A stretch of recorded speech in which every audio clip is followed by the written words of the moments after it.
Imagine you have a huge pile of information like numbers, facts and figures. Now you want to understand all this information and make sense of it so that you can make better decisions. But looking at the pile of data can be overwhelming, right? Well, that's where the Tableau comes in. Tableau is an analytical software product that takes your complicated data and turns it into easy to understand dashboards, charts and graphs. This tool simplifies data in a way that even someone from non-technical background can perceive patterns, trends and insights hidden within the data. For example, let's say you have sales data from different months and regions. With Tableau, you can create graphs and dashboards that instantly show which month and regions are doing well and which ones need improvement. You don't need to be mad genius to do this. Tableau does the hard work for you. Whether you are running a business, studying trends, or just curious about numbers, Tableau can prove to be a magnificent asset for you. And through today's extensive session, we are going to get you guys introduced to the amazing tool. We are going to cover everything you need to know about Tableau, from how to create graphs to dashboards. But before we begin with that, I'd like to request you guys to enable both the subscribe button and bell icon for Intellipaat YouTube channel. Now let me take you guys through the agenda for this session. We'll begin this session by covering what is Tableau, some of its key features and different products Tableau offers. After done with that, we'll guide you with Tableau installation and loading dataset over it. Next, once we have loaded the dataset successfully, we'll perform a fundamental exploration of it. Moving on, we'll cover what is data visualization, why Tableau is better than other vendors, as well as we'll discover Tableau's interactive dashboards and features. Once done with that, we'll look into data types in Tableau, how to create charts and dashboards with Tableau Desktop, different file types in Tableau, modes for connecting data with Tableau, etc. Later on, we'll help you understand relationship, cross-database join and data blend in Tableau, different Tableau filters and their types, and QlikView versus Tableau. Finally, we'll also take you through the most commonly asked Tableau interview questions in companies. I hope I have made myself clear with the agenda. So without wasting any time, let's dive into the session directly. Now let us start with what is Tableau. Tableau offers multiple products including Tableau Desktop, Tableau Server, Tableau Public, and Tableau Online. Tableau Desktop is the main development tool used to create visualizations, while Tableau Server and Tableau Online facilitate collaboration, sharing, and publishing of dashboards and reports.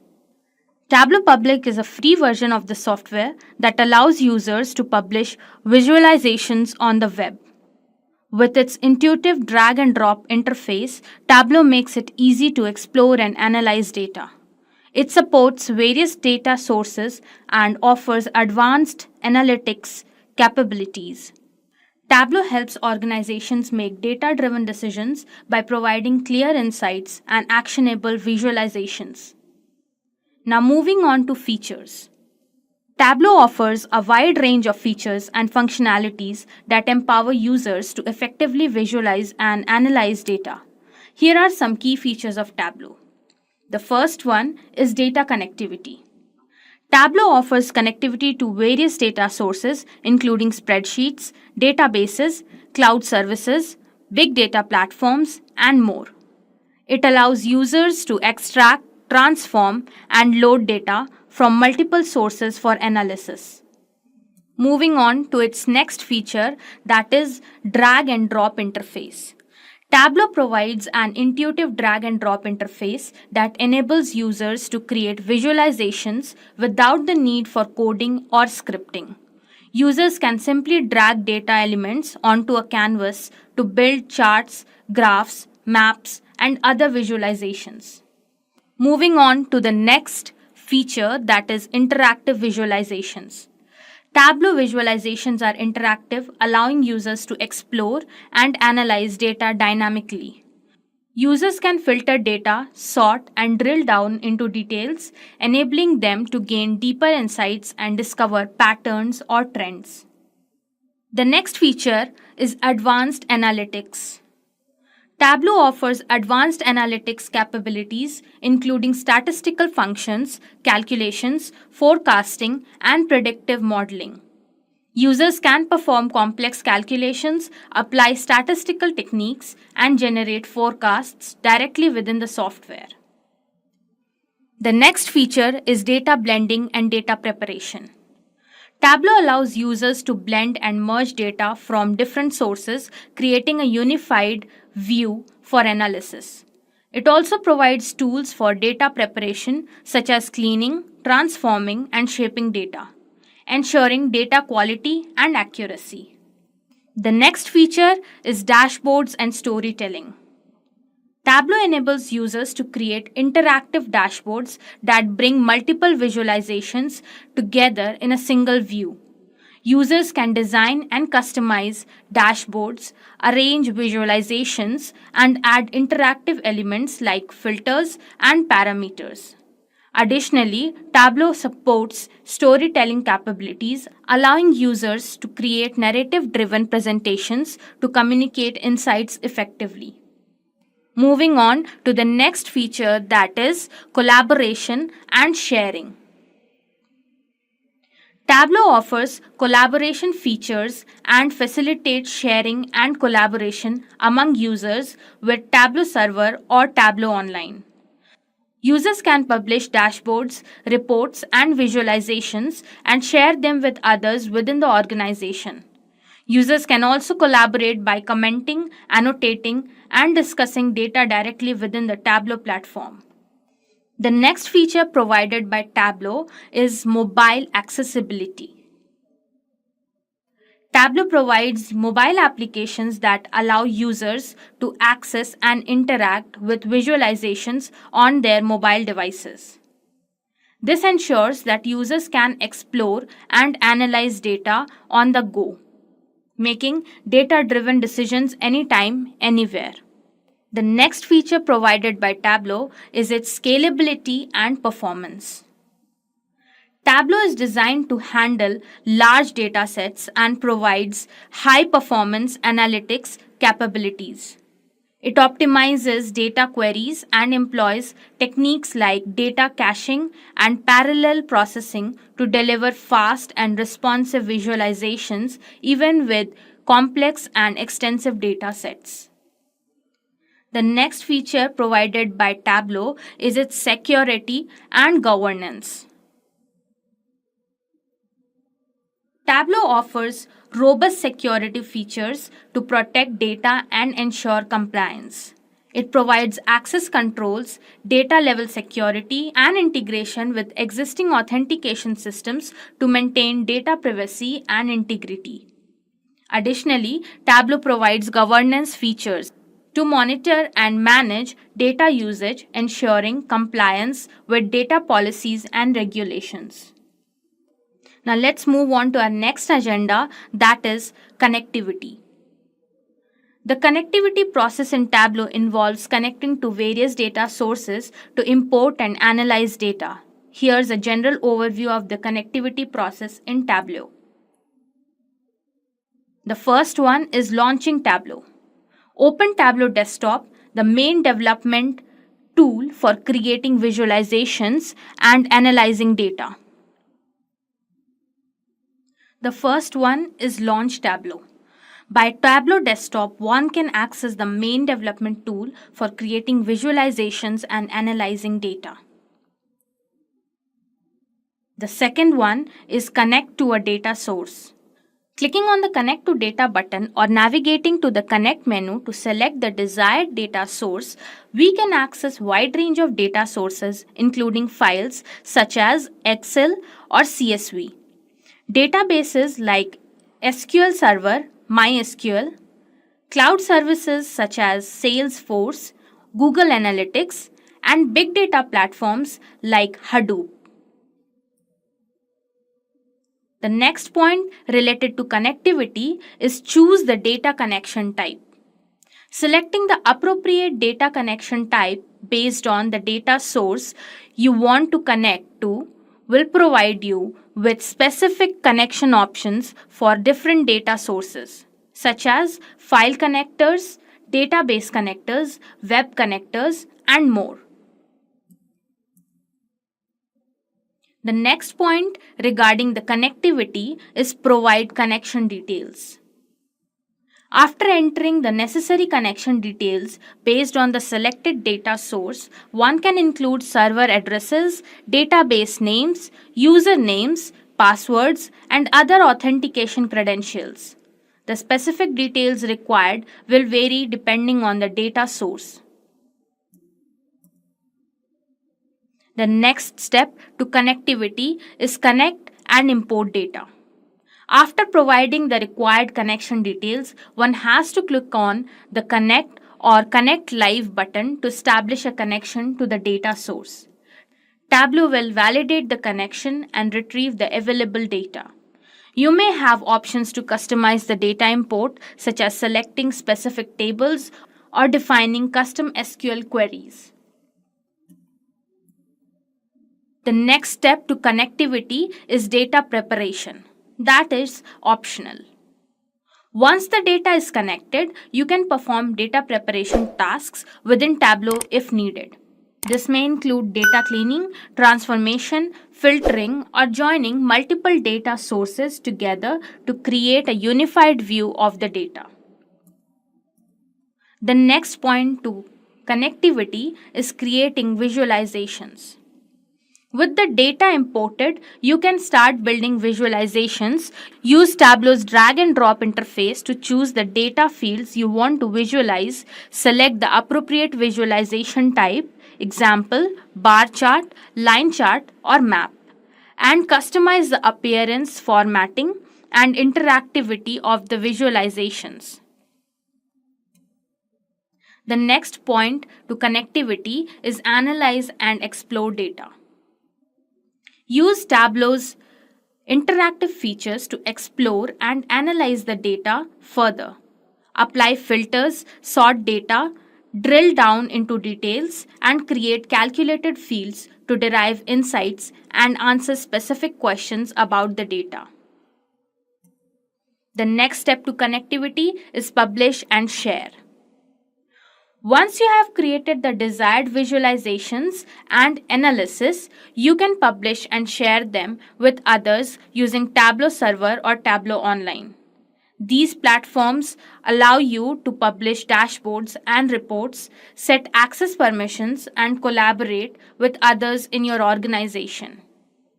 Let's move on to our next agenda, that is Tableau products. Tableau offers a range of products to meet the diverse needs of users and organizations. Here are the key Tableau products. Tableau Desktop.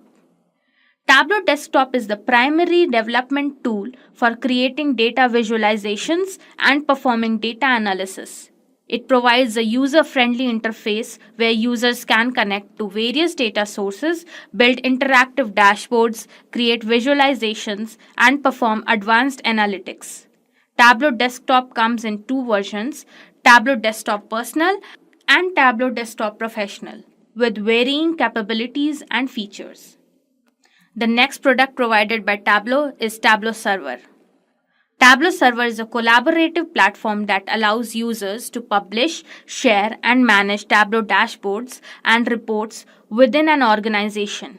It provides a centralized and secured environment where users can access and interact with visualizations, collaborate on projects, and schedule data refreshes.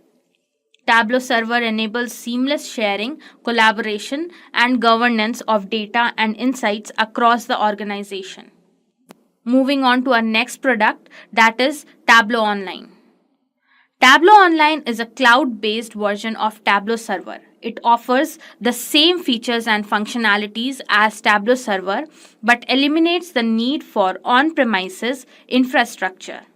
With Tableau Online, users can publish, share, and access dashboards and reports from anywhere via web browser or Tableau mobile apps.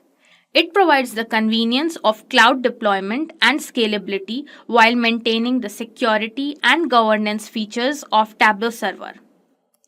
Moving on to its next product, that is Tableau Public. Tableau Public is a free version of Tableau that allows users to create and publish visualizations to the web. Users can upload their data and build interactive dashboards and visualizations that can be shared with the public. Tableau public visualizations are hosted on the Tableau public website and can be embedded in websites or shared via social media.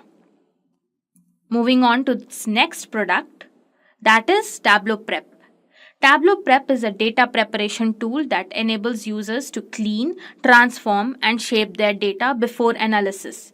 It provides a visual and interactive interface for tasks like data cleaning, data blending, joining tables, splitting columns, and aggregating data. Tableau Prep allows users to prepare and shape their data in a repeatable and automated manner, saving time and improving data quality. Moving on to its next product, that is Tableau Mobile. Tableau Mobile is a companion application that allows users to access and interact with Tableau dashboards and reports on mobile devices, including smartphones and tablets. It provides a responsive and optimized experience for exploring visualizations, filtering data, and collaborating on the go. Tableau Mobile ensures that users can access their data and insights anytime, anywhere. Moving on to its next product, that is Embedded Analytics. Tableau also provides options for embedding Tableau visualizations and analytics capabilities into other applications. This allows organizations to integrate interactive data visualizations directly into their own products, portals, or websites, providing a seamless analytics experience for their users. Now let's get started with downloading Tableau. We are going to download the public version of Tableau. You can visit this link to download the public version of Tableau. Once you open this, click onto the Download Tableau Public button, fill up your details, and download the application. Once you have downloaded the software, open it and install. Now let's move on to start with importing a data. Search for Tableau in the applications, open it. After you open the application, go to Files, Open. I already have downloaded a sample data set. Open it. First, we will drag the order table to the relationship canvas. Now, let's open it and check through the number of fields that exist in the order table. It will show the sample data for the first 100 rows. We can see that the order table has 21 fields. Now, let's drag and drop the people table to get an inner join for them. After putting the cursor on the join symbol, we can see that the join operation has been performed on the orders and returns table. We can see that both the tables have order ID field in common. And in the inner join operation, it combines matching records from two or more tables based on a shared key. Only the rows that have matching values in the joined columns of both tables are included in the result set. First, we will drag the order table to the relationship canvas. Now, we will open it. It will show the sample data set for the 100 rows. We can see that the order table has 21 fields now. And then drag the people table to get an inner join for them. Put the cursor on the join symbol. You can see that an inner join operation has been performed. We can see that both the tables have a region field in common. And in the inner join operation, it combines matching records from two or more tables based on a shared key. Only the rows that have matching values in the joined columns of both tables are included in the result set. Now, after performing the inner join, we can check and see that the order table now has 23 fields. That is, it now includes the matching records from the person and region fields, which are the fields of the people table. Yes, so this is the PPT of module number 1. Okay, so now let's get into the introduction. Now, what is data visualization? You must have heard about this term a lot, especially nowadays, where data visualization, data science is definitely on its peak, right? So whenever you go in search of what is Tableau all about, you'll be having two terms that pop up. Tableau is a data visualization tool, and Tableau is a powerful business intelligence tool.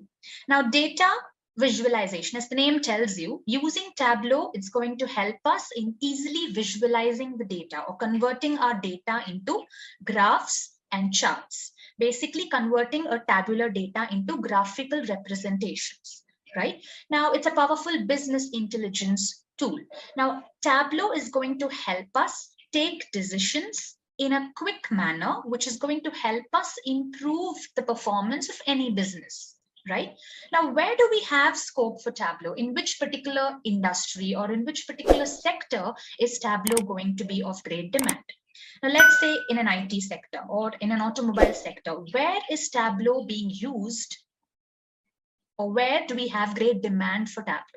Right now, as it's a data visualization tool, wherever we have data, Tableau is going to be useful in all those sectors. And where do we don't have data?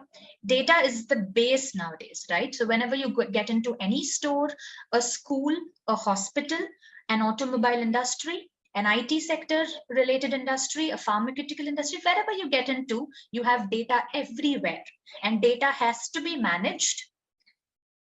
The performance of any organization has to be analyzed using the respective data, right? So how are we going to do all that? How are we going to analyze the performance in organization? It is only by analyzing the data. And how are we going to analyze data? In a much easier manner, by visualizing it.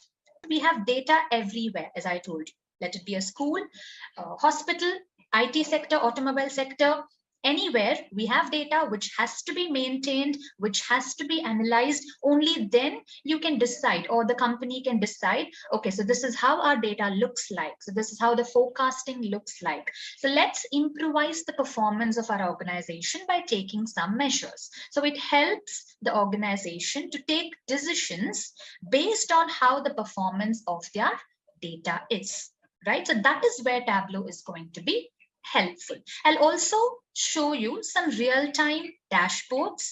Dashboards are nothing but charts created using Tableau. So when you have a look into that, you'll get some idea how the end product of Tableau actually looks like. And when you look into the end product, it will be easy for you to understand what's the purpose of using this particular tool. Let's have a quick quiz question, guys. And the question is, what is Tableau known for? And your options are word processing, data visualization, 3D modeling, or video editing. Please mention your answers in the comment section below. Right, moving on to the next slide. The benefits of data visualization. Now, whatever is written in the slide, I'm sure you'll be able to go through it. So I'm just trying to give you additional information, which is not specifically mentioned in the slides. So that way you'll get more information apart from what you have in the slides. Okay, right. So, and I'll be explaining everything right from the scratch. No worries at all. Okay, let me know whatever queries you have. Let's make it interactive, and and when you start learning something, initially it might be confusing. It might seem like that there's so much getting into your head in one single day, right? That happens whenever you are learning something new. But no worries, as we move on, as we slowly get into real-time examples, as we practically start working with the software, you'll definitely find it interesting and find it very, very easy. Just trust me. Okay, right. So the next query that you might have is, what are the prerequisites in order to learn the software or start using the software? Okay, should I know this particular coding language, or should I be aware of, let's say, the databases available, Oracle or SQL? What is that I should know before I start using Tableau? Okay, now one great advantage of Tableau is that there's no need for any coding knowledge. Absolutely no need for any coding knowledge in order to work with Tableau. All you have to do is sit with the software, keep using the software, practically go through the software, go through each and every icon that we have in the software, get familiar with it, and that's how you become a well-versed Tableau developer. And that's what we'll be doing throughout our course of Tableau Desktop. We'll be going through the complete software, each and every single icon. I'll be introducing them to you. You'll have to just keep practicing, keep using them, get familiar with the environment, and that's it. You'll become a well-versed Tableau developer. No need for any coding knowledge. Okay, right. So we have a couple of more queries about how do we install the system, where can we download. Okay, regarding the slides that we have, our support team will provide you with the LMS. We have all the slides, all the required assignments, notes, data sets, everything available over there. Our support team will be sharing it with you. Okay, and about how to download and install, I'll definitely get back to that point. We'll definitely go through those points as well. No worries. Okay, right. So that's about, I hope you have an idea what is data visualization, how Tableau is going to help the businesses in order to take decisions quickly, okay, by visualizing. Now let's just imagine if you have a million rows of data. Okay, let's say we have a store set up in 4 different countries, and I have millions of rows of data. Suppose I would like to find what a particular customer has purchased in this particular country. It's definitely difficult manually to go through all the million rows and find out whatever we are in need of. But with the help of Tableau, within a few seconds, it's going to tell us whatever analysis we are trying to make. Yes, so that is where Tableau is going to help us in a definitely huge manner. Right? So data analytics, data science, data visualization, everything is based on data. Okay, you have your data in hand, analyze it, just go through the data, pick up whatever information you are in need of, and take decisions accordingly. So now going back to the point, as I told you, there's no need for any coding knowledge in order to start working with Tableau. All you have to do is get familiar with the environment. But there's definitely something very basic that you will be in need of. That's nothing but the data. Okay, so Tableau is nothing but a data visualization tool. So only when you have your data in hand, you'll be able to visualize it, right? So having data in hand is something, is the basic thing before you start working with Tableau. Now, where should I have my data? In what format or in which file type should I have my data?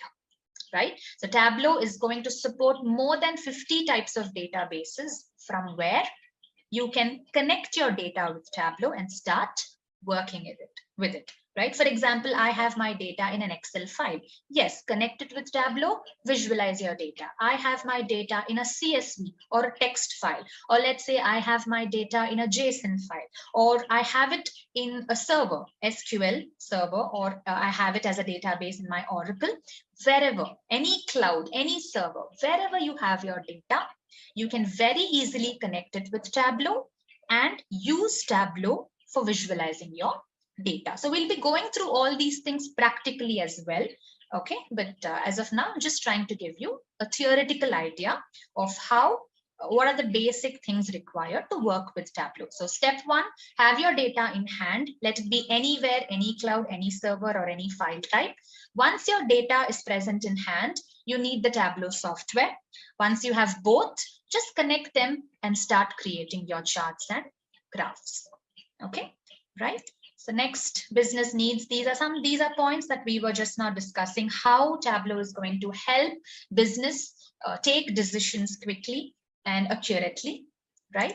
And these are some real-time scenarios. As I told you, you have different sectors, healthcare, retail, all such domains where Tableau is of great use, is currently being used, in a great manner. It's being of great demand actually. And apart from Tableau, we also have other data visualization tools like Power BI, ClickSense, okay, and many more.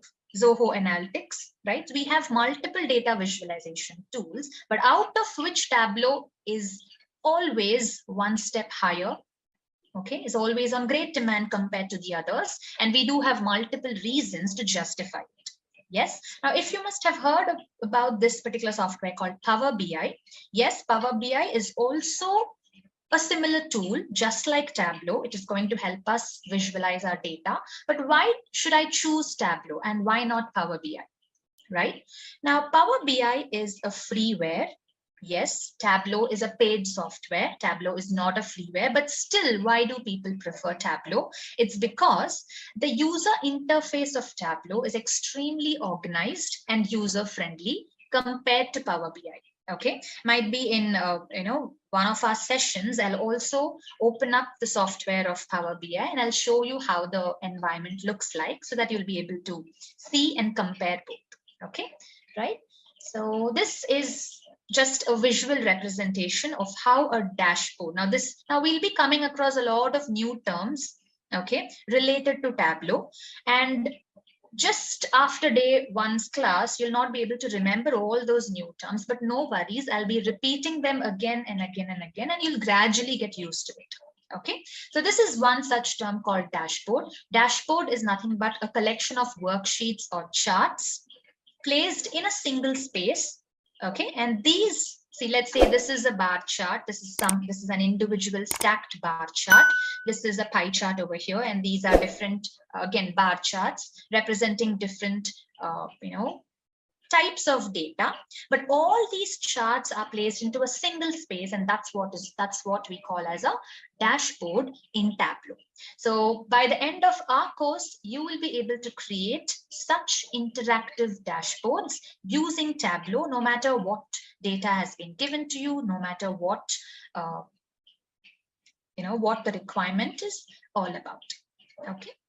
Okay, just the use of using some other major difference. Yes, so do we have some other major difference between Power BI and Tableau? Yes, we do have a lot more differences. Let's say now when it comes to Tableau, I have my data in a particular cloud or server, which might not be compatible with Power BI. Okay, so we have a list of databases which are supported by Tableau and which are supported by Power BI.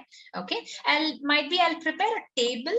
Okay, so that way you will be able to get those points in an organized manner, as in what are the, not only using of these differences, but also in terms of functionality, what are the differences between Tableau and Power BI, or let's say any other BI tool for that matter of fact. Okay. Just a quick info, guys. Intellipaat offers Tableau certification training course designed by industry experts. The certification training course in Tableau program aims to help you master building interactive dashboards and performing data visualization. This Tableau course will prepare you for the Tableau Desktop Qualified Associate exam. Master Tableau Desktop and public integration with R and big data in this Tableau certification through various projects and real life case studies. With this course, we have already helped thousands of professionals in successful career transition. You can check out their testimonials on our Achievers channel, whose link is given in the description below. Without a doubt, this course can set your career to new heights. So visit the course page link given below in the description and take a first step towards career growth in the field of data visualization. Or they are quite similar. You can also create charts and dashboards using Power BI, but just that the user interface, you'll get used to it as you see the software. As you start using it, okay, you'll automatically feel the difference of how organized and easy Tableau is when compared to the other tools. Okay, I'll show the Power BI software as well in one of our sessions so that you'll have some idea. Okay, right, so that was in general about data visualization. Now coming to Tableau. Right, as I told you, it's a powerful business intelligence tool used for data visualization, and it was founded in Jan 2003. Can you believe it? 20 years approximately, as in more than 20 years, and it is still being on great demand. Right, so that is what is Tableau, and then comes the power of Tableau. We've actually gone through a few of these points here and there. It's an easy to learn tool. As I told you, within a month, by the end of our course, if you regularly keep working with the software, practically keep working, keep in touch with the software, to get familiar with it, and that's it. By the end of the month or by the end of our course, you'll be able to create such dashboards very easily using Tableau. You'll find it very interesting, right? And it uses the drag and drop technology. No coding work. You'll have all the columns available in your data set in a particular space of Tableau. Just go pull, drag and drop them and create any chart. Let it be a bar chart, pie chart. You have 24 readily available charts and graphs available in Tableau. So within a click, within a few seconds, you can create them. Right? So this is just a theoretical explanation that I'm giving you. We'll definitely have some sample data sets using which practically I'll be explaining all these points. Okay, and Tableau stores data in the random access memory of your system, and therefore the processing speed is much faster than all the other BI tools that store data in disks. This is also another difference between Tableau and the other BI tools. You have a processing speed which is much faster, much better in Tableau compared to the other tools. Okay. Then power of Tableau, where again it's easy for sharing. You know, it is quicker. It lets you quickly analyze your data, no matter how large your data is. Okay, and all those points. Now this one is about, it is just comparing how we have all the other BI tools, but Tableau is on top. The one right next to it is Microsoft Power BI, basically, right? So that's quite close to Tableau, but still Tableau is always a little ahead because of its few advantages. Let it be user-friendly or let it be in terms of functionalities. Okay. Okay, so there's another query like DAX query in Power BI. Do we have any coding language in Tableau to get more flexible? Now we don't have a coding language as such, but we do have inbuilt functions and calculations available in Tableau. So let's say we have date related functions, date trunc, date parse, date part, date name. We have if else, case functions. So all the normal inbuilt functions and calculations are also available in Tableau, but it's up to you. If you want, you can definitely make use of it. We do have sessions where we'll be going through them as well. We do have LOD calculations. So it's not that we don't have coding or calculations at all. We have inbuilt functions. So you just have to, that are readily available. You can very easily make use of it. Okay. Now I'll tell you how to install and download them. I will have to tell you which particular product of Tableau company you will have to download and install, right? So that is more important. That is supposed to be step number 1, right? So the next slide is going to tell you all about it. Now we have Tableau Desktop, Tableau Server, Tableau Reader, Tableau Public, and we have 2 more actually, I'll tell you. We have, apart from the 4 mentioned in the slide, we have 2 more called Tableau Online and Tableau Prep. Okay, now each of these products, the usage of them differs from one another. I'll give you a brief overview. Okay, but as I told you, our course is completely going to focus on this product called Tableau Desktop, right? Okay, so now let me split these. We have 6 tools, right? 6 products offered by the Tableau software company: Desktop, Server, Reader, Public, Online, and Prep. Okay, now I would like to split them into 2 different categories. One is the developer products or developer tools, and next is about the sharing products or sharing tools. Now this is just for explanation purpose I'm trying to tell you. By doing this, it will be easy for you to remember. Okay, so as the name tells you, developer tools are nothing but tools using which we develop or create the dashboards. Okay, so Tableau Desktop is the major development tool or the development product offered by the Tableau software company. So all the organizations around the world make use of Tableau Desktop as the product for creating or developing dashboards. Okay, now apart from Tableau Desktop, we have another tool called Tableau Public,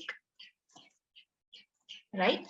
So Tableau Public, the one rightmost mentioned in the slide, Tableau Public. Tableau Public is also used for development purposes. You can also develop or create dashboards using Tableau Public, right? What is the difference between these two? Which one, I mean, why do organizations use Tableau Desktop? Why not Tableau Public? Then where else are we going to make use of Tableau Public? Okay, now when you compare, you have some 5 to 6 major differences between Tableau Desktop and Tableau Public. Okay, now see, let's say you are working in a bank.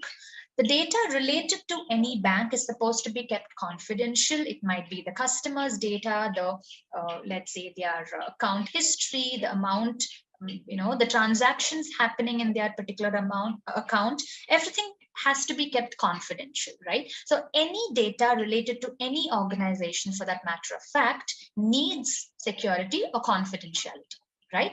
So when you make use of Tableau Desktop, your data is going to have a level of security.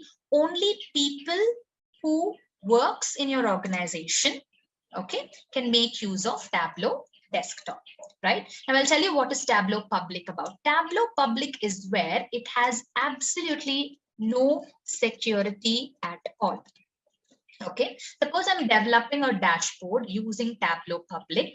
Okay, anyone from the public, as the name tells you, Tableau Public, anyone from the public can come view my dashboard, view my data, view the analysis that I am trying to do using my dashboard, right? So what's the first point? Tableau Desktop is completely secure. Suppose you are using your organization's data with Tableau Desktop, creating a particular dashboard, it is going to be kept confidential, secured, or in other simple terms, you can say password protected, right? Only people with proper access can come view your dashboard. But when it comes to Tableau Public, it absolutely has no security. Anyone can view the data, view the dashboard that you've created. Tableau Public is mainly meant for practicing purposes, right? Or let's say I am trying to pick up the weather forecast, the weather related data. Let's say for the past 10 years, how the weather has been in my country or my state. This is a common public data, right? So I can pick this data from the internet, connect it with Tableau Public, and create a dashboard on it, right? Or I can pick up, let's say, the COVID data. Okay, I can pick up COVID data, connect it with Tableau Public, create a dashboard for it. So it's basically used for public related data, or if you're planning to just practice with such common data available in the internet, you can definitely make use of Tableau Public, because there's no point in having security for such data which is related to the public, right? So basically for practice purpose, Tableau Public is used. Why? Another main reason why Tableau Public is used for practice purposes are because it's a freeware. Okay, Tableau Desktop is not a freeware, but when you look into Tableau Public, it is a freeware, and that is why you can simply use it for practice purposes. Okay, right? I hope you're getting the points. Tableau Desktop and Tableau Public are developer tools. Using these two tools, you can develop or create your dashboards, but Tableau Desktop has high-level security, whereas Tableau Public, there's no security at all. Anyone can view the data or the dashboard that you've created using Tableau Public. Right. So moving on to the next category or the next type called sharing tools. Now we have Tableau Server, Tableau Online, and Tableau Reader. Okay, now let's say I've created a dashboard, okay, using my developer tools. Now I would like to share it. Now let's say I'm working in an organization. I've created a dashboard and I'm planning to share it with my higher officials so that they can use my dashboard to analyze the data and come up with business related decisions. So how do I share it with them? Okay, so instead of sharing it as a file with them, I have a common space meant for my organization where I can go publish my dashboard. Okay, so everyone who is a part of my organization can view the dashboard that I've created, use it for analysis purposes. Okay, I'm just trying to keep it very simple, right? You can just imagine that you have something, let's say, Just like how we have movies, okay, or let's say we have short films. So they shoot a short film and they go upload it in a common space called YouTube, where anyone can come view it, right? So based on that concept, I'm creating a dashboard using my developer tool, and I'm publishing it into a space, into a environment called Tableau server, where all the people who belong to my organization will have access to, right? So they'll get into that environment, see my dashboard, use my dashboard, and analyze data based on their requirements. So a medium or a product through which you're sharing the dashboard to others is known as the sharing tool. And one such sharing tool is Tableau server. Okay, so Tableau server and Tableau online are quite similar. Both are sharing tools, but Tableau server is used for on-premises deployments, whereas Tableau online is used for cloud-based deployments.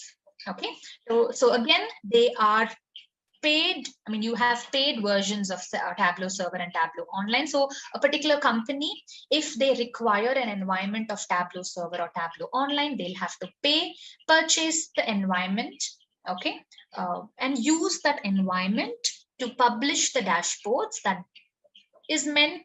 has been created for their organization.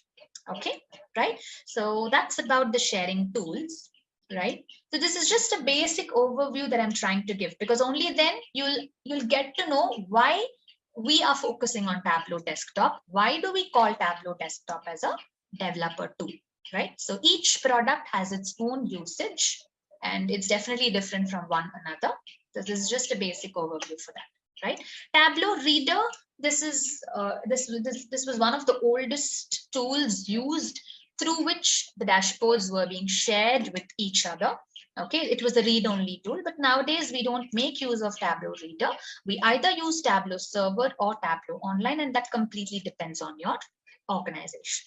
Okay, and another very important point over here comes up in almost all the certification exams, I would say. Okay, what is the only tool of Tableau using which you can not only develop your dashboard, but also share it to people who are trying to make use of the dashboard? As in, which is the only tool which can be used both as developer as well as sharing purposes? And that is what is Tableau Public all about. So Tableau if you download and install Tableau Public, it's a complete freeware. You can keep using it for lifetime for free.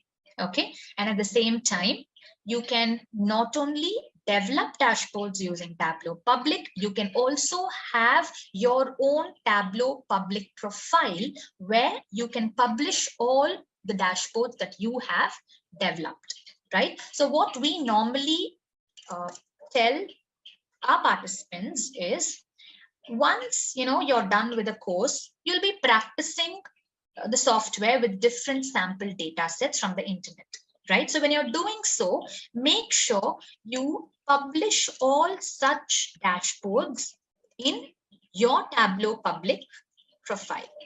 Okay, so just publish whatever dashboards you've created while practicing with sample data sets. Just make sure you're saving it. Publishing is nothing but saving it in your Tableau Public profile, so that when you go in for interviews, you can share the link of your Tableau Public profile, which will showcase the work that you have done using Tableau. We'll see how to do this practically. I'll tell you how to create your profile, how to publish the dashboards in your Tableau Public profile. That is definitely going to speak for itself when you're going for interview.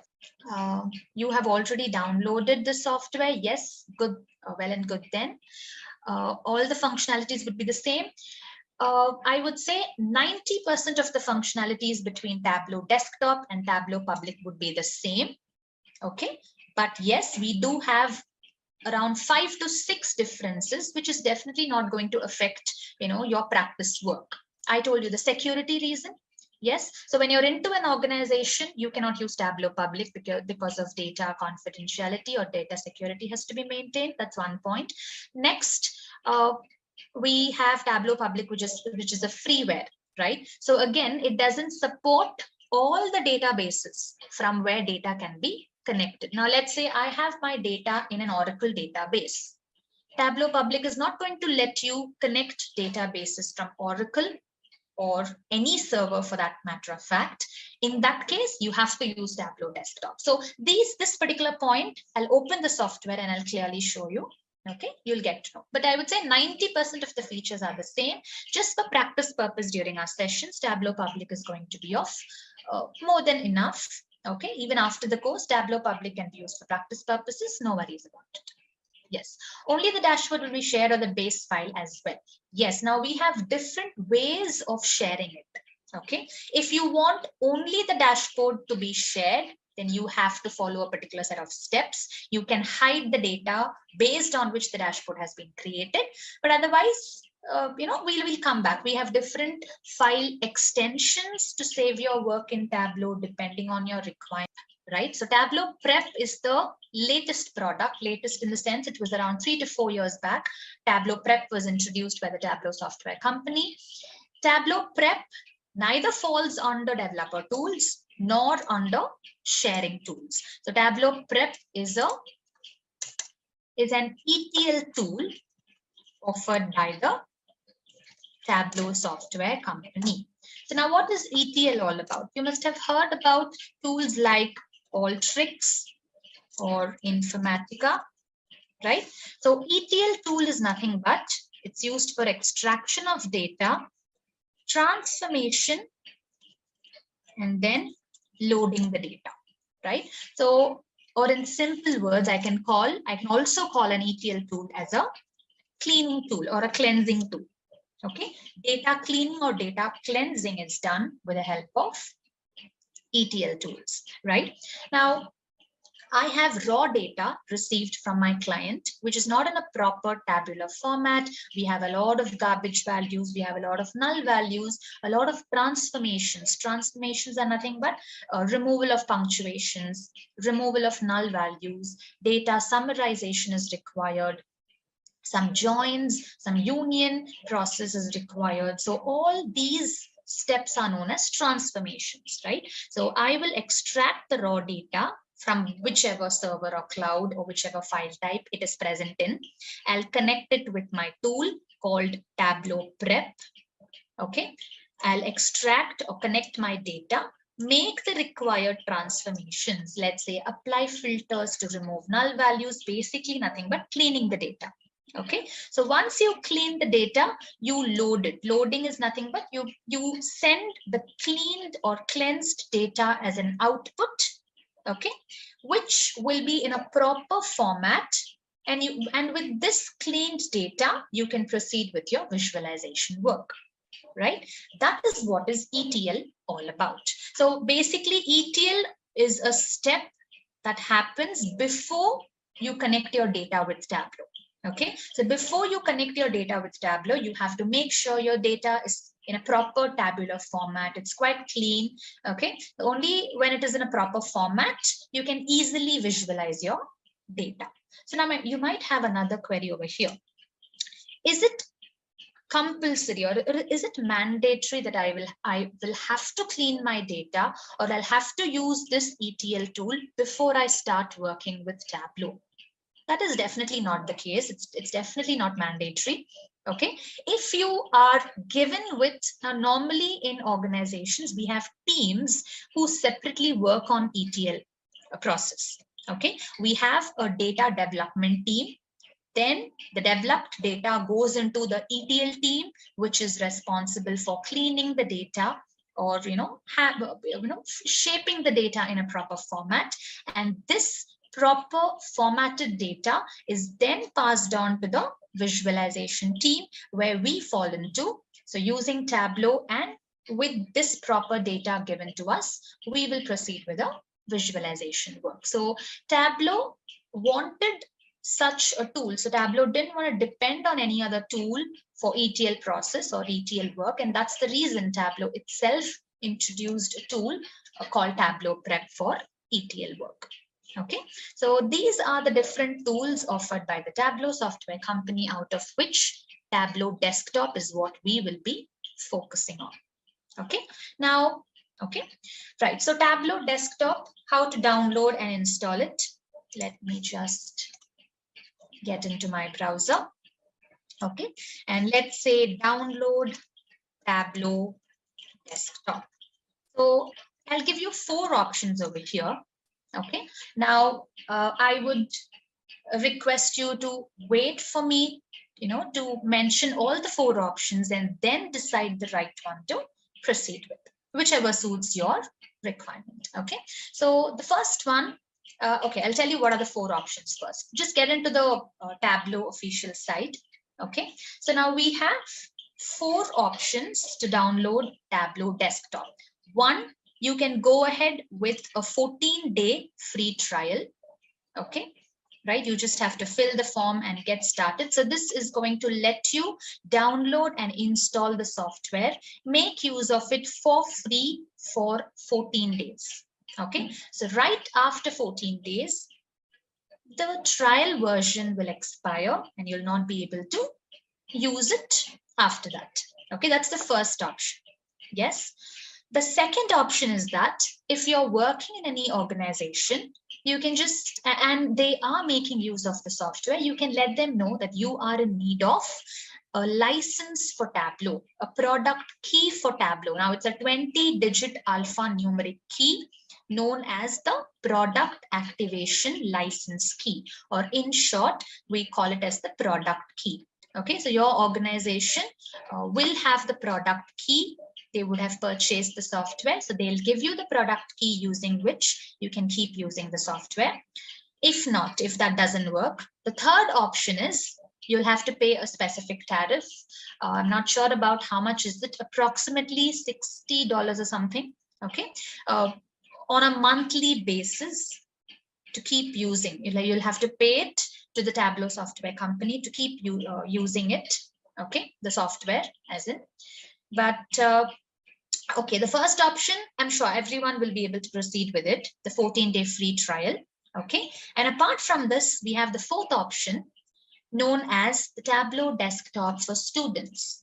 So if you are a student currently pursuing your higher education, or if you know someone, it might be your juniors, your cousins, your friends, anyone from your family or your friend circle who is currently a student pursuing their higher education, okay, as in undergraduation or post-graduation, all you need is a valid student ID using which you can download the software and keep using it for free for the next 1 year, right? So get into this link called, I'll come back to the queries, I'll just complete this point, right? So Tableau for students, it says free academic license. So basically get Tableau for free. When you click on this particular tab, okay, this will open up.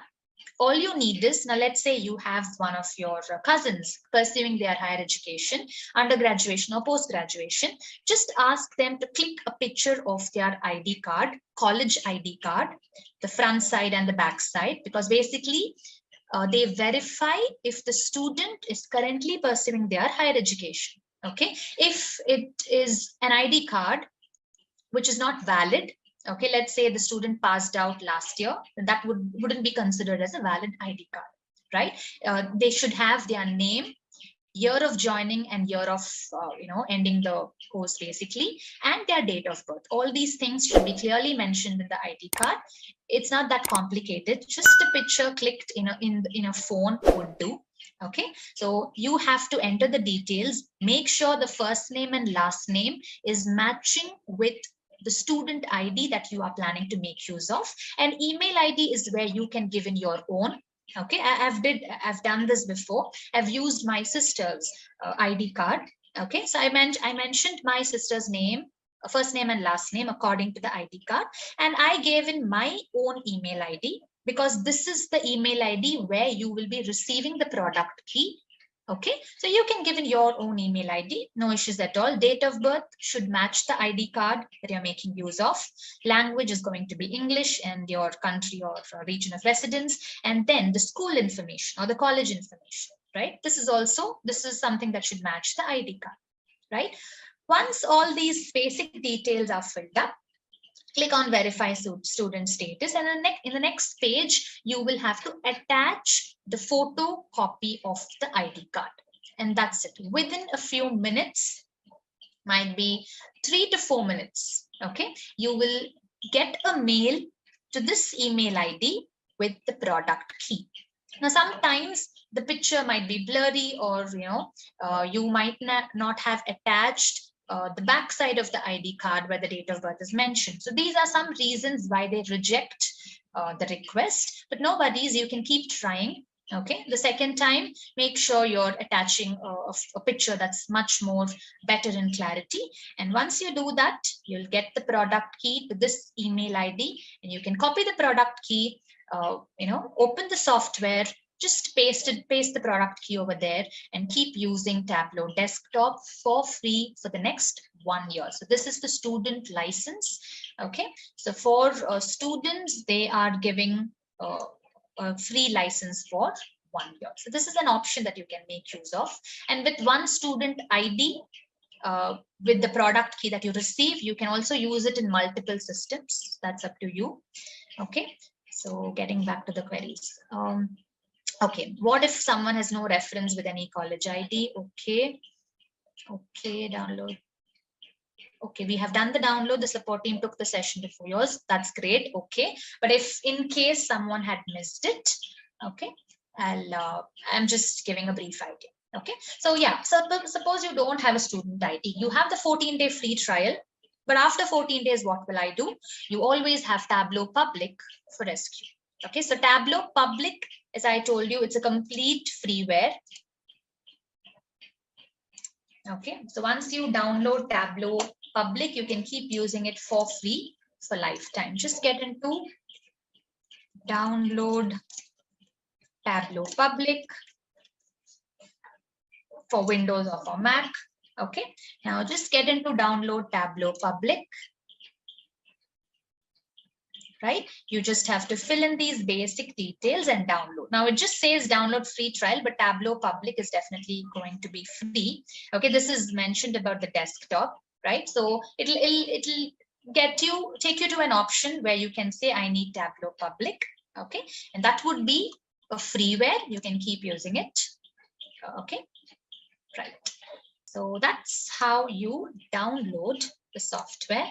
And once you download it, now I have it in my desktop. You'll have an icon over here, or you just have to create a shortcut for Tableau, right? So this is Tableau 2023.1. We have different versions, but this is the latest version available so far, right? You can get into help. When you double click on the icon, this is how the software opens up. This is the start page of Tableau Desktop. Okay, I'll just open up and I'll show you the version. See, this is Tableau Desktop Professional Edition. If you have Tableau Public downloaded, you will have it as Tableau Desktop Public Edition. Okay, right. So this is the version of Tableau Desktop 2023.1. Okay, we often have versions. We often have updates for the software that keeps launching, okay, that are launched, and you can keep updating your software as well accordingly. Okay, now let's say I have Tableau Desktop 2023.1. Let's say next month we have 2023.2 that is being launched. Now, how will I get to know that we have a latest version for the software? Where should I go and keep a track about this, newer versions that are coming up? How do I, keep a track of them? How do I always stay updated? Yes. Now, no worries about it, because you needn't go maintain a track or keep a track or keep looking for updates of the software. You will, on the right bottom corner of this page, somewhere over here, okay, on the right hand bottom corner of this page, you will have an orange color pop up. Now, let's say after a month, we have 2023.2. Okay, so this orange pop-up that will appear in future will tell me, see, the software that you are using is, let's say, one of the older versions. We have a new version. So click on the pop-up and update or upgrade the software to the latest version. right? So the start page will tell you if there are any updates available for the software. You needn't worry about it, or you needn't go keep a track about it. Okay. Okay. Right. So now, okay, so now we have the software in hand. So what else do we require? We should have the data in hand. Okay. Frankly speaking, there's nothing that you can do just having the software in hand. So Tableau is capable of nothing just by itself. It completely depends on data connectivity. You should have your data in any format in the sense in an Excel file type, in an Excel file, in a PDF file, in a CSV file, or you have the list over here. See this blue color pane on the left hand side, we call it as the connect pane. Again, a lot of new terms. Okay, this is the start page of Tableau. This blue pane on the left hand side is known as the connect pane, where you have the complete list of databases, clouds and servers, file types as well, from where data can be very easily connected with Tableau. Okay, see, now starting with the file types over here, I'll tell you why Tableau server is mentioned as the first name here. I'll tell you about it.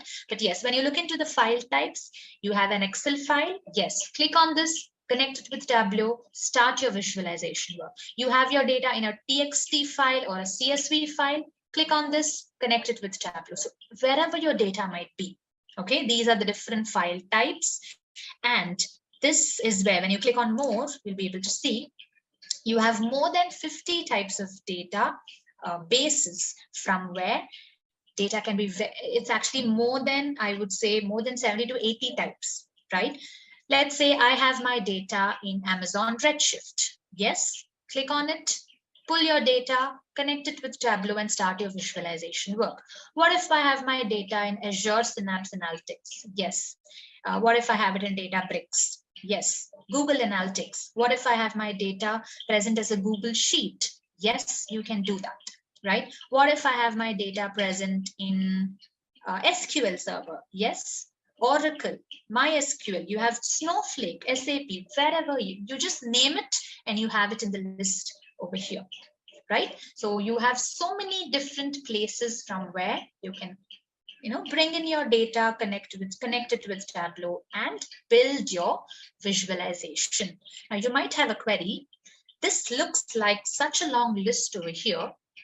Now, are we going to look into an example for each of the list, each of the server name or cloud name mentioned over here, right? So see, I'll tell you one thing, one single line, which is going to help you out in understanding this concept. No matter where your data is present in, okay, the way you connect your data, the way you connect your data with Tableau might have slight differences. It's just the way of connection. Okay, the way you connect your data with Tableau might have slight differences, but once connected, okay, once you get into the workspace of Tableau, it's absolutely going to be the same no matter where the data comes from. Let me give you an example. Let's say I have two different scenarios. I have an Excel file in hand and I have a data coming in from my SQL server. Okay, now Excel files are going to be locally present in my system. So all I have to do is click on Microsoft Excel. Okay, just get into, you have so many folders inside your system. Now let's say I have my data sets folder. Okay, I have these many Excel files present in this particular folder in my local system. Let's say it's going to be this Excel file that I'm planning to connect with Tableau. Just click on it and click on open, right? Now, once I click on open, now what were the steps? I'll go through it once again. See, I have an Excel file where my data is present. So I have to click on Microsoft Excel because that's the file type where I have my data. Yes, so click on Microsoft Excel. browse, get into the folder wherever your Excel file is present, click or choose the Excel file, click on open, and that's it. Within a few seconds, you will be directed to a page known as the data source page. This is the next new term that you'll have to remember. We'll anyways be using it again and again, so no worries. Okay, so this is where you are being directed to. So when I just click on open, I chose my Excel file, I clicked on open, and I was directed to this page known as the data source page. See the left-hand bottom corner space? This tells you the name of the page. It's known as the data source page. Now I'll tell you what are orders, people, returns, and all that. Basically, one Excel file is connected with Tableau, and I am into my data source page. So now I will have to start with my visualization work. This is how you connect a simple Excel file with Tableau. But what if I have the next scenario, as I told you? Now there's another case where I have a table present inside an SQL server. Okay, so SQL server, my organization has a server. Basically, let's say it might be a QA server or a production server, where we have specific login credentials, because only people who belong to my organization can access the data. So it's, my data is present in such a protected environment. So in that case, how do I connect my data with Tableau? Okay. See, so in that case, you just have to get into Microsoft SQL Server, or it might be Amazon, any server for that matter of fact. Okay, so when you click on the server where your data is present, this kind of a dialog box is going to pop up, right? You have to mention the server name. Database name is optional. Okay, you can go into use a specific username and password. So these credentials, you should have your server name and the access credentials. If you have them, you can just mention these basic details, click on sign in, and once you click on sign in, you will immediately be directed to a similar page known as the data source page. See, now whatever we mentioned here, I hope this line is being justified now.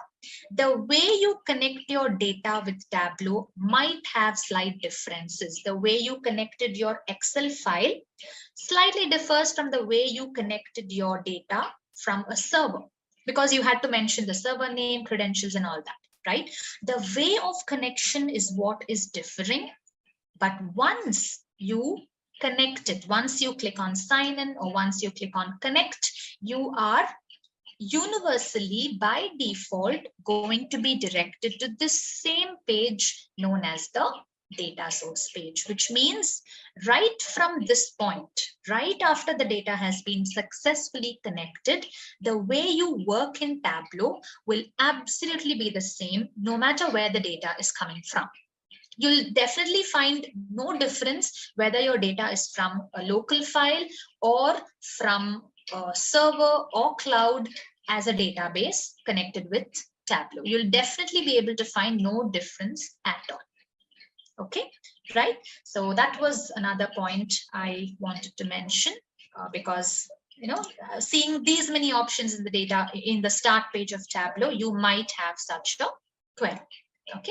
Okay, so now I'll get into the browser, and we'll go through some dashboards created using Tableau, because what I feel is once you see what the end product created using Tableau looks like, you'll be able to follow it in a much better manner. Okay, you'll get to know what we are working towards, or what are we going to be able to create using these features, okay, of Tableau, right? So all you have to do is get into Tableau Public Gallery.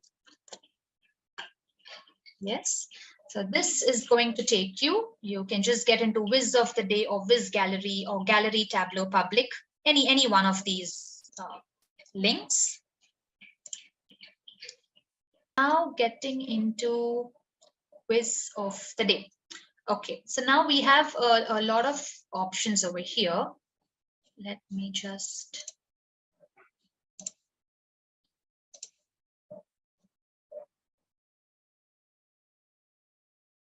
It's taking a little time to load. We'll get into Viz Gallery. Yes, so here we have the Viz Gallery.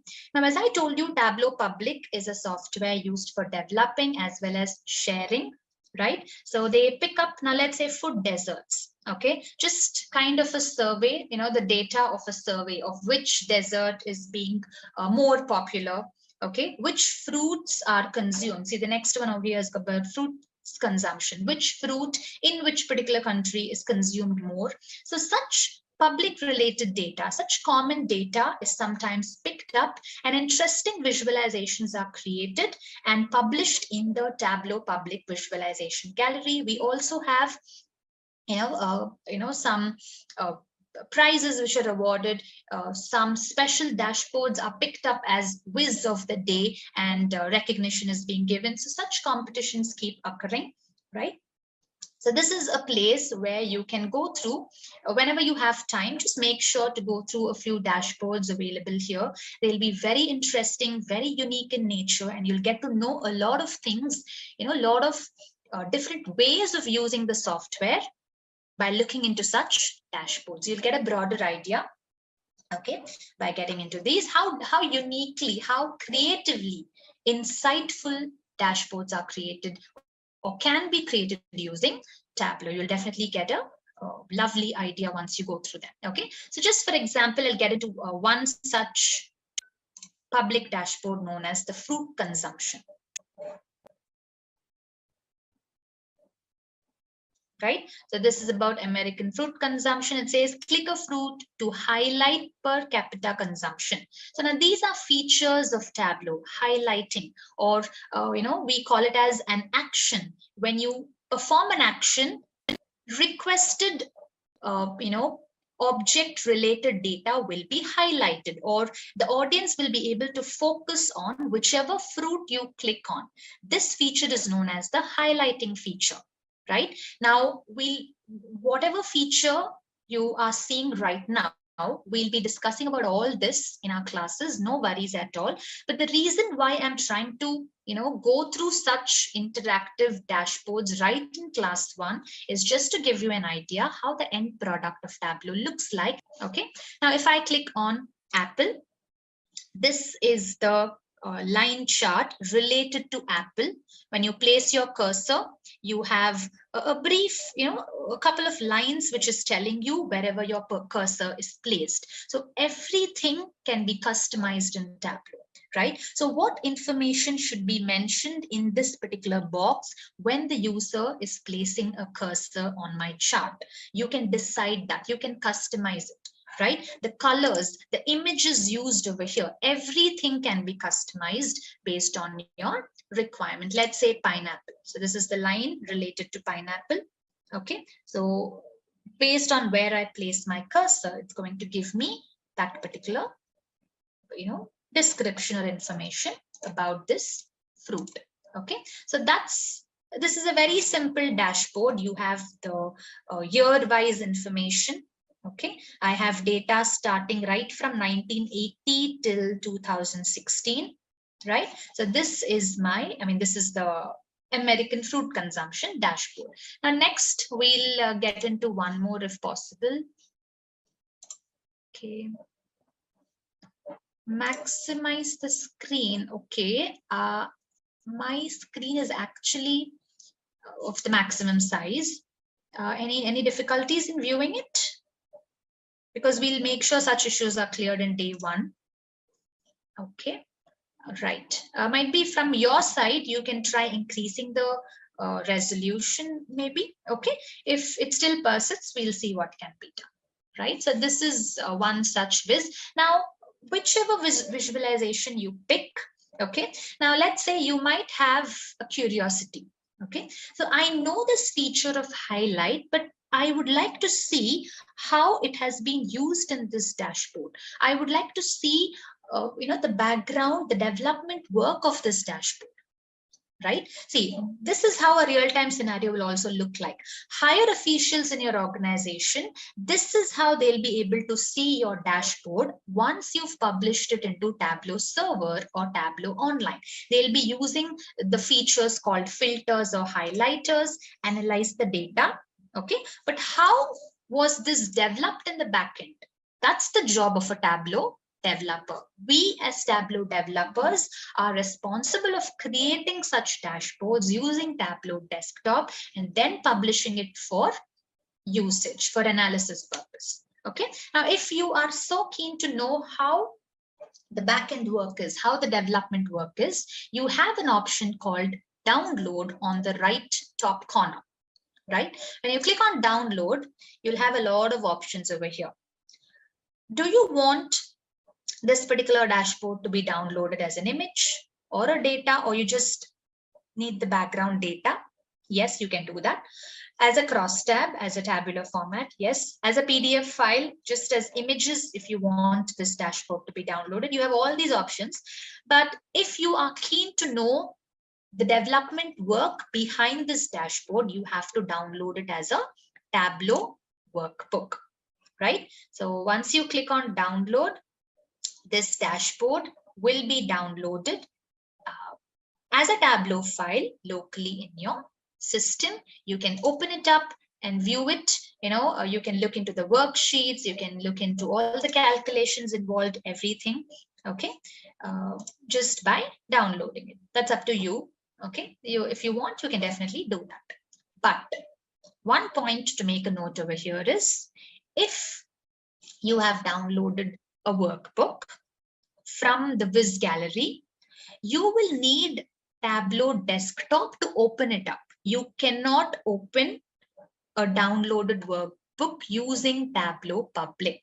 That's because of the file extensions that we have in Tableau, right? See, now that would be, that would be coming up in the next slides over here. How does Tableau work? Connect, analyze, share. This is something that we just went through. Connecting data. See, we have the connect pane in our start page. Yes, you can very well use it to connect your data. Now, sample superstore, I haven't introduced this data set to you, right? Now, this data set known as the sample superstore is an Excel file which has around 10,000 rows of data, 3 different sheets of data. This is an Excel file offered by the Tableau software company themselves. Okay, so I'll open up. This is the Excel file, right? 3 sheets, orders, people, and returns. This is an Excel file. You can download it from the internet, or when you're downloading the software, you will get it along with the software. Or if not, you will be having it in our LMS. The support team will give you the data sets, out of which sample store will be one of the major data sets that is provided. Okay, so it has 3 sheets. Orders is the main sheet, which has around 10,000 rows of data with around 16 to 17 columns. Okay, so this sample superstore can be connected with Tableau, and you can practice a lot with this data set. So around 70 to 80% of the topics in our course will be explained with sample superstore, right? But once you understand the concept, you can apply the same concept of any data set that you've been given, right? So this is an Excel file which we'll be using often in our upcoming classes. Okay, so that's the point mentioned over here. And then moving on to, okay, the file types. Field types is something that we'll be coming back. We'll not be missing out anything mentioned in these slides. We'll definitely come back, no worries at all. Okay, yeah. Now this is what I was trying to say. Now you have so many file extensions in Tableau, right? So once you download this particular dashboard from the Viz gallery as a Tableau workbook, it would be downloaded as a TWBX file, right? So such files, actually, all these file types, none of these file types can be opened up using Tableau public. Another major difference between Tableau desktop and Tableau public. I'll tell you more about it when we come to this slide, when I try explaining each of these file types with a particular example. Okay, so that is when you'll be able to get a better understanding why such file extensions are not available in Tableau public. Okay, so yeah, that's about it. Now, yeah, you can very well download it and try going through the different methods of how it has been created. Getting into just one more, let's say flight delays. This is another dashboard available in Tableau Public Gallery. Okay, now see, you can insert such images, you can have any color palette using which your data can be visualized, your background color, your font type, font size, placement, alignment, everything can be decided or customized in Tableau. You can show your creativity, make it insightful. Okay, and we call this as a dashboard, right? So this is a particular sheet.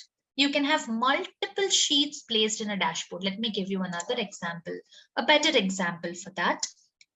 When I say you can have multiple sheets in Tableau, in a dashboard of Tableau, see? Yes. So this is one sheet where you have data visualized using a map. Now, not only bar charts, pie charts, or tables, line charts, these are not the only ones available. You have maps in Tableau using which data can be visualized. So you can have the map of a particular country, and you can highlight places where sales are high, sales are low, or dark colors where sales are high, light colors where sales are low. So that way of visualizing the data or representing the data is also possible. And you can use any country's map. You can use the whole world map. That's up to you. You have all the options readily available in Tableau, right? So here we have a map, sheet 1. Here we have a bar chart. That's the second sheet.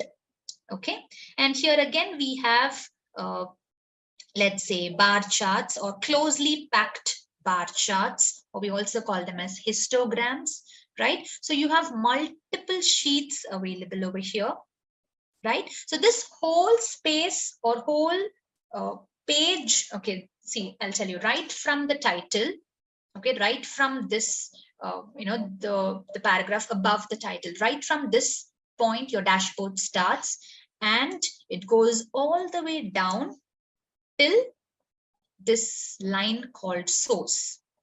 Okay, right? Everything is a part of your dashboard. You can have multiple sheets inside your dashboard. There's no limit at all. You can place any number of sheets. Sheets are nothing but individual, in simple words, I can say individual papers where your charts are drawn.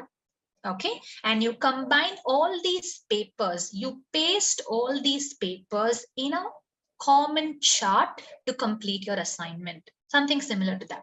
Okay, that is what is a dashboard. Or you can also have compare dashboard to a notice board. You have circulars related to different activities of a school.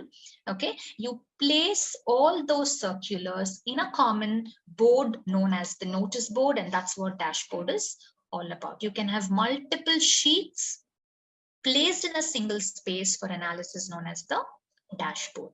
Okay, now here we have explore by year, and you have a slider right here.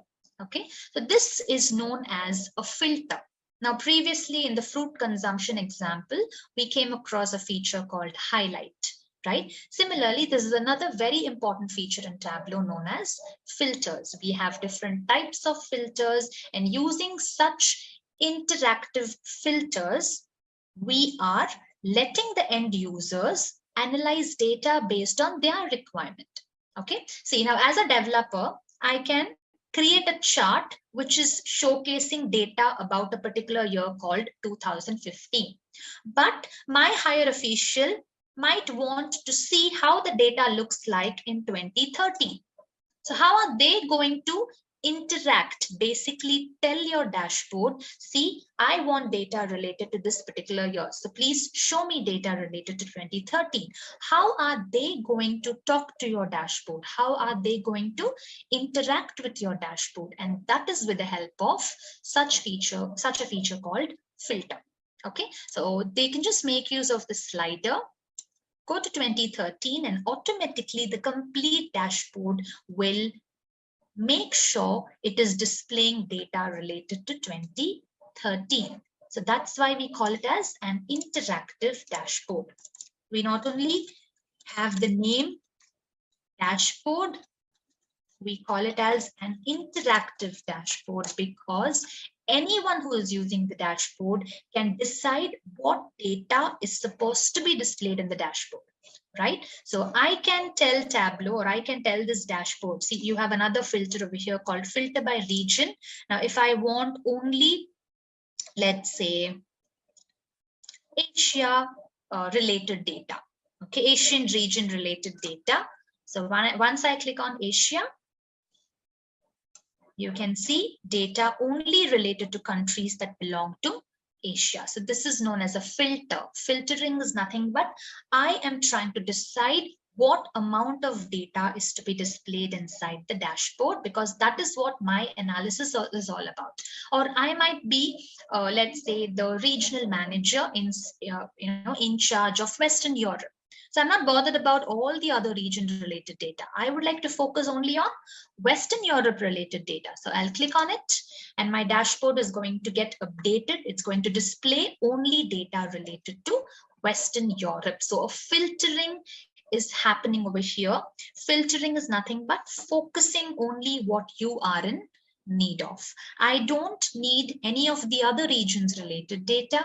I would like to focus only on Western Europe related data. So yes, I've applied a filter and I'm able to focus only on what I want, right? So such features make your dashboard insightful, easy to analyze, and user-friendly as well.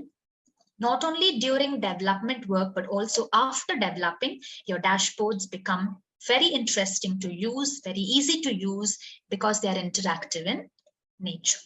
Okay, so everything can be customized. The place your filters are placed, okay, whether it should be a single select filter or a multi-select filter, whether it should be a drop-down list or a slider, just like how we have over here, every minute aspect can be customized, decided based on your requirements. So we'll try out all these things in our upcoming classes practically with the software. Okay, so I just wanted to showcase a few such working dashboards for you to see how or what great work you can do with Tableau just with a little practice. Just a quick info, guys. Intellipaat offers Tableau certification training course designed by industry experts. The certification training course in Tableau program aims to help you master building interactive dashboards and performing data visualization. This Tableau course will prepare you for the Tableau Desktop Qualified Associate exam. Master Tableau Desktop and public integration with R and big data in this Tableau certification through various projects and real-life case studies. With this course, we have already helped thousands of professionals in successful career transition. You can check out their testimonials on our Achievers channel, whose link is given in the description below.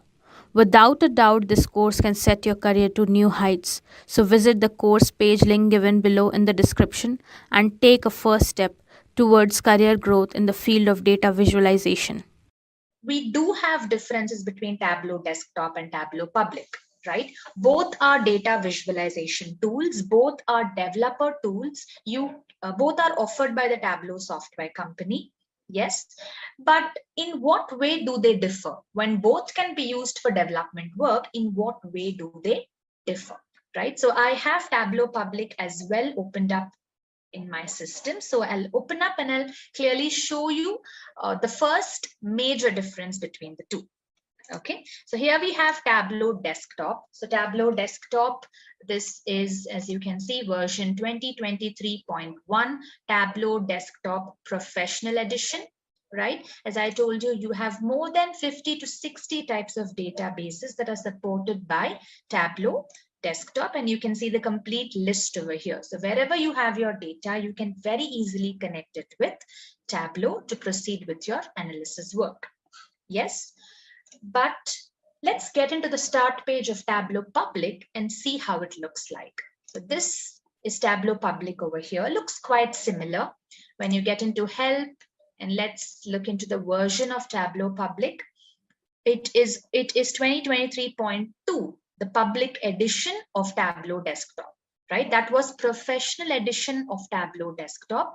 This is the public edition of Tableau Desktop, and in short, we call it as Tableau Public. This is a complete freeware. You can keep using it for free for lifetime, but we do have a few limitations in Tableau Public, which is definitely not going to affect the usage during practice purposes, right? So when you click on more from your connect pane of Tableau Public, this is what it looks like. So you have hardly very few file types from where data can be connected with Tableau Public, because Tableau Public has no security at all.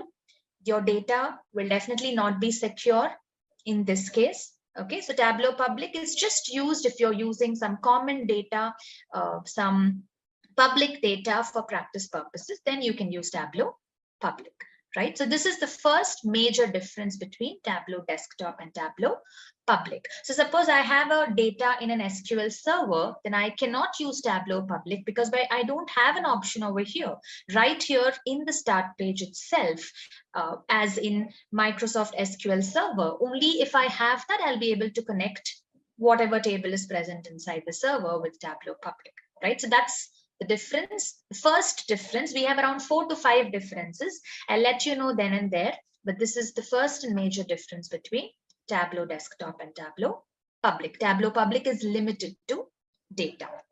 Okay, right. So sample superstore, here we have this Excel file. We'll be working with this file very often to discuss almost 80% of the topics in our upcoming classes. So this is a very important Excel sheet called Orders of Sample Superstore, which has around 10,000 rows of data. Yes. Now, before we start connecting the data, I'll give you an idea about the different file types. The different data types. File types comes around 3 to 4 slides later, but these are the data types. Normally, what are the data types we are aware of? Let's say integer, float, string, or date, right? These are the common data types we must have heard about.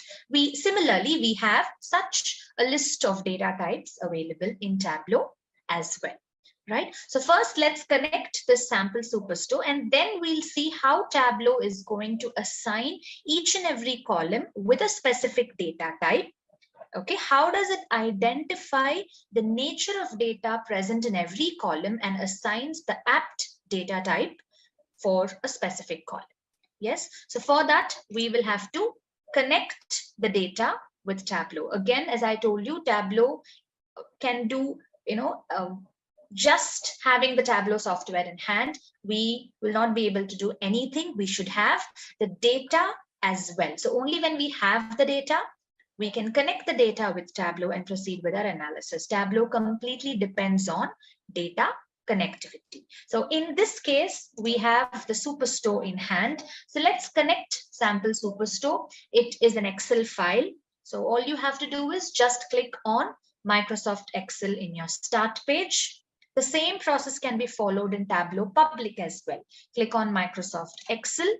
A dialog box will pop up. Browse, get into the folder wherever you have your sample superstore. Just get into the respective folder, click on the file, and then click on open. So within a few seconds, you'll automatically be directed to a page known as the data source page, right? The left-hand bottom corner tells you the name of this page. This is known as the data source page. Okay, so we have the connection details. The file name is sample superstore. The file type is Microsoft Excel. Basically, it's telling you that it's an Excel file that you've connected with Tableau. Okay, and we'll see what is this checkbox all about. Now over here, as you can see, you have a list of names, orders, people, and returns. Now, what are these three? Where did these come from? Orders, people, and returns. These are the sheets coming in from Sample Superstore. So Sample Superstore is an Excel file with 3 Excel sheets: orders, people, and returns. So all the sheets present in this Excel file are listed out in your data source page. Yes. Now the table-like icon on the left-hand side, these three, the first 3 are the sheets pulled in from our Excel file, whereas we again have something called orders named range, people named range, and returns named range. Now, what is this named range all about? Is Tableau responsible for the creation of this named range, or where do these named ranges come from? We'll have a look into it. Yes. Okay, there's a query. We have to follow the hands-on. Now, it's not necessary that you'll have to keep working along with me, practically practice along with me. It's definitely not necessary. You can just look into my screen, first observe what's happening, and then after the session, you can take the weekdays time and keep practicing, and let me know if you have any queries in our next class. Okay. Okay, named range is not appearing. We have another query in the chat box. Named range is not appearing in Tableau Public. Now I'll tell you, we have different versions of Sample Superstore, right? Some versions of Sample Superstore will have a named range. Some versions might not have a named range. That must be the reason. Right away, I'll tell you how to create a named range. You can do so, and let's see if that is going to reflect when you connect the data set in Tableau Public. Okay, Sample Superstore. Okay, where do we get this data set? The LMS that has been provided to you, you must have received the slides, the assignments, the data sets from our support team. So that is where you will also find Sample Superstore, right? Or I'll give you an idea. Suppose we have, so you will have the course content Tableau folder provided, and within that you will have module 1, module 2, multiple folders. When you get into module 1, you will have your data set inside which Sample Superstore is going to be present. Okay, you can make use of it. Okay, right. So let's see what is a named range about. So now step 1, I hope you're clear how simple it was to connect an Excel file with Tableau. Any Excel file, if you have any other samples in hand, you can also try that out. Okay, so from the start page, just click on Microsoft Excel, choose your file, click on open, and within a few seconds, you'll automatically be directed to the data source page. Right now, we have orders, people, returns. These are the 3 sheets coming in from the Excel file. So how many ever sheets you have in your Excel file, they are going to be listed out in your data source page. But what is a named range all about? I'll tell you. Let's go back to the Excel file. Now, named range, we can, let's say, orders is a sheet having 10,000 rows. Okay, but I would like to create a subset, a table with just, let's say, the first 10 rows of data present in this sheet. So what I can do is I can select and drag, basically click drag, which is going to select the first 10 to 15, how many ever rows of data. I'll be selecting only the first 10 rows of data. Okay, along with the column headers. So I'm selecting a range of cells and I'm planning to give a specific name to it. That is what is a named range all about. So named range is a concept which only belongs to Excel files. It has nothing to do with Tableau. Tableau is just reflecting whatever is present in your Excel file. Okay, now that's another very important nature of Tableau. Okay, you cannot edit your data in Tableau. You cannot add new rows of data from the Tableau environment. You cannot delete existing rows of data from the Tableau environment. You cannot touch your data from Tableau's workspace. Now, to give you a very good example, let's compare Tableau to a mirror. Okay, so Tableau is just like a mirror which is reflecting the data that belongs to your original data set. Yes, now let's say we have a person standing right in front of the mirror. Okay, so the person is wearing a hat, for example. Yes, so whatever the person, whatever color the hat is, that is just going to be reflected by the mirror. So let's say my data set is having 10,000 rows, then the exact 10,000 rows of data is just going to be reflected by Tableau. Okay, now let's say the person is planning to change his hat's color. Yes, now can you do anything on the mirror?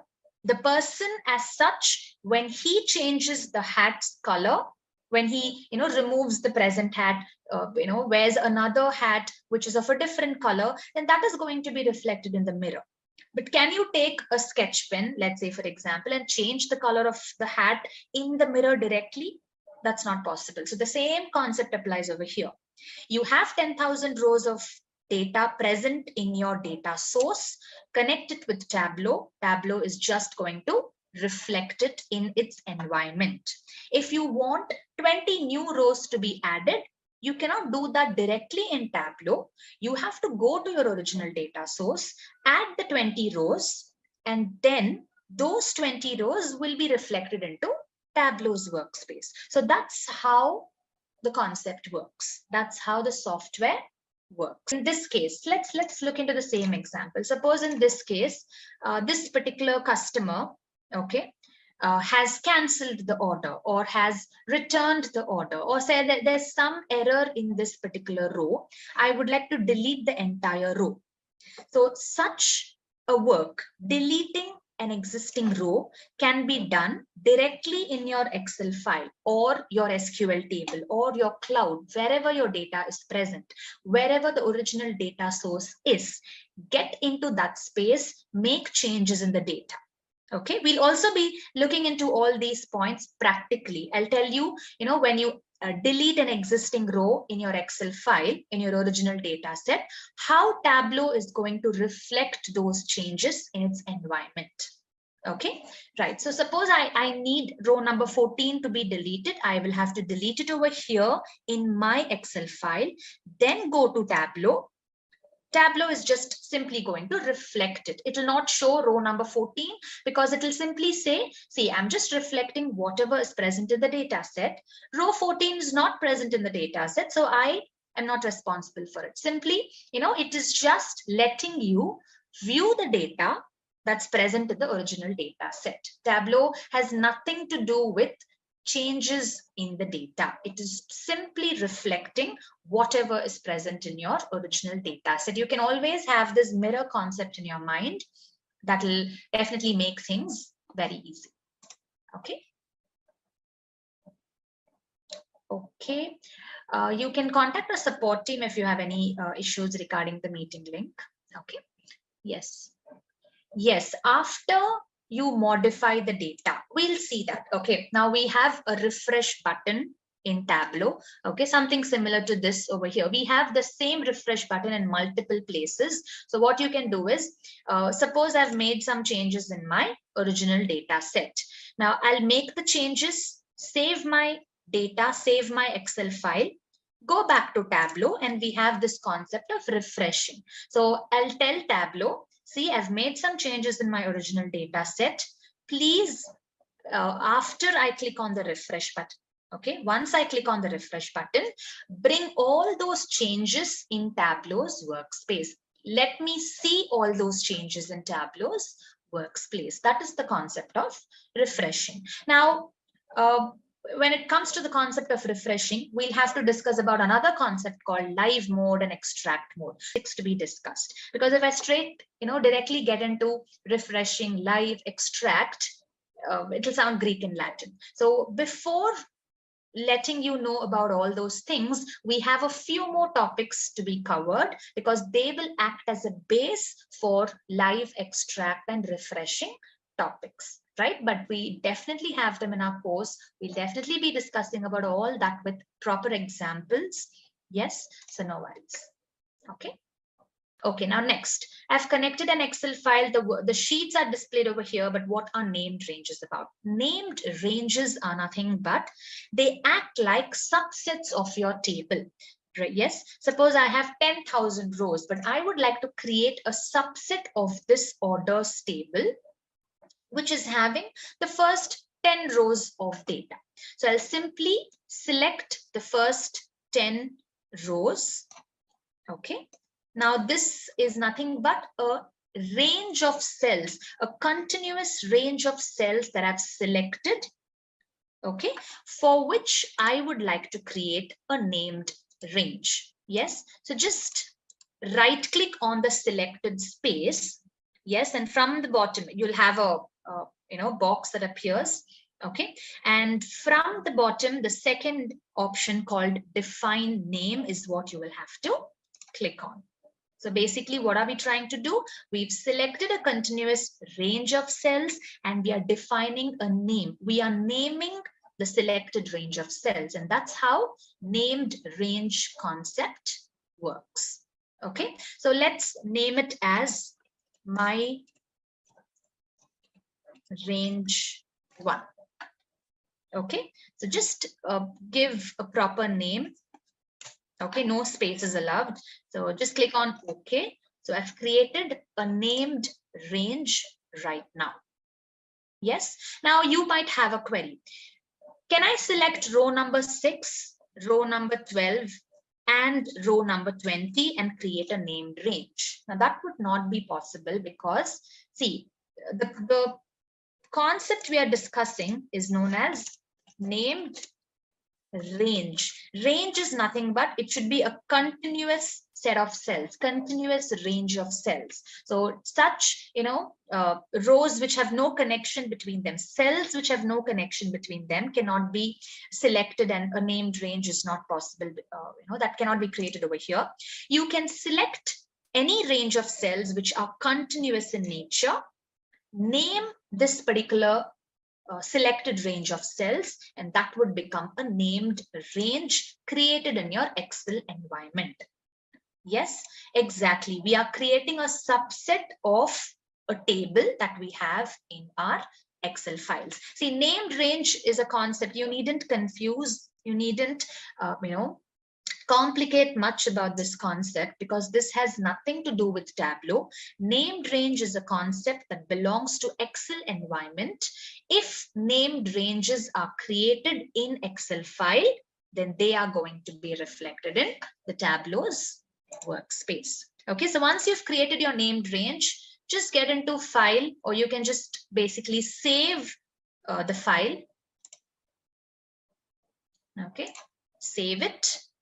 Go back to Tableau, and once you refresh it, okay, or once you connect it back, you'll be able to see the named range. Now we already have some named ranges over here.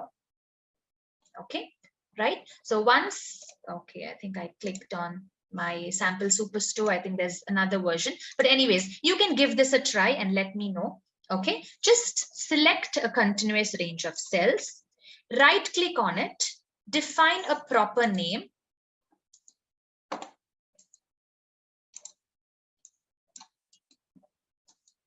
My right click is not working.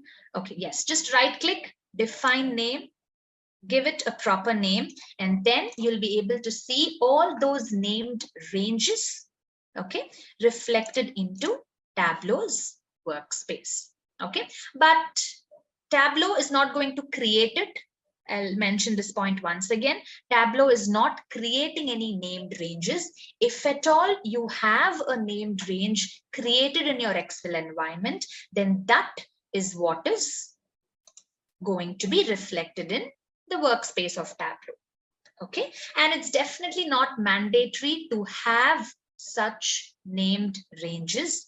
Okay, but the reason, see, as I told you, Sample Superstore is a data set provided by the Tableau software company themselves, right? So the reason why they have created 3 Excel sheets and 3 named ranges with exactly the same name is nothing but they're just trying to tell you, see, whether it's an Excel sheet that you drag and drop into the data source page, okay, whether it's going to be an Excel sheet that you drag and drop in this white space of your data source page, or you drag and drop a named range from the same Excel file into the white space of the data source page, the way Tableau handles both is definitely going to be the same. Tableau considers both Excel sheets and named ranges as tables. Okay, so that's the reason, just to make that point clear. This particular set of named ranges are created in the Sample Superstore provided by the Tableau software company. Okay, I'll repeat that point once again. Named range is something that is created in an Excel environment. It is definitely not mandatory. It's up to the developer, it's up to the user. If at all a named range has been created in your Excel environment, then when you're connecting that particular Excel file with Tableau, Tableau is going to reflect the named ranges just like how it is reflecting the sheets from your Excel file. And the way Tableau treats an Excel sheet and a named range is absolutely the same. Both are treated as tables by Tableau. So you can either analyze by pulling a sheet from your Excel file or by pulling a named range from your Excel file. Tableau is not going to, show any difference in how it personally handles Excel sheets and named ranges. Okay, so that's the reason I told you named range is only going to be present when you're working with Excel files if you had created it in your data source. Otherwise, for text files, CSV files, PDF files, or databases from servers or clouds, this concept of named range is definitely not going to be available because it only belongs to an Excel environment. So that's the reason we needn't confuse much about it. Okay. Yes. Okay, so what I'll do is, I think most of the participants are not able to see the named ranges because you might be using a different version of Sample Superstore. By the end of today's class, I'll share this version of Sample Superstore that I have in the chat box so that you can give it a try and see how named ranges are going to be brought into the data source page. So no worries about it. Okay. Okay. What's the use of named range? Why one should use a named range? Okay. See, as I told you, if my original Excel sheet called orders is having 10,000 rows of data, but I would like to create a subset table which is having only the first 100 rows. So in that case, I can select the first 100 rows, define a name for it, and use that subset table for my analysis purpose instead of pulling the main sheet which is having 10,000 rows of data. Okay, I can work with lesser amount of data because I feel that is more convenient. So it's completely dependent on the developer of whether to use it or not, whether to create a named range or not. Yes, so but whether you work with a named range or an Excel sheet, Tableau handles both as tables. You'll find no difference between them in Tableau's workspace. Okay, so that's a named range all about. Again, just have a basic idea about it. We needn't get much deeper into the concept. Okay, right. So the next new word that we'll be coming across today is known as the canvas area. Yes, this white space which tells you drag tables here is known as the canvas area of your data source page. So step one, From the start page, we had to choose the file type or the cloud or server in order to connect the data with Tableau. And once that is done, you'll be directed to the data source page. Okay, so in the data source page, you will have to at least pull one table into the canvas area. Yes, just it's, I mean, Tableau uses the drag and drop technology, right? So just click on orders, drag and drop it into the canvas area, and this is what happens, right? So you have the table name called orders placed into the canvas area. Okay, now this is split into two halves. The upper half is where you've placed the table, and there, in the bottom half appears the view area. Right now, what is Tableau trying to do? It is letting you view the data. It is just reflecting the data, letting you view the data from the original data source. So that's the reason we call this as the view area. It gives you the complete list of columns present in the sample superstore. See, row ID, order ID, it's exactly in the same order as of how it appears in your Excel file. So the complete data from your Excel file has been brought into the view area of Tableau. Okay, now this space over here, this is known as the table details space. Okay, this is basically giving you the metadata information. Now, metadata is nothing but the structure of your table.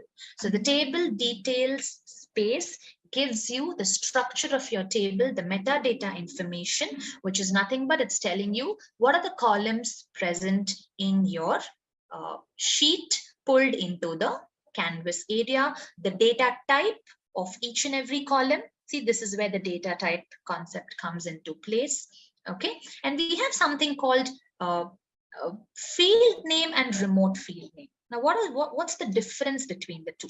Okay, we'll see what is the difference, but we definitely, as of now, it looks the same, but we do have a difference between them, right? Field name, remote field name.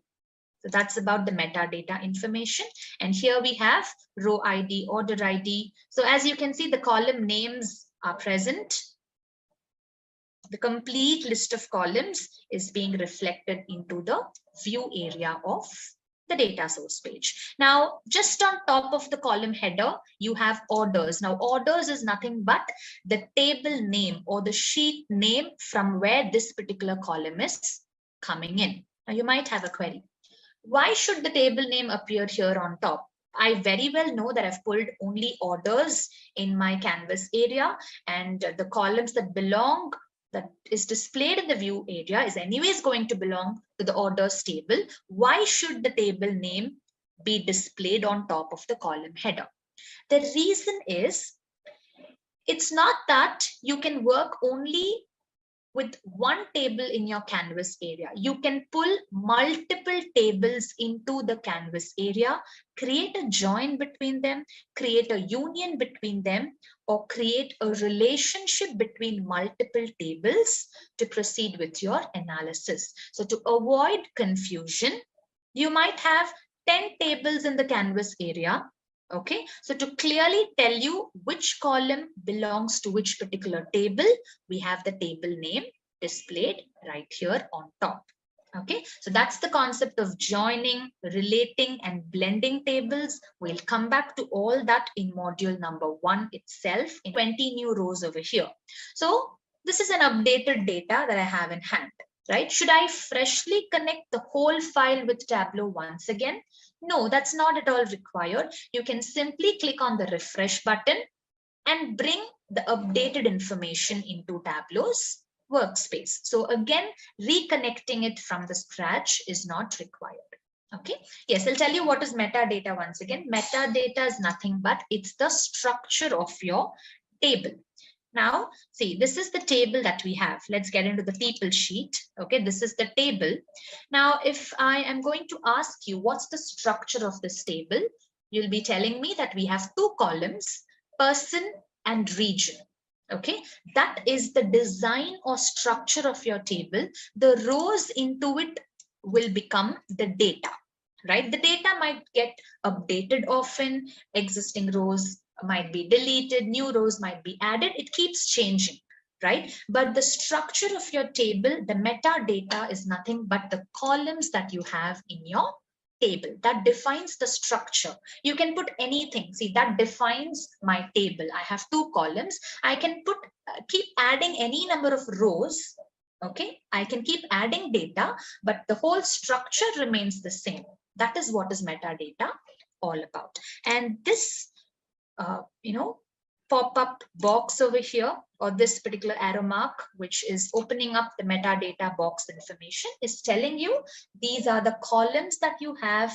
All these columns belong to this particular table, right?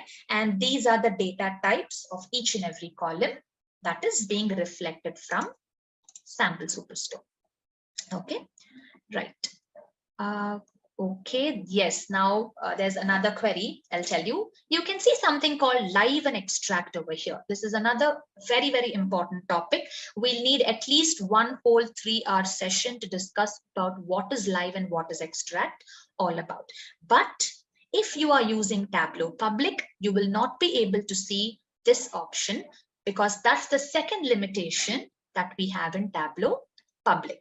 It is always an extract mode of connection when it comes to Tableau Public. We do not have options to toggle between live and extract when it comes to Tableau Public. Okay, so yes, that is definitely a limitation in Tableau Public, right?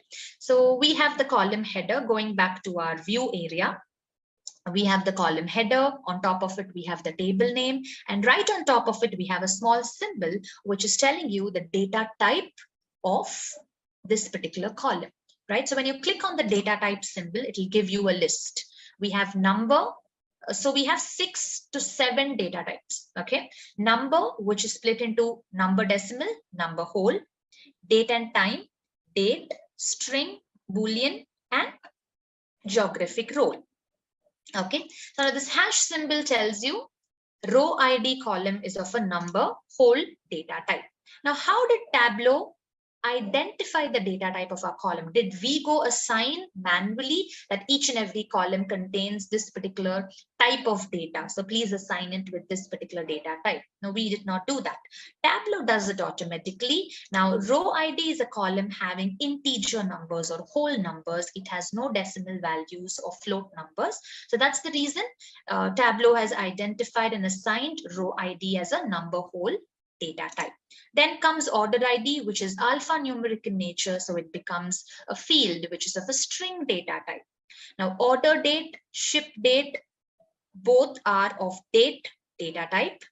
Okay, and then as you move on, you have a globe symbol over here.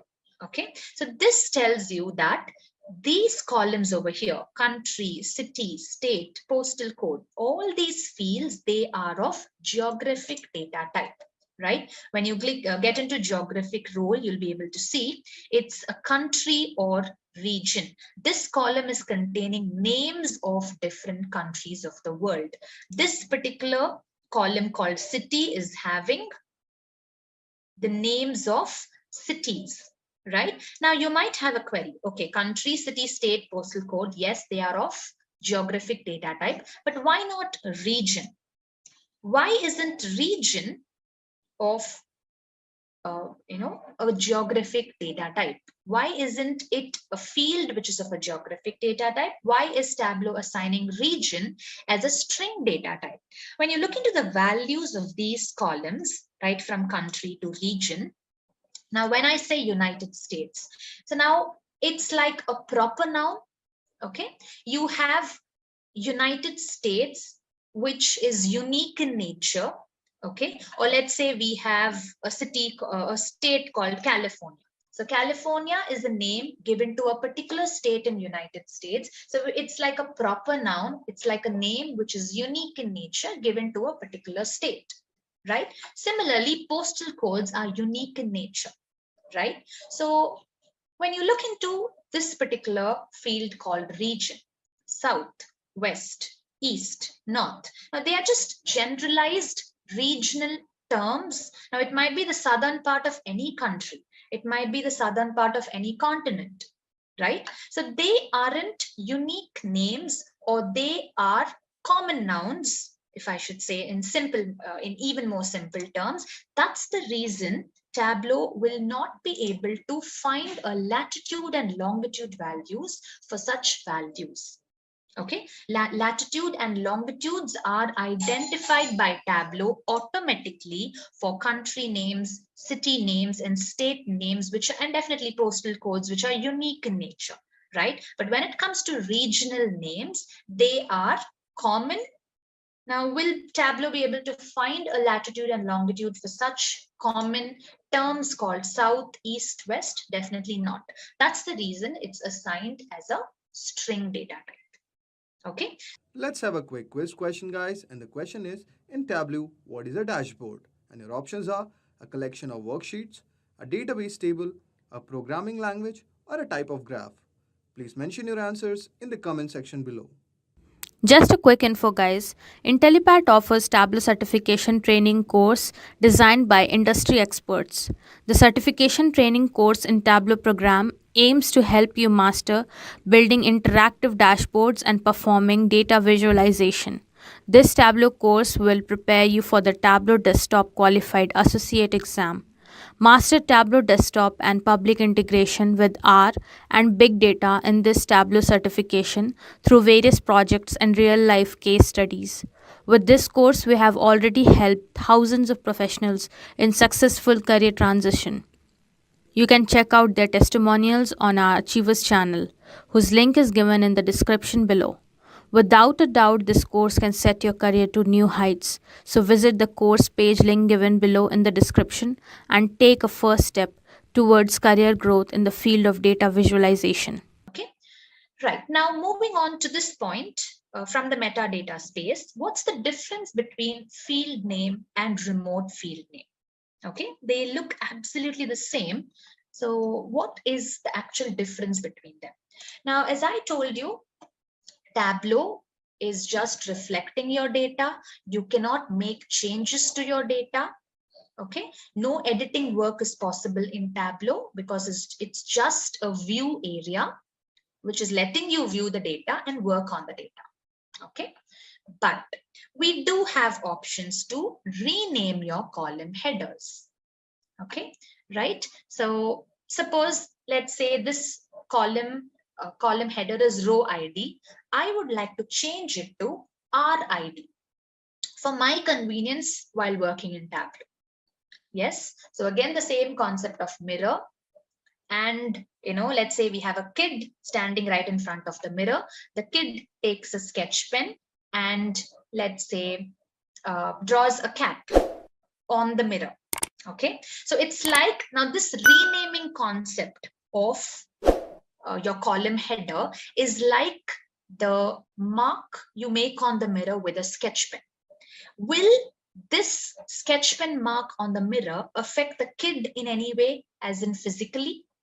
No. So if I am changing, just click on the arrow mark right on top of the column header, click on the first option called rename and change it to RID or whatever, however you want the column's header to be named as. So I am just changing it as RID instead of row ID. So as you can see, my column header in the view area of Tableau has been changed to RID. This change is happening locally in Tableau's workspace just for my convenience to work in Tableau. This is in no way going to affect my original data set. Renaming is like the sketch pen mark the kid is making on the mirror. It stays locally on the mirror. It is in no way affecting the kid in any way. Right? Similarly, this renaming stays locally in Tableau. It is not affecting my data set in any way. Right? Then you might ask me, why? Then what's the purpose of renaming the column? Because it's for my convenience to work in Tableau. I might have a column name which sounds too complicated or which is quite lengthy, okay, or which is too technical. To make it simple, to make it easy for my analysis purpose in Tableau, I am just renaming it, making this kind of a change locally in Tableau. Okay, right? So you can always click on the arrow mark right on top of your column header and reset the name, bring back the column's name as it is from the original data set. You always have that option, right? But now when I get into the metadata information, as you can see, this is where the difference between field name and remote field name comes into act. Okay, remote field name is a column which is always displaying the column header as per the original data set, right? See, it's telling you, though you might have changed the column header as RID in the local view area of Tableau, but the original Excel file, the original data source, still has the column header as row ID. Okay, so at any point you must have renamed multiple columns multiple number of times, and suddenly you wanted to refer. Okay, so this is how I've renamed the column, but what was the actual column name? All you have to do is just get into the metadata structure space. Okay, you can just refer. Okay, so RID is how I've renamed it, but this is how the original column header looks like. So basically it's just for your reference purpose. Okay, I hope you're getting the difference between field name and remote field name. Field name will always display the column headers as per the Tableau environment. If you've made any changes, then those changes will be present in the field name column. But your remote field name column is always going to display the column headers according to the original data set. Okay, that's the simple difference between the two. So again, click on the arrow mark, reset name. So you'll get back the original column header name over here. Okay, so when you click on the arrow mark, see on top of every column header, you have an arrow mark present, right? So the second option over here says copy values. Very simple, just like the Control C, Control V, right? Copy paste values. Let's say I would like to copy all the values in this particular column, go into a Word file or a notepad, or let's say directly I'm trying to paste the values in an email and send it to my higher official. You can very well do that. So it's the simple copy paste option that you have right here. Okay, then comes hide. Now, okay, let's say I'm planning to analyze the data. I'm planning to analyze customer related information. So all I need is customer ID, customer name, and the product they've purchased. Okay, you will have the product ID or the product name that they've purchased. So I do not require columns like row ID, order ID, and order date. Okay, so such a long list of columns is confusing my analysis work. So let's hide all the unnecessary ones and focus only on what we are in need of. Okay, we have a few questions. Let me just go through it quickly. Okay. Okay, if field name, yes, field name is and column name is absolutely the same thing. Okay, column name, field name, both are the same, no difference at all, right? Okay, you're not able to see the metadata. You will definitely have it even in 2021. Okay, let me just check and I'll get back to you. Okay. Yes. Okay. Okay. Can we copy multiple columns at one time? Definitely yes. Just select one column, press Control in your keyboard, select another column, click on the drop down arrow mark of any one column, any one selected column, and copy values. Yes, you can do that. And okay, after renaming, can I save this Tableau file as a .trex, and will it remain the same while I open this file without changing in the source? You can definitely now see calculations that I create locally in Tableau's environment. All the columns that I rename in Tableau's environment, you can save all these changes.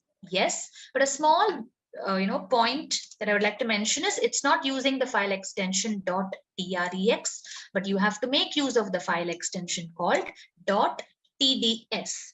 This is how you save all the modifications that you've done to the data locally in Tableau's environment. a couple of slides away. Okay, we'll definitely look into all these file types. I'll tell you how to save them, what's the difference between them, when to use which particular file type according to your requirement. Okay, we'll go through all that. But as of now, I'm just trying to make this data source environment a little familiar. Okay, so that you can just give it a try. Get familiar with the environment. That is very, very important. Okay, yes. So that's about copy values. Now going back to hide. As I told you, let me hide the row ID column. You can also hide multiple columns. Just press Control in your keyboard. Keep selecting multiple columns. Click on the arrow mark of any one selected column and then say hide. So row ID, order ID, all the 4 columns are hidden from your view area. Okay, so now you can focus only on the columns that you're planning to work with. You can hide all the unnecessary columns. How do we unhide these columns now? Again, you have now, see, the upper part is known as the canvas area. This space where all the columns and rows are displayed is known as the view area. So there's a small tab which is separating the canvas area and the view area. Okay, so on the rightmost corner of this tab, you have, I'm sorry, not the rightmost is the collapse option, but just before that, you have a settings like icon. Click on it, and there you have an option called show hidden fields, right? So when you click on show hidden fields, all the fields which are currently hidden is displayed in the view area. See, you have to make a note, they are still hidden. Okay, just that for your reference, for you to see which are the columns that are hidden or which are the fields that are hidden, Tableau is showing the hidden fields. So it's up to you if you're planning to unhide them. Get back to the same drop-down menu, click on unhide, and that's it. Okay, so if you're planning to unhide multiple columns, select all the columns that are hidden by pressing Control in your keyboard. Click on any one of the selected columns drop down arrow mark and then unhide them. So that's how you hide and unhide the columns. Okay, right. The next option is creating aliases. Okay, now all these options are quite easy and simple to explain as well as simple to understand. So I'm quickly going through them. Okay, you can just, after the session during the weekdays time, you can just slowly, look into all these options, get familiar with them. Getting familiarity with the environment is very, very important. Okay, that's how you get comfortable with the environment, and that's how you start generating the interest to work with the software as well. Okay, so that's the reason I'm trying to going through every small icon available, every drop down option available, so that you'll have an idea of what each and every option actually lets you do in Tableau. Okay, creating an aliases. So again, Tableau is acting as a mirror. You cannot edit your data in Tableau, but what is aliases all about? Now, aliases is like, now you might have a professional name, but your friends and your close family members will call you with a pet name or with an with an alias name. That's the same concept which works over here as well. Okay, now let's say we have a column called ship mode. So what are the values under this column? We have second class, we have standard class of shipping, we have first class of shipping, we have first class of shipping. Okay, so we have different modes of shipping the products. But what I feel is I would like to create short forms or abbreviations or simple terms for these ship modes for my ease of analysis in Tableau. Okay, right. Now let me give you an example. Just click on the drop down arrow above ship mode and then say aliases. Just click on aliases. Okay, the dialog box would appear and it is telling you, see, these are the members of your column called ship mode. Now, how did we open this dialog box? I clicked on the arrow mark right above ship mode. Yes, so and then clicked on analysis. So it's telling me you had clicked on a column called ship mode. These are the members of your column: first class, same day, second class, and standard class. And if you want, you can create aliases for them. Now, let's say for first class, I would like to create an alias called FC. I'm just creating a short form of it. Okay. For second class, let's have it as SC. For standard class, I'll have it as STD class, right? And if you would like to leave same day as it is, just leave it as it is. It's not necessary, it's not mandatory that you'll have to create an alias for all the values in your column.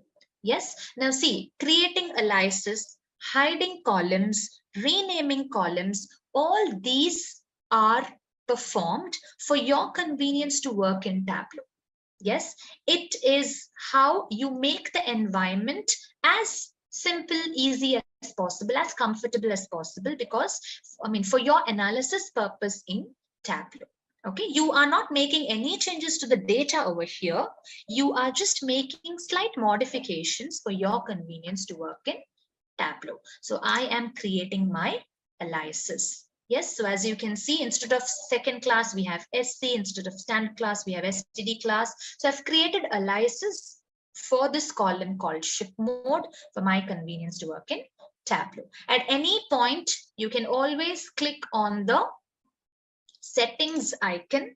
Okay, and if you don't want aliases to be displayed, if you want the original values to be displayed, just uncheck this option and you'll get back your original values. If you want aliases to be displayed, just check this option. If you want to completely remove the aliases, go back to the same drop-down menu, click on aliases, and just, one single button called clear aliases, then click on OK. So you'll get back the original values. Okay, another scenario where this concept of aliases will be of great use. Now, let's say, suppose I have a mechanical company, an automobile industry related data. Okay, so the product names are quite complicated and technical in that case. Okay, something similar to this might be. The product names are, with the type numbers. Okay, let's say we have gearboxes, different types of gearboxes, then we have clutch facing tools. So everything is quite complicated in nature, quite technical in nature.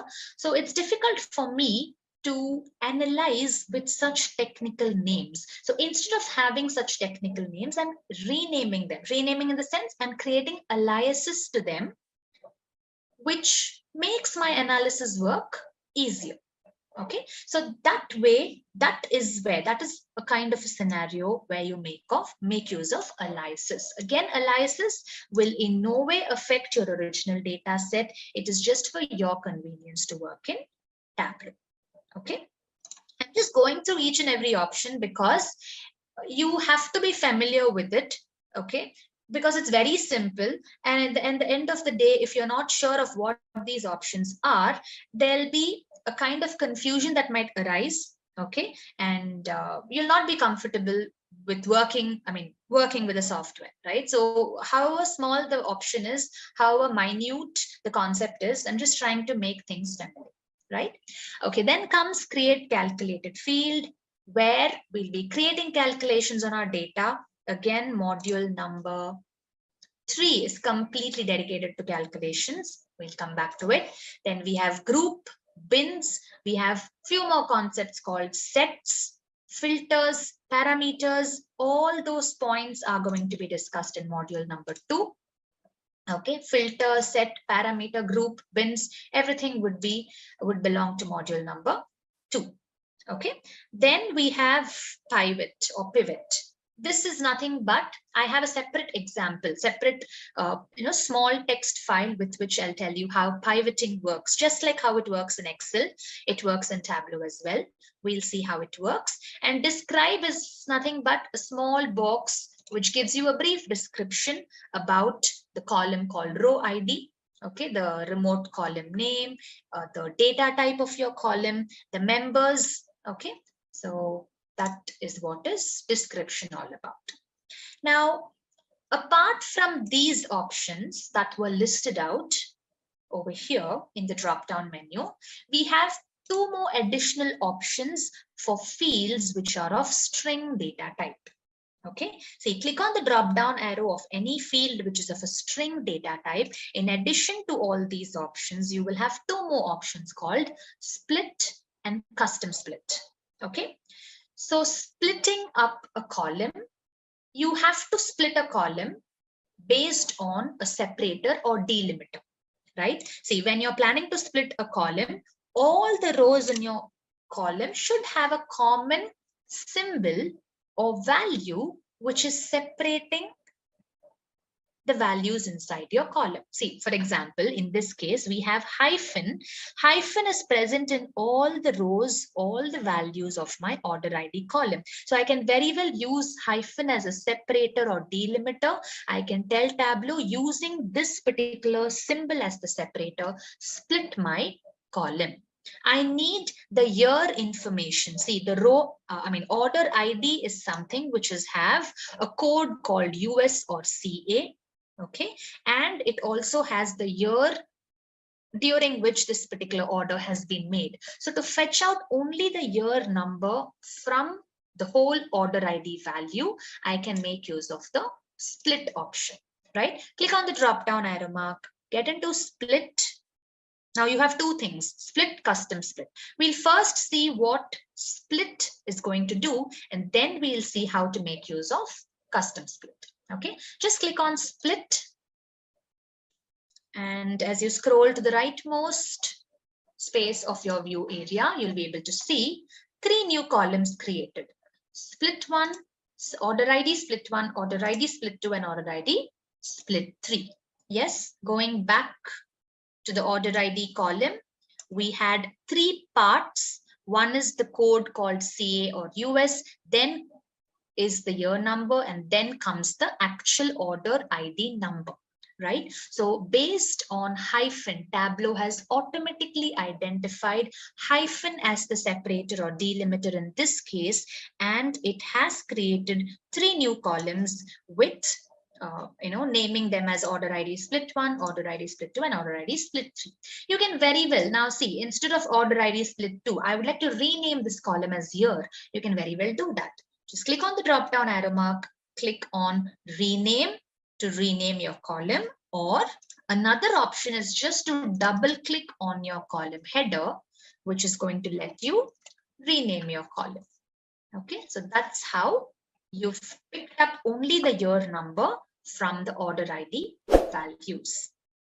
Okay, so another point, see, there's a lot of things that you'll have to observe when you're working with this new software, okay, till you get familiar. Yes, so as you notice, now you have this blue line on top of all the columns, right? I hope you're able to see that. There's a blue line which appears on top of all the columns, right from row ID till profit, but we don't have that blue line continued for columns that were created in Tableau, split 1, split 2, and split 3.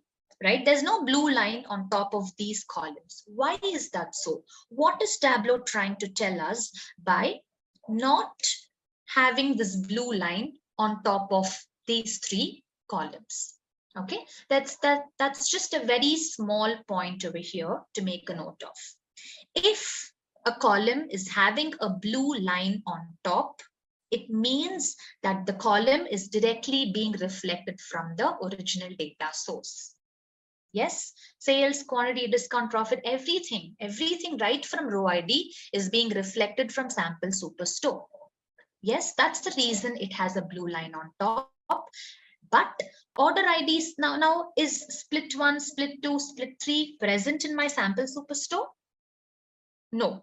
Right? For our convenience to work in Tableau, just because I wanted to fetch the year number from order ID, I used the split option that's locally available in Tableau. Using this split option, Tableau has created these three columns locally for your convenience to work in Tableau. So it is trying to tell you, see, these columns are created locally in Tableau. It's not coming from the original data set, and that's why it has no blue line on top. Okay, That's the minute difference between them. The same point, okay, Tableau is trying to tell you the same thing using another way. See, the data type symbol. Normally we have either hash or ABC or the globe symbol, which is telling you the data type of the respective column. But when you look into the data type symbols of the split columns, you have a small equal to sign right in front of it. Might be, if it's not visible right now, you can see it in your own system. Okay, there'll be a small equal to sign right in front of the data type symbol, which is again telling you the same thing. See, these are columns created locally in Tableau. They are not reflected, or they do not belong to the original data set. And there's one more thing telling you the same thing. Okay, there's one more point over here, which is again trying to tell you the same thing. On top of all the column headers, normally we have the table name to which it belongs to. But on top of the 3 columns that we just now created, split 1, split 2, split 3, we do not have the table name, but we have something known as calculation. So this is again trying to tell you it's a calculation. It's a modification that you've made locally in Tableau. This is not a column that is reflected from the original data set. That is also something you'll have to make a note of. So 3 things are trying to convey the same concept of whether the column is being pulled or reflected from the original data set, or it is or whether it is locally created in Tableau. Okay, I hope you're clear with that. Some minute things to note, but they'll definitely play an important role if you're not sure about why there's no blue line on top, or why there's an equal to symbol right in front of the data type symbol. If you're not clear about it, then it'll always keep, you'll keep getting this confusion of why Tableau is behaving weirdly in this particular case. Okay, what is the difference between having an equal to symbol or not having an equal to sign right in front of the data type symbol? Okay, right. So now, see, when you click on the drop down arrow mark of on top of any column header, do we have an option called delete? No, definitely not. Tableau is not going to let you delete any column that is being reflected from the original data set, because it is acting as a mirror. You cannot change your data. You cannot edit your data. You cannot add, delete anything from your data, because Tableau is just a reflection. You're working on the reflection.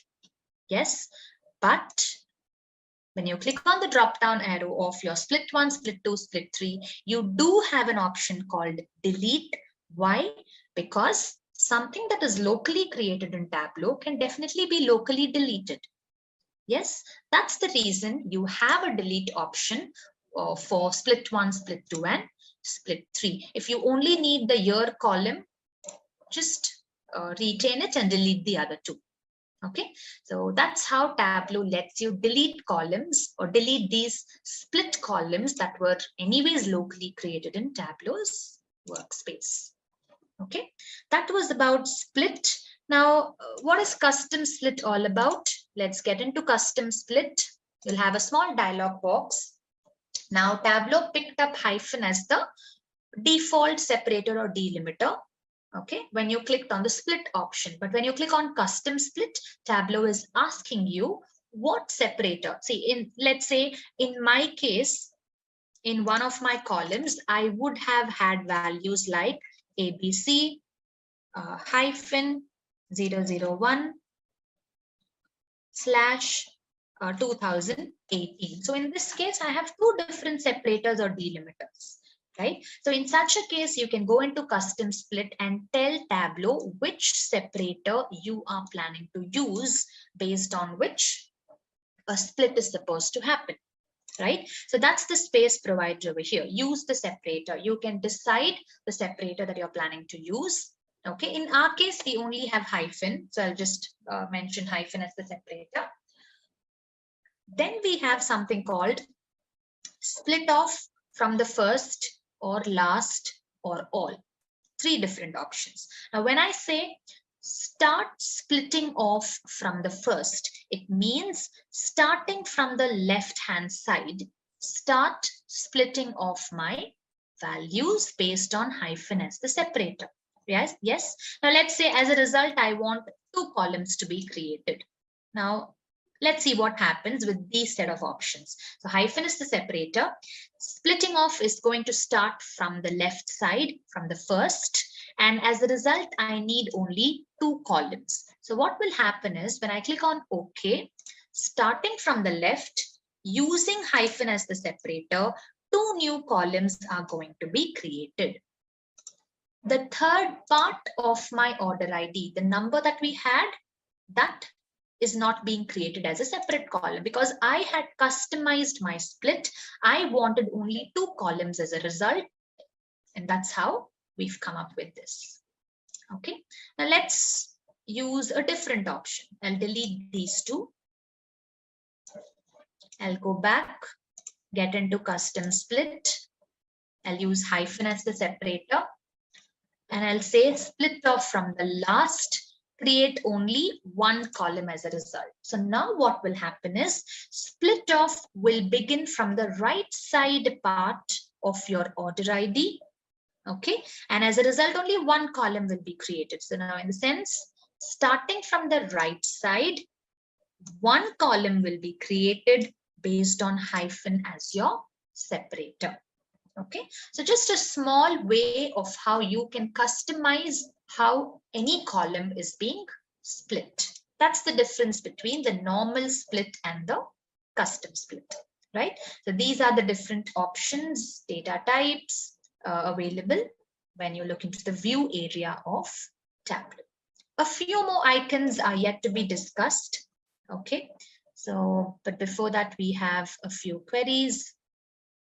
Yes, renaming, aliases is just like a temporary name that you've given for the values in your data. Okay, if there are too many values in a column, should aliases be done manually one by one, or does the list look okay? Okay, can we, as in, should we manually? Now, definitely yes, aliases is something that we will have to manually create for all the values one by one. If at all you have, let's say, something like a mapping file, okay, you have a separate file which is having all the aliases names. Let's say I have 10,000 products in my data source, and I have a mapping file which is having the aliases for all these 10,000 products. Okay, now I cannot keep renaming them manually. In that case, you can simply connect both your original data source and your mapping file with Tableau, join them together.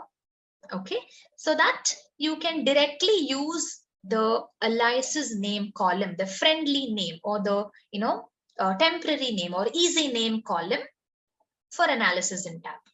So that is how you can do it. But creating aliases in Tableau is where you have to manually enter, no other go. But when you have a long list, you can then connect a separate file for it and join the tables together.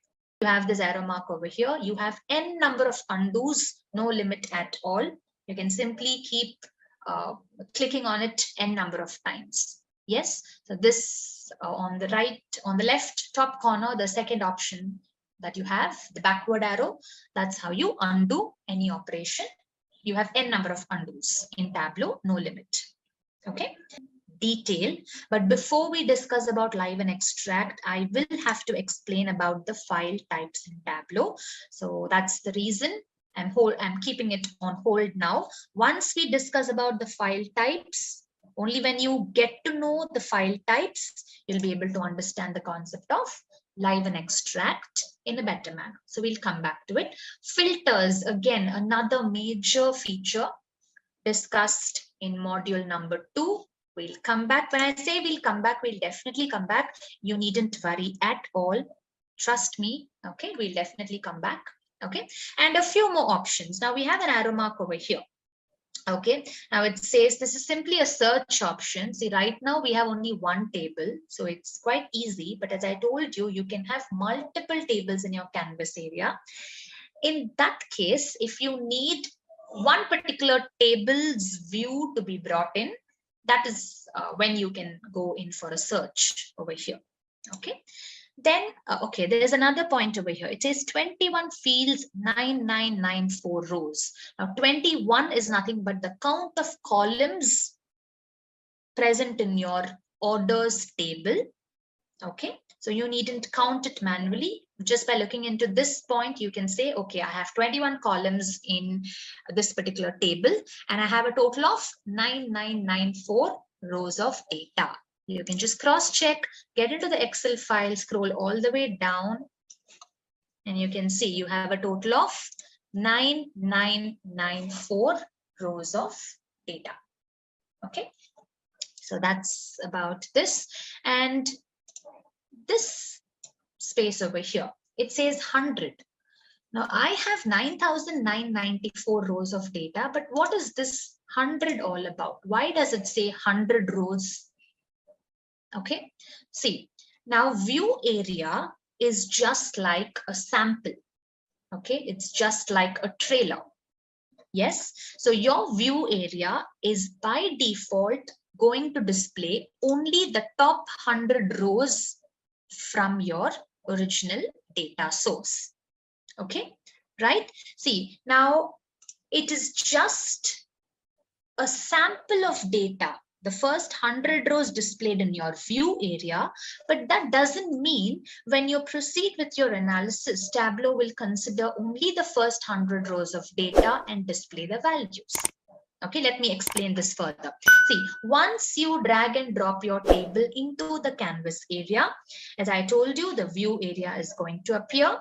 What's the next step all about? Next step is click on sheet number 1. In your left hand bottom corner, the first tab says data source. The second tab says sheet 1. Just click on sheet number 1, and this is the workspace where you will be converting your data into graphical representations. Okay, this is your worksheet space. This is where we'll be creating all our charts and graphs using the drag and drop technology. Okay, so once you get into the worksheet space, when you drag and drop, let's say, see, this is the complete list of columns. I have all my columns arranged in an alphabetical order based on their column headers. Okay, see, category, city, all these columns are arranged in an alphabetical order.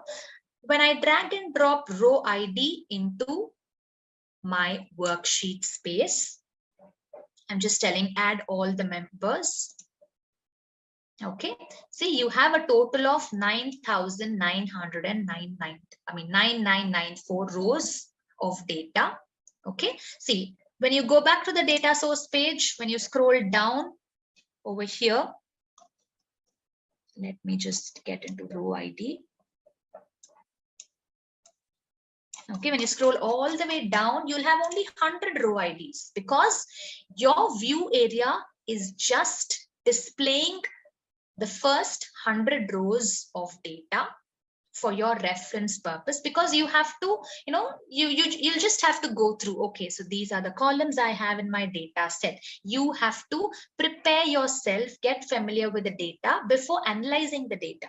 Right? So for that reason, the view area is simply giving you the first 100 rows, okay, as a sample for you to get familiar with the data. And then when you go inside your worksheet, it will let you work with the complete set of data and not only just 100 rows.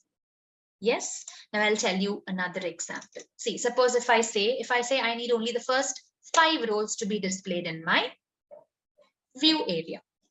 Yes, you only have the first 5 rows in your view area, but that doesn't mean when you go inside your worksheet, you'll be able to work only on the first 5 rows. That is definitely not the case.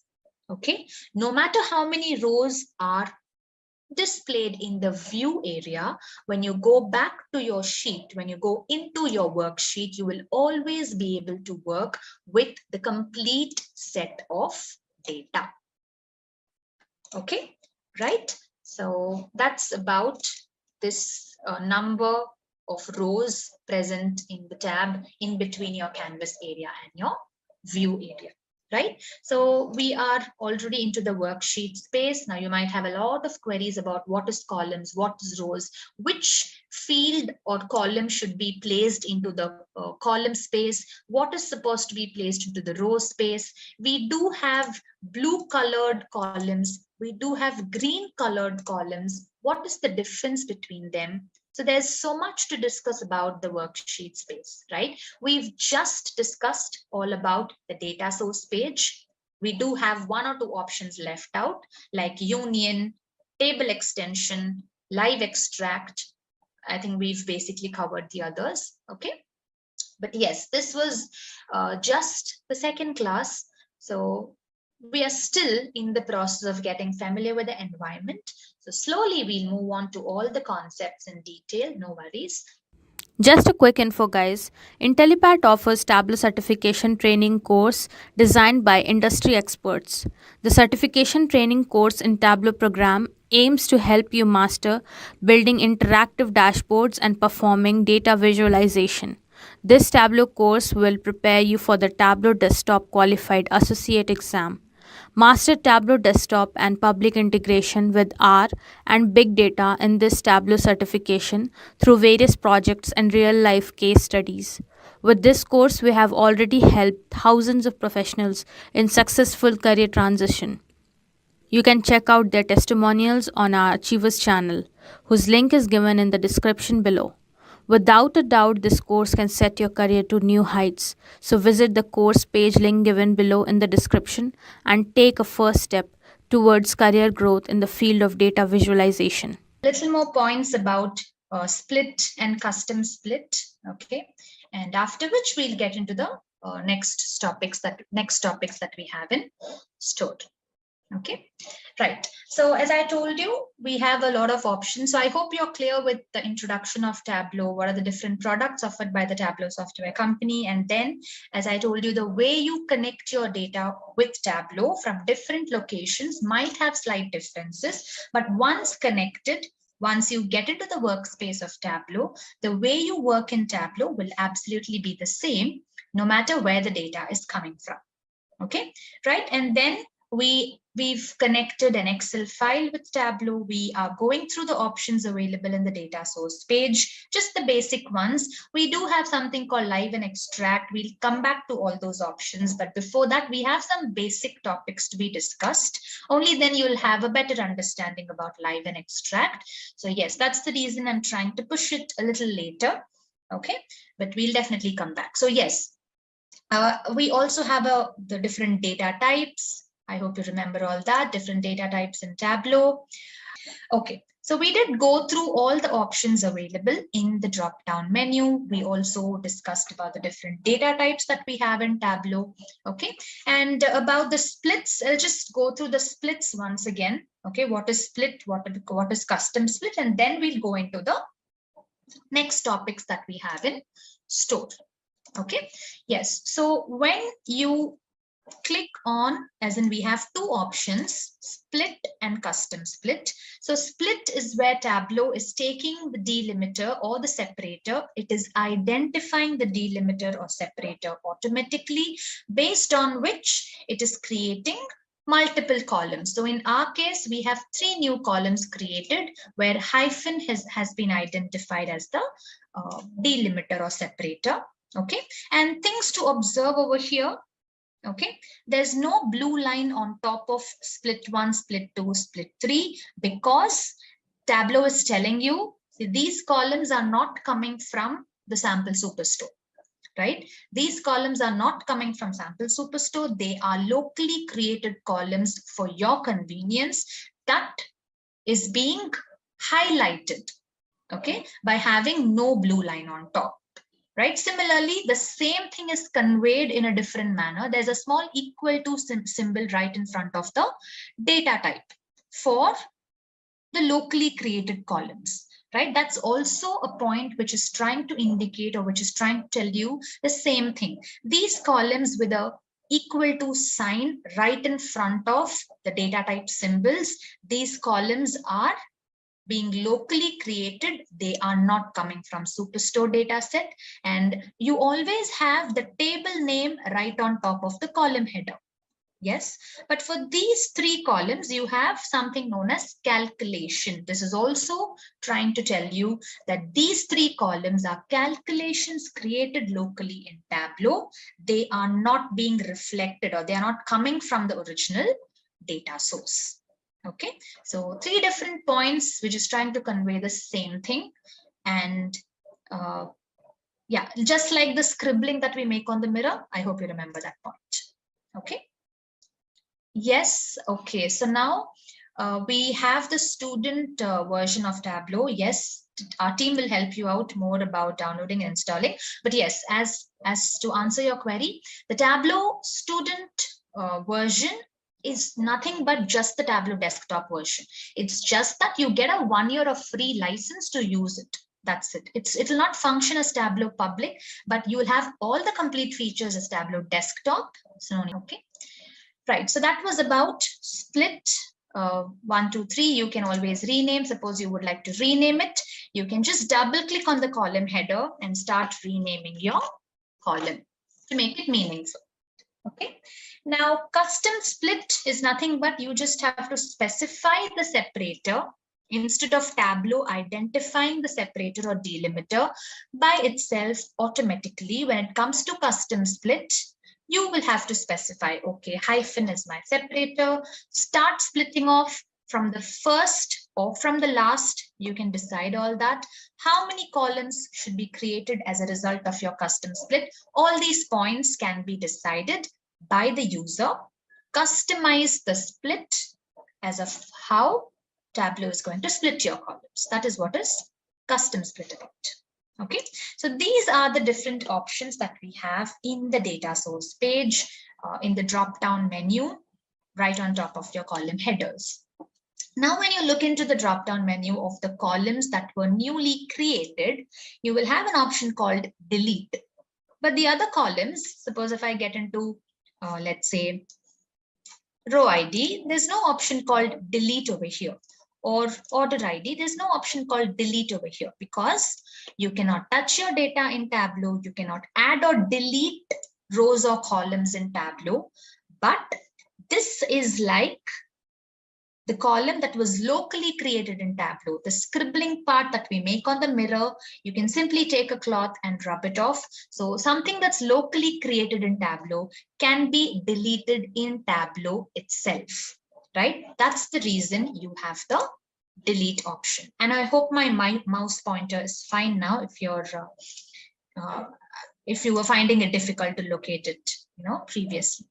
Okay, right. So that's how you delete your split columns if you don't require. They are in no way going to affect your original data set. Okay, so yes, now my view area looks fine. Let's get into the worksheet space. Okay, yes, another point about this 100 over here. See, by default, so how many rows does orders of sample superstore have?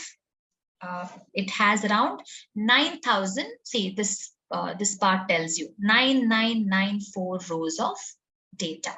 Okay, we are having a few queries. Okay, now what I'll do is I'll just complete small topics and then get into queries so that we'll have a good flow and the other participants also will not be interrupted by the queries. So we'll complete a topic, get into the queries and have this alternatively that's happening. Okay. There was a point about my pace is a little too fast. Okay, definitely I'll slow down. Okay, so because we also have a time constraint, so we have to cover all the topics. So I'll go through in a medium pace. Okay, it might be if you have any queries or if you need a detailed explanation, once again, you can let me know during the end of our session. We'll take some additional 5 minutes and explain for explaining the topic much more, or once again to repeat any topic, we'll have the last 5 to 10 minutes. Okay, we'll adjust accordingly. Okay, so yeah, so we have 9994 rows of data in our orders table, but by default, Tableau is displaying only the first 100 rows in your view area. Now, view area is like a trailer that you see regarding the original data you have in sample superstore. Okay, so Tableau is telling you, see, we have around 10,000 rows. I'll give you an idea about the table. I'll give you an idea about the structure of your table by displaying the first 100 rows of data in the view area. You can look into the trailer. You can see how the columns are arranged or what kind of columns are present in the data set. And after that, you can go inside your worksheet to build your charts and graphs. So when you look into the left side bottom corner, the first tab is known as the data source tab. Right next to it, you have sheet number 1. So this is the actual worksheet space where we are going to create or develop our charts and graphs. So I hope you remember the definition of dashboard. What's a dashboard? A dashboard is collection of worksheets, right? So this is nothing but the worksheet space where we are going to visualize the data, create all the charts and graphs. Okay, so once you're into the worksheet space, you have the left side pane known as the data pane. Okay, the data pane gives you the name of your data source connected with Tableau. It's the orders table of sample superstore connected with Tableau. And right below that, you have the complete list of column names or field names that belong to orders table. Okay, as you notice, in your view area, the columns are arranged as per the data source order. Now you do have options to change or customize that as well. When you click on the settings icon where we had show hidden fields, show aliases, we also have options to sort your fields in any order you wish to. By default, the columns are arranged in a data source order. See, we are just talking about sorting the fields. We are discussing nothing about sorting the rows. Okay, just arranging or arrangement of columns is what we are discussing about. So by default, the columns are arranged in the data source order. Data source order in the sense, in sample superstore Excel file, this is the order in which the columns are arranged. I first had row ID, then we have order ID, then order date, and so on. But if you wish to sort them out in a different order, might be an alphabetical order, let's say A to Z ascending. Okay, so what will happen is all the column names will be arranged in an alphabetical order when you click on A to Z ascending. Basically, it's just the arrangement of columns that is being changed. Now, what's the reason? Why do or when do we make use of this? See, it's very important for you to understand your data before you proceed into its analysis. Without an idea of, what are the columns in my data set or what kind of data I have in my data source, without an idea about these, you'll not be able to analyze your data. Right? So for that reason, you first have to go through the columns, get an idea. Okay, I have these kind of columns in my table. Okay, this kind of analysis is what I can make. So you should have that basic idea. And for that reference purpose, you can make use of your view area. Okay, so similarly, Z to A descending is also possible. And where in a reverse alphabetical order, your columns are arranged. Then we have two more options, A to Z ascending per table, Z to A descending per table. So as I told you, you can have multiple tables placed into the canvas area where joining can happen, data blending can happen. That is when you can make use of these options. But when we come back to those topics, they are the major topics of module 1. But we'll be coming back to them a little later after completing all the basics. So yes, that is when we'll go back to these options. Okay, but they are nothing but basic arrangement of columns in your view area. Yes, so going into the worksheet space. Okay, I'll just look into the queries. Can we arrange as per our requirement? No, I haven't explained about data joins or blending. It is a part of module 1.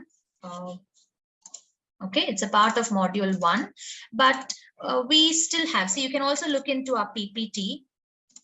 Okay, we were just discussing about, the data types, and I'll tell you what is data interpreter. We have to discuss about field types. So some basic topics are still, in store. Only after that we'll be getting into joins. So I still haven't covered it. We will be covering it in future.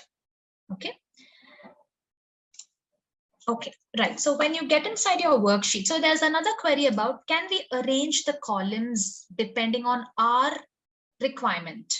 Okay, in any random order depending on our requirement. See, what I would tell you is that is actually not possible. Okay, but see, you have the small view data icon right next to orders, people, and returns. Yes.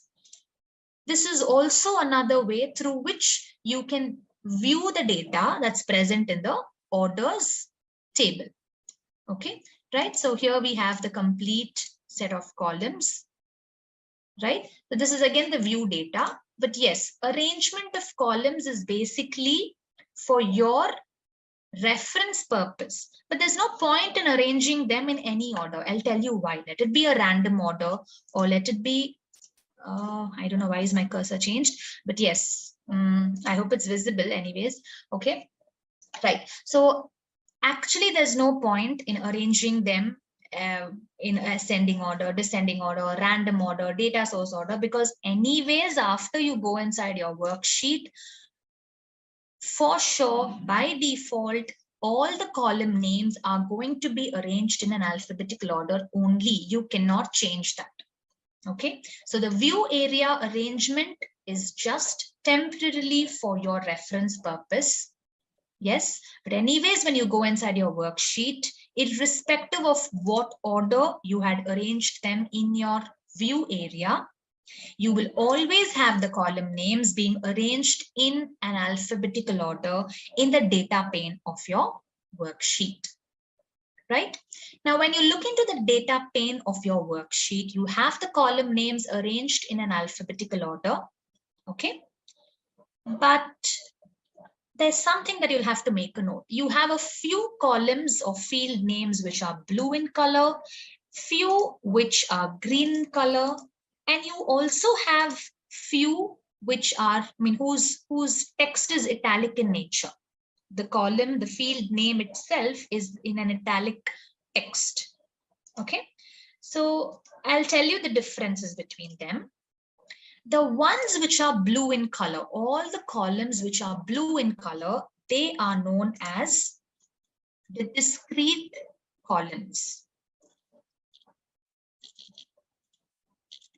Okay, they are known as the discrete columns, or we have a specific term for them. They are known as dimensions or dimensions in Tableau. Okay, whereas the green fields, they are continuous in nature and they are known as measures in Tableau. Okay, so what are the differences between dimensions and measures? So point one is they are discrete in nature. Yes, I'll tell you what does this mean. But yes, dimensions in Tableau are discrete in nature, whereas measures are continuous in nature. What do we mean by discrete in nature? See, when you pick any column that is blue in color, suppose region, you will have a countable number of values under them. You have a discrete, or let's say independent variables are what dimensions all about. Okay, now let me give you an example. See, now I have, let's say we have a store that is newly set up in our neighborhood. Okay, now it's a store which is, let's say it's a furniture store. Can you go ask for groceries or vegetables in that store? That's not possible, right? Because it's a store which is meant for selling furniture or wooden related, basically cot, cupboards, sofas and all that. All the furniture related items will be sold in that store. So it's fixed. Yes, I cannot go ask for might be dress materials or groceries or anything else apart from furniture in that store, because it's a store which is meant or fixed for selling furnitures. Such kind of such kind of fields are said to be dimensions or discrete in nature. See, in sample superstore, you have a column called category. Now, sample superstore, this superstore data is having data related to three different kinds of categories: furniture, office supplies, technology, and this is fixed. Okay, at any time it will be discrete in nature. Okay, now I will have data related only to these three categories in sample superstore. So it's fixed in nature. That's why we call it as that's why we call them as discrete variables or independent variables. Okay, they are independent variables.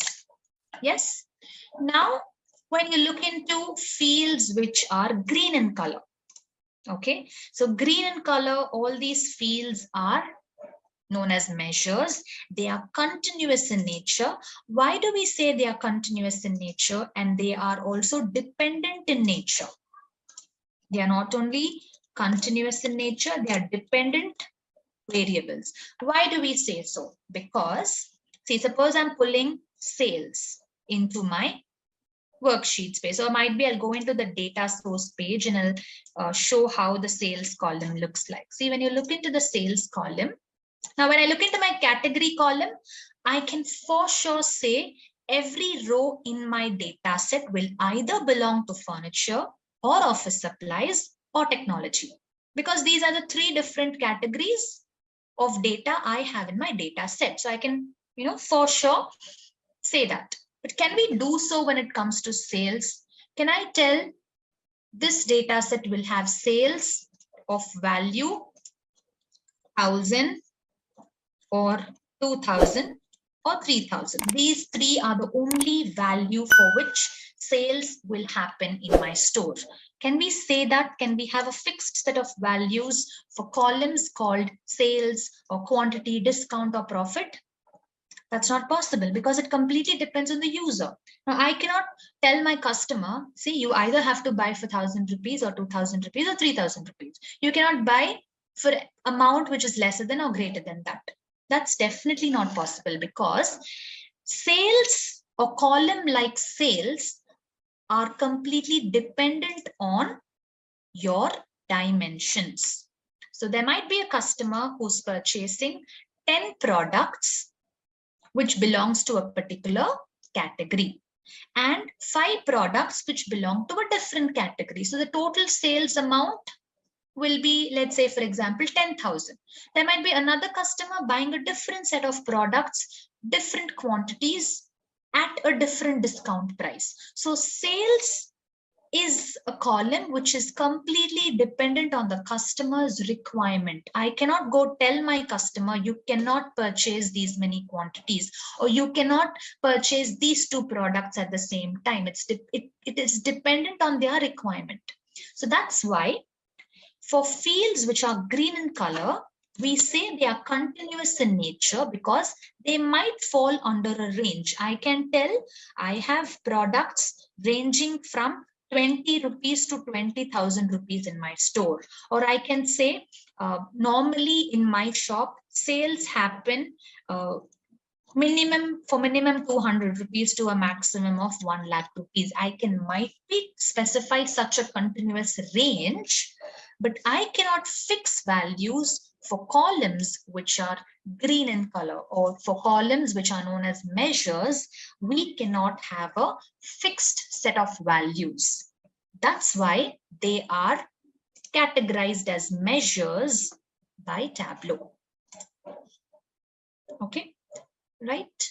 So, yeah, I hope you're clear with that point. Blue columns are dimensions. They are discrete, or they have a fixed number of values under them.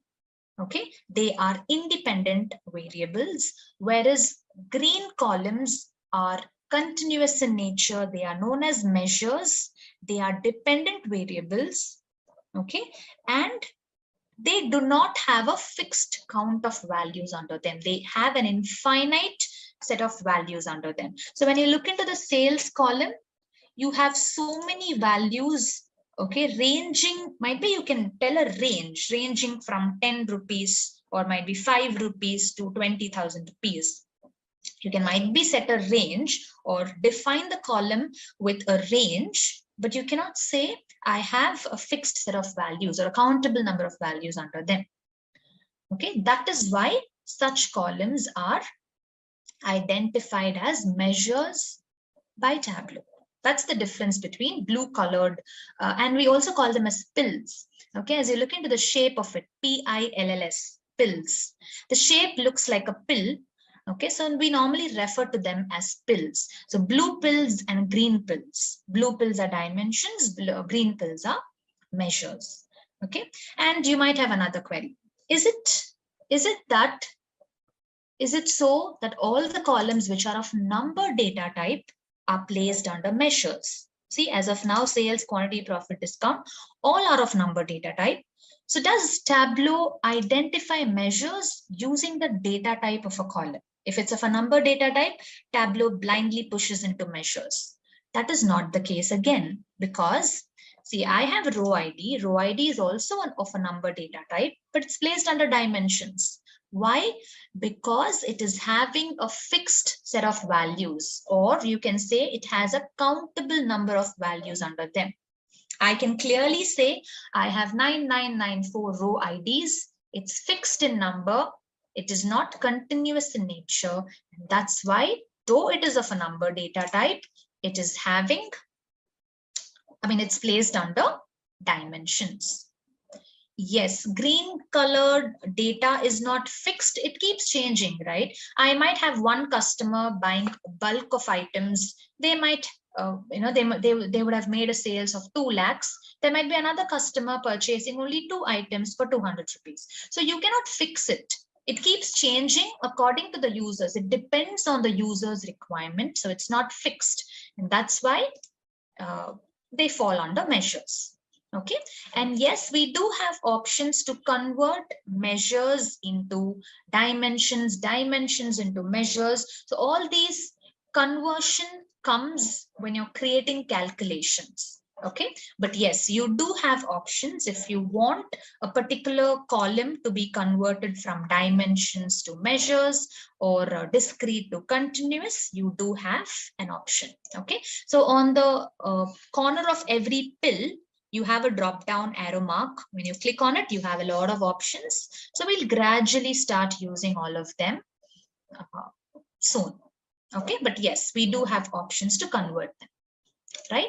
So I hope you're clear with this green and blue colored ones now.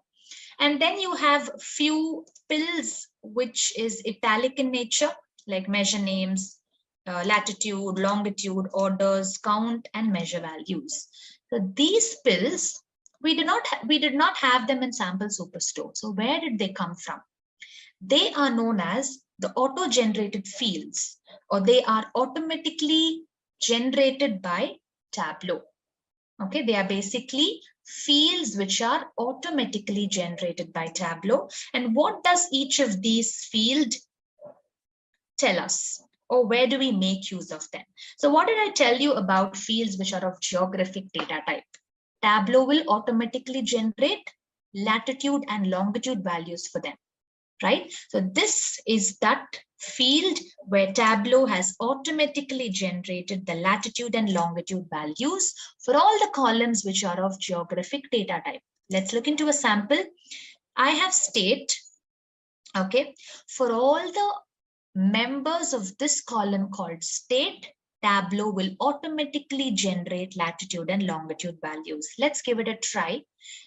Just double click on the state column or any column which is of a geographic data type, and we'll see what happens. Okay, just double click on it, and within a few seconds, the latitude and longitude generated values will be used, and you will have a perfect map plotting out all the values that you have in your state column. See, California, Florida, Texas, all the states are being properly plotted out with their respective longitude and latitude values in the United States map.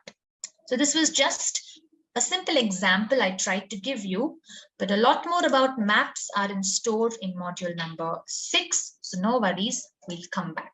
So that's the auto-generated field, latitude and longitude, which is automatically generated by Tableau. Then we have something called orders count. This is nothing but an automatically generated field, which is giving you the count of rows in,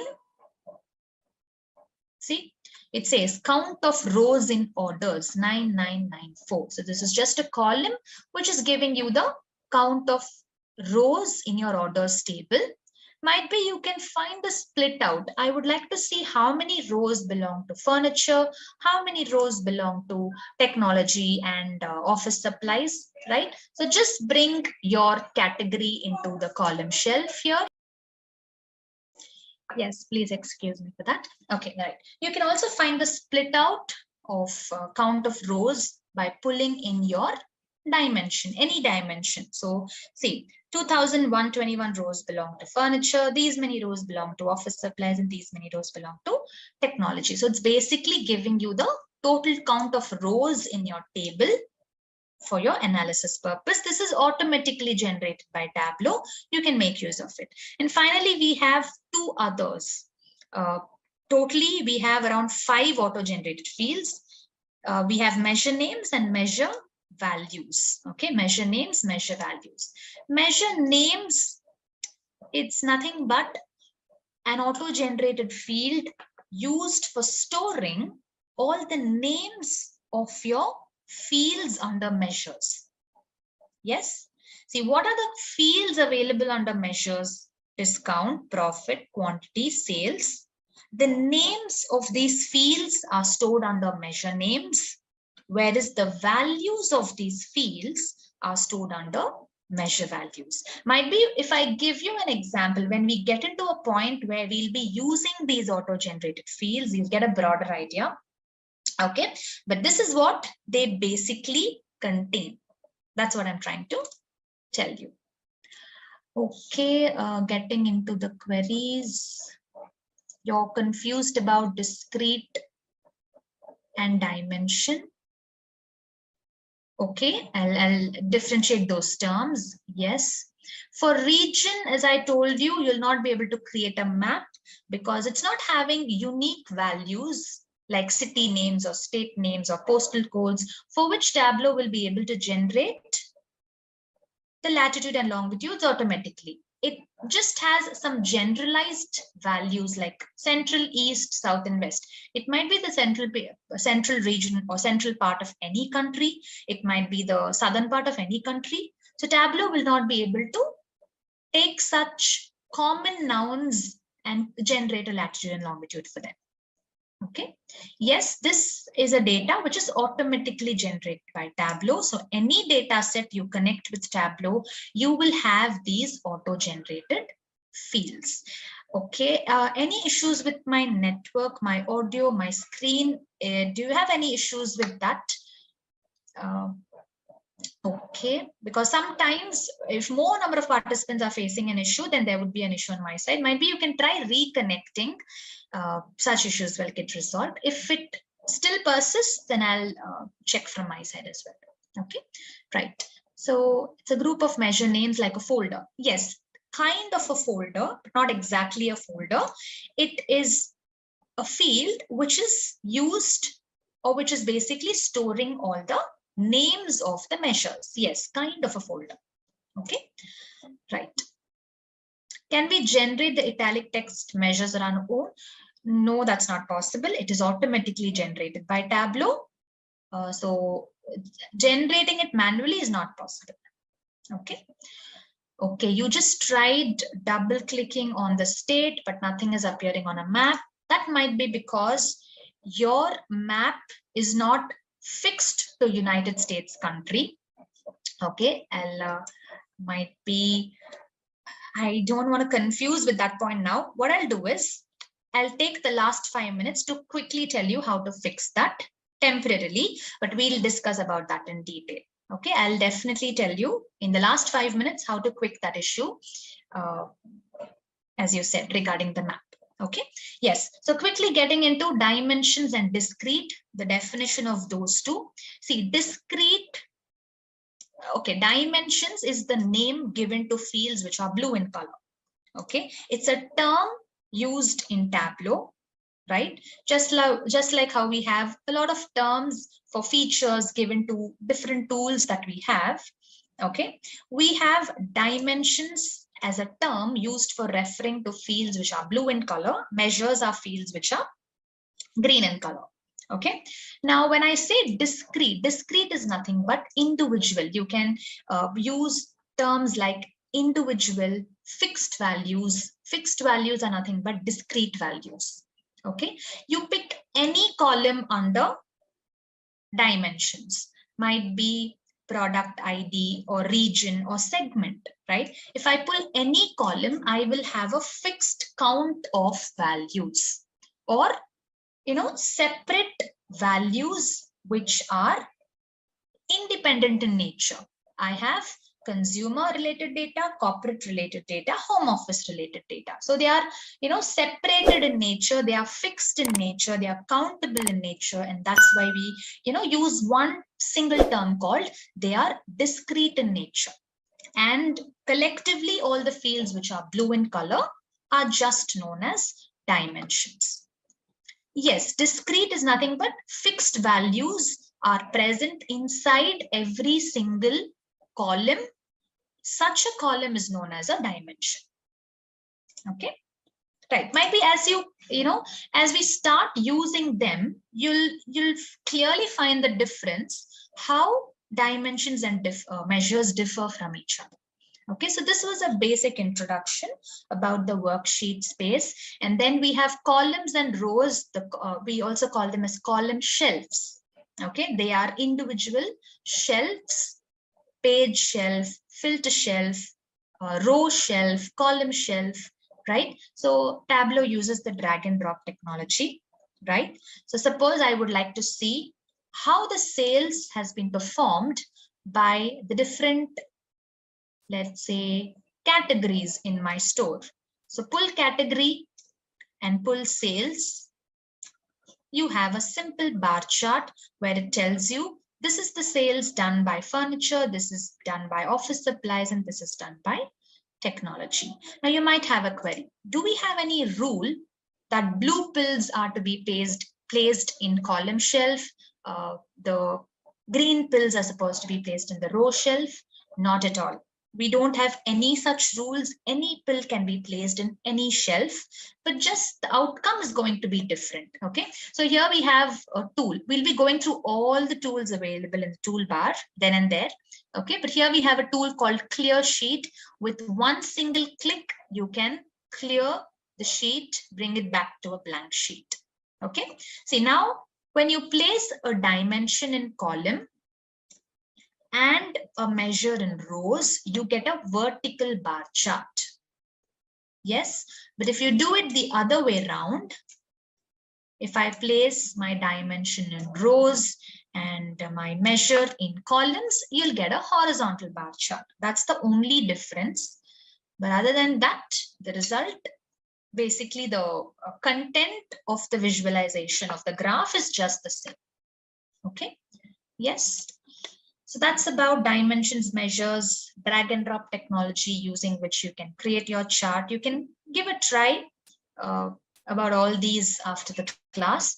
And you also have a button called Show Me on the right-hand top corner.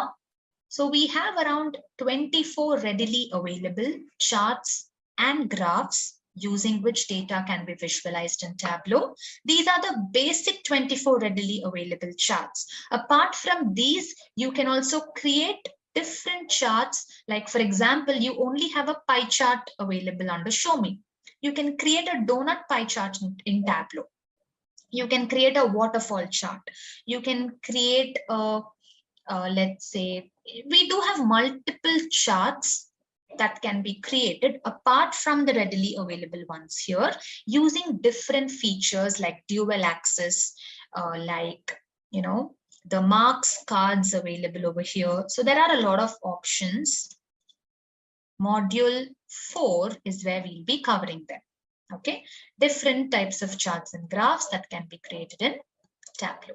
Okay, so now for example, I have one dimension, one measure. By default, Tableau creates a bar chart.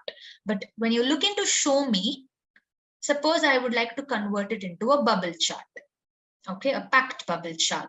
Just click on packed bubbles. So it'll in a fly convert your chart into a packed bubble chart, or might be a pie chart or a tree map.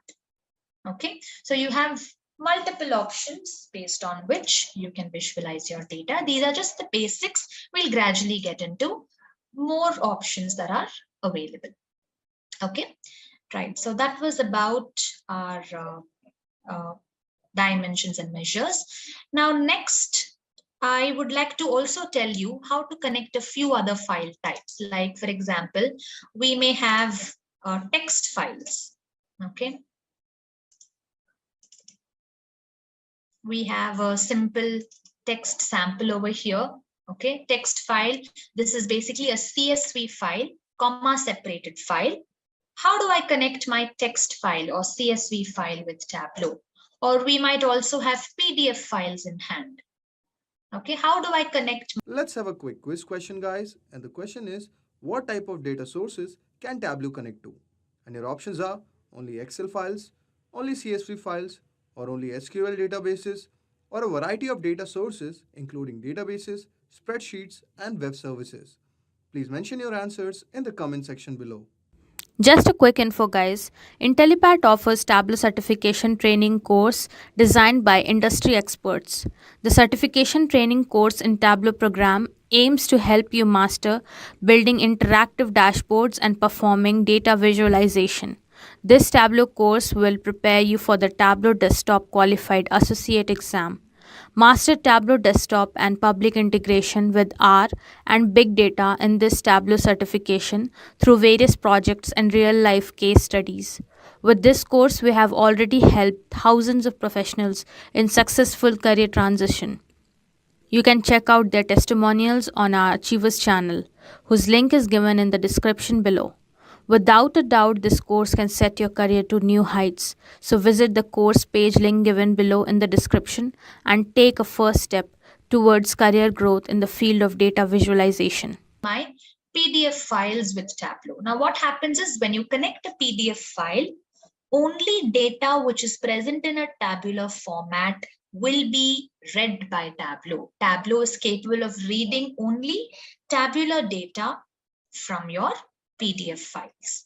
Okay, so suppose I have a table in my PDF file. How do I'll open up a new workbook, and first we'll see how to quickly connect a CSV file, and then we'll see how to quickly connect a PDF file.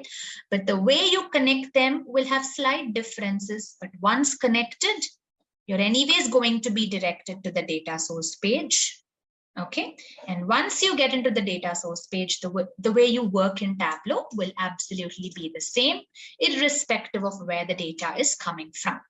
Okay, right. So CSV files are treated as text files by Tableau. So you have to click on text file from your start page. And see, as you can see over, right here, see .txt, .csv, .tab, and .tsv. All these extensions are treated as text files by Tableau. So suppose you have a CSV file, you will not have a separate option called CSV file over here in your start page. You have to get into text file and then choose your CSV file. Okay, CSV file or text file.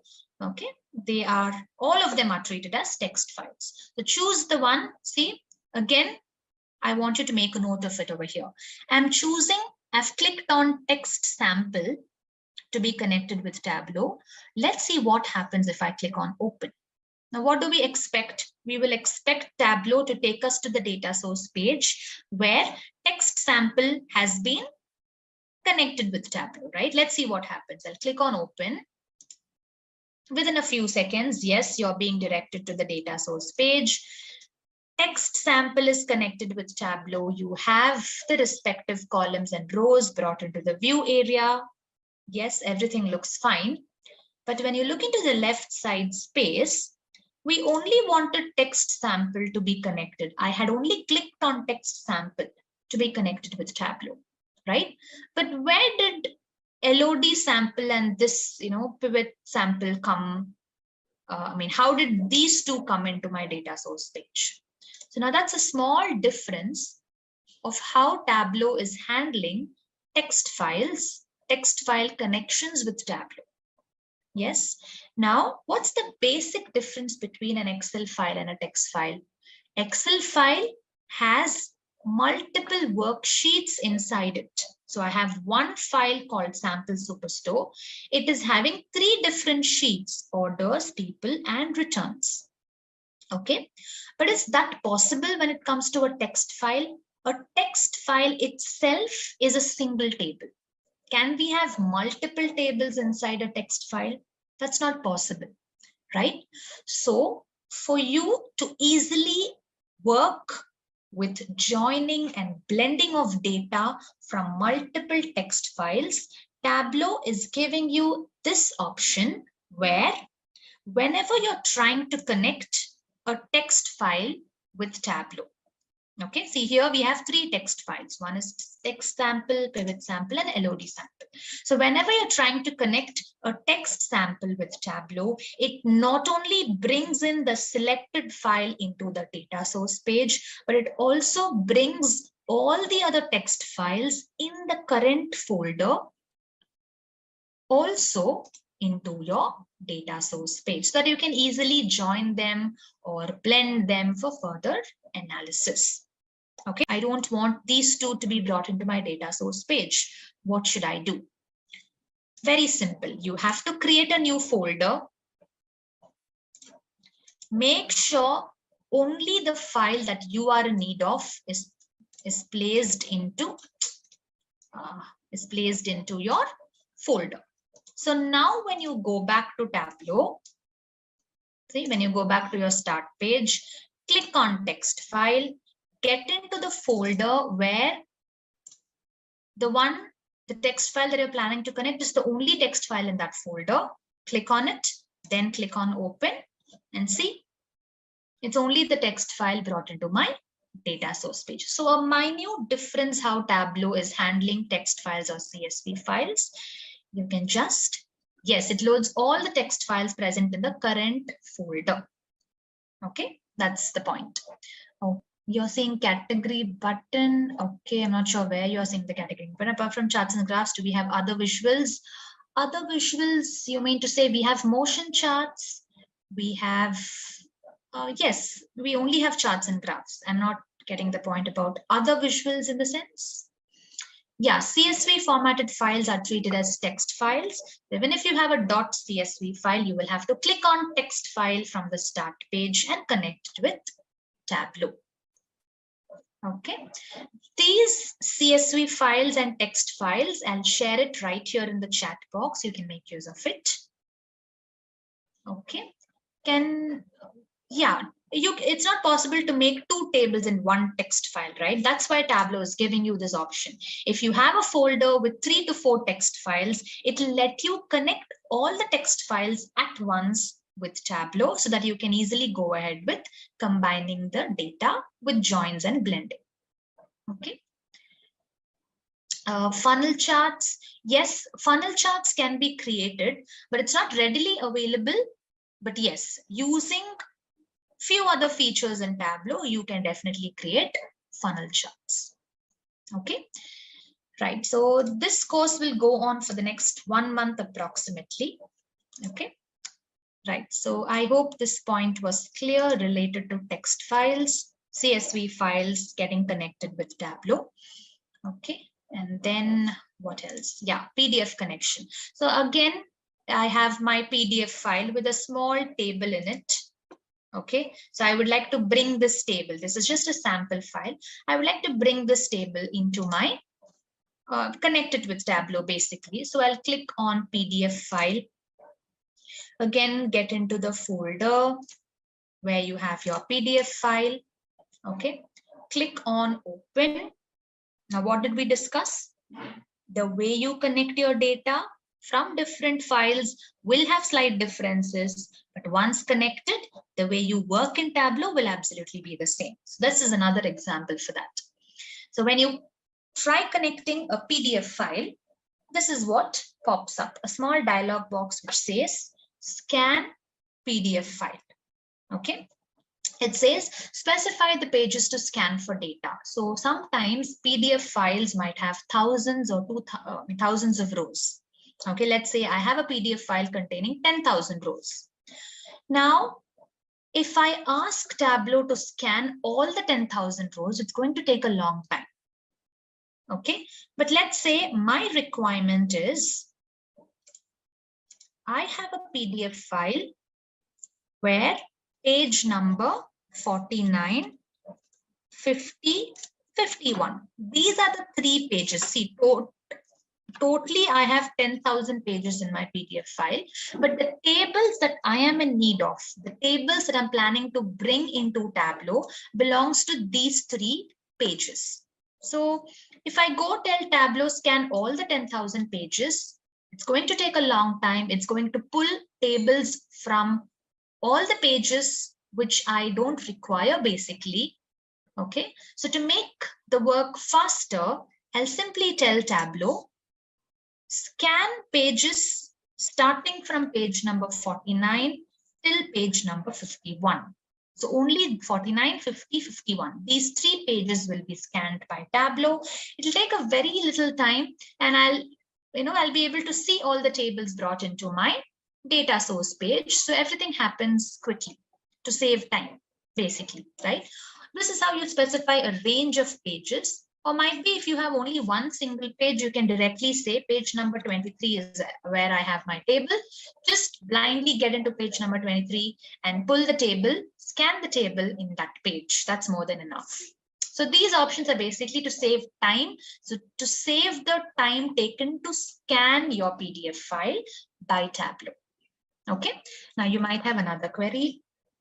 What if I have tables in page number 40, 100 and 350? How do I specify this?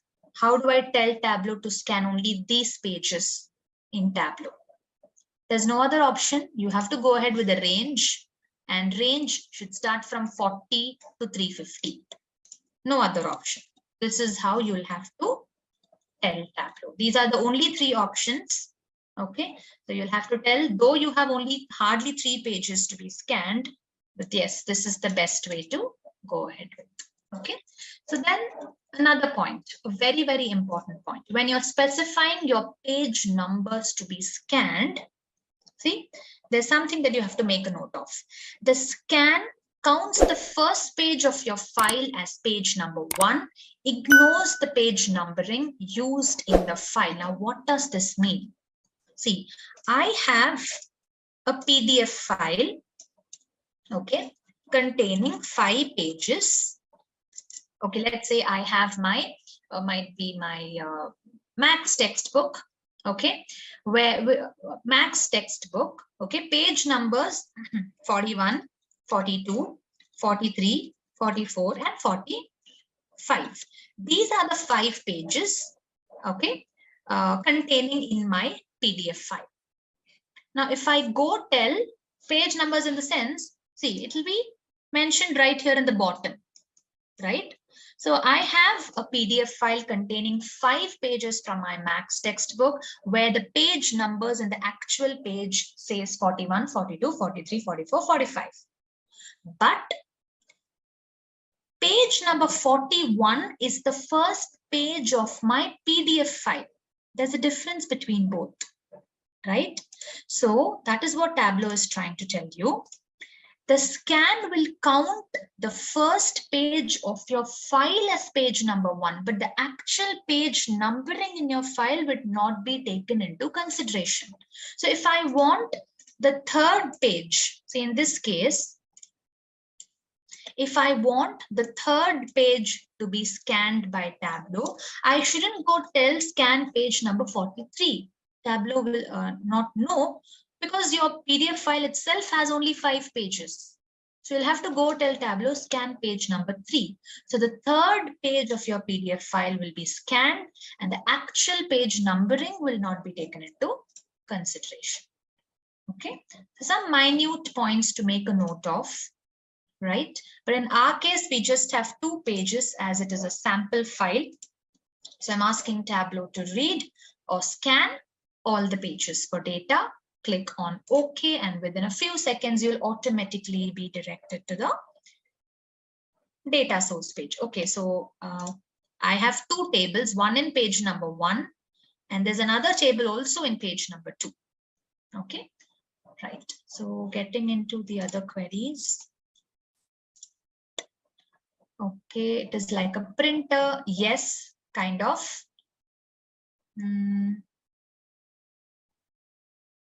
Okay. Okay. Okay, I'll share the files right away. Yes.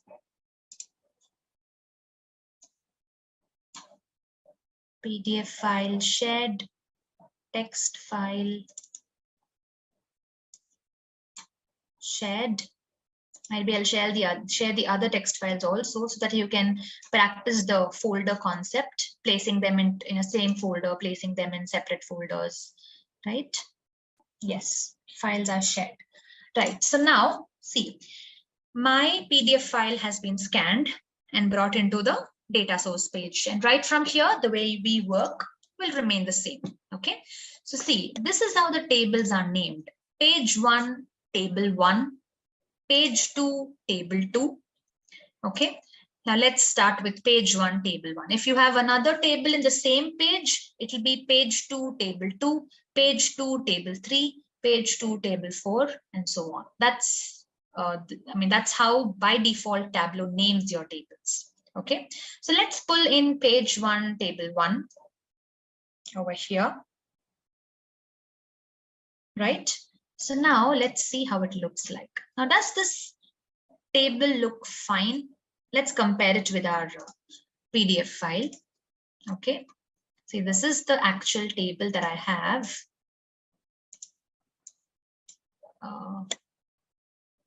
Just give me a minute.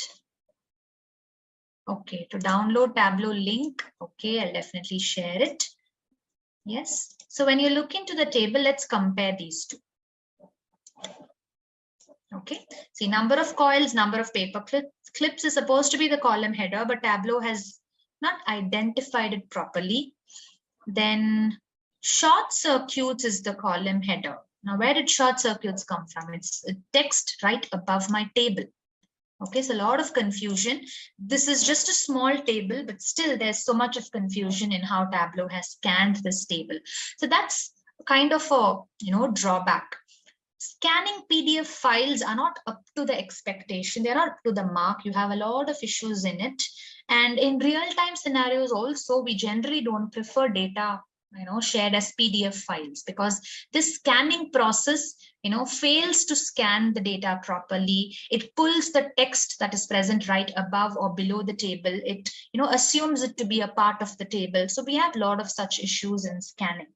Okay, so how do we rectify these issues? That's when the concept of data interpreter comes into act.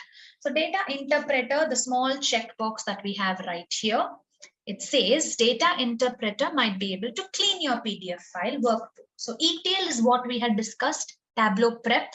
I hope you remember. ETL is a cleaning tool.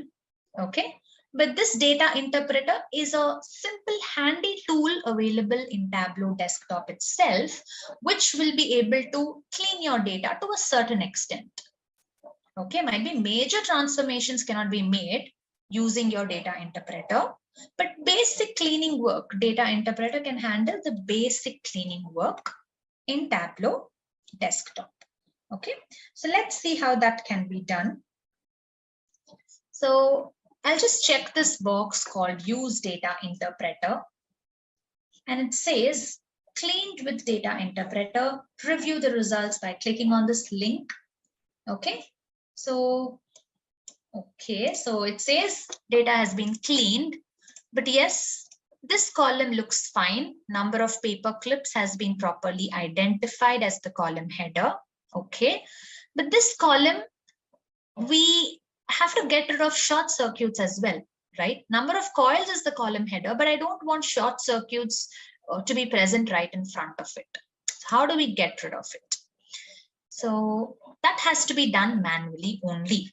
See, data interpreter can clean it to a certain extent, but even after using the data interpreter, if you have such issues, you'll have to do it manually. So we can manually rename the column just by double clicking on it, remove short circuits, and now my table looks perfectly fine. So that's how issues in scanning your PDF file can be rectified. So that's when data interpreter will be of great use. Now, sometimes, we do have scenarios where when I connect files which are of different data types, sometimes I don't see the checkbox. Data interpreter is not available for all file types. It's available only for Excel files, PDF files, text files, okay? Some basic file types which can be cleaned by the data interpreter. And sometimes even when I'm connecting my sample superstore, I won't see my data interpreter. That's the reason behind it is because Tableau is telling you, see, your data is already clean. It's in a perfect format. You don't require data interpreter for any cleaning work. So Tableau itself removes it from your data source page. So nothing to worry if you don't see your data interpreter. It means your data is already clean enough. There's no need for any additional cleaning work. Okay. Yes. So the next important point. Okay, this was a small PDF file. So we were able to quickly use the data interpreter, clean it, and rename the column header to achieve the table that we are in need of, that we're expecting for. But what if I have a lengthier table where multiple columns are present and I have to go use the data interpreter? And let's say this table is something that I'm using frequently for my work purpose, almost like thrice or 4 times in a day. I'll have to again and again keep connecting to this table to work. And every time using the data interpreter, making the changes manually, this is going to take a lot of time. It's going to be time consuming, and my time is going to get wasted because of this. Okay. So to avoid that, to avoid rework, to avoid doing the same corrections again and again, what you can do is, you've already cleaned your table now, right? You can save this cleaned table as a CSV file so that in later, you needn't scan your PDF file every single time, use the data interpreter, make the changes, and then go start working with your data. To make your work easier, Tableau lets you, only for the first time, scan your PDF file, pull your data, clean it, and prepare your data.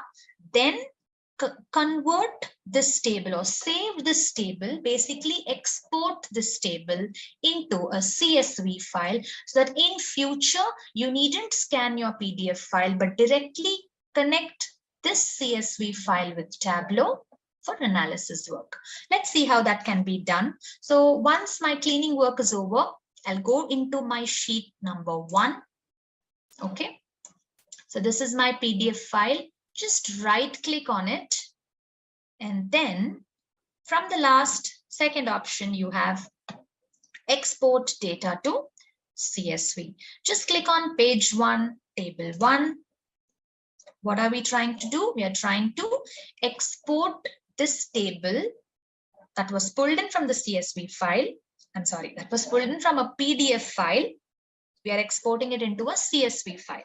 So you can just rename it new CSV file. I'll save it in my desktop. Okay, just click on save, and that's it. When you go into the desktop, you'll be able to see the new CSV file. Just right click, open it using a notepad.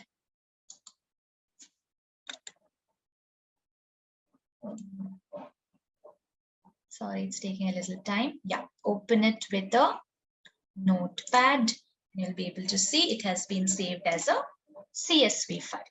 So now, let's say after a couple of days, you again want this column for analysis. You needn't go scan your PDF file, do all those rework of cleaning and all that. You can simply connect this CSV file with Tableau. Okay, these are some minute points to make a note that will make your work easier as well. Okay, and it's not that, okay, is my screen stuck? Is my screen visible? Any issues? Okay, which type of data file type we deal with? Okay, now, as in, that depends from organization to organization, right? Wherever your organization is having data, some organizations still deal with Excel files only, but some places we have databases stored in servers or clouds, right? So wherever your data is, you can very easily connect it with Tableau and proceed with your analysis in the similar manner. Yeah, this concept of exporting to CSV is not only applicable to PDF files, but any file, even if it's an Excel file, even if it's a database coming in from servers, you can very easily export it into a CSV file. This option is not only applicable for PDF files, it's applicable for all file types. You might have a question, why particularly export into CSV? Why this CSV format is used as an option, as a export option here? Because that's the most simplest form of file type available, right? Text files or CSV files are the simplest file types available. That's the reason, no matter where your data is coming from, if you want, for your convenience, you can export it into a CSV file for later use. Okay. Okay. You don't see the export to CSV option. Okay, I hope you've pulled in. So now see, it's very important to pull your table into the canvas area first.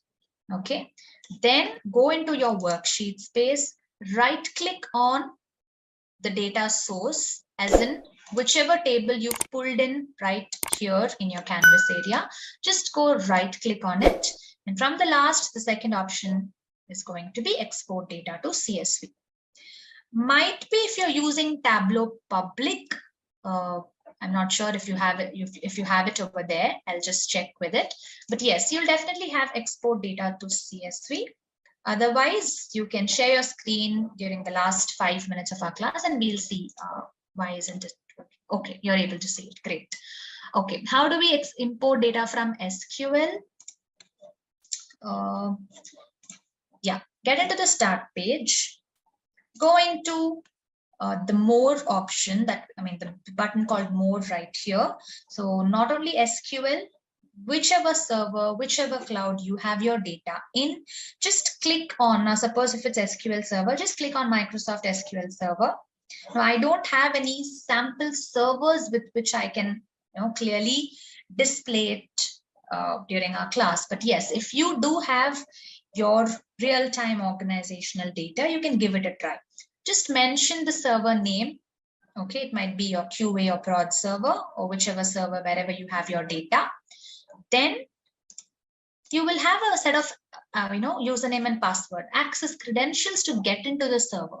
Yes, just specify that and that's it. When you click on sign in, you'll be directed to the data source page, just like how we are being directed to after connecting Excel files or text files or PDF files. In a similar manner, you'll be directed to the data source page where you will have the list of databases available in the mentioned server. Just pull the database or pull the table into your canvas area and start working in a similar manner. So it's just the same. Okay. Okay. Exporting your data into a CSV file and all that. So we'll gradually get back to Sample Superstore to discuss about the rest of the topics. Okay, and one more point. See, my data source page is there. Sample Superstore is connected, but I haven't dragged anything into the canvas area. So without dragging any table into the canvas area, if you simply go into sheet number 1, this is how it's going to look like. There'll be a red exclamatory mark right next to your data source name. Okay, and there'll be no column names present in your data pane. Only when you have column names present here, you can drag and drop them into the row and column shelf, start building your charts and graphs. So that's the reason you have a red exclamatory mark over here. And that's why I told you at least one table has to be dragged and dropped into the canvas area. Only then you will have the columns listed out in your worksheet space. Okay, right. So moving on to the next important and interesting topic known as the file types that are available in Tableau. Okay, so a note on file types. We have TWB, because right after this discussion, we'll be getting into the topic known as modes of, okay, I think the font is too small. I'll make it a little bigger tomorrow. Okay, but yes, just to give you an idea, this is going to be our next very, very important topic that belongs to module 1, modes of connecting data with Tableau, live mode of connection and extract mode of connection. You will have to choose the mode very carefully, depending on where your data is coming from, how the processing speed, the processing speed with which you work in Tableau. Depending on that, you'll have to choose the apt mode. Okay, depending on your requirement, you can toggle between live and extract mode. Refreshing the data in both the modes have differences. So this is going to be a very interesting topic, but at the same time, it's a little, deep, a little tricky to understand, very important, but I'll give you simple examples. Okay, and I'm sure that will help you in understanding the concept behind it, which can then be applied on larger data sets, right? So this is our next topic, as I told you, the next most important topic. But before we discuss this, you should have an idea about the file types, because this is going to act as the base for our next topic. The reason why I'm trying to tell you is you have to try to understand the file types clearly. Only then you'll be able to understand the modes of connecting data with Tableau. Okay, so this is a base for our next topic. Okay.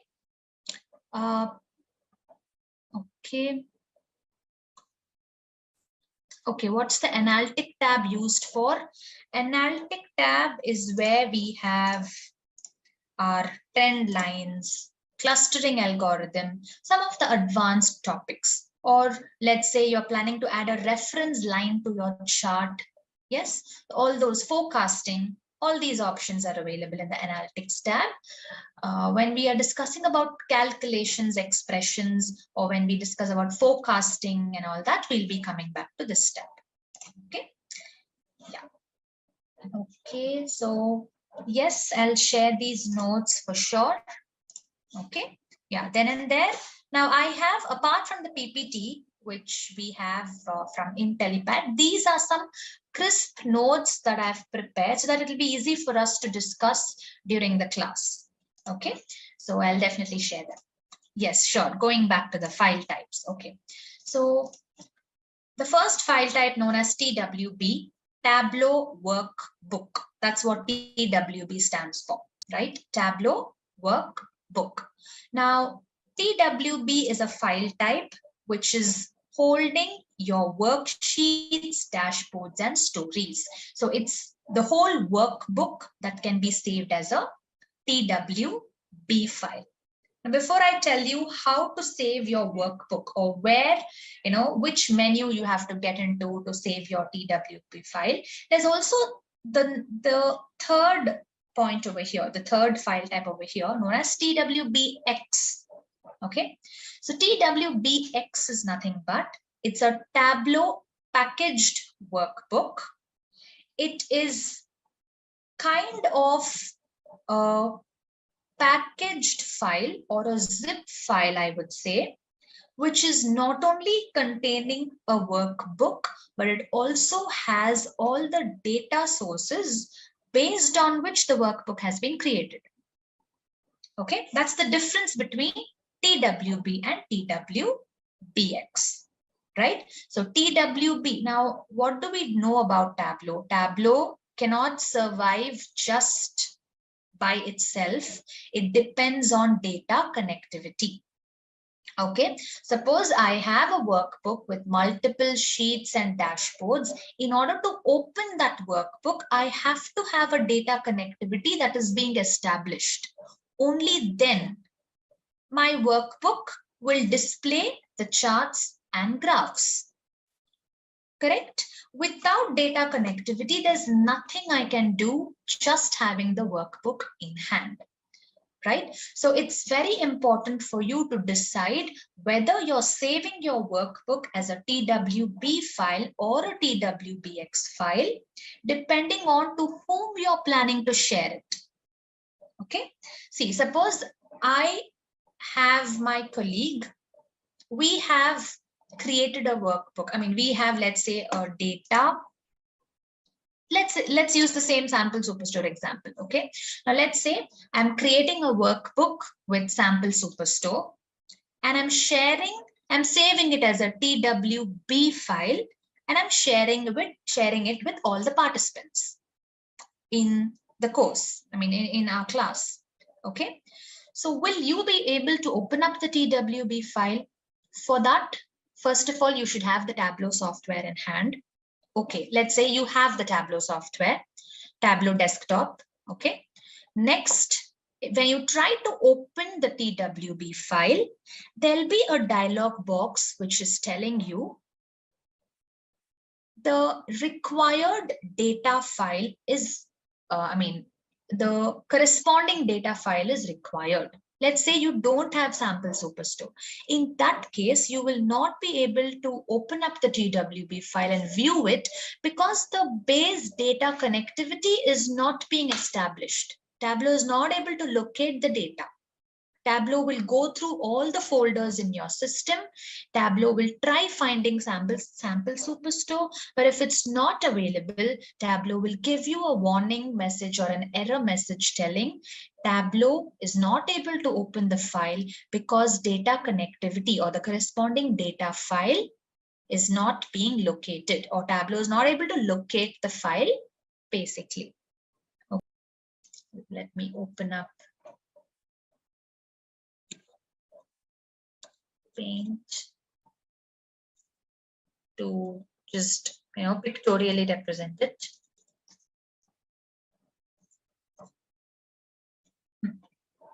Just a minute.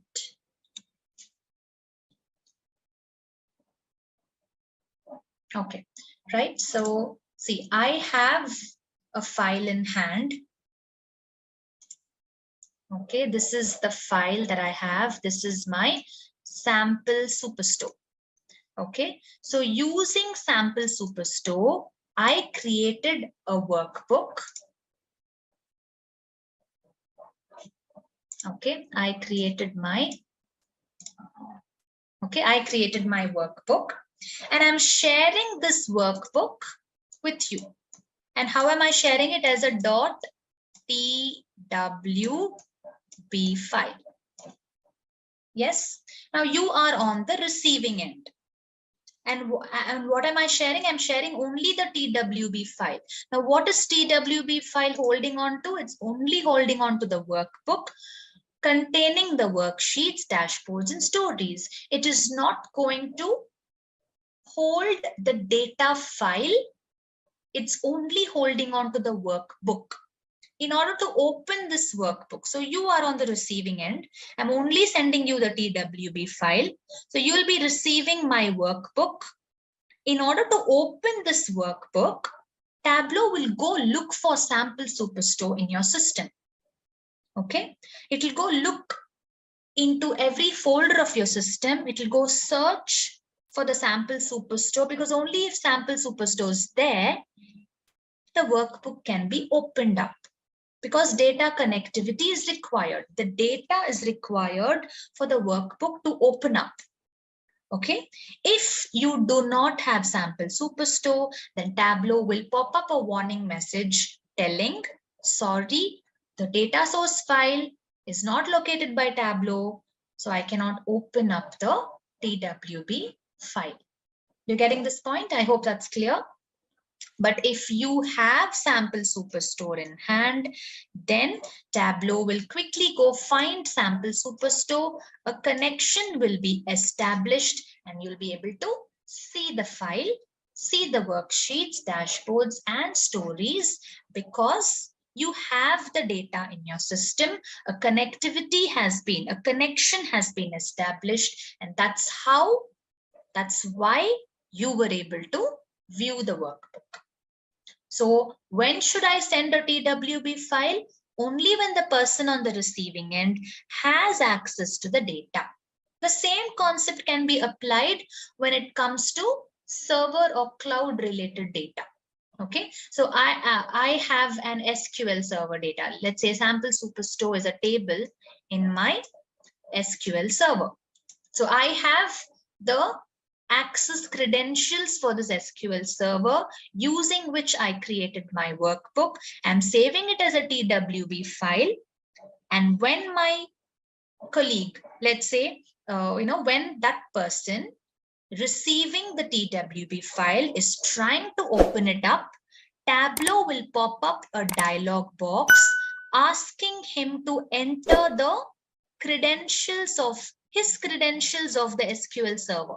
Tableau will tell, see, the data based on which your TWB file has been created belongs to this SQL server. For you to connect the data from the SQL server and open up the workbook, you should have the corresponding access credentials. So give me the credentials.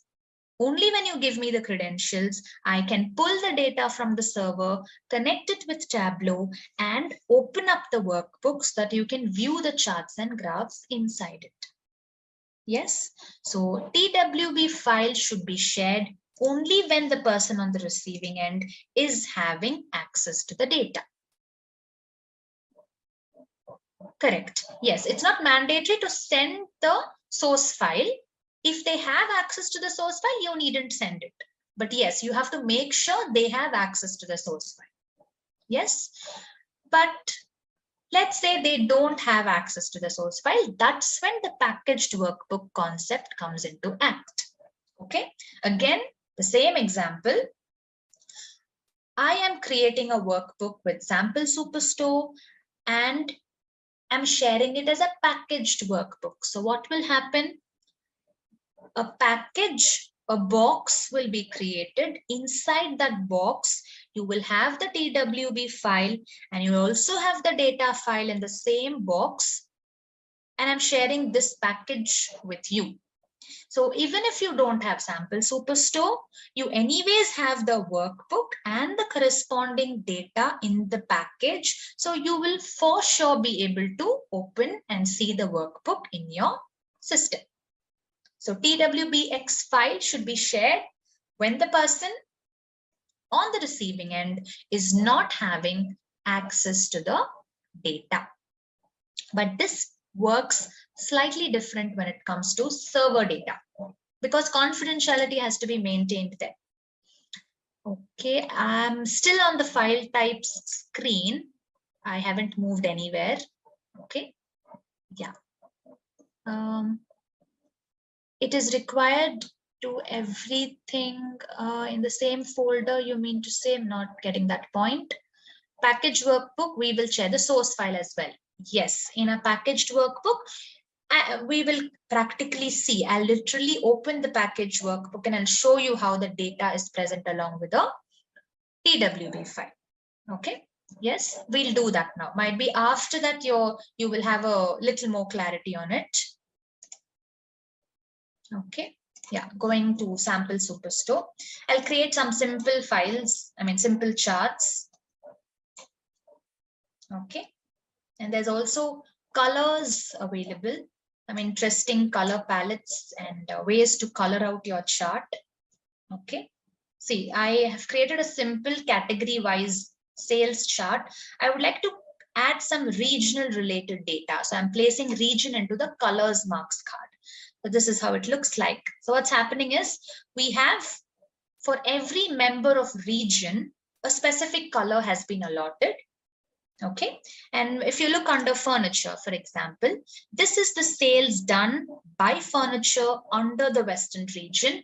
This is done by the Southern region. This is done in the Eastern region. So a regional wise split up is happening for every category related bar. Okay. So these are some ways to enhance your visualization. So marks cards, you have so many marks cards which play a very important role in enhancing how your visualization is represented. So we'll be using all of them gradually, but yes, going back to our file types. So I've created a simple worksheet. I would like to save it as a TWB file.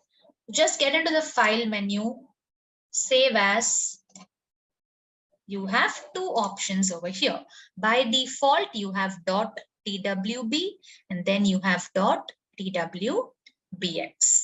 Okay, so TWB, I'll name it as TWB file. I'll save it in my desktop. Okay, so it's just the workbook that is going to be saved. Okay, so when you're sharing this TWB file with someone, they should have Sample Superstore. Only then they'll be able to open it up. Okay, click on save. So if you look into my desktop, yeah, look into my desktop, you have this TWB file over here. Now next, similarly, I'll save it as my TWBX file. So you have the next option right here. It's a Tableau packaged workbook .twbx. I'll name it as TWBX file. Again, I'm saving it in my desktop.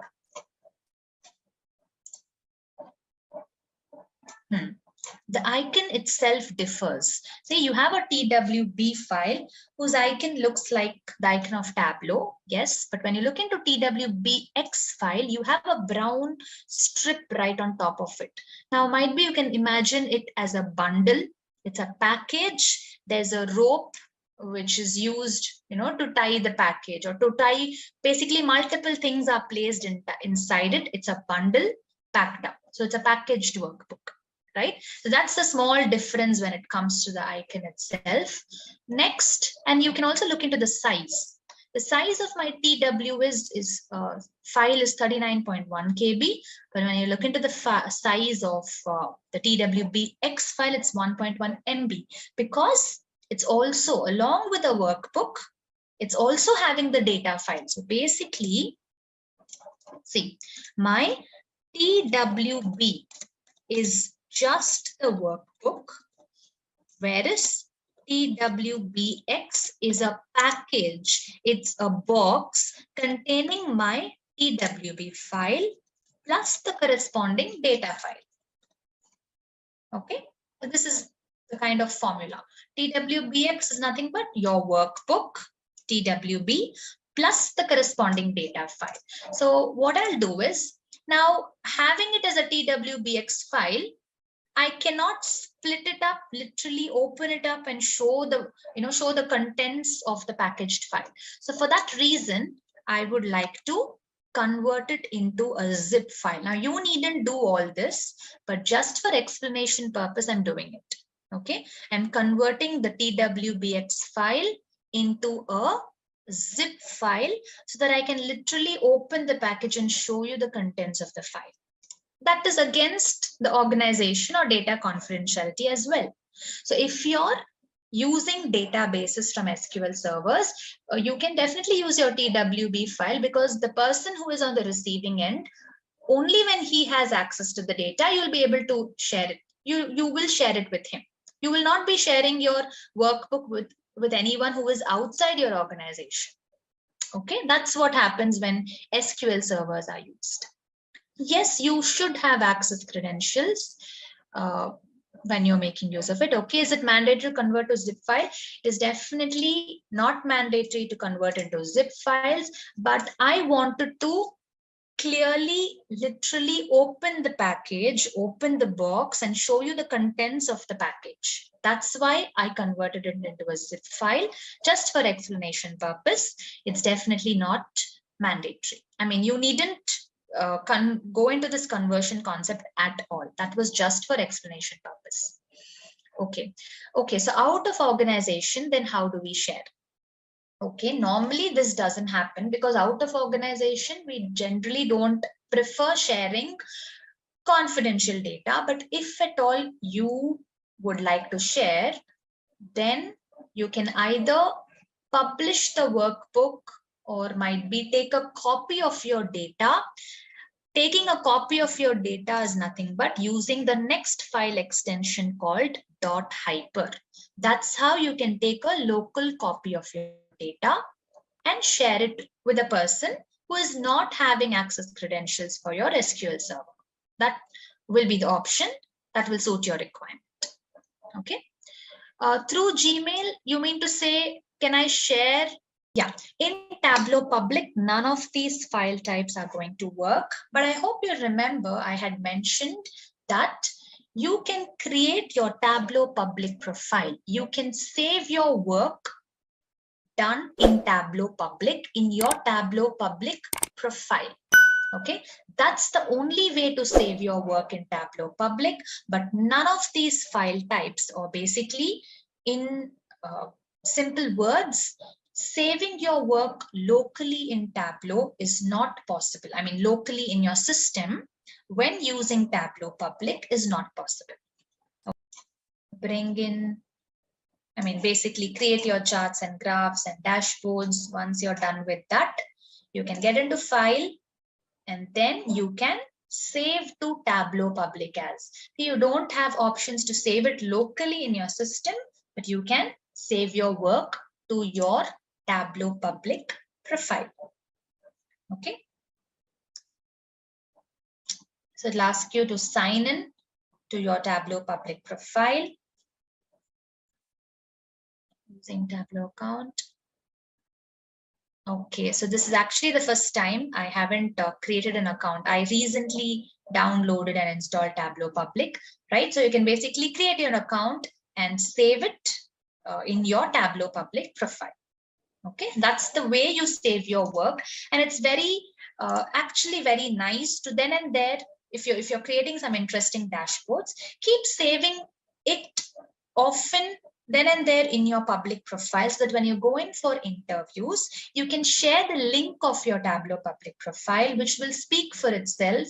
Your Tableau skills, will be seen just by looking into the public profile, and that will showcase your skills basically. Okay, so it's important to build your Tableau Public profile so that it'll be a little easier to showcase your work when you go in for interviews. And we do have organizations who ask for your public profile link so that they can, have an idea how well you've used the software as well. Okay, I'll just create an account. Okay, I'll create an account today. You just have to get into file, save to Tableau Public as. I still haven't created my account.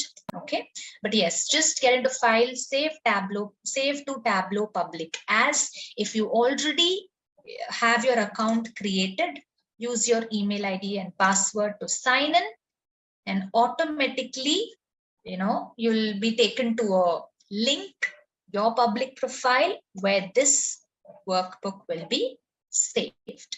Okay, might be the first thing tomorrow. I'll create an account first, and then I'll again come back to the same workbook and show you how to save it or publish it, and then we'll continue with the rest of the file types. Okay.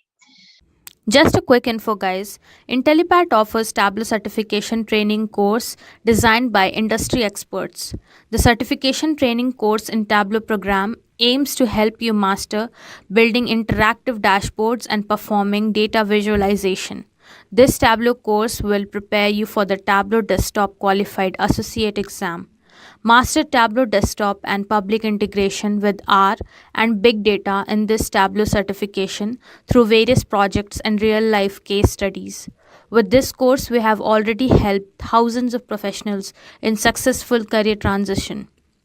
You can check out their testimonials on our Achievers channel, whose link is given in the description below. Without a doubt, this course can set your career to new heights. So visit the course page link given below in the description and take a first step towards career growth in the field of data visualization. Going inside the worksheet space. Okay. Yeah. Now let's say we are in the data source page. Now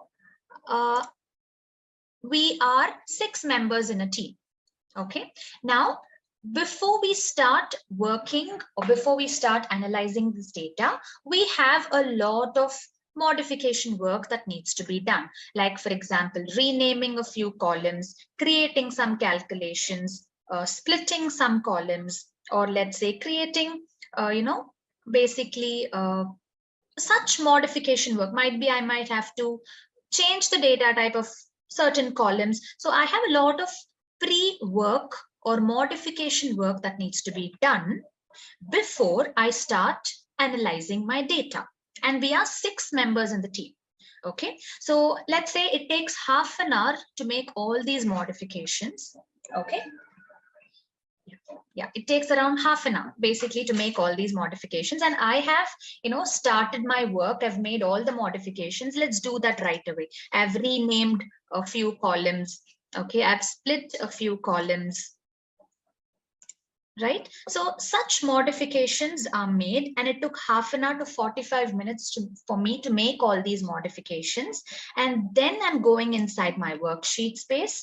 See, my columns are renamed. My audit ID has been split. I might also create some calculations that are required. And then I've started visualizing my data. Okay. Now what's happening is there are 5 more members in my team. Yes. Now, all the 5 members are also supposed to make these modifications, like splitting the column, renaming the column, creating these calculations. All the other 5 members are also supposed to make these modifications before they start their visualization work. Okay. So each of them have to spend half an hour or 45 minutes just making these modifications on their own. Yes. So instead of that, what we can do is, now, as I've already, made these modifications, I can save their time. I can help them by sharing this already modified file with them so that they can right away start with their visualization work. Okay, I hope you're getting the scenario. Yes. So in that case, how will I share the modifications done to my data locally in Tableau's workspace with them? Right now, you might ask me, why can't you share it as a TWB file or a TWBX file? Because TWB is having the entire workbook, all the changes that you made locally, all the worksheets, dashboards, everything that you have inside the workbook will be shared when you save it as a TWB file. Okay, but there's a small point that you have to note in the current scenario, as in the requirement that I told you. Okay, I am perfectly fine and willing to share the modifications done to the rest of my team members, but I do not want my visualization part to be shared. There's a difference between the two. Yes, so I am willing to share the modifications done on my data, but I've created some visualizations, right? Might be sheet 1, sheet 2. Sheet 2 is where I've created a map. So that's according to my creativity or my thought process. I've created some visualizations. Around 10 to 11 sheets I've already created. Okay, so I want only the modifications done to the data to be shared, excluding the visualization part. So that is not going to happen if I use the TWB file extension. So in that case, I will have to go ahead with TDS. TDS is nothing but Tableau Data Source. See, the explanation tells you it is the shortcut to frequently used data sources. This is, after the comma is the most important point, containing information and modifications. So it's a small file which is holding on to all the modifications that you've done locally on Tableau's workspace. Okay, so it's a reference file which is holding on to all the modifications that you did locally, so that you can share this small file, this modification file, with your team members so that they can open it up, directly start working with a modified data. They needn't create all these calculations or rename, split. They needn't do all that from the scratch. That's where TDS is going to be used. Now I'll tell you where to go or how to go save your modifications as a TDS file type. Now you'll have to right click on your data source name, right? So on the left side part of your worksheet is the data pane where you have your data source name. Just right click on it. And from the third option, you have add to saved data sources, right? So just click on it. You will have your file extensions .tds, .tdsx. So you can choose whichever you would like to. I'll save it as TDS file in my desktop. Okay. Right now, when you go back to my desktop, you'll be able to see the TDS file. So you have a Tableau icon with a cylindrical cylinder normally represents databases, right? So data. So this is a data file. It's a Tableau data source file. Now the nature of this file is very similar to our TWB file. Now, when will you share a TWB file with, let's say, person A? Okay, so if that person is having access to the data, only then you'll share your TWB file with them. Similarly, TDS file is also acting in the same manner, right? So only if the person on the receiving end has access to the data, he or she will be able to open up the TDS file, right? Because it also needs data connectivity. Okay. Okay, I'll repeat that point once again. Tableau Public, as I told you, none of these file types are available in Tableau Public. The only way to save your Tableau Public is, I'll do that and show you, okay, is to save your work in your Tableau Public profile. That's the only way to save your work in Tableau Public. Okay, so yes, I'll open up the TDS file and I'll show you. So before that, I'll quickly go through this point once again. I hope you understood the scenario. Yes, we are a team of 6 members and all 6 of us are planning to work on the same data set. But before we start our analysis work, we have planned to rename some columns for our convenience, to split a few columns, to create some calculations. This is what we've planned for. Okay, so I started my work a little early. So I've made all the required modifications on the data. I've created all the calculations and I've started visualizing the data. I've created sheet 1, sheet 2, where I have used my own way of representing the data in a graphical manner. And now all the other 5 of them, instead of each of the team member spending half an hour to 45 minutes making all the modifications on their system right from the scratch, I am planning to help them out. What am I trying to do? I'm trying to save their time. I'm telling them, so each one of y'all, you needn't spend half an hour to 45 minutes making all these modifications. I've already done it. Let me share the modifications with you all so that you can right away start visualizing your data. But though I'm willing to share the modifications done, I'm not willing to share the visualizations that I have created, because that's according to my thought process, my ideology. I have a way of representing data. So I would like to keep it a little confidential as of now. So I'm only planning to share the modifications done to my data. So in such a scenario, TDS will be of great use. So the way you save your file as a TDS file is to right click on your data source name, get into add to save it as TDS or TDSX. Now TDS, whenever your team member already has access to the data, then you can save it as a TDS file, so that when you send the TDS file to them, they already have access to the data. So a connectivity will be established and they'll be able to open up the file. But when they don't have access to the data, but they are planning to see what kind of modifications you've done, then you have to send it as a package where the TDS modifications file will be present in the package along with the data file. Just like how the previous TWBX worked, this is also the same thing, but TDSX is holding the file containing the information related to the modifications made and the corresponding data file on which the modifications are being made. Okay, so I'll also save it as a TDSX file so that you'll be able to see how the icon differs. And then we'll open it up and see what's present inside it. So see, just like how we have TWBX, where there's a brown strip indicating that TWBX is a package. Similarly, TDSX is also a package with a brown strip on top.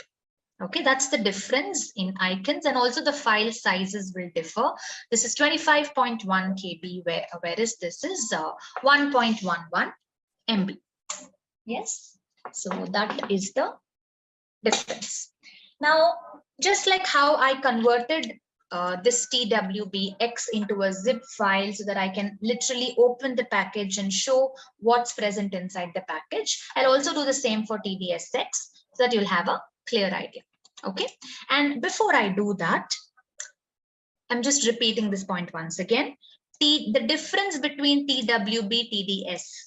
TWB is storing the entire workbook, the modifications you've made locally on Tableau, the worksheets, the dashboards, the stories, everything that you've created in Tableau inside the workbook are saved when you use the TWB file extension.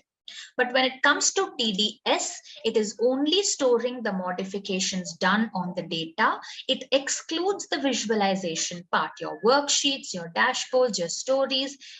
None of the visualization is saved during the .tds file extension. Okay, now I'll open this TDS file. See, now when we saved our modified data as a TDS file, we did have sheet 1, which was having a bar chart, sheet 2, which was having a map.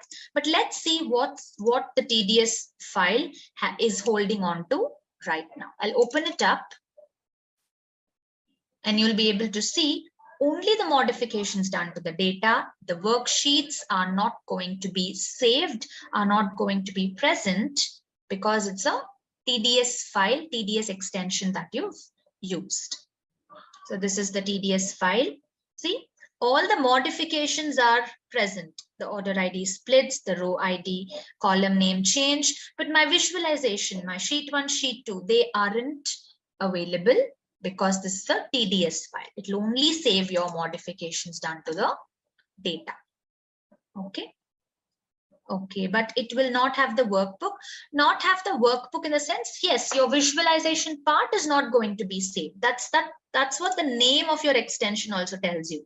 It's the data source. Only modifications done to the data source are saved. Your visualization, your worksheets, your dashboards are not going to be saved. If you want everything to be saved, it depends on your requirement, right? If you want your modifications, your worksheets and dashboards, the whole workbook to be saved, you can go with TWB file.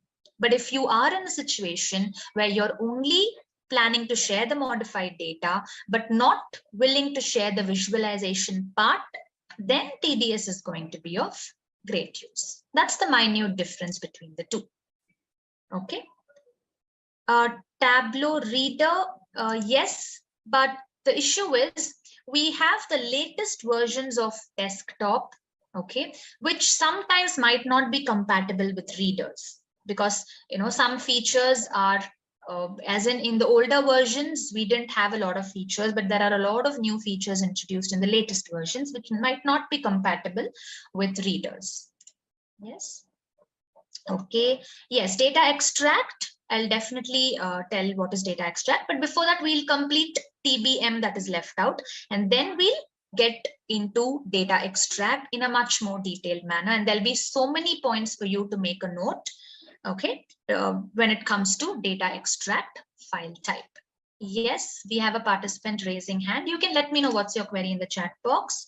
TBM, yes, we'll start with TBM now, meanwhile. Okay, you can keep sending in your queries. Then and there, after completing small topics, I'll get into the queries and quickly answer them. Okay, right. So TBM, TBM stands for Tableau Bookmark. Okay, so Tableau Bookmark is what TBM stands for, and the description tells you bookmarks contain a single sheet. Now, what's a sheet in Tableau? This is a single sheet. See, your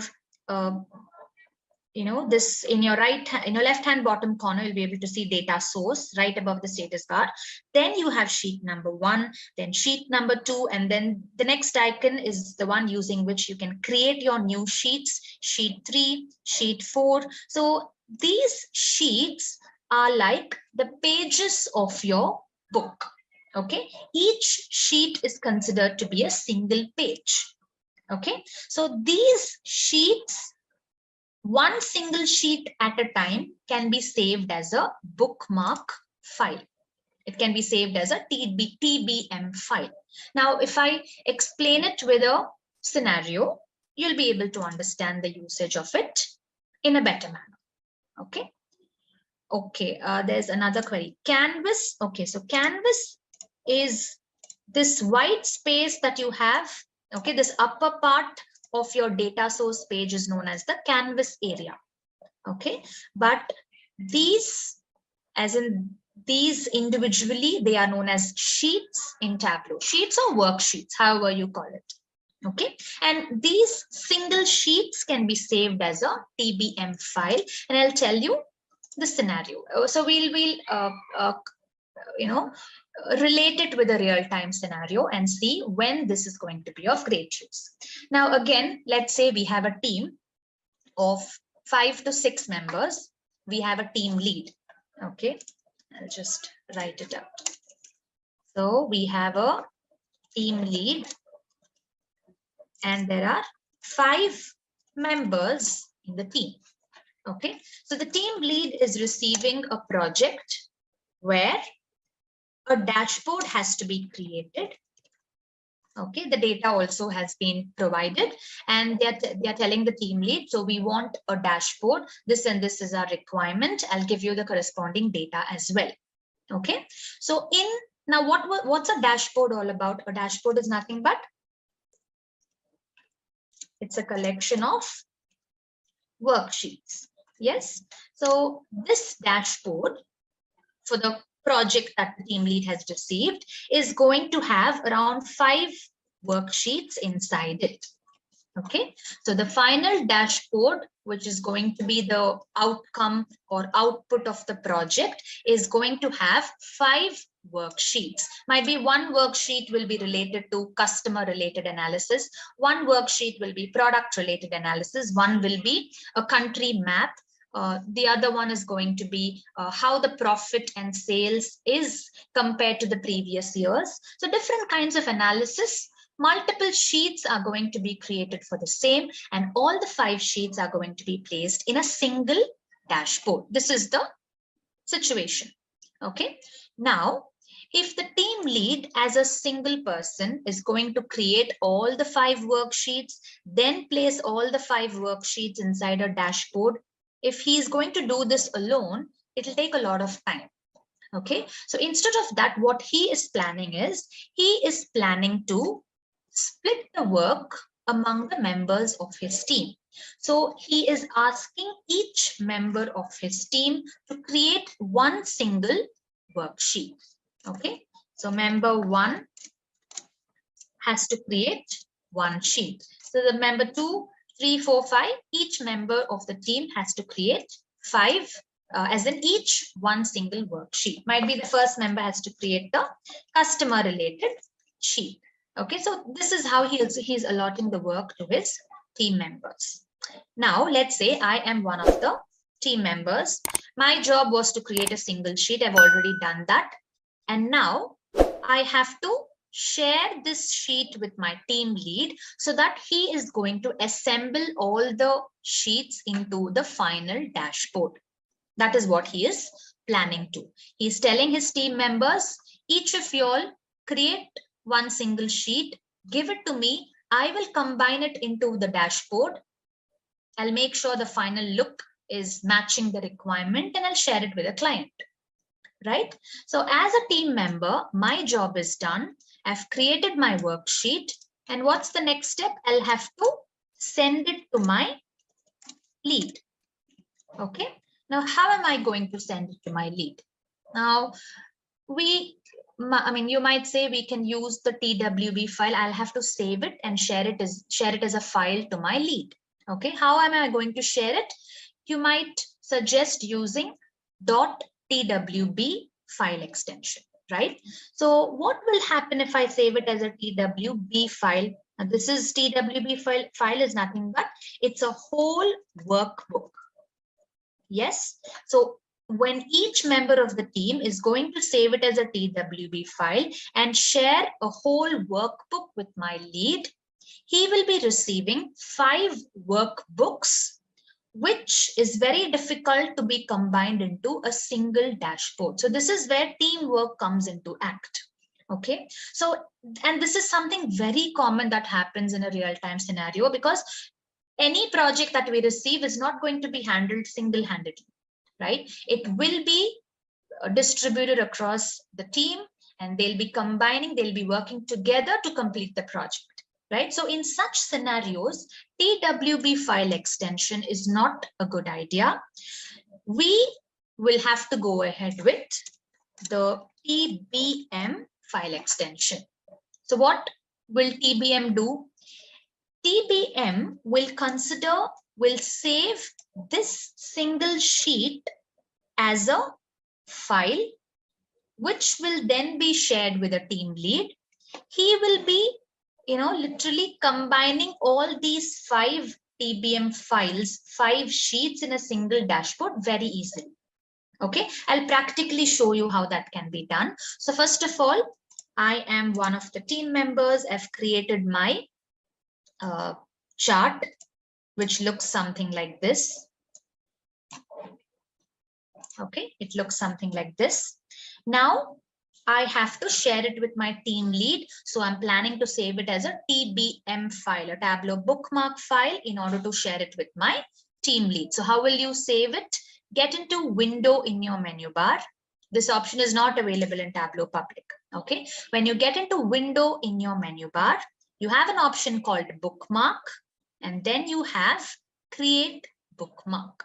Okay, so when you create bookmark, this particular sheet called sheet number 1, consider it as a single paper or a page of your workbook. This is going to be saved as your Tableau bookmark file. Okay, now let's name it as category data sheet. Okay, right? And I'll save it in my desktop or any folder if you wish to. And I'm doing this from a team member perspective. Okay, so as a team member, I created my sheet. I'm saving it as a TBM file. I'll click on save and that's it. Yes. So 50% of my job is over, as in actually 75% of my job is over. See, my bookmark file, TBM file, has been saved. This is the small change in the icon. You have a red bookmark like symbol that appears on top of the Tableau icon. This itself tells you that it's a Tableau bookmark file. Okay, now what will I do? I'll either upload it in a common SharePoint location from where my team lead will pick it up, or I will attach it in an email and send it to my team lead. And after that, my job is over. I had to create a sheet. I did that. I saved it as a bookmark file and I shared it with my team lead. So my job is over. Similarly, we'll have another team member who is creating a different chart. Okay, might be which looks something like this.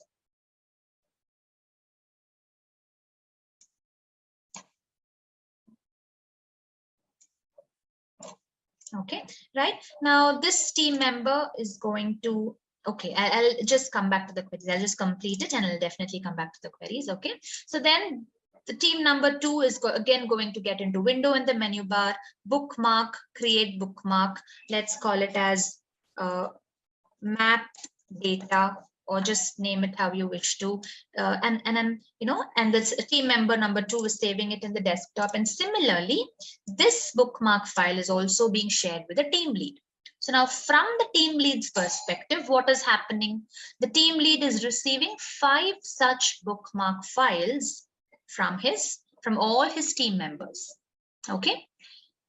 Are you clear till this? Might be I'll get into the queries because half of the work is over. The team member's job is done. Okay, so yeah. Okay, now what will the team lead do? How is he going to combine the individual bookmark files into a single dashboard? Now this is where a couple of points should be made a note of, which is very, very important. Okay. Right, so we'll get into the shoes of the team lead. He is receiving 5 such TBM files. Might be we'll create 2 more, okay, TBM files, so that it'll be, it'll be more interesting for us to see how multiple files are combined into a dashboard. Next, I would like to create a region subcategory profit, but let's have a tree map this time. Okay.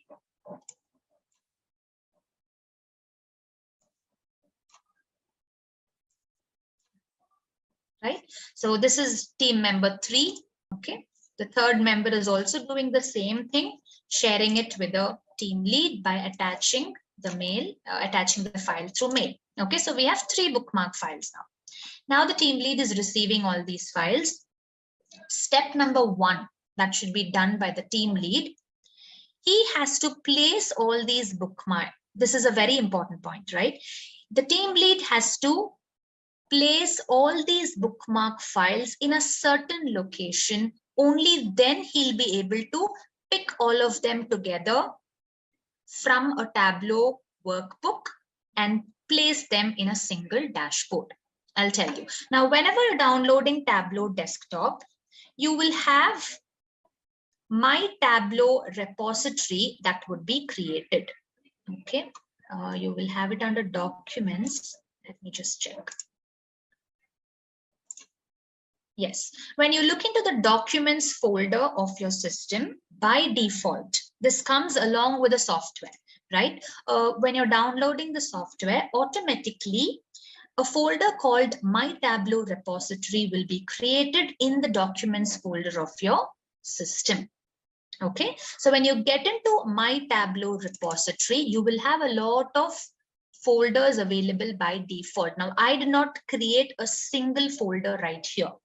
Okay, I did not, I mean, this is the first time I'm opening my Tableau repository after I actually had formatted my laptop. So I freshly downloaded Tableau, and this is the first time I'm opening my Tableau repository. So none of these folders were created manually by me. All of them are by default created when you download the software. Okay, so when you get into My Tableau repository, you will have a lot of folders, and the very first folder is known as bookmarks. Okay, so the job of the team lead as step number 1, the team lead has to bring all these bookmark files that were sent by his team members, place it into this folder called bookmarks under My Tableau repository. Very, very, very important point. Okay, because only this, if this step is done, he'll be able to proceed with the next step of combining them into a single dashboard, right? So step 1, bring all the bookmark files into the folder called bookmarks under My Tableau repository. I'll also tell you why this is the most important step. Okay, so this was step 1 by the team lead. Once this is done, then he is just going to open up a new workbook of Tableau. He is not going to create any sheet from the scratch. His job is quite simple, right? He'll directly, you have this Tableau icon over here on the left top corner. Just click on it Okay, you'll directly be taken into the worksheet space, right? I'll do that once again. See, what is the team lead doing? He's opening up the workbook of Tableau, a new workbook. He's not connecting to any data set, right? He's just clicking on the Tableau icon on the left top corner. He'll directly be taken into the worksheet space. And now he is going to pull all the bookmark files that were shared by his team members. Again, by clicking on window in the menu bar, get into bookmark, and see, you have all the bookmark files that are now placed in the My Tableau repository folder listed out right here. That's why I told you it's the most important point. Now, if the team lead hadn't performed step number 1 of placing the files in the bookmark folder of My Tableau repository, if he had left them in his downloads folder or in his desktop itself, then he will not be able to see the files listed under bookmark of the Tableau window menu bar. Yes, I hope you're getting why this is an important point.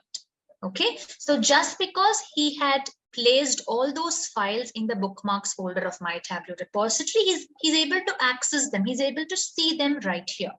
Now, what is he going to do? He's not going to create anything from the scratch. He'll just go click on category data sheet that was shared by team member 1. Okay, within a few seconds, it'll open up. And see sample superstore. He did not connect to sample superstore in the first place, but because he had access to sample superstore, it was directly connected. Might be if it was an SQL server database or an Oracle database, he would have, Tableau would have asked him to enter the credentials. That's it. Okay, but yes, he did not create anything from the scratch. He just went into window, bookmarks, clicked on the one of the bookmark file, and the sheet opened up right here. Next, he'll go into sheet number 2. See, just above the status bar, as you can see, if you click on this new worksheet icon, he'll get into the new worksheet space. Again, get into window, bookmark. He's opening the next bookmark file that was shared by the next team member. Right away, the sheet has been brought into the workspace. Again, window, bookmark, the third sheet. So right away, it's brought into the worksheet. Then he'll go into the new dashboard space. So dashboard is the collection of worksheets. Now I'll give you an overview of how the dashboard, how this team lead is going to create a dashboard. But no worries, we have module number 7, which is all about dashboards and stories. We'll look into all the components and features of the dashboard during that point. Okay, so now there's a small icon right above the status bar, right next to the new worksheet icon known as the new dashboard icon, right? So this is the dashboard space. The list of worksheets are available on the left-hand side. Just drag and drop them into the dashboard and his job is done. Yes. Now we'll be going through all these objects, all these options, all these, panes available in your dashboard space. So no worries, but yes, this is how the team lead is combining all the bookmark files into a single dashboard. And this was possible only because the team members had shared the individual sheets as bookmark files with the team lead. If at all they had shared it as a TWB file, he'll be having 5 workbooks in hand. He'll not be able to combine them into a dashboard. So these were individual sheets saved as bookmarks. So it was very easy for him to combine it into a final dashboard. To open up all these file types, to open up all files with these file types, Tableau software is definitely necessary. Okay, there's another question. Can I create multiple sheets inside a single bookmark file? See, The single line description of your TBM file tells you bookmarks contain a single sheet. So only one single sheet can be saved as a bookmark file. You can also give it a try. See, I have a dashboard which is having 3 sheets. Can I save my dashboard as a bookmark file? Just get into the window menu bar and have a look for yourself. See, the bookmark option is there, but the create bookmark option is grayed out, which means only sheets can be saved as bookmark files. Only single sheets can be saved as bookmark files. Multiple sheets or dashboards cannot be saved as bookmark files. Okay. Then if we make changes in the source, will it reflect here? You mean to say the source data? Definitely yes. Any changes that are made in the source data. See, now let's say it's 10 a.m. in the morning. My team members had created the sheet, they had shared it with me, and around 1 p.m. in the afternoon, I'm combining all these worksheets, and I'm getting a news that there's some changes made in the original data source by the data team. So I can go quickly refresh my data that's connected with Tableau, and it's like a wave, okay? It's like a cascading effect. When your data is getting updated in the original data source, when you click on the refresh button in Tableau, all your worksheets, your dashboards, everything will get updated automatically. You needn't go make the changes manually, or you needn't have to rework on it manually. If the data is changing, automatically all the worksheets and dashboards, which are anyways created based on the data, are also going to get updated. So that's a very, very nice thing when it comes to Tableau. Okay. Yes, only one worksheet per bookmark. Yes, there would be many projects under lead how to segregate. Okay. Okay, so there might be multiple. So in that case, if the team lead is receiving 5 projects, it's not a single project with 5 worksheets. It might be 5 different projects. So he'll give one project to each team member, right? So what will that team member do? He will individually create all the worksheets, combine it into a dashboard, and share it as a workbook with the team lead.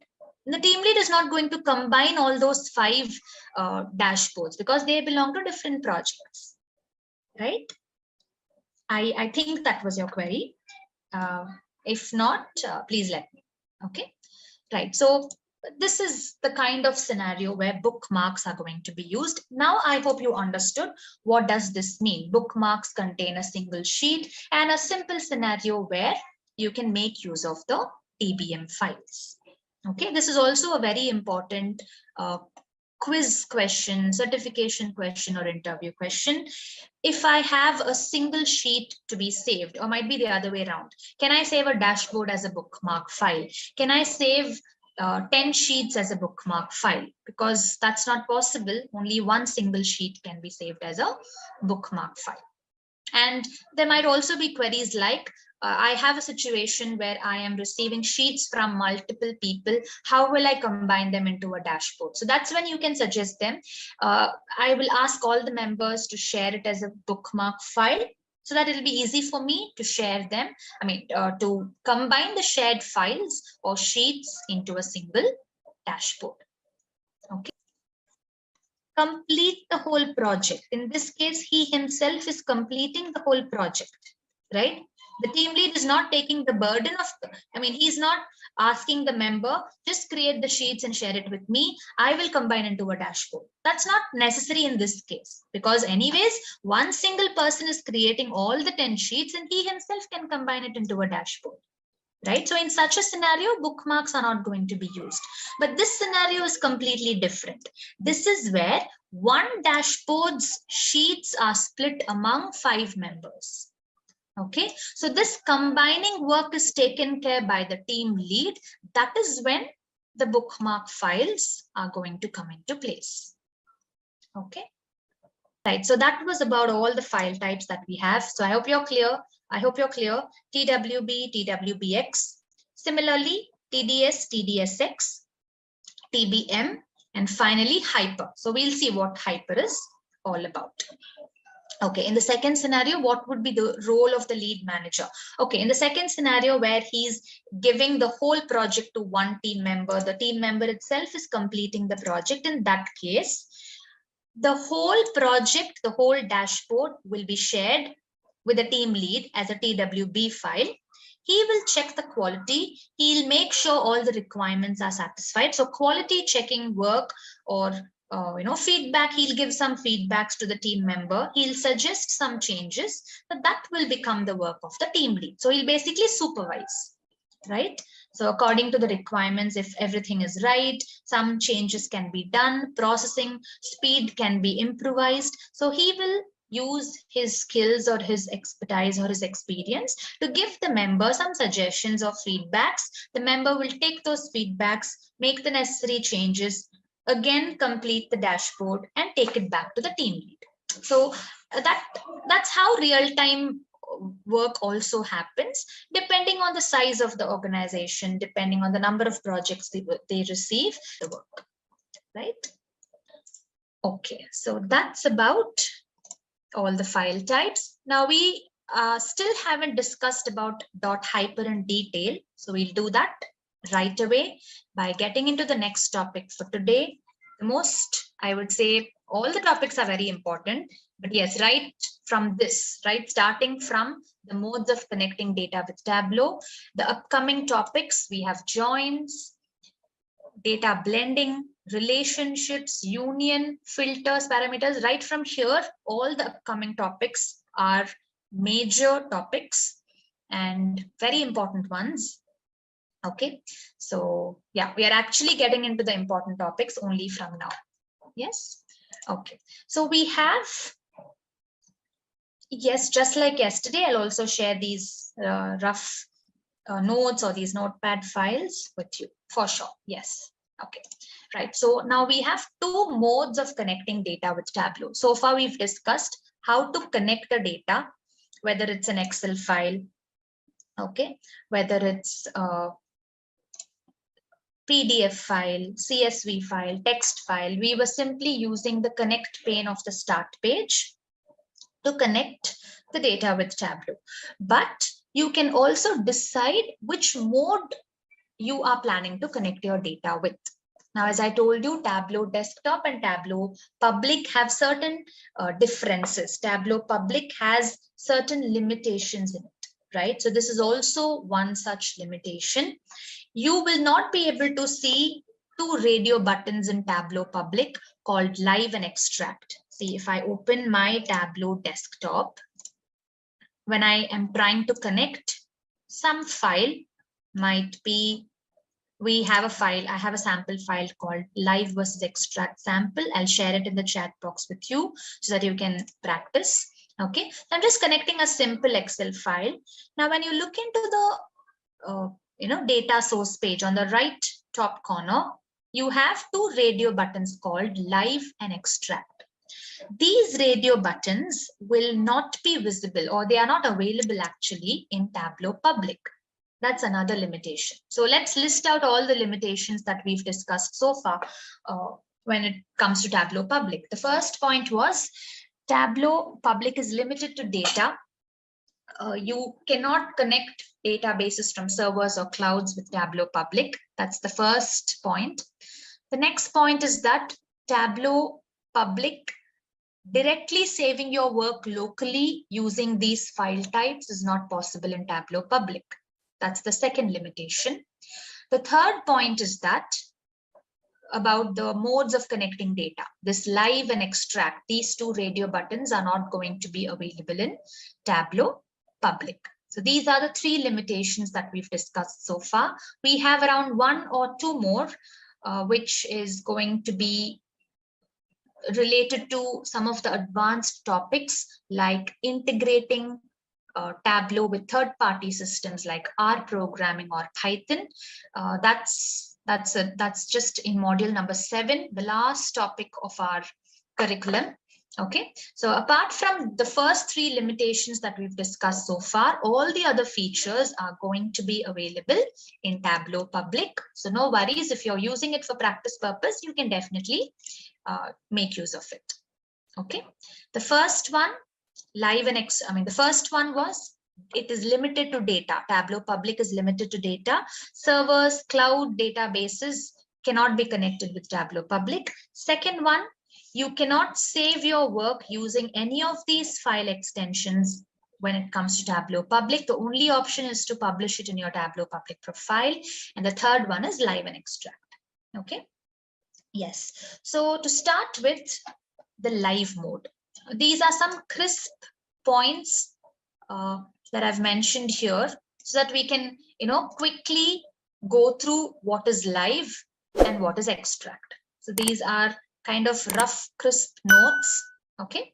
So you'll have detailed explanations in your PPT, but this is just for, during our class to make it easy for you as well as for me. I've prepared these short notes. Right. So live mode. By default, whenever you connect your data with Tableau, you will always be connected in a live manner, in a live mode. Okay. So live mode is nothing but your data is always fresh. Processing speed depends upon the size of your data source. Okay. Now, what does this mean? Now, what's happening is when I connect any data with Tableau, let it be an Excel file or data from cloud or server, what's happening is Tableau is reflecting the data in its workspace. That is what we have discussed so far, right? Tableau is just the reflection of your data. Yes. So when I go into my worksheet, when I drag and drop a dimension or a measure inside my row or column shelf, what's happening is the moment I drop a column, see, Tableau is just reflecting your data. It's not literally bringing your data from the original location and having it within itself for you to work, in its workspace. Tableau is not doing that. Tableau is not capable of doing that. Yes. So every time you drag and drop your query, drag and drop your field, I'm dragging my column called name, dropping it into my row shelf. So the moment I drop it, what's happening is a background query is being generated and sent to the original data source. Now just imagine you have your data in a location, you have Tableau in your system. Okay. So there's kind of a link. You can just imagine there's a link created. There's a wire going in between the two, just for imagination purpose. Okay. There's a wire that's going between the two. That's why we call it as my Tableau is connected with my data.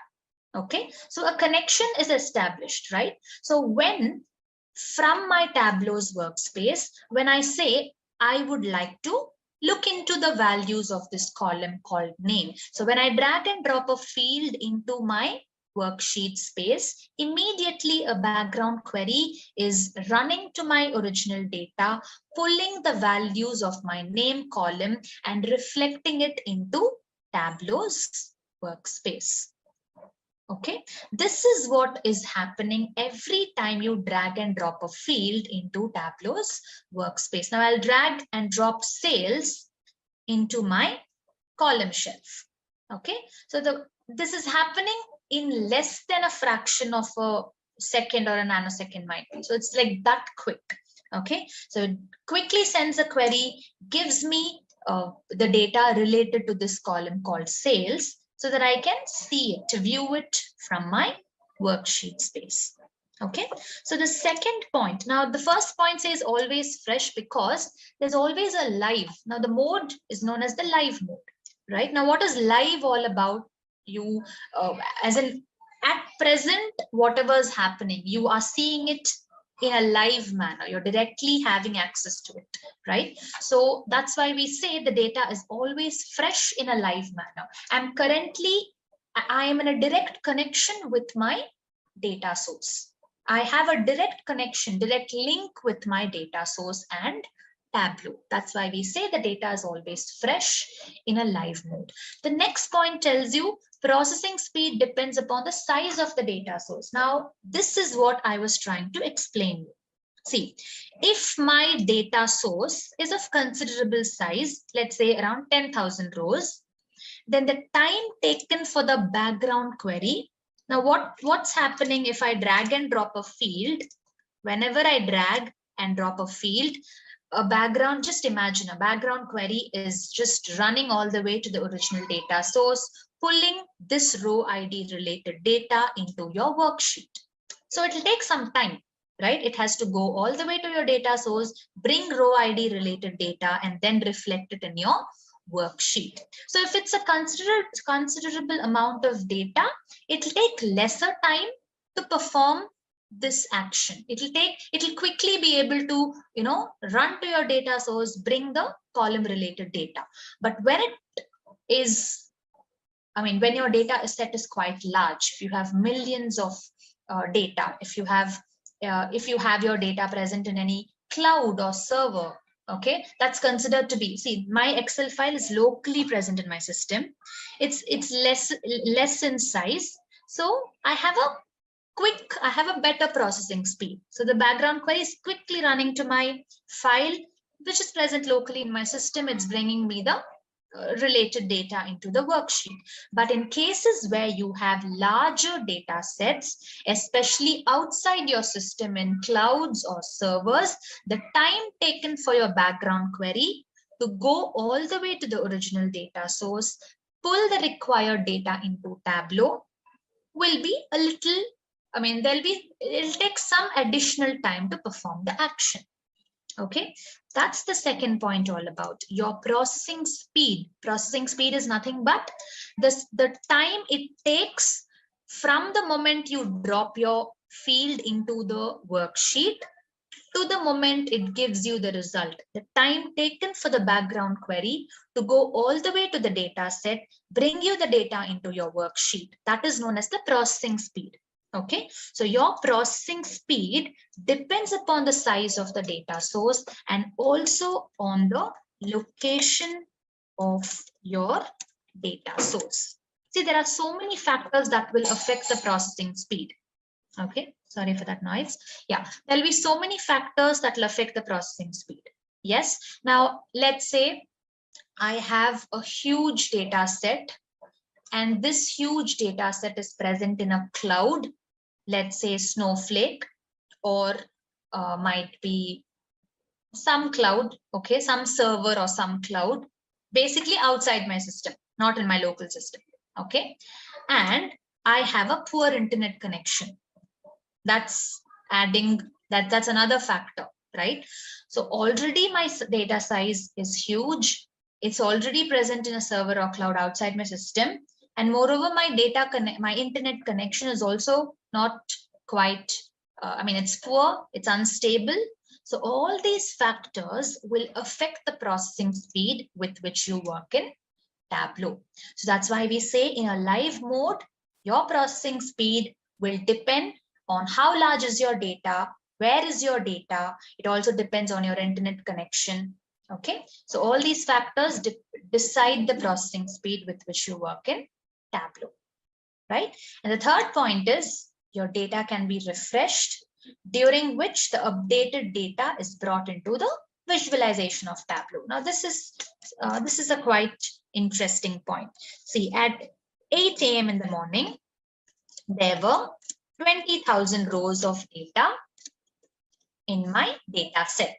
Okay, so I started my work at 9 a.m. I've built my dashboard. I'm analyzing my data basically. And what's happening is around 11 a.m., let's say 500 new rows are being added up. Yes, so what will I do is around let's say 1 p.m. in the afternoon, I have to manually go click on a refresh button. You have to manually do it. There's no way to automate this. Okay, so I'll manually go click on a refresh button. Once I click on the refresh button, what will happen is at 1 p.m., the data set will now have 20,500 rows that will be reflected into my workspace. So this is the process of refreshing. Okay, now you might ask me, how will I know that my data is getting updated? Will the data team inform me every time the data is getting updated, and only after that I will have to click on the refresh button?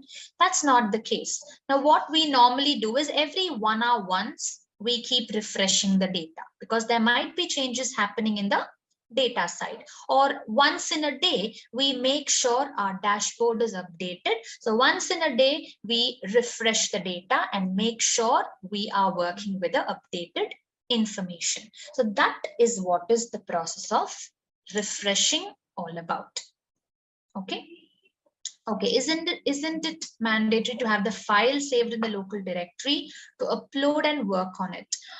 Not at all, because I mean, if you're having some Excel files or CSV files, it will be present in your local system. But what if you have huge data sets in servers and clouds? When you're working in an organization or a bank, you cannot have the data locally in your system. That'll become an issue when it comes to confidentiality and all the rules and regulations that your organization is following.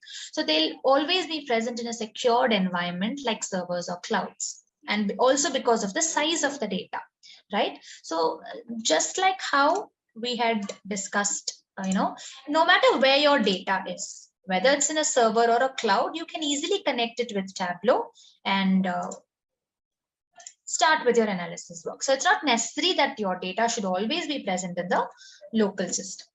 That's the flexibility of Tableau. Okay. Okay, refreshing might become a hassle once we've already finished working on a sheet or dashboard. Not at all, because we'll see that practically. Now, let's say I have already built 100 worksheets, 20 dashboards. I'm done with my development work, and now the data is getting updated. Now, should I go recreate or modify all the 100 sheets from the scratch, all the 20 dashboards from the scratch? Not at all. One single refresh button's click. Just click on the refresh button. So what's happening when you click on the refresh button? Your data will get updated. The reflection of data in Tableau will get updated. Your worksheets, which are created using that reflection, will also be updated. Your dashboard, which is created using these worksheets, in turn will also be updated. So there's nothing you have to do from the scratch. It's a cascading effect. It's like a wave that's happening, wave of updation that's happening. Okay, automatically update your data, which in turn is updating your sheets, which in turn is updating your dashboards as well. So you needn't go rework on all of them again from the scratch, right? And the next question is there an option of scheduled refreshing automatically? Now, this is a space where we are developing, where we are creating the dashboard. Okay, so in Tableau desktop, we do not have options to schedule an automatic refresh. Okay, every morning at 10 a.m. refresh my data, or every evening at 5 p.m. refresh my data. That way of scheduling a refresh is not possible in Tableau desktop, because it's an environment where you're developing the dashboard. So there's no option to schedule. But might be once after you've developed your dashboard, you will get into your sharing tools like Tableau Server and Tableau Online, right? So once you've completed the development of your dashboard and published them into your sharing tool, that is where, or in these environments, you have options to schedule a refresh. Okay, but while developing, you do not have options to schedule. Third-party tools also cannot be used to schedule a refresh, because see, this is like a file that you are opening and you're developing the dashboard. So development work is something that is done manually.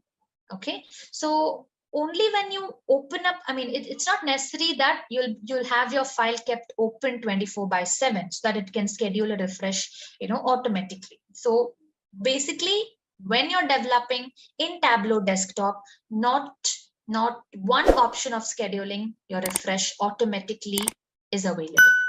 Okay, manual refreshes are only available in Tableau desktop, but after publishing your dashboard in Tableau server or Tableau online, you can also schedule multiple refreshes in a day. Might be every 1 hour once refresh my dashboard. So you have a lot of options to schedule in server or online, but in desktop, when you're developing, no options are available for automatically refreshing. Okay, let's get into a practical example quickly for the live mode, especially about how refreshing happens in a live mode. Then we'll get into extract. Okay, so now I have a workbook. I have this Excel sheet called live versus extract sample, just with around 6 columns and 5 rows of data. Okay, now this is the data set that I've connected with Tableau. So, and I've connected it in a live mode, right? So there's a direct link between my data and Tableau. Okay, so every time I drag and drop a field, it's going to, a background query is going to run to my original data source, pull the required information and reflect it into the Tableau's workspace. Okay, right. So now, so far we've discussed about placing the dimensions and rows into the row and column shelf. Now, what will happen if I do that? I'll get a bar chart.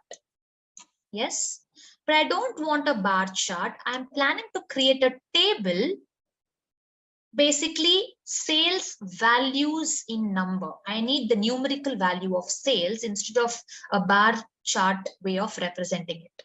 Okay, so what you can do is, instead of placing your measure into the column shelf or row shelf, you can directly place it on this ABC that appears in your worksheet space. Okay, so what happens is you get your sales value in numbers instead of displaying as a bar chart. Okay, so you can either place your measure on this ABC, or you can place your measure into the text marks card. See, these are known, this is known as the marks shelf. Collectively, it's known as the marks shelf, but you have these marks cards available. So you can pull your measure, place it into the, or place it on the text marks card. Basically, you're telling Tableau, see, I need the text value for sales. I don't want a bar chart. Okay, so that's how you do it. Next, I'll bring in my date. Okay, next, now you might wonder, you might notice something over here. Your sales column is not having a column header. Why is that so? That's because when there's only one measure, you will not have a column header for it. That's how it works by default. Okay, but when you bring in multiple measures into the worksheet, that's when you start getting column headers. Okay, so there are a couple of more minute points that you'll have to make a note over here. Okay, see, I'll do it from the scratch. The first measure that is being brought inside the worksheet can either be placed on the ABC or on the text marks card. Okay, but when you're bringing the second measure, the third measure, or the nth measure into the worksheet space, do not place it on the text marks card, because I'll tell you what will happen if you do that. If you place profit also into the text marks card, see, the same ABC space is taken up by both your measures. So now it might create a confusion as which is the profit value and which is the sales value. Okay, so only the first measure can be placed into the text marks card, but the second, third, or nth measure that you're planning to display it in your table, place it directly onto the table so that you get them as individual columns. Sorry, yeah, you get such individual columns. Okay, you can just give this a try. Might be you'll get a better understanding if you do that. Okay, now is there an option to get the field name with one measure? We have a query. Yes, we do have an option. That is where your I hope you remember what is measure names, what is measure values. They are the auto-generated fields automatically generated by Tableau. It's like a container, right? Measure names is something that's holding on to the names of all your measures, and measure values is again an auto-generated field holding on to the values of your measures. You can now that's the concept of filtering that comes. Okay, filtering we still haven't discussed about it. Okay, but anyways, I'll tell you. So see, now I have a single column, but still I have a column header for that. So that's where you have to apply a filter on measure names. Might be when we discuss more about filters, I'll tell you how does a filter work, or what is actually happening over here. What does filtering mean and all that. But yes, we do have an option to display the column header, even though you just have a single measure. Okay, right. So I'm working. So how many rows of data we have? We have 5 rows of data. Let's bring in the names as well. Okay, so I've connected with my live versus extract, and I'm just working on the 5 rows of data that we have. Okay, now what's happening is I would like to add a couple of more rows. Yes, I'll add 1 row as of now. Yes, let's say some customer name or some random data. And there's also one more point over here. We have 2 columns called date and modified date. There's a difference between the two. I'll tell you about it in detail. Okay. So this is a new row that is being added up in my data source with some sales and profit value. Okay, so some update is happening. Okay, addition of a row has been done. Might be an existing row is getting updated. The first row's sales value is increasing to 1,000, and the profit value is also increasing to 100. Okay, so what's happening? Something new is being added up. Okay, and an existing row is getting updated. So the difference between date and modified date is that date is a column which is holding on to the date when the row was added to my data set, whereas modified date is a column which will tell you, okay, see, row number 1 was added on 21st December, but today 26th of December, I mean, as per our sample data over here. Okay, so on 26th of December, some modification has been made to row number 1. That's the difference between date and modified date. Okay, initially we've added a new row. Initially the date and modified date will be the same, but let's say after a couple of months, I'm trying to make some change to this existing row. So that's when I'll come update my modified date, telling though the row was added on so and so date, some modification has been done to this row on, I mean, today. Okay, right? So that's the difference between date and modified date. And this is going to be of great use when you work in an extract mode. That's the reason I have such a column over here. Okay, right. So now some changes have been made to the original data set. I'm saving the changes. File, save. I'm saving the changes. Let's go back to Tableau and see if the 6th row is being brought into the workspace. Do we have the 6th row? No, we don't have it. So I'm working with old data. I'm working with old data. I need the updated data being reflected into Tableau's workspace so that I can, keep the sheet updated as well. So how do I bring the updated data into Tableau's workspace? It's just by manually clicking on the refresh button. Okay, so you just have to right click on your data source name in the data pane. The second button or the second option says refresh. Yes, click on refresh. And within a few seconds, you'll get the newly added row. You're not only getting the newly added row, but also the change made to the existing row is displayed inside the worksheet space. Okay. Okay, there's a query. Do we have to refresh always on live data? Yes, there's no other option available. You will have to always refresh manually, even though it is live, even though it's a live connection. Yes, because changes that are happening in your original data source are not going to be automatically reflected in Tableau. A manual click is required on the refresh button. Only then the updates are being brought into Tableau's workspace. Okay, so this was quite simple because extract is going to be a little complicated. Compared to that, live mode works in a very simple and straightforward manner. Yes, if the data is updated, right click on your data source, click on refresh. Quickly, all the changes or updates are brought into Tableau's workspace and you're up to date. Your worksheets are up to date. Okay, you can continue with your work. Okay. Okay, what will happen when we change the physical location of the Excel file? Location of the Excel file, you mean to say you change the folder or?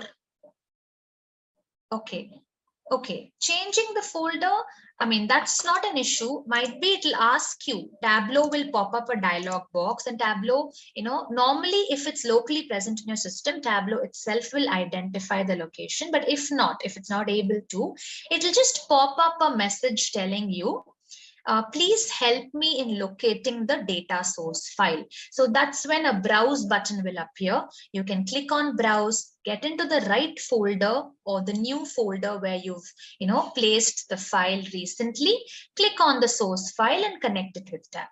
So that wouldn't be a difficult thing to do. Okay, right. So that's how, in a very straightforward manner, refreshing works in a live mode. Okay. But the actual confusion comes when you're planning to work in an extract mode, because you have two types of refreshes over here. You'll have to be sure which type of refresh to go ahead with according to your requirement and the factors like your internet connection, the size of your data. Based on all these things, you will have to decide which will be the right mode of refresh to proceed with. Okay. So now extract. I hope you're clear with live. Might be if we discuss about extract, you'll get a better clarity when you compare both. Yes. Let's have a quick quiz question, guys. And the question is, what is Tableau Prep used for? And your options are preparing ingredients for cooking, creating visualization, data cleaning and transformation, or creating pivot tables. Please mention your answers in the comment section below. Just a quick info, guys. Intellipaat offers Tableau certification training course designed by industry experts. The certification training course in Tableau program aims to help you master building interactive dashboards and performing data visualization. This Tableau course will prepare you for the Tableau Desktop Qualified Associate exam. Master Tableau Desktop and public integration with R and big data in this Tableau certification through various projects and real-life case studies. With this course, we have already helped thousands of professionals in successful career transition. You can check out their testimonials on our Achievers channel, whose link is given in the description below. Without a doubt, this course can set your career to new heights. So visit the course page link given below in the description and take a first step towards career growth in the field of data visualization. So yes, getting into extract mode. So now live was quite simple. Data is always fresh. The Excel file also will not be available. I've already shared it in the chat, but anyways, by the end of our class, I'll share the Excel file and this notepad in the chat box. Okay. So extract mode, I mean, live mode was all about a direct connection. There's a direct link between your data and the Tableau software. Okay. But when it comes to extract mode, it's not, see, what is live mode about? Live mode is all about, you have your data, no matter where it might be, in a cloud server or your local system, there's a direct connection with Tableau. They both are directly connected with each other. Okay. But when it comes to an extract mode, what happens is you have your data, then a copy of your data is created, and this copy is what is connected with Tableau. So your original data and Tableau, they don't have a direct connection. You have your data, a copy of your data is taken, and that is what is connected with Tableau. Okay, so I'll tell you in what scenarios we go ahead with this kind of an extract mode of connection, or in which scenario we will have to opt for this mode of connection. Okay, so extract is nothing but it's a snapshot of your original data. You can also call it as a local copy of your original data, or you can also call it as a picture, might be for a better understanding. In simple words, you can call it as a picture of your original data. Okay, that's what extract is all about. Now, I'll give you a scenario first before getting into the next point. I'll tell you. Let's say I am at, okay, let's say at 8 a.m. in the morning. Okay, I'm planning to leave to office. Okay, or I'm planning to leave to some place, let's say head office, which is 2 hours away from my house. And for the 2 hours of time, I'm planning to analyze my data. Okay, my data is present in a cloud, and during my travel, I don't have an internet connection. Okay, so in that case, how will I analyze my data? I'll not be able to directly connect my data from the cloud with Tableau because I don't have an internet connection. So in such a scenario, what you can do is, before you start your travel, you can create a copy of your data and save it locally in your system under My Tableau repository folder. Okay, so you can create a copy of your data, save it locally in your system. So when you are in a travel mode, when you don't have internet connection, or basically when you don't have direct access to the original data because of a lot of factors, that is when you can use this local copy of the data. And this local copy of the data is saved using the .hyper file extension, the one that we have here. See, it is the local copy of a subset or the entire data source to share and improve the performance. Now, in what way the performance is going to be improved when you make use of extract mode of connection? We'll come to all those points one by one, but this is what is snapshot of your original data. Okay, and where is this snapshot or local copy saved? It is saved as a .hyper file in My Tableau repository folder that is present in the documents folder of your system. Okay, and the next point, processing speed is higher in an extract mode as the data is available locally. Now, what did we discuss under the live mode? The processing speed depends upon the size of the data source and the location of your data source. Now, just imagine I am working with a very huge data that's present on a cloud, and due to bad weather conditions, my internet connection is not stable. Okay, so it's going to be so frustrating to work with such a low or poor processing speed, right? It'll take a long time for the background query to bring the required data into Tableau's workspace. Okay, the background query will take a long time, so I'll have to wait for the result. The processing speed will be so poor that it will be so frustrating as well. Okay, so in such a scenario, what I can do is, to have a better processing speed, I can quickly take a copy of my data, no matter where my data is present, I can take a copy of it, place it locally in my system. And now when I'm working with this copy of the data that's locally present in my system, I'll definitely have a processing speed.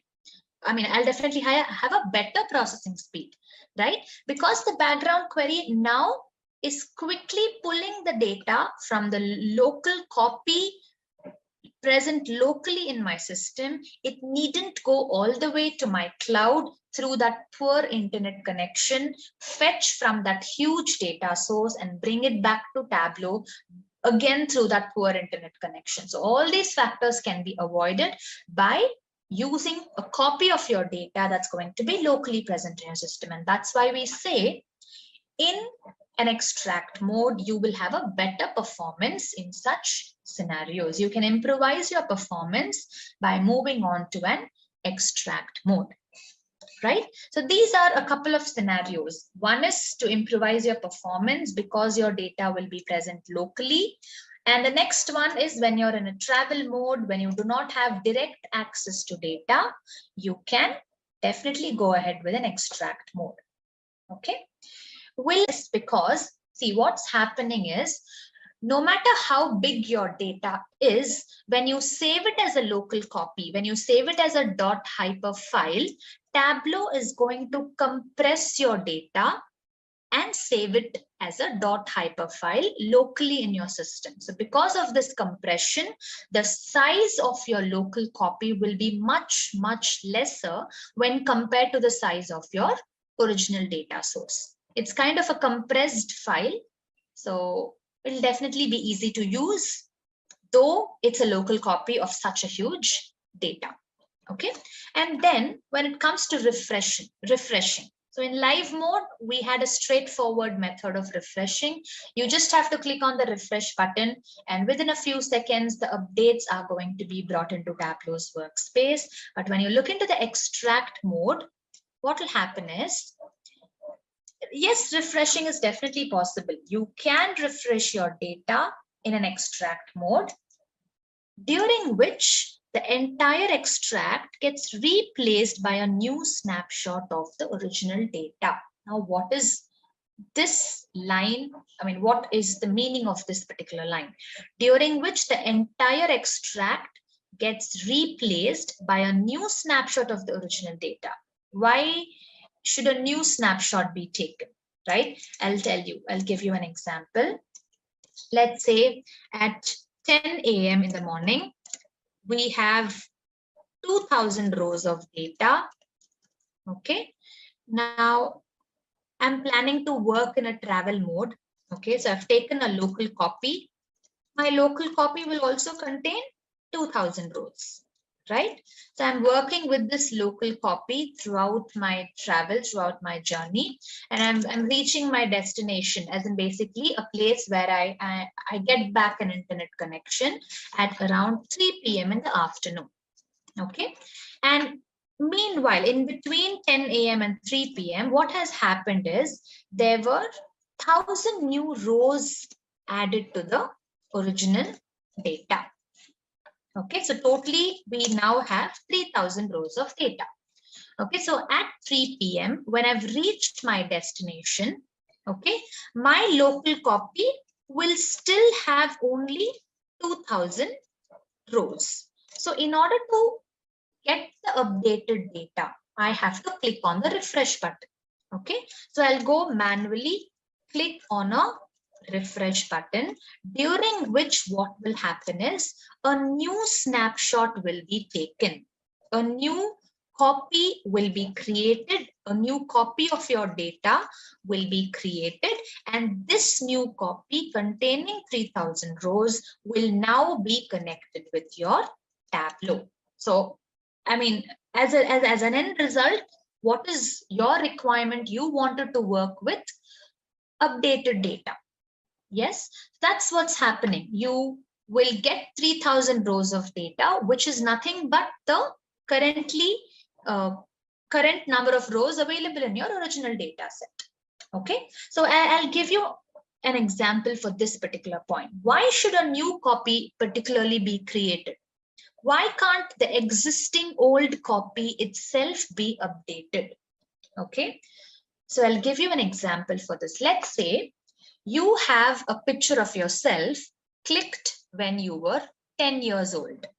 Okay, and now let's say after 20 years, you are, okay, after a couple of decades, you are 30 years old now.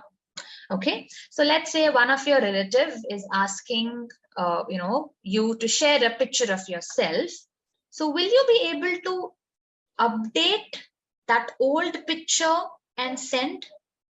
That's not possible. You'll have to click a new picture of yourself, right? So the same thing is happening over here. Or let me give you another example. You had built a new house around 5 years back. You have a picture of that house, okay? And now, you had done some renovation work, the exterior paint color has been changed, and you're planning to share this, the updated or the renovated house, the picture of your renovated house to your friend.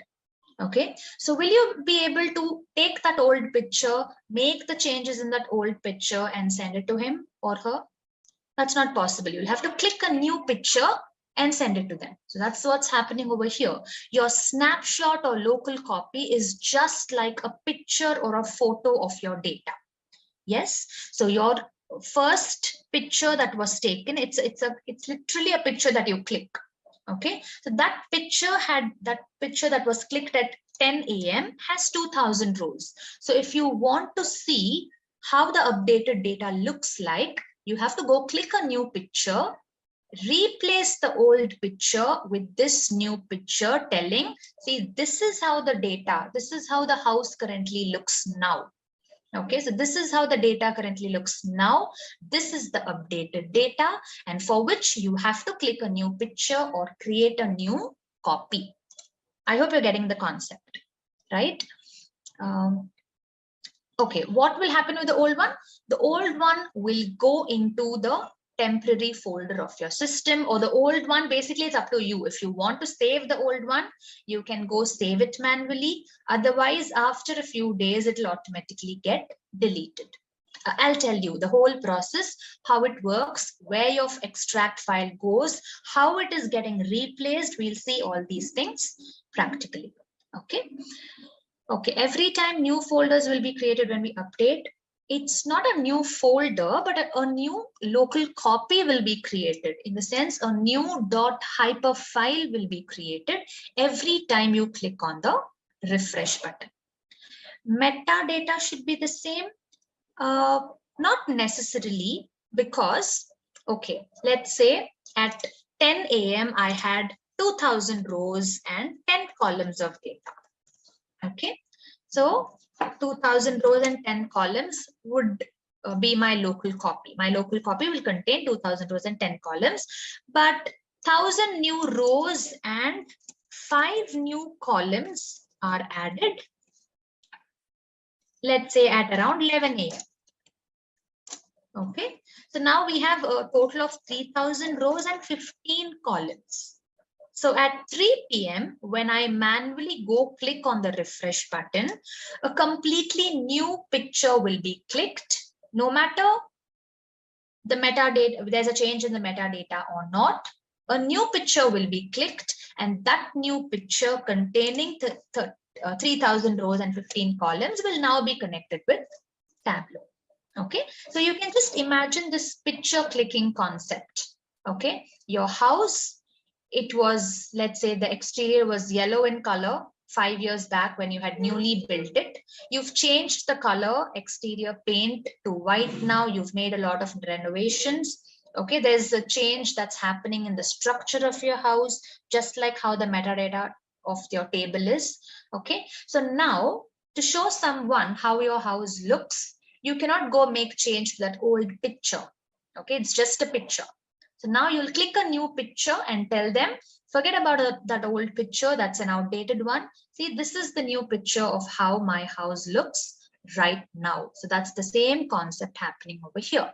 When you say refresh the data, Tableau will go through the old copy, In other words, you can say it will take a new copy, replace that old copy with this new copy, and that's the process of refresh in an extract mode. During the refresh, the entire old extract gets replaced by a new snapshot of your original data, right? So if you get this base concept of clicking the picture, why a picture is being clicked, why an old picture cannot be updated, if you get this concept, then it will definitely be easy to understand the same that's happening over here. Okay, so now before we get into the types of refreshes, we'll first see we have two types: incremental refresh and full refresh. Full old snapshot getting replaced by full new snapshot. That is what is full refresh, and this is the default type. Okay, incremental refresh was actually newly introduced, newly in the sense around 2 years back, I would say. Okay, in version 2020 or 2021. Okay, but before that we only had full refresh, and we'll first see how the default option works. Then we look into the incremental refresh. Okay. Yes, we'll see. What if we need to see the old data? I'll tell you where should you go, how should you access if you need the old data, and if at all you need the old data for later use, you have to go manually fetch it from a location and save it in a proper folder or a proper location. We'll completely see all these points practically. Okay, how to save your file as a hyper extension, we'll see all that. Okay. Okay, if the data is deleted post working on sheets, will it affect the post refresh? Okay, you mean to say I created my worksheet using the old local copy, but now after refresh, will my new copy affect my sheet? Is that, I think that's the question. Yes, see, I mean, affect your sheet in the sense it will definitely update your sheet, and that's for good, right? I had my old copy with only 2000 rows, so my sheet was also displaying only 2000 rows. But after a refresh, the new copy is now having 3000 rows, so automatically my sheet will also display 3000 rows. So definitely, as my data is getting updated, my sheet will also get updated. Yes, it will get affected in a good manner. It's getting updated, right? Okay, so we'll get into the practical part of how to save your extract, where to save it, how to refresh it, what happens to the old files when you refresh. We'll see all those points. You'll have, again, a lot of minute things to make a note. Okay, so let's go through it one by one. Now I'm going back to my data source page. Okay, so we have the live connection and the extract connection. Now I would like to jump into my extract mode. Okay, so I'll just see the pop-up box tells you live mode is nothing but it's directly connected to your data. You have a direct link between data and Tableau. The speed of your data source will determine the performance. Okay, but now I'm planning to go into an extract mode, right? So this is where you have to manually decide it. By default, you'll always be connected in a live mode. If you want to go into an extract mode, you'll have to click on the radio button called extract. Okay, and now what will happen is, when I try going into my worksheet, okay, when I click on sheet number 1 or sheet number 2, basically I'm planning to jump from my data source page into my worksheet space. So or sheet number 1, Tableau is not taking me to my worksheet, but it's popping up a dialog box. It is telling me, first of all, save your extract. Okay, save your extract locally under my Tableau repository. Then this local copy will be connected with your workbook so that you can proceed with your analysis. Yes, please excuse me for that. Okay, so yeah, so when you click on extract, when you click on the radio button called extract, and then when you try going into your worksheet, Tableau will not take you directly into your worksheet, but it'll tell you, okay, let's save the local copy. Extract is nothing but the local copy, right? So it's telling you, let's save the local copy first so that I can use this local copy. I can get connected with this local copy. And that's what is happening over here. See, the file extension is .hyper. You can name your extract. You can just call it as my first extract. Okay. And see, this is the default location where it is getting saved. It's getting saved under my Tableau repository, a folder called data sources under my Tableau repository. So previously we were looking into the folder called bookmarks under my Tableau repository, and now here we are into the folder called data sources under my Tableau repository. So that's the default location where your hyperfiles get saved. Let's click on save. So when we click on save, what will happen? A picture of your data is taken and saved as .hyper, and within a few seconds you'll be taken to your worksheet space. See, it'll tell you creating an extract, and within a few seconds you'll be directed to the worksheet space. Okay, so now I'll get into one of the previous workbooks. See, normally when you're working in a live mode, okay, in your data pane there'll be a single cylinder that's available right next to your data source name. So single cylinder is an identification, or it's trying to represent that you've connected with your data in a live manner.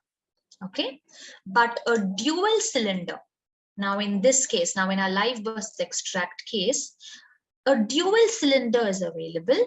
Now this is trying to tell you, or it's trying to represent an extract mode, because it's telling you the first cylinder is representing the original data source.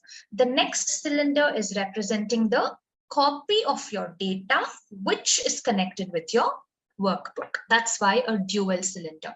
So just by looking into this, you can tell whether the data is connected in a live mode or an extract mode with your workbooks. Okay. Okay, all sheets need to be saved. All sheets need to be saved in the sense, you mean to say all sheets of the Excel file needs to be saved? I'm not getting the query. Anyways, we'll look into it. Okay. Yeah. So to continue, that's the dual cylinder. Dual cylinder is representing the extract mode of connection. And when you go back to your data source, there'll be a line which is telling you just below your extract mode, which is telling you your extract, your local copy contains all the data till so and so date, today's date, until 10:04 p.m.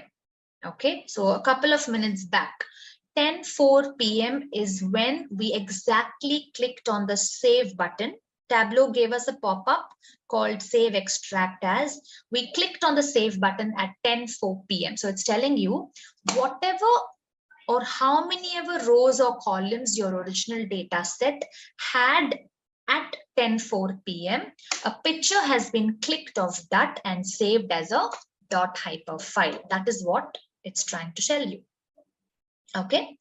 Yes. So now let's go back to our worksheet, and we are just working with whatever data we have in hand. Okay. So I'm trying to analyze with all these columns and rows that I have in hand. Now, next, what's happening is some changes are happening in the original data set. Let's open up the original data set. Some changes are happening over here. Okay, let's say a new row is being added up with a new date,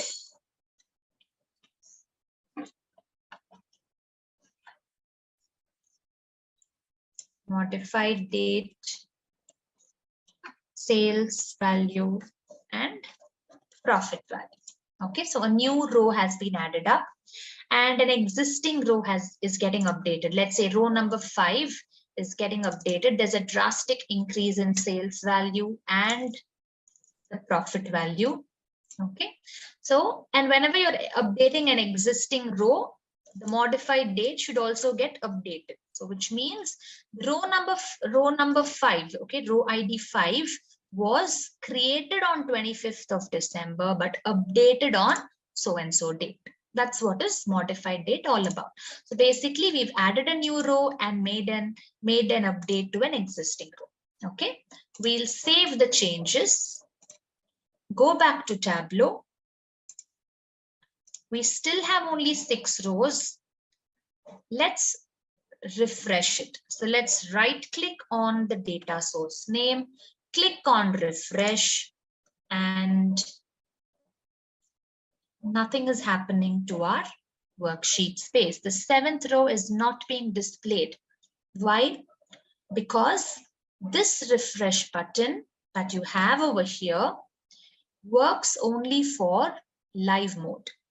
But right now we are in an extract mode. So it's not going to work for the extract mode. So if you would like to refresh your data when you're working in an extract mode, you have to right click on your data set and go all the way down to this option called extract, under which you have a refresh button. Okay. So the refresh button, the second option in your drop down menu is available. I mean, it works only for the live mode of connection. But if you have to refresh your extract, you'll have to go all the way down to this option, under which you have a button called refresh.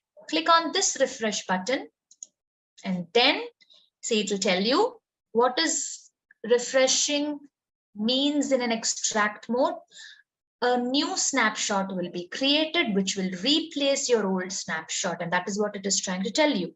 See, the entire contents of the extract will be replaced during the extract refresh. If you have modified filters or hidden fields, might have the data lost during. Okay, this is just about the filters or hidden fields, but that's not an issue. Basically, the old snapshot is getting replaced by a new snapshot. Okay. And now within a few seconds, you'll be able to see you have your 7th row, you have the change made to row number 5 being displayed into your worksheet space. And now when you go back to your data source page, see, it tells you previously it was at 10:04 p.m. the time when we first created the extract file. Okay, now it is telling you this moment when you clicked on the refresh button, it was at 10:10 p.m. when you clicked on the refresh button. At that moment, a new snapshot was taken, and that new snapshot is now connected with your workbook. It has replaced the old snapshot. Okay, I hope you're getting this point. Okay, so we have a live and extract is not available in public version. As I told you, that's one of the limitations of Tableau Public. Okay, right. Is there any refresh button which will refresh the published workbook in server? Yes, you have a lot of refresh options. You also have options to schedule refreshes when it comes to server, published workbooks in server. So yes, definitely we have. Or manual refresh is also possible in server. Okay. Data repository, yeah, I'll tell you about that point. That's the next point. Data repository folder, will it also have this new snapshot being created? Yes, this refresh button will also do the same thing. You can very well use this refresh button also to refresh your extract. Okay. Okay, now, okay, this I want you to remember the time. The first extract that we had created was at 10:04 p.m. Okay. Then after a few minutes, we had the second refresh during which the second extract was created, or I'll call it as the second extract. When we clicked on the refresh button, second extract was created as 10:10 p.m. Okay. And now it's 10:12 p.m. So let me just go add or make change to an existing row. Let's say row number 2, some increase in sales and profit value. Okay. Modification has happened. So I'm modifying the date, saving the changes. These changes are not going to be directly displayed into Tableau. You have to manually go right click on your data source name, get into extract option under which you have the refresh button. Now you'll get the updated. Row number 2 has been updated. So now go back to the data source page. It says, okay, 10:13 p.m. The moment we clicked on the refresh button, a new snapshot has been created. The 10:10 p.m. snapshot has been replaced by this new 10:13 p.m. snapshot. So this is going to be my third extract. Yes, created at 10:13 p.m. Okay, so now where do I go find these files, or where are these files being placed? Where is the exact physical file? Now I know this file because I manually saved it under my Tableau repository. Okay, so I know the location of this file, but are these files also being saved under my Tableau repository, or where will I go find these files? Okay, so we'll first check my Tableau repository. The data sources folder under my Tableau repository. Okay, so it's only having the first extract, the one that you had created at 10:04 p.m. This is the only file present under my Tableau repository. So where are the other files? I once refreshed at 10:10 p.m. This is a hyper file. Then again, I refreshed at 10:13 p.m. This is also a hyper file. So if I want my 10:10 p.m. file, or if I would like to see the actual .hyper physical file of 10:13 p.m., where should I go search for them, or where should I go look for them? Okay, now only the first extract that Tableau is asking you to save when you go into an extract mode of connection.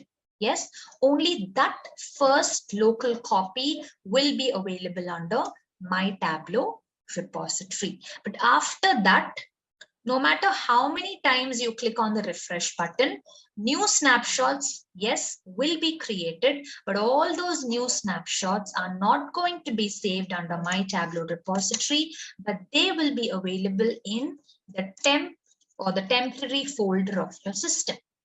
Okay, so you can just go search for percentage temp percentage. I don't know, there's some issue with my search bar. Let me just check if I'm able to access it.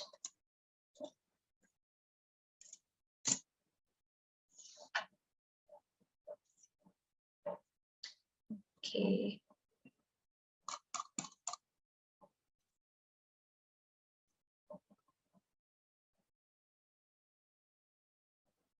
Temporary folder, I think it will be available in C, or might be you can give it a try in your system. I don't know, I'm not able to access the temporary folder.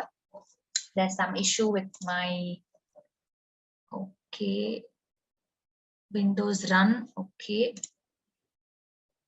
I mean, none of the commands are working if I type in my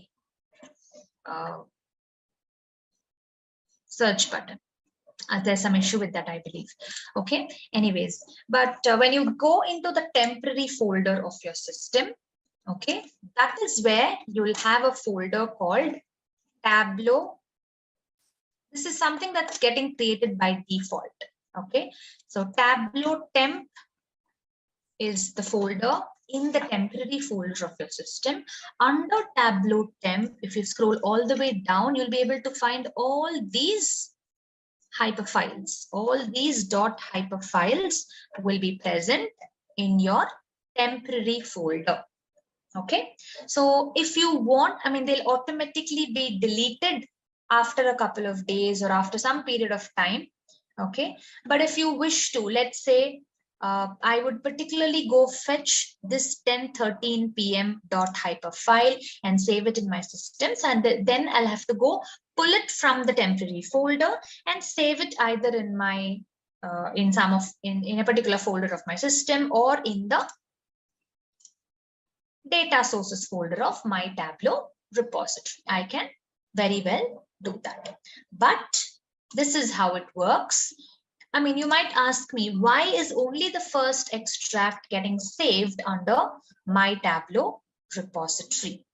Okay, why is it only the first extract getting saved under my Tableau repository? Why can't Tableau save all the extracts? Every time I refresh, why isn't those new snapshots also getting saved under my Tableau repository?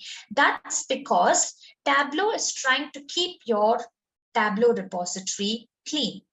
Okay, now just imagine you start your work at 8 a.m. in the morning. Okay, right? Yes, now at 8 a.m. I'm trying to create my first extract. So this first extract will be saved under my Tableau repository. Okay, window plus R. Okay, I'll definitely give it a try. I'll just give you this point and then we'll check if I'm able to access the temporary folder. Okay, thanks for that. Yeah, so at 8 a.m. I'm creating my first extract and it's getting saved under my Tableau repository. And after that, every 1 hour once, 9 a.m. I'm going refreshing, new extract is getting created. Okay, at 10 a.m. I'm refreshing, new snapshot is getting created. So every 1 hour once till 6 p.m. or till 7 p.m. in the evening, every 1 hour once I'm performing a refresh, new snapshot is getting created and the old one is getting replaced by this new one. Okay, now at 7 p.m. will you be ever bothered about the 10 a.m. hyperfile? Will you be in need of it? Definitely not, because that's an old data. You'll be more focused on the .hyper file that was created at, that was taken currently at 7 p.m. This is the latest file that you have in hand. Okay, so if at all you're planning to go fetch a particular hyper file from the past, then you have to go into the temporary folder and do that. Okay, you have to do it manually. But Tableau is not going to save all the new snapshots in a particular folder for later use. It considers them to be garbage files or it considers them to be outdated files. It's more focused on the latest file or the new snapshot that you're currently working with. Okay, and what if we wish to save the last extract? Okay.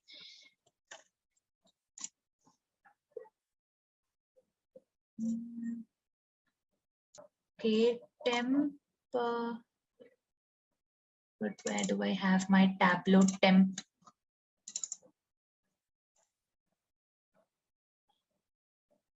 Some issue over here, because normally in the temporary folder, we have a folder called Tableau temp.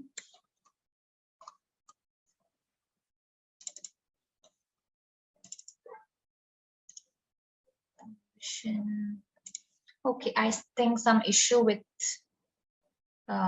my system basically, but you can give it a try from your side, because under temp you will have a folder called Tableau temp where all the temporary files. This is something that's not mentioned in the internet also.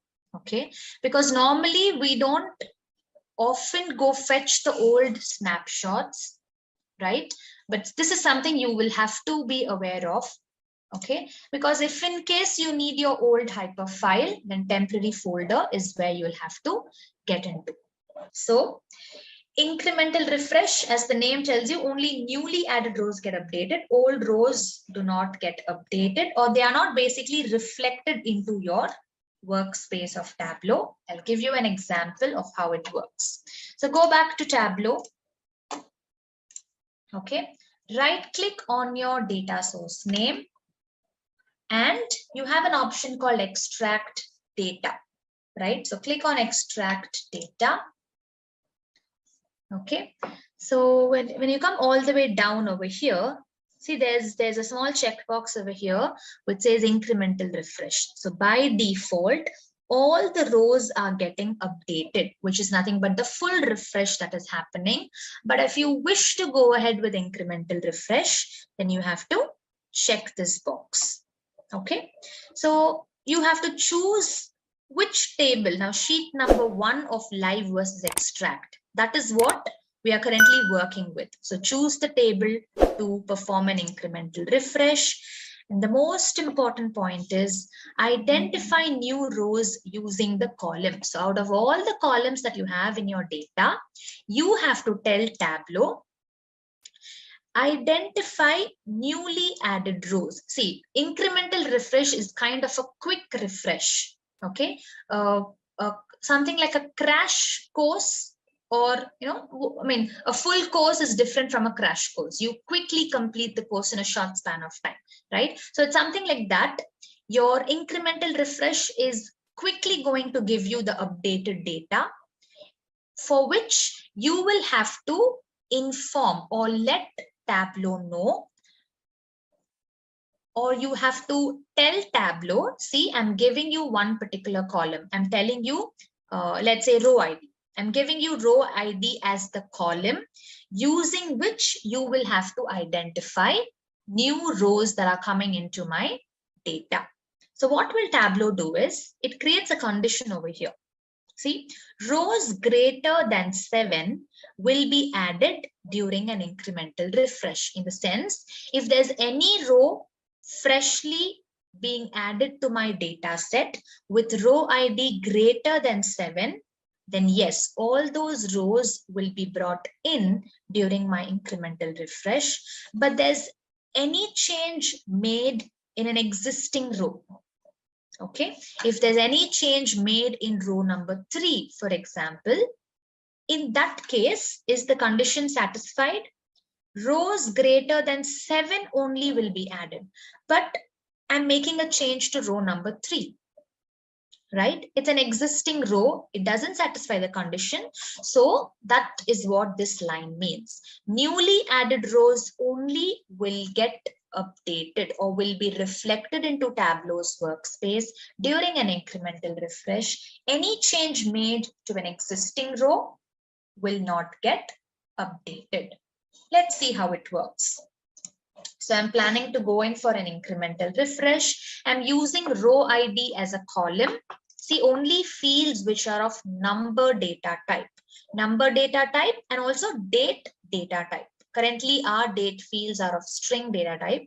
I'll change it to date data type, but yes, only fields which are of number data type and date data type can be used as columns to identify new rows. Okay, let's click on extract. So now I'll go back to my original source. I'll add a new row.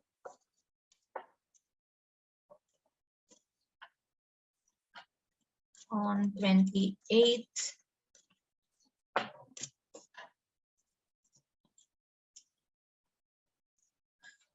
With some sales and profit value. Okay, so I've added a new row. The row ID is greater than 7. Yes, this will satisfy the condition for my incremental refresh. And let's say row number 3, there's a change in the sales value. There's a decrease in the sales value and profit value. So whenever you're modifying it, make sure you update the modified date as well, right? So two things have been made. One, a new row has been added, and one, the change has been made to row number 3. So let's save the changes. Go back to Tableau. Right click on your data source. Get into extract. Now you have 2 options provided. It's telling you, if you want, you can go ahead with incremental refresh, or if you want, you can also opt for full refresh, right? So let's click on incremental refresh and let's see what happens. Okay, I'll click on incremental refresh. So as per the condition, rows greater than 7 will be brought into the workspace of Tableau. See, newly added row has been brought in, whereas the change that was made to row number 3 is not being reflected. Okay, that is what is incremental refresh all about. Then you might ask me, this is not completely giving me the updated information. I'm still stuck with the old information when it comes to existing rows. Then how come this option how will this option be considered as an efficient one? Okay, see, the point is incremental refresh has issues. I agree. Incremental refresh is only giving you changes made, newly added rows. It's not giving you information related to changes made to existing rows. Okay, but compared to a full refresh, where the whole old extract is getting replaced by a whole new snapshot of the original data, compared to full refresh, which takes a longer time, your incremental refresh will quickly use your row ID column, check for the condition, and quickly bring in the newly added rows. So it's partially efficient because it takes lesser time for refreshing your data when compared to a full refresh. Though you don't get information about changes made to existing rows, you at least get an idea about what are the newly added rows, in your data set. So that is what incremental refresh is all about. Okay, so we have a few queries. If we update only 3 and 6 columns, what will happen to the rest blank ones? You mean to say if you update only 3 and 6 columns, when you click on incremental refresh, no change will happen to your Tableau's table, because the condition is not satisfied. As per incremental refresh condition previously, only rows greater than 7 will be brought into Tableau's workspace. So nothing will happen. Incremental refresh is only for numerical and string, not for numerical and string. It's like for incremental refresh, you have to give an identifier column to Tableau. Now, how come incremental refresh is happening in a quick manner?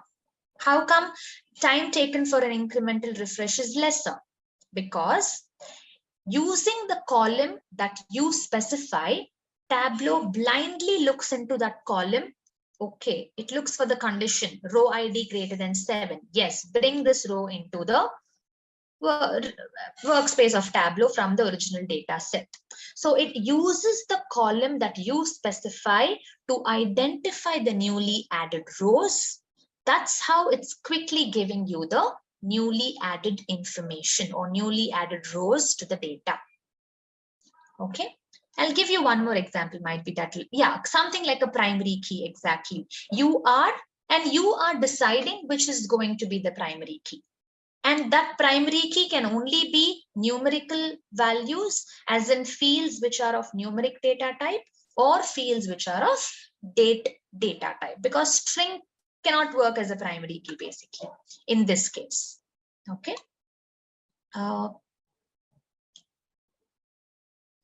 Okay, post first extract, we did some changes. Can we track this?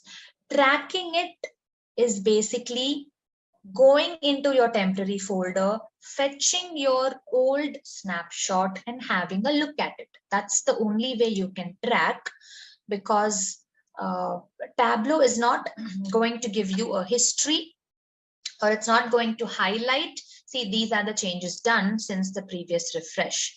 Tableau is not going to give you such a table or information where you can look into the historical changes made. It is simply replacing the old snapshot by new snapshot, where you'll only have the updated information. If at all you have to go track, you have to do it manually by getting into the temporary folder of your system, fetching the old snapshot files, and then having a look at it, right? Okay, so now when I go for a full refresh, Performing a full refresh can take a long time. Are you sure you want to proceed it? See, incremental refresh is quicker compared to full refresh because incremental refresh blindly looks into only row ID column because that's the identifier you had specified. Yes, so it blindly looks into row ID column, looks for the condition and accordingly brings in updated data. But a full refresh has to take a new snapshot of the whole data. That will take a longer time. And that's the reason it's asking you, are you sure you want to proceed it? You can just say yes. And within a few seconds, I mean, our data set is quite small. So within a few seconds, it will create a new snapshot. This is 10:35 p.m. So at 10:35 p.m., your new snapshot has been created and you get the updated information even for the existing row. Okay. Yeah, it will just display only the new data. Correct. Incremental refresh will just display only the new data. Now let me try changing my date field. It's currently of a string data type. Okay, I've changed it to a date data type. Similarly, say I think this was a query that we had yesterday. How do we change the data type in Tableau? Very simple. Click on the data type symbol and change it to your date data type. So now, as I told you, when you go into right click on your data source name, get into extract data. And here you have your identifier columns, right? For incremental refresh, you will only have columns which are of numeric data type and date data type, or even date and time data type. Currently, we don't have a column with time stamps as well, but yes, only such columns can be used as identifiers to identify newly added rows during an incremental refresh. So I'll click on modify date. Let's see how it works. The condition will not get updated right away. Maybe it's not visible. You have to click on extract, come back to the same dialog box in order to look for the condition. See, now it will say rows. What's the latest? Yeah. Okay. Yes. What's the latest modified date we have? 28th of December is the latest modified date. Okay. So your condition says any row which is added later than 28th of December will be added during your incremental refresh. So this condition cannot be manipulated. It cannot be customized. This is automatically generated depending on the column you choose. Okay, so if I choose sales, what will happen? All the rows greater than 20,000, because that's the highest value of your sales column, right? I'll click on extract and I'll come back to the same dialog box to see the condition. So it will tell you rows greater than 20,000 will be added because currently that's the highest value of your sales column. If you choose profit, it will say rows greater than 2,000 because that's the highest value of your profit column. So this is the condition that is being generated automatically based on the values in your selected column. You will not be able to change it, manipulate it, or customize it. Okay, right. So, okay, you might tell me this is kind of it's not completely giving me the updated information. I am getting the newly added rows, but I also want an option where I should get an idea about the changes made to my existing rows as well. Otherwise, I'll just keep working with old data without my knowledge. Without an idea that it has actually been updated in the original data set. I want to go ahead with a quick refresh like incremental refresh. And I also want changes made to existing rows to be highlighted during an incremental refresh. Is that possible? I hope you're getting the point that I'm trying to say. Okay. Okay, there are a couple of queries. What if I had a new attribute for row ID 8? Will it still display? New attribute, you mean to say a new column? we'll see. We'll add new columns and we'll see how it works. Yes, we'll right away do that. Okay, but it's not about the highest sales, it's about the latest rows. Okay, why does it consider the highest sales? Okay, see, it's actually it works that way. Okay, so row ID, I think the concept of newly added rows worked fine, because the next row ID will definitely be greater than 8. And how do we say greater than 8? Because that's the highest value at this point of time, right? So depending on whichever column you choose, that's how Tableau fixes the condition. Okay, for sales and profit, it picks up the highest value, and depending on that highest value, you might add 10 new rows. Out of those 10 new rows, if there's any row having a sales value greater than the existing highest value, then only that will be brought into your worksheet. That's how it works. Okay, right? Now let's use this modified date column and let's see what happens. Okay, so the latest modified date is 28th of December, right? So as per the condition, what does Tableau do? All the rows later than, this is a date, so later than 28th of December will be added during an incremental refresh. So I'm going to my original data set, adding a couple of rows with some name. Okay, then we have the date. It's on 29th December, so it is later than 28th December, right? So on 29th December, I'm adding a new row with sales and profit value. And on the same date, on 29th December, I'm also updating an existing row. Might be row number 2. Yes. Okay, row number 2 is already updated. Might be, we'll pick row number 4. Okay, so on 29th December, I'm updating row number 4. So whenever an existing row is getting modified, we have this habit of updating the modified date, right? So on 29th, I've added a new row and I've also made a change to an existing row. I'll save the changes. I'll go back to my Tableau, right click on my data source name, going to extract, go for an incremental refresh.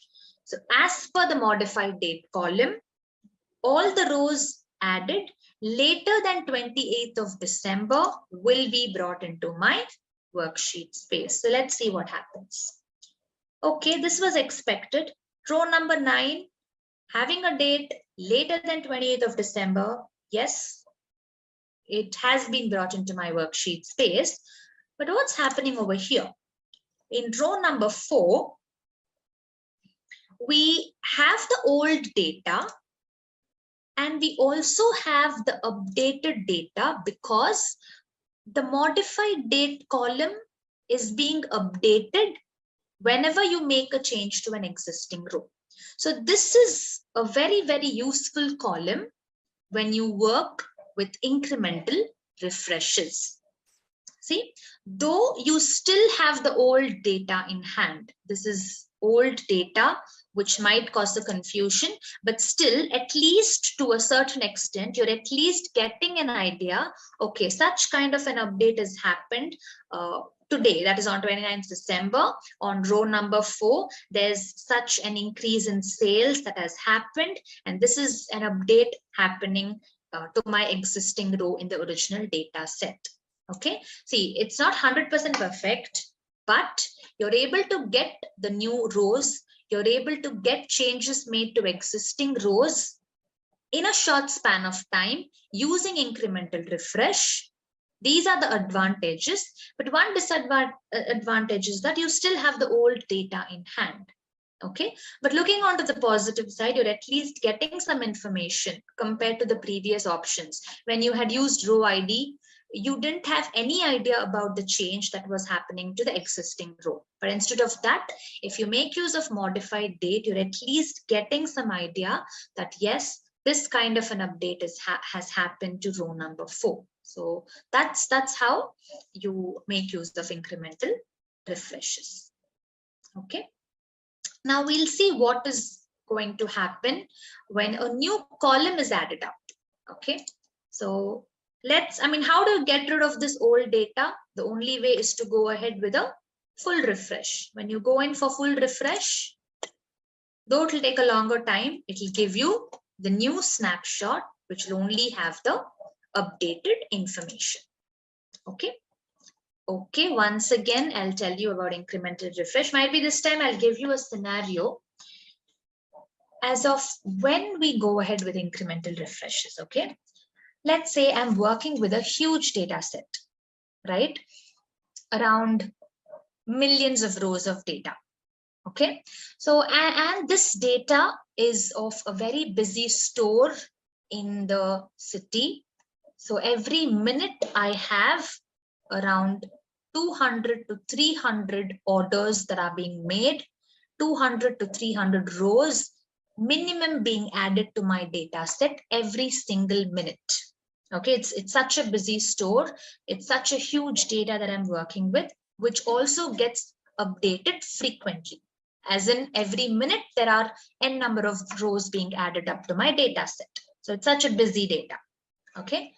Now, I am trying to work in an extract mode to have a better performance. Why? Because it's a huge data set. So my processing speed will be very poor if I'm working in a live manner. So I prefer working in an extract mode. So I saved a local copy. Okay. And I'm working with this local copy. I'm trying to analyze the data. As I told you, very often, every minute we have newly added rows. Okay. So to work, to keep analyzing the updated data to make sure my extract in Tableau is updated then and there. If I'm planning to go in for a full refresh every half an hour once, okay, let's say every half an hour once, I'm trying to go for a full refresh. Now, what will happen? My data set is so huge, the time taken for the full refresh to happen will also be longer. It'll at least take 15 to 20 minutes for a full refresh to get completed. Now, will I be able to afford such a long time? As in, my working hours will get affected, my flow of work will get affected every half an hour once. If I have to spend 20 minutes in just refreshing my data, when will I go sit analyze my data, right? So I don't want to spend such a long time for full refreshes. So what I feel is, at least I need the newly added rows information, for which I'll quickly go in for short incremental refreshes. So might be if a full refresh is taking 20 minutes, incremental refresh will take around 3 to 4 minutes. That's actually good compared to the full refresh, right? I'll be saving my time. I'll be getting an idea about the newly added rows. Might be there might, the existing rows updation might not get updated in my Tableau's workspace. But yes, at least I'm able to quickly get the information about newly added rows instead of spending 20 minutes go for a full refresh. What I'll do is I'll quickly go for short incremental refreshes, save my working time, and might be when I go in for my lunch break. Let's say there's a lunch break of 1 hour. So during my lunch break, I'll click the button for full refresh. And by the time I come back, my full refresh would have been completed, where not only new rows, but also if at all there were changes made to existing rows, all of that also will be reflected into my new snapshot that was taken currently. Okay, so pick up the advantages you have under incremental refresh. It gives you newly added rows information in a short span of time, though there are some cons. Your existing rows data is not being reflected properly. Yes, we do have cons, but at least in a short span of time, you're getting some information about the updates instead of waiting for a full refresh to happen, right? So these are scenarios where you go in for quick incremental refreshes. Okay, there's another question. In order to refresh either of ways, we need to again go back to internet to connect updated data source.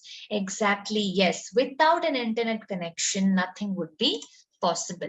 If your data is inside is in any server or cloud, you are working with your extract or local copy. And in order to refresh, yes, you will definitely need an internet connection. Then without it, how will Tableau go look for the updated data, take a picture of it and give you the new local copy? It should have an internet connection, right? That's why I told you, when you're working in a travel mode, before you start your journey, when you have an internet connection, take a local copy, and throughout your journey, use that local copy to analyze the data. And once you reach your destination, when you get back an internet connection, that's when you'll be able to refresh your extract, where the new snapshot will be taken and the old one will be replaced by this new snapshot. Okay, so that's how it works. Just a quick info, guys. Intellipaat offers Tableau certification training course designed by industry experts. The certification training course in Tableau program aims to help you master building interactive dashboards and performing data visualization. This Tableau course will prepare you for the Tableau Desktop Qualified Associate exam. Master Tableau Desktop and public integration with R and big data in this Tableau certification through various projects and real life case studies. With this course, we have already helped thousands of professionals in successful career transition. You can check out their testimonials on our Achievers channel, whose link is given in the description below. Without a doubt, this course can set your career to new heights. So visit the course page link given below in the description and take a first step towards career growth in the field of data visualization. Yeah, we have 7 modules. Around 3 to 4 major topics are going to be covered in each and every module. Out of all, module 1 is a little lengthy. We'll need around 3 to 4 sessions to complete module 1, and the rest of the modules can be completed in 1 session each. Okay, because the first module is all about connecting your data, setting up the connection, ways of connecting data, and what are the options available, how can you connect multiple data sets. All the connection related topics are in module 1. So that's a little lengthy. And after which, from module 2, the complete work is just within the worksheet space of Tableau, right? So that way it becomes a little quicker to complete the other modules. So we are still in module 1, one of the major topics of Tableau, one of the major topics of module 1. Okay. We have a few queries related to topics that were done in the previous class. I'll definitely come back, okay? Or might be we'll take 5 minutes before the break to quickly go through those questions, and we'll then continue with our new topics, okay? Right, so this is a simple diagram which is going to tell you, I hope you know what is the canvas area in our data source page, right? So when we connect any file, let's say I'm trying to connect some sample Excel file from my system, okay, or any file you connect with Tableau, you'll automatically be directed to a space known as the data source page, right? Once the connection is established, you'll be directed to this data source page, and the blank space or the space right here, which says need more data, drag tables here, this space is known as the canvas area. Okay, so now normally, as in according to whatever we had discussed in the previous class, once the connection is established, once you're into the data source page, you'll have to drag at least one table, drop it into the canvas area, right? So this is the canvas area. So now we are going to learn something new about this canvas area. Okay, this white space that you're seeing here, which says drag tables here, is actually divided into 2 layers. Okay, it's not physically, as in it's not literally visible, but we actually have 2 layers, one known as the logical layer and the other one known as the physical layer. Okay, so we'll see how to get into those layers. Okay, and for that pictorially, this diagram is going to help you out in understanding it. Okay, right. As I told you, there are two layers: logical layer, physical layer. Okay, the one that we are right now seeing is known as the logical layer. So when you drag and drop any table, it literally means that we are dragging and dropping this particular table in the logical layer of my canvas area. Okay, so that's the logical layer where I am dropping a table, and we'll call that as the logical table. Okay, when you double click on a logical table, that's how you get into the next layer lying beneath it, known as the physical layer. Okay, so I'll tell you what happens in a logical layer, what happens in a physical layer. So I hope you remember, we just went through, I mean, not completely went through, but I did show this particular table during the end of the previous session, where I told you there are three ways. See, so far we've connected only one data set with Tableau, right? But I have a requirement where I have a sales data table, okay, in an SQL server. Then I have customer table in an Excel file, and then say product related data is in a, let's say, cloud. Okay, so now I need the information about a particular customer, what product they've purchased, and some details about the sales, that particular product has made in the entire year. So it's like I need information from all the tables, right, placed in different locations. So how do I bring everything together? How do I, join them together or combine them together and fetch the desired information from Tableau? Okay, so that is what we'll be discussing today. And there are three ways you can do that. Okay, we have three features which is going to help you combine data from multiple data sets, irrespective of the location, irrespective of what type it is. Now see, an Excel file, an Excel table can be combined with a database from your SQL server, which can then be joined or combined with a table from your PDF file. So irrespective of the server or cloud location they come from, irrespective of the file type they are present in, you can very easily join them or combine them in Tableau, okay, to proceed with your analysis. Yes.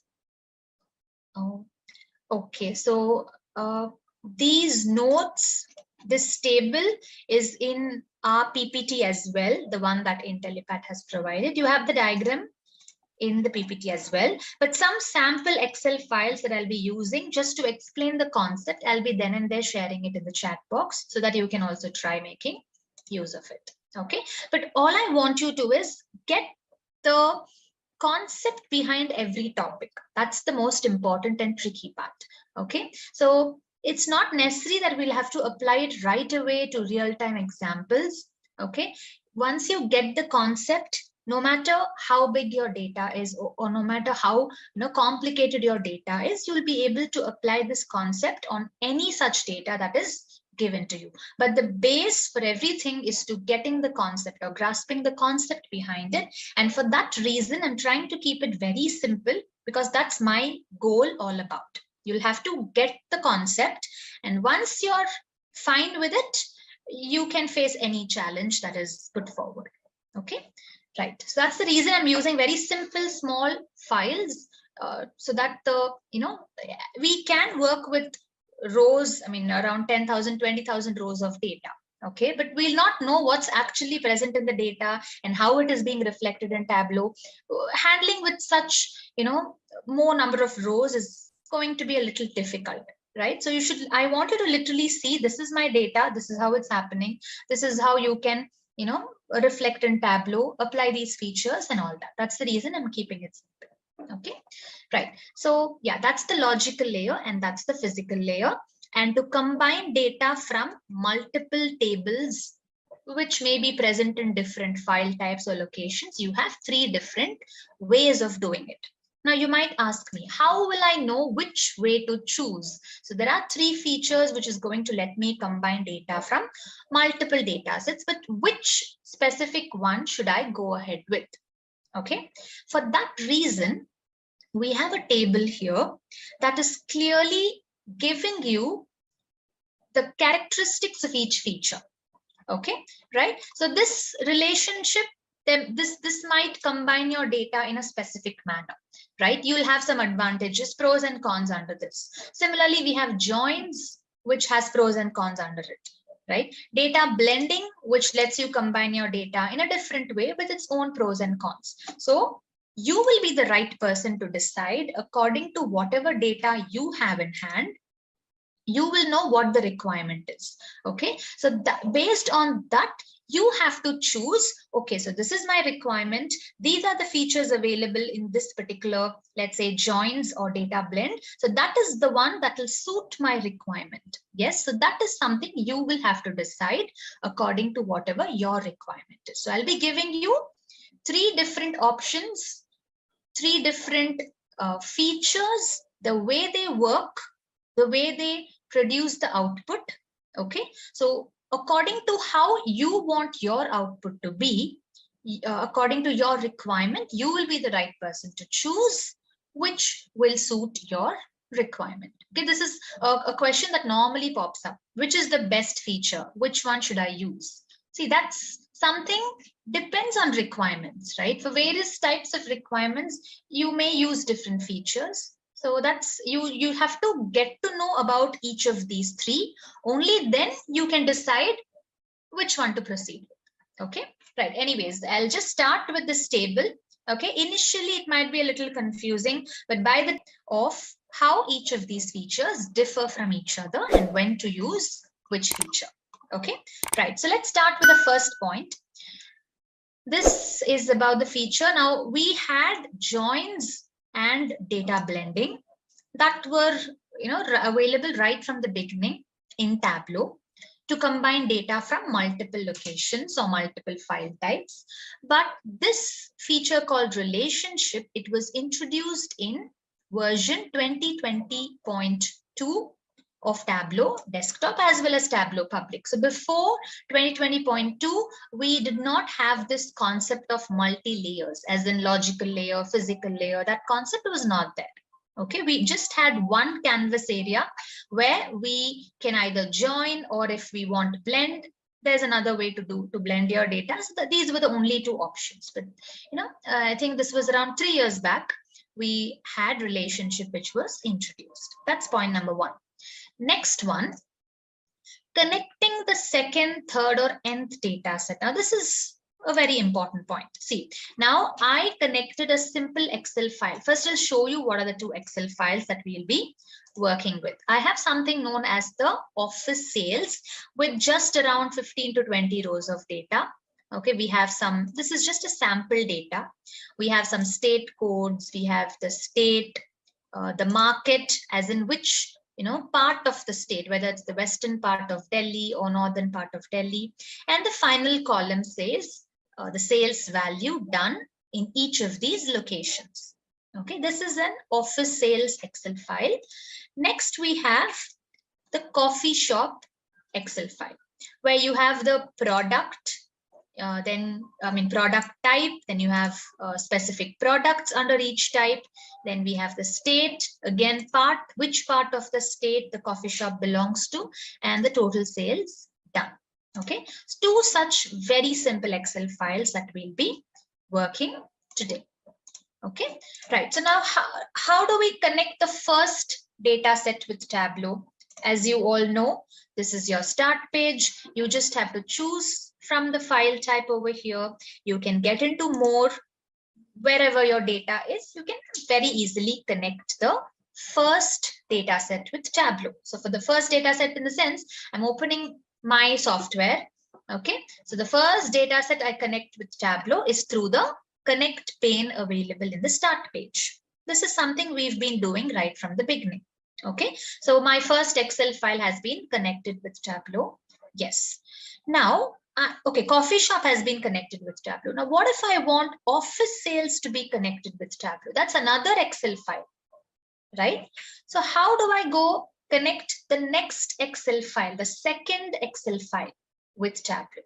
Okay, now you might say, why can't we go back to the start page, click on Microsoft Excel, click on office sales this time, and then say open.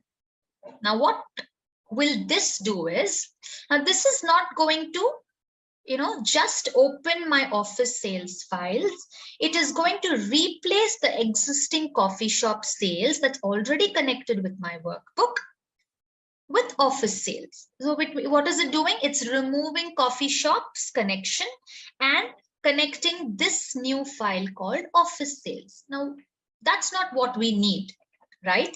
I want coffee shop to be connected, in addition to which I want my next data set also to be connected with Tableau, right? So for that point, in order to do that, you'll have to make use of the add button that is displayed right here. Okay, so when you click on add, it again gives you the connect pane. So now what's my next file? My next file is the office sales file, right? It needn't be just an Excel file. You can also try connecting. Just click on add and choose. You might be connect an Amazon Redshift server or an SQL server or Snowflake or Mongo. Any server can be connected. So multiple files can be connected with Tableau by clicking on the add button right here. That would be the second point in our table. So let's do that. I'll click on add. Office sales is what I'm trying to connect. I'll choose office sales, click on open, and within a few seconds, as you can see, we already have coffee shop. When you click on coffee shop, it's going to give you the sheet name that belongs to the coffee shop Excel file. If you click on office sales, it will give you the sheet name that belongs to office sales. You can add any number of such data sets with Tableau, irrespective of where they are coming from, irrespective of the type your data belongs to, as in the file type your data belongs to. Now let's try connecting a PDF file in addition to these two files, which are already connected. Okay, so this is the PDF sample that I'm trying to bring. It's asking me to specify the pages to scan for data. I had asked it to scan all the pages. See, the third file has also been connected. Okay, so next, let's try connecting a text file. So in this way, you can connect any number of data sets with Tableau just by using the add button in your data source page. Okay, now there are a few things, cosmetic things that you'll have to make a note. Now each file is given a specific color code. This is not something that we can customize or manipulate. It's a color code which is by default given by Tableau just to identify, okay, this table has blue color, right? For example, coffee shop is having blue color. So when I drag and drop coffee shop, all the columns that belong to coffee shop will have a blue line on top. Okay, if I drag and drop a table from my PDF sample, it will have a light blue line on top of all the columns because that's the color code for PDF files, right? So when we bring more than one table inside the canvas area, the color code will let you identify which column belongs to which particular table.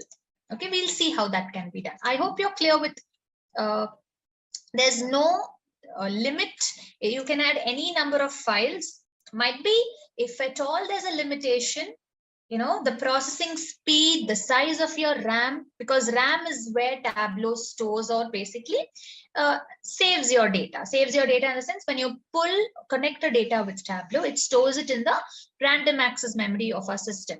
That was discussed in class 1, right? Where all other BI files store the data in disks. So might be the processing speed will get reduced gradually if more number of files, huge files, are connected with Tableau at once. But otherwise, Tableau as such is not imposing any limitation. So so as to only these number of files can be connected, or these particular file type files should be connected. No such limitation is as in provided by Tableau. It lets you connect any number of files, right? So I've used my add button to connect them. So going back to the diagram, when you drag and drop your tables in the logical layer, we call them as logical tables. And when you place more than one table in the logical layer, there's this feature called relationship that is created between them. Okay, now let's see how this relationship is created between our tables.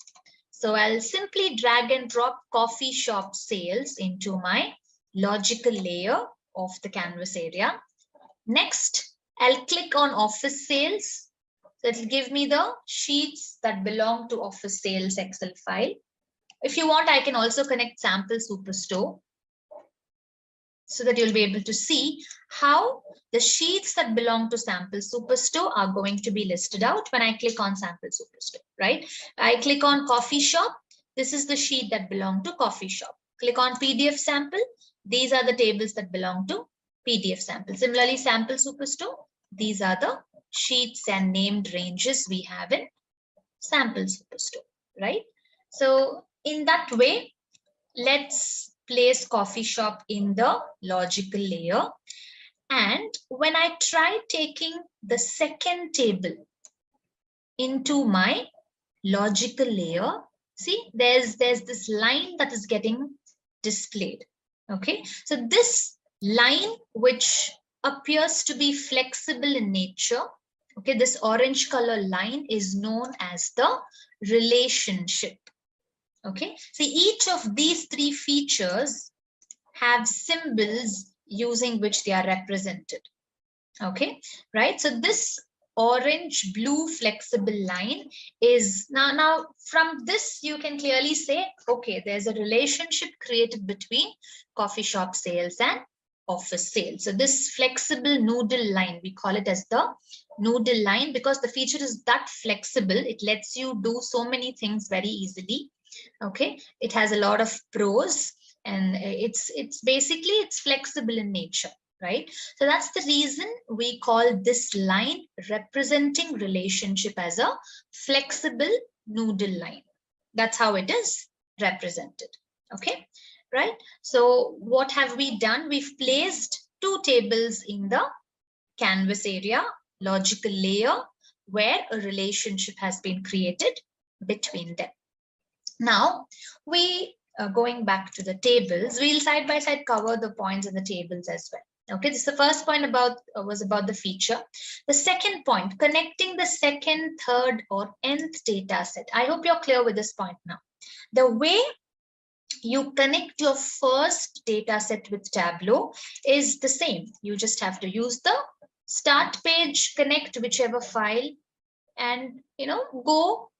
You'll be directed to the data source page, right? But after getting into the data source page, you've already connected one file. You're into the data source page. Now, how are you going to connect the second, third, or nth data set? Using the add button in your data source page. So using add buttons, button in your data source page, you will have to connect the second, third, or nth data set with Tableau. Only then you will be able to either relate them or join them. Blending is a little different. So we'll complete at least 5 to 6 points about relationship joins and then go into blending. And once again, I'll tell you, it will be a little confusing initially. Okay, but as you get familiar, right? As you get familiar, now I'll tell you. Now, first, what are we trying to discuss is how to create, or basically how to go ahead with these features. How do I create a relationship between tables? How do I join tables? How do I blend my data? How to is what we'll be discussing first. Okay. And after you're familiar with how to relate, how to join, or how to blend, we'll be getting into the topic of why to go ahead with this particular feature. What is the technicality behind this feature, or what's, technically how they are different from each other, so that I can decide why this is going to be the best feature for my requirement. Okay, so this is the order we'll be discussing these three topics about. First is how to relate, how to join, how to blend. And by the time we complete that, you'll have 50% of familiarity about the topics, and after which we'll see why to. Okay, so once you're 50% familiar, it'll be easy to understand why to choose these features, how they differ from each other. Okay, right? So yeah, I'll definitely share these Excel files as well. Okay, right. So the next question was, yeah, there are three types of combining the data. Okay, so we are just slowly first discussing, if I want to combine multiple tables, I can create a relationship between them. So how do we relate them?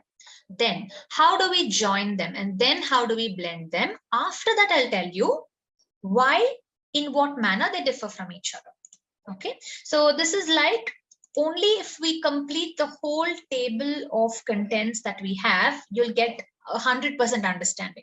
Okay, so you might have a lot of queries now, but I'm sure all your queries are going to be answered in the points that are listed, in the upcoming points. Okay, so you can just, wait for all the points to be covered, and I'm sure you'll get an understanding and all your queries will automatically be answered. Okay, right. So using the add button, if you're planning to relate them or join them, connect the second, third, or nth data set using the add button in your data source page. So we've already done that. Using add button, we've added or connected multiple data sets with Tableau. If you want to relate the tables, you will have to drag and pull them into the logical layer of your canvas area. And there's some basic criteria. Okay. See, this is a point again, layer in which this feature is used. Logical layer is where relationships are created. So we've done that over here. This is the logical layer. I've created a relationship between both my tables, right? Now there's a basic criteria. Where is that? Might be over here. See, at least one primary key. That's the basic requirement for a successful relationship to be created. I'll tell you what that point is about. Sorry for jumping into that, but yes, I thought it would be apt to tell you that right here. Okay, so there should be at least one common field between the tables for a successful relationship, successful join, or successful blend to be created. And that's completely natural, right? Suppose I have sales data, customer table, and product data. Sales and customer, right? There should be some common column, might be a column called customer ID, right? So customer ID should be a column present in all my tables, something known as the primary key. If you're not aware what primary key is about, it's nothing but a common field which uniquely identifies the rows in your data set. Okay, so each customer is going to have a customer ID. Using that customer ID, we'll see what's the amount of sales that customer has done in my store, and using that customer ID, I can also find out which product is purchased by which customer. So there should be some common field between the tables. Only then you can join them and fetch the required information, right? So that's the basic criteria. And when you look into these Excel tables, right, let me just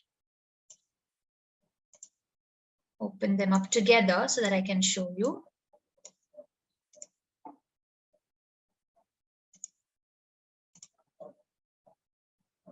right? So these two files, as you can see, you have state, which is present in office sales, and you also have, again, the same, a similar column called state present in the coffee shop sales. So both the data sets have one common column called state, right? So what Tableau has done is taking that state as a common field, right? Just click on this flexible noodle line and this space over here. See, previously,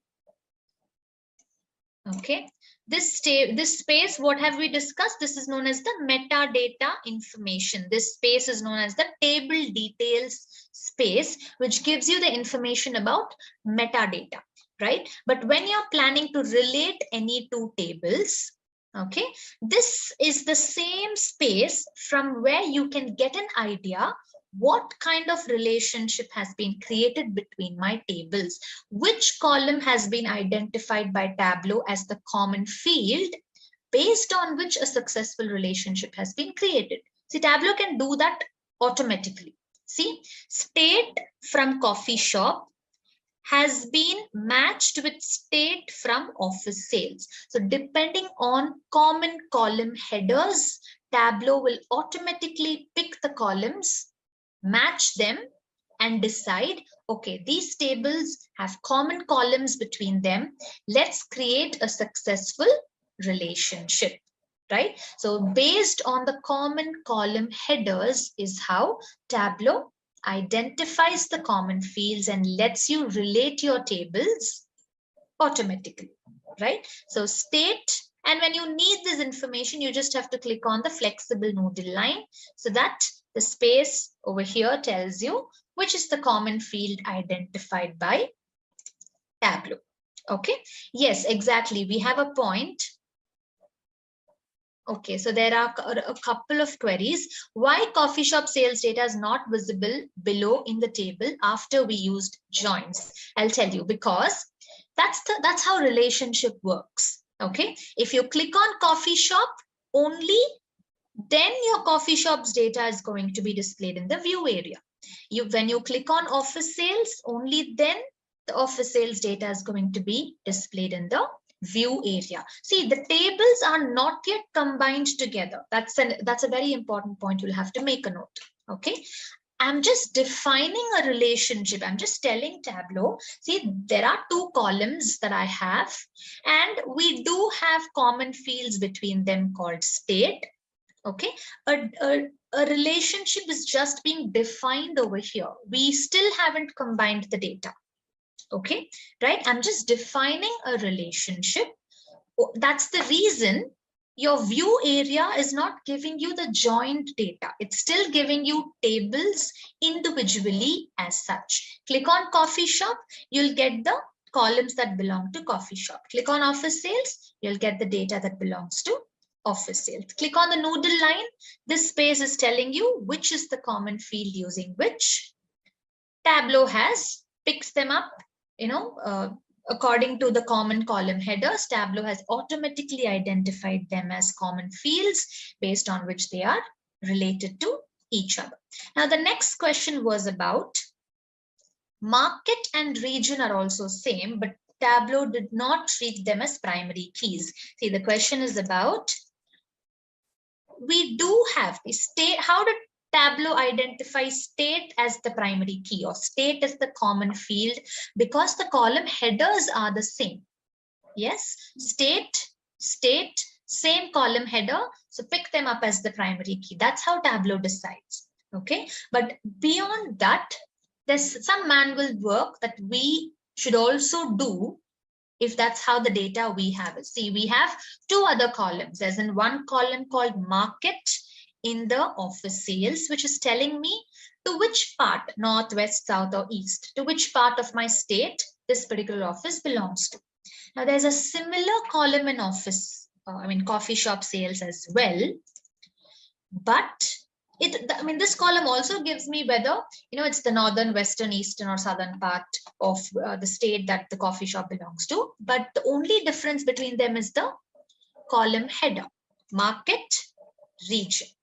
So that's why Tableau was not able to identify them as the primary or the common fields. They are, they are also common between the two tables, not only state, but also market and region are common fields. The content within them is the same, but because of difference in column headers, Tableau was not able to identify them as common fields automatically.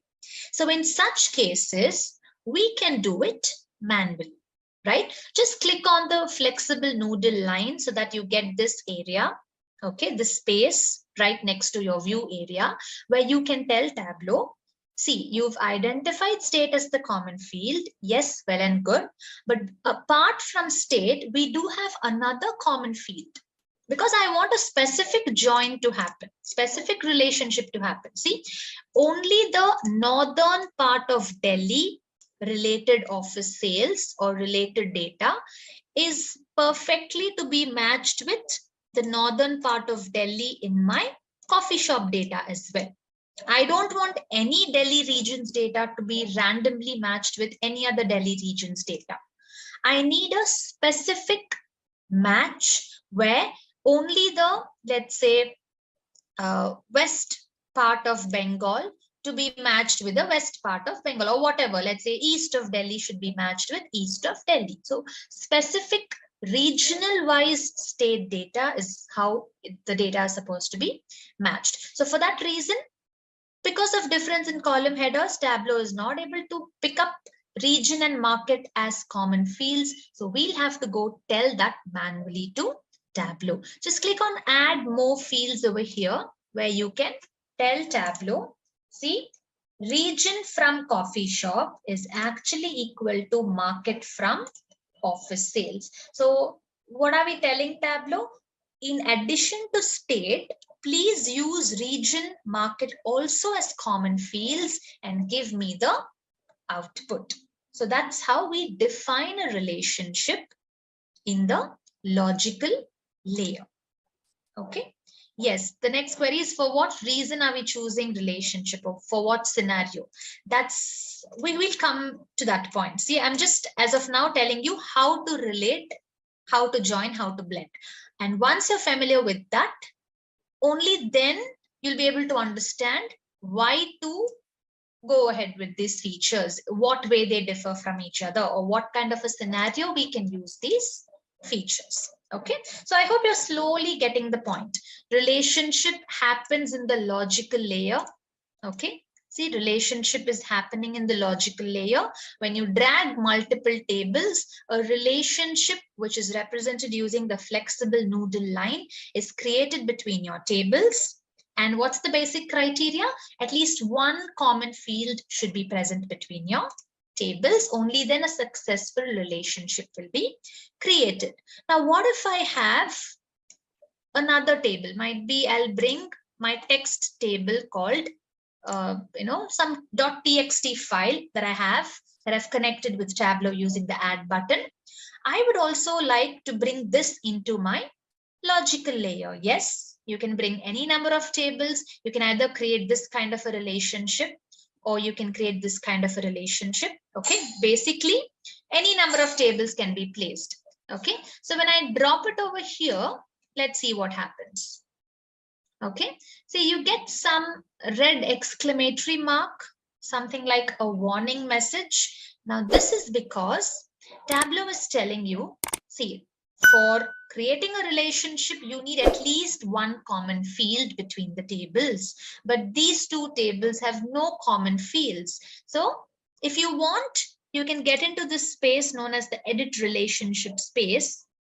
Okay, right? And tell Tableau, manually choose and tell Tableau if at all you have common fields between them. But in our case, there are no common fields. So that's the reason Tableau is giving you a red exclamatory mark telling, see, there are no common fields. So please, if you manually know that there are common fields with different column headers, please use this space to identify them, because only when you do that, you'll be able to successfully relate your table. So that's the basic criteria. Without having common fields, a relationship cannot be created between the tables. Okay. Right. The next question is, can we make relationship from single workbook? Let's say if I have SQL database with so many tables. Yes, definitely. Yes, we'll try doing that once. See, we have our sample superstore. It's one single file with multiple sheets. You can very well bring orders, which is one logical table, people, which is another logical table, and create a relationship between them. Yes, you can very well do that. It's not necessary that they have to belong to multiple locations or multiple servers. From one single server, from different databases, or from the same database, you can very well combine them together. When you can do it from different locations, you can very well do it from the same server or same database as well, right? Yes, you can very well do that. So either they are coming from different databases or different servers. This is how you relate your tables. Okay. Slowly, I hope, 1 point at a time. We are not rushing over here. Okay. Just 1 point at a time. Try to understand. Okay. And by the end of the table, you'll get a clear picture. But after the class, it again might start getting confused. You'll have to keep recollecting, keep going through the points and keep practicing. Only then you'll be able to remember it. Okay, right. See, relationship is name of the feature. What are we trying to do using this feature called relationship? We are planning to combine the data from multiple tables and proceed with our analysis. Okay, the name of the feature is known as relationship. In simple terms, we are trying to combine the data from multiple tables. Yes. Okay, so that's the third point, logical layer. This is the layer where your relationship is possible. Okay. Now, what about my joins? Physical layer is where joining your data is possible. Okay, so I'll tell you how to. See, again, how to is what we are discussing. We'll come back to why to choose which feature in technical aspects or in processing speed or in performance wise, which is best and why. Okay, we'll discuss about all that. Right. So now this was my logical layer. If at all I would like to go join my tables, right, I have to get into the physical layer lying below the logical layer. And in order to get into the physical layer, you have to double click on your logical table. I hope you're able to see the dotted line. Yes, when you double click on your logical table, you'll be able to get it into its respective physical layer. And that is where joins are possible. See these Venn diagram like symbols over here. Okay, they are the ones using which joins are represented. I'll tell you how it looks like in Tableau. Okay, so first I'll bring my coffee shop. Okay, this is my logical layer. This is known as my logical table. Just double click on your logical table. Okay, and you are now into the physical layer of your coffee shop logical table. See, the diagram will again tell you. This was my coffee shop table. When I double clicked on it, I went into the physical layer of my coffee shop table. And inside the physical layer, you can now bring in office sales and create a join between them. See, as I told you, Venn diagram. Flexible noodle line is used for representing the feature called relationship, whereas this Venn diagram is used for representing joins. Okay, so now there are 4 types of joins. When you click on the Venn diagram, you'll get 4 different types: inner join, left join, right join, and full outer join. Okay, right? So the shaded part tells you, right? See, again, over here, state is what using which your data has been successfully joined with each other. Okay, once again. Okay, I'll tell you what is, can you show double clicking? Okay, sure, we'll do that from the scratch. Okay, see, before we go ahead with that, I'll tell you relationship, joins, and blending. Okay, you can use these three features to bring your tables. See, I have sales table separately, customer table separately, product data separately. I would like to combine them to fetch certain information, a customer related product, a customer related, let's say I need a customer who had purchased this particular product. Okay, so such details from multiple tables has to be fetched using one common field called primary key. Okay, or using one common field between the tables, at least one common field between the tables, we'll be able to achieve that. And for that, we have three features: relationship, joins, and blending. The term called cross database join comes in when you're joining databases of different, see, cross is nothing but a cross connection. Excel file being joined with a PDF file. Two different file types, when you combine them together, that's when we call it as a cross database join. But otherwise, the common term used is joins in Tableau.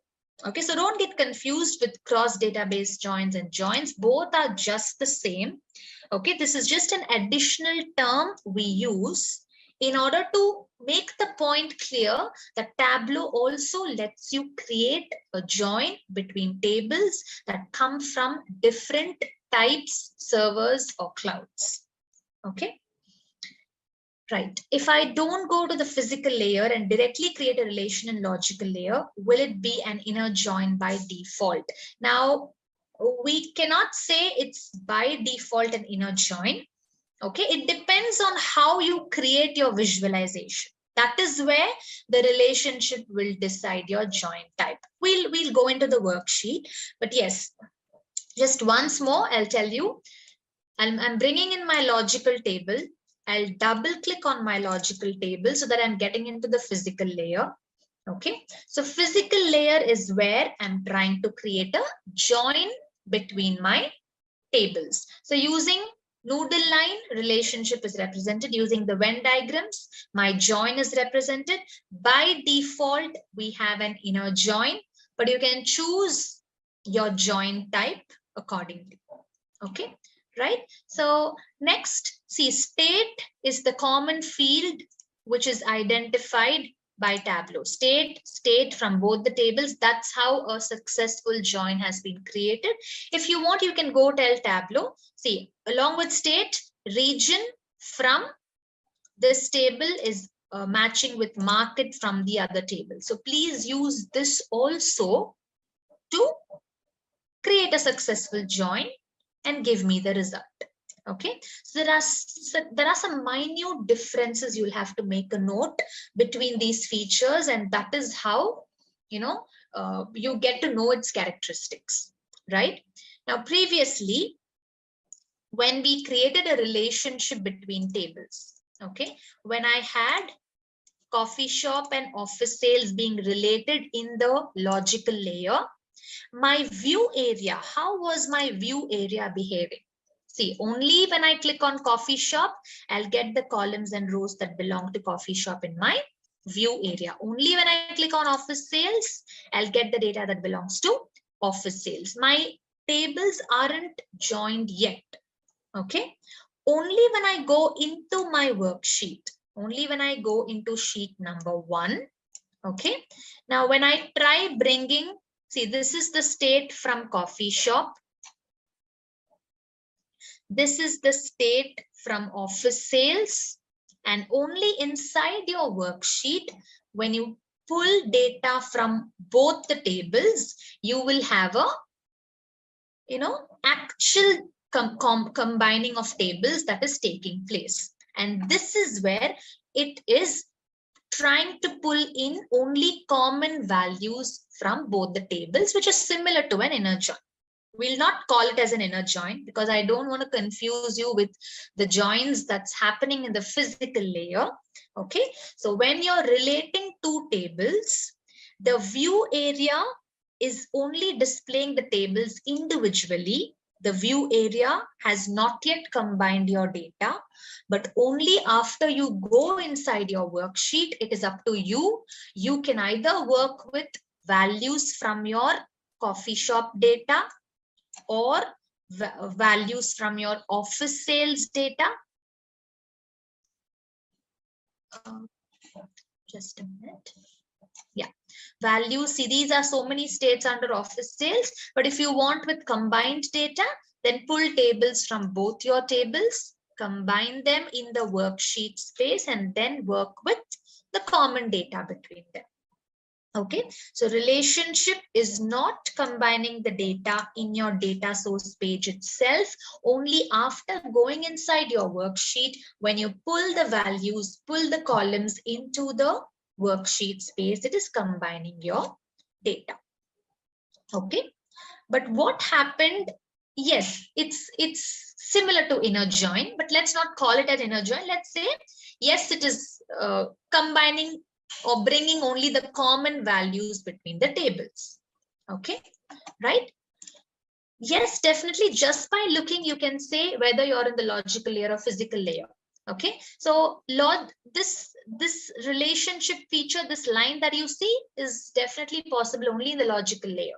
So this is the logical layer we are in.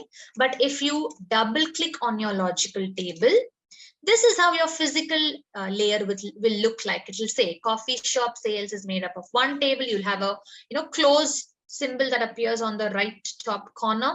Okay, and your coffee shop table will have this blue line right next to it. Why? Because blue is the color code given for coffee shop. If I go bring office sales and try to create a join between them, my office sales will have an orange line right next to it because that's the color code for office sales. So these are some minute points you can just make a note as you go through the environment.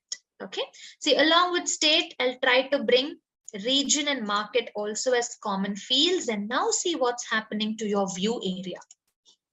What happened in your relationship? The relationship was just being defined in the data source page. The tables were not combined. They were individually displayed in the view area. Yes, but what's happening now? When you go into the physical layer and when you join your tables using at least one or two common fields, the result, the tables are literally right away joined here itself in your data source page. The view area is right away giving you the joined table. See, these are the columns. See, they have a blue line on top. Again, an indication that these columns belong to coffee shop sales. These columns have orange line on top, which is telling you these are the columns that belong to office sales. So they are right away combined in your view area itself. That's a major difference between relationship and joins. What is relationship doing? It's just defining the relationship in the data source page. View area is displaying the tables individually. But after you go inside the worksheet, it's up to you to either work with your left side table or right side table, or might be the common values between them. Only inside the worksheet, the tables are actually being combined. But when it comes to a physical layer where joins are happening, the two tables, or might be you can also have three tables, right? But they should have a common field. See, there's exclamatory mark telling you join is not possible because they don't have common fields, right? That's again the basic requirement or criteria. Yes, but otherwise, if a successful join has been created, okay, you will see the combined joined table right away in the view area itself. Okay, that's how. And how do we go back to the logical layer? Just click on the close button And this Venn diagram like symbol tells you, okay, so this is the logical table, and inside the physical layer of this logical table, some join is actually happening. Okay, so these small symbols over here will let you identify what what feature is used just by looking into it. Okay. Yes, you don't have to go into the worksheet to join the tables. They're already joined over here. When you go inside your worksheet, you can work with this already joined data, right? So when you go into sheet number 1, full state, you'll only get the joined data, right? The result of my joined data is what you will be able to work with inside your worksheets. Okay, the data is right away joined. Work with the joined data in all your worksheets that you're planning to create in this workbook. But what's the flexibility you have when it comes to relationship? See, I'm creating a relationship between my tables. Okay, in sheet 1, I might work only with states that belong to coffee shop. In sheet 2, I plan to work with states that belong to office sales. And in sheet 3, as a result of comparison, I'm trying to create a sheet where common values from both are being fetched. So it's not restricting me that, see, I've already combined my data in the data source page. I'll give you only the combined or joined data to work with throughout your workbook. That's happening in the physical layer. But when it comes to relationship, it gives me the flexibility. It lets me decide whether I'm working with data from my coffee shop, as in my left side table, or my right side table, or the combined data. So I get that flexibility when it comes to relationship. Okay, right? So I hope at least to a certain extent, you're trying to get familiar. You are familiar with, what's logical layer, how to get into the physical layer, what, joins, how joins are happening in the physical layer, at least to a certain extent. Okay, so we'll again go through these points. First one is about the feature. Second one, connecting the second, third, or nth data set. See, whether you relate in the logical layer or join in the physical layer, you have to connect your data sets using the add button in your data source page. So I think that point is also clear. Okay. Next point, layer in which this feature is used. Logical layer is where you can relate your tables. Physical layer is where you can join your tables. Okay. Relationship is represented using the noodle line. Joins are represented using the Venn diagram like symbols. Okay. And now comes the next point. These are some small observations that you must have already done by now. See, there's one common data source page for all the data sets connected.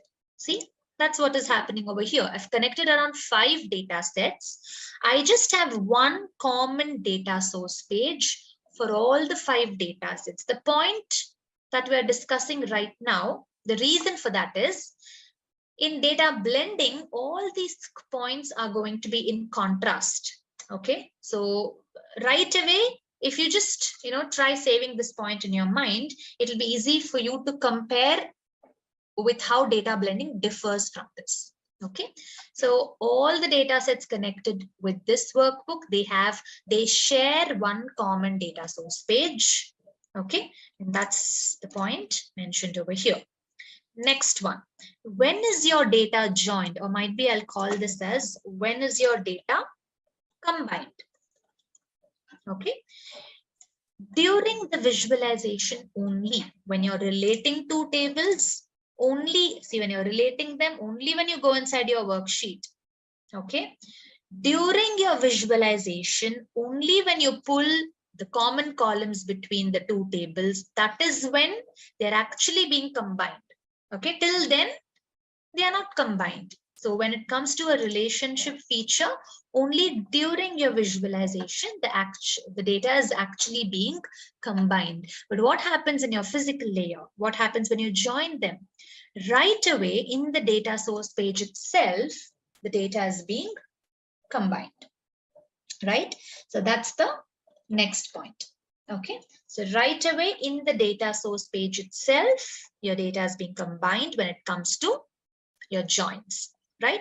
Now we'll just complete this one small point before we get into the types of join. Okay, represented using, this is something we already know, a flexible noodle line is how a relationship is represented, and using the join type, or we can also call it as the Venn diagram like symbols, is how your joins are represented. Okay, now going on to the types of joins. So now first we'll start with the physical layer joins. Let's have a quick quiz question, guys. And the question is, in Tableau, what is a dimension? And your options are a measurement, a type of chart, a category or attribute used for grouping and filtering, or a function in SQL. Please mention your answers in the comment section below. Just a quick info, guys. Intellipaat offers Tableau certification training course designed by industry experts. The certification training course in Tableau program aims to help you master building interactive dashboards and performing data visualization. This Tableau course will prepare you for the Tableau Desktop Qualified Associate exam. Master Tableau Desktop and public integration with R and big data in this Tableau certification through various projects and real life case studies. With this course, we have already helped thousands of professionals in successful career transition. You can check out their testimonials on our Achievers channel, whose link is given in the description below. Without a doubt, this course can set your career to new heights. So visit the course page link given below in the description and take a first step towards career growth in the field of data visualization. Okay, or you can call it as type of combining your data. Okay, see, when it comes to your physical layer, you have clearly straightforward 4 different types of joins: inner join, left join, right join, and full join. Right join, right outer join, both are same. Full join, full outer join, both are same. There's no difference between them. Okay, right? So if you aren't clear of how each of these join type works, I'll give you another small file. Okay, let me share these files in the chat box so that you can practice if you wish to. Okay, I don't know, it says network disconnected. I'm not able to share. Okay, let me just explain once might be, and after that, when you're practicing, I'll make sure I'll share it with you. Okay, but yes, as of now, 4 different join types. Okay, inner join, the diagrams tell you clearly, right?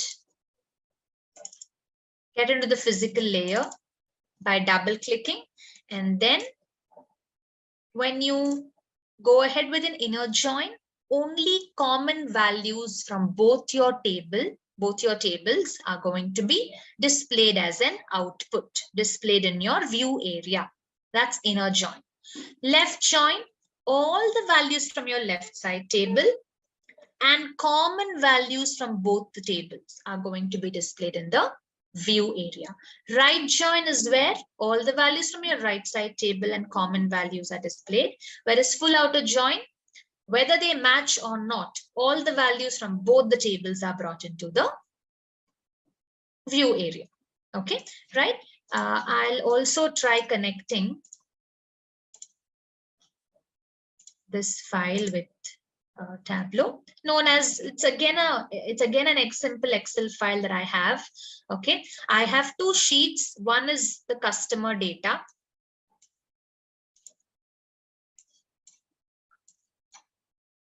Okay, so this is just coming in from the previously I had placed coffee shop in my canvas area, right? So that's the reason. Anyways, so I've just connected this join calculation sample.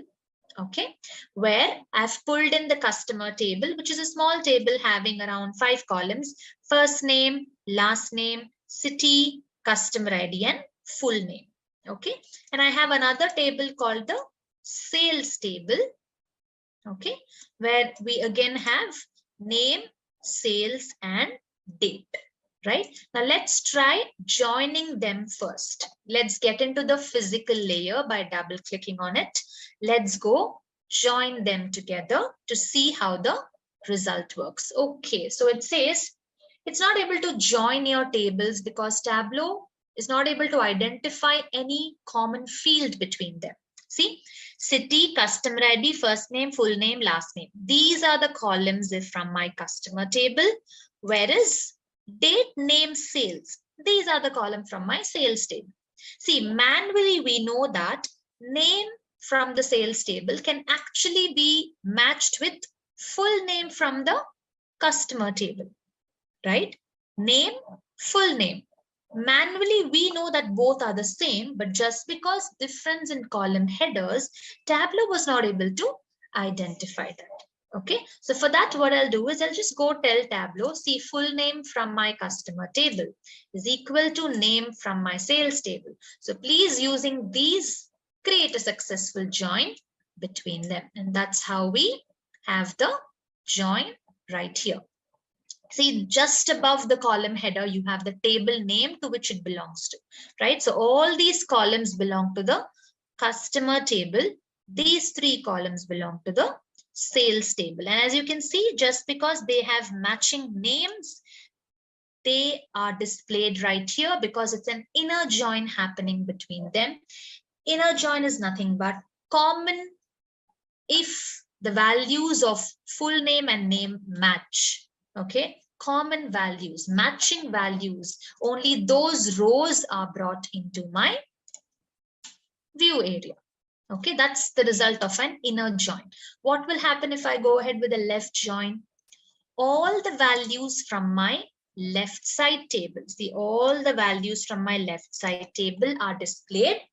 And from the right side, if there's any name in the left matching with the right, only those rows are brought into the view area. So for these two names, we don't have matching values in the right side table. So it is just displayed as a null. You know, the shaded part tells you the same thing, right? That is what is left join. Right join is just the other way around. You'll have all the values from your right side table, and out of which, if there's any name matching, the corresponding left side rows are brought in. Okay. And then full outer join is where, irrespective of whether they match or not, I have all the four rows from my left side table brought into my view area, all the rows from my right side table brought into the view area. If they match, they are displayed together like this.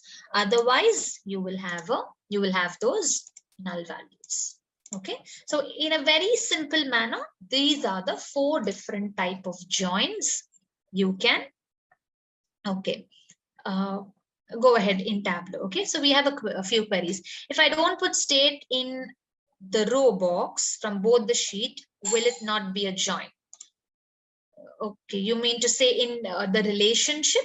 Yes, because only during visualization, only when you pull the columns, only when you pull the common fields into the worksheet space, a relationship is going to happen, right? Okay, do we fill the null values or just ignore it?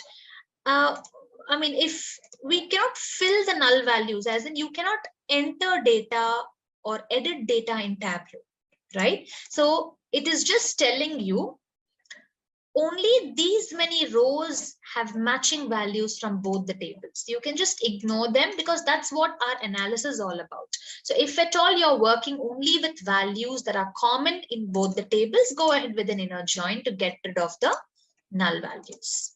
Okay, that depends on your requirement, which join type to proceed with. Okay, right, to tell you how what the result of this join is going to be. So placing the cursor on each of the join type tells you the same thing that we had discussed now. That's how I can specify conditions over here and pull only the required amount of joined data in my view area. Okay, to specify kind of a filter Okay, but according to the condition, only the rows that satisfy the condition will be displayed in your view area. That's the reason you have an operator. And apart from, see, so far we've seen, okay, the next question is to show the, open the worksheets with joins. Okay, I'll do that. Full outer join is not showing complete data. It is showing complete data in both the tables. See, full outer join. My customer table is having 4 rows. See, you can look into the Excel sheet. My customer table is having 4 rows of data. Okay. And my sales table is also having 4 rows of data. So on the whole, 8 rows of data should be present as a result of your full outer join, but we have only 6 over here because 2 rows from my tables match with each other. So they are displayed as one single row. Okay, right? So might be you have null values in between. That's the reason I think you might have got a little confused of why it's not showing the complete data. It is showing 4 rows from right side, 4 rows from left side. And if there's a match between the rows, it's displayed as a, it's displayed together as a single row. That's the reason. Okay, right. So, okay, so normally what, how is a successful relationship or join created? If there's a common field between them. Okay, if Tableau is able to identify a common field based on the common column header, yes, well and good. But if Tableau is not able to do that, we will have to go do it manually. We'll have to say, okay, full name from this table is equal to name from this table. Okay, that's another way. But just imagine there's another scenario where, let's say I don't have the full name table in my full name column in my table. In that case, how are we going to combine the data? How are we going to identify common fields between them? Okay, so that's when, see, manually we know first name space last name, or basically first name plus last name will give you the result which will be equal to the name column in your sales table. Right now, just imagine you don't have the column called full name. Okay, there's no column called full name. So without the full name column, how can we match the two tables to create a successful join between them? Okay, so that's when we can tell Tableau, create a simple calculation telling my first name space last name. Okay, concatenate both my columns. The result of the concatenation can then be matched with a name column in my sales field, and that's how a match can be created. So let's try doing that. Okay, so Tableau gives me a red exclamatory mark. I can choose full name and name, but I don't want to do that. I just imagine you don't have full name over here. In that case, you can go create a join calculation. Okay, just a simple concatenation. First name. Okay, I need a space in between my first name and last name, right? So I'm giving a space in double quotes. Okay, a space between double quotes. So first name, a space, and then comes the last name. Okay, so this concatenated field can be matched with the name field in my sales table. So even using that, you can go create a successful join between your tables. Okay, right? So that's how you make use of your join calculation. Okay, right? So that's about it. And then suppose we have sales. Okay, now I would say, let's say, or let's bring in the sales column first. Okay, I have sales. I'm getting into the physical layer of sales. I'm taking in the customer table. Okay, I would say name and full name, using which give me the combined data. And then I can say sales should be greater than 100, or you can just create a calculation and say 100. Okay, so that way it acts as a condition. See what's happening. First, it's giving me, using name and full name, it's giving me the joined data, and out of that it also makes sure the condition is satisfied. If the sales value is greater than 100 and the name and full name matches, then give me only that result. So it's kind of applying a filter to your data. You're fetching, you're giving a condition. According to that condition, it gives you the result in your view area. Might be in such cases you can use an operator. Okay, right? So that's about relationship. Okay, how do we use join calculation from different data sources? Okay, so see, join calculation, I mean, the concept itself doesn't work. See, now from one table, I have I have columns to be concatenated, which is then matched with a column from my different data source, right? Concatenation of one column from customer table, one column from sales table will definitely not be possible. Might be that that's possible after you go inside your worksheet, but during this primary key identification, right? During identifying primary keys or common columns for creating a join or successfully, establishing a join or relationship, you cannot use columns from different data sources. Okay. Okay. Okay, a few other queries. Okay, relationship between three tables, we'll see that. After using joins and data source, sheet 1 only showing those joins data. Okay, I'll tell you. See, okay, I'll just recollect of whatever we've done so far, and then we'll look into the points that are still not clear. Okay, so what's happening in a relationship? Your data is not combined in your view area. Okay, you're just defining the relationship. You go inside your worksheet. See, the tables are still displayed individually. They are not combined. Yes, the view area itself tells you. But after you go into your worksheet, during the visualization only, the data is getting combined.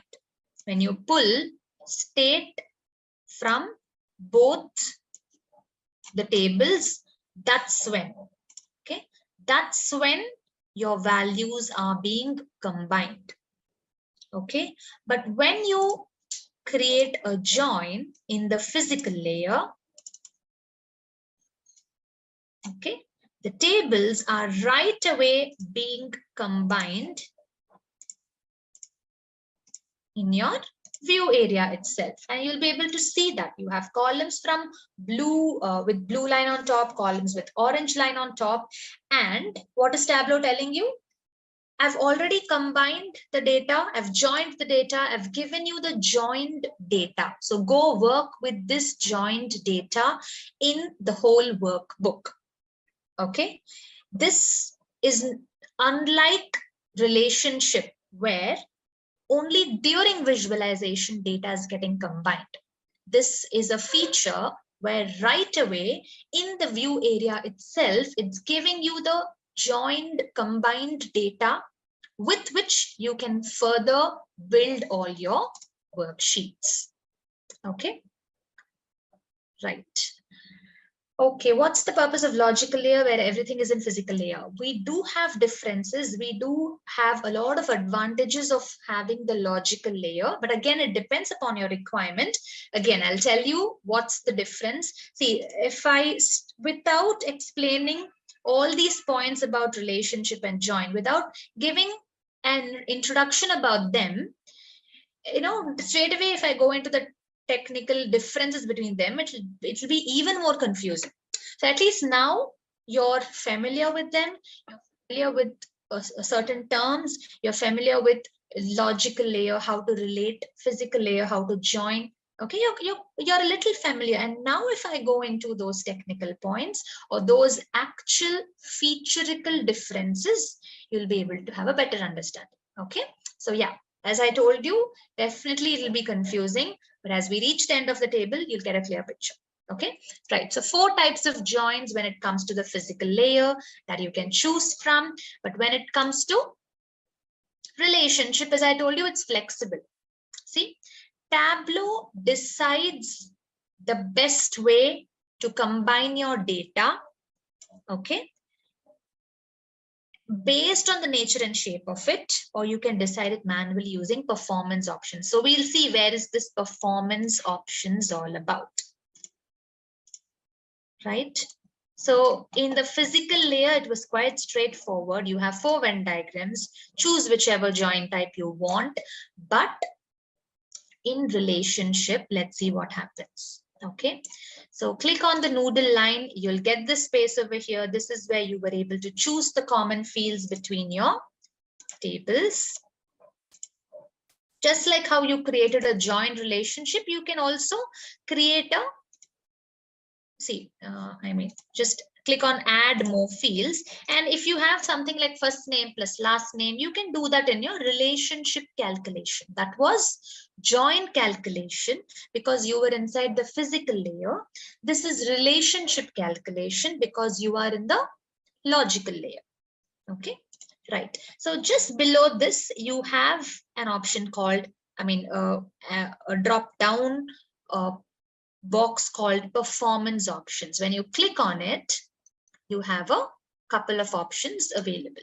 See, we consider relationship to be the most flexible feature because Tableau, when you use this feature of Tableau, as in this feature called relationship, it always combines your data in the best way possible. Okay, so you can completely trust how Tableau is combining your data using relationship and proceed with the result as it is.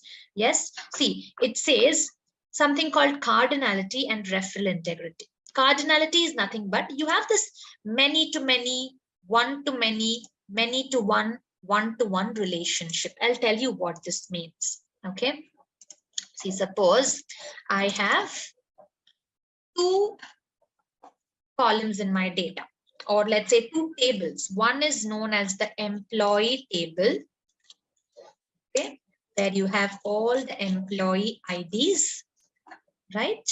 Then you have another table known as the department table, where you have your department,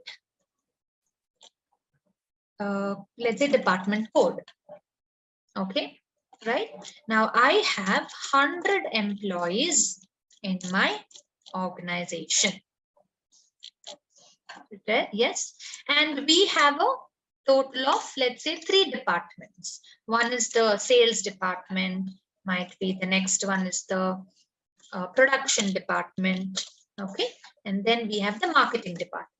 Marketing, sales are the same. Let's say accounts department, okay. So now department table, employee table. Now how are they two related with each other? Every employee will belong to at least, they'll definitely belong to one department. There's not going to be a scenario where we have an employee who doesn't belong to any of these departments. He should either belong to sales or production or accounts. Okay, so when we say he's an employee in our organization, he should belong to one of these 3 departments. So what kind of a relationship is possible over here? It's going to be a many to one relationship. Many employees are going to fall under one particular department. Might be 10 employees belong to accounts department, 50 employees belong to production department. So many employees are going to be mapped to one department according to which they belong to, right? So this kind of, when these kind of tables are there, okay, see, you might have multiple columns with millions of rows of data. So it's difficult for you to clearly, identify how in what manner these tables can be related, whether it's many to many, many to one, or we also have examples for one to one, okay, where we have the student table, okay, and then let's say we have the student marks, okay, in the math subject. So every student will have one math mark that they have scored. So it's a one-to-one relationship, okay. Or the same example, if you turn it the other way around, one department will have multiple employees or many employees, so that would become a one department many employees relationship. So it's either many to many, many to one, or one to many, one to one. These are the four combinations, right? So when you're working with huge amount of data, it's, let's say you don't have an idea out of these four how your data can be combined. So in such a scenario, it's better to leave it to Tableau, because your feature of relationship is so intelligent and so flexible, it automatically picks the right cardinality used for relating your data. Okay, right? But in cases where, let's say you are so sure about your data, you are 100% sure that there is a many to one relationship in my table, but Tableau has given me a many to many. So if you're 100% sure about your data, you can very well get into performance options and tell Tableau, see, I want a many to one or one to many relationship. You can very well change this accordingly. Okay, but the best practice is to proceed with the default options Tableau gives you. Okay, but if you're so sure about your data, you can very well go change your cardinality. But why do we call them as performance options? Because suppose you are so sure that it's a many to one relationship, but you might be wrong, because manually there might be manual errors happening, right? But in such cases, if you incorrectly choose a wrong cardinality, that will affect the performance in a huge extent. It'll affect the performance to a huge manner. Okay, and that's why, but the other way around, if at all you chose the right cardinality compared to what Tableau had given you, then you will improvise the performance of how your relationship is working, right? So it's very tricky and very important to choose the right cardinality of how the tables are related to each other. And it's always, most of the time, it's better to leave it to Tableau itself. But if you are so sure, then you can go change it. But make sure that is the right way your data can be related. Otherwise, it will affect the performance of your work. Okay, that's why it's listed out under performance options. Okay, and see, the line here tells you the default settings are recommended if you aren't sure what to choose. Okay, so that's about performance options. And referral integrity is again something like, see, in our example, I am 100% sure that all the rows of my employee table, okay, will have a perfect match. They should belong to a row in my department table, right? So that's where I can go choose. In such a case, I can say all records of my left side table will match with all records on my right side table, or might be some records of my right side table. So this is also something that you have to choose when you're 100% sure about your data, right? Okay, we might have situations where let's say we have a list of 100 students who are participating in a dance club or a music club. Okay, I'm not sure if all the 100 students are participating, so I'm just saying some records of my student table may match with some records of my the clubs list of clubs table. So I'm not sure if all the students are going to participate. So that's when some records of my left side will match with some record of my right side. So these are points that you'll have to decide, having a deep understanding of your data. So if you're not sure, I think it's better to go ahead with whatever options Tableau has recommended, because this is considered to be the best feature when it comes to performance issues or performance related points. So if you're not sure, just leave it to Tableau. It will give you the best result of how to combine your data. Okay. Okay, only 4 types of joins are possible.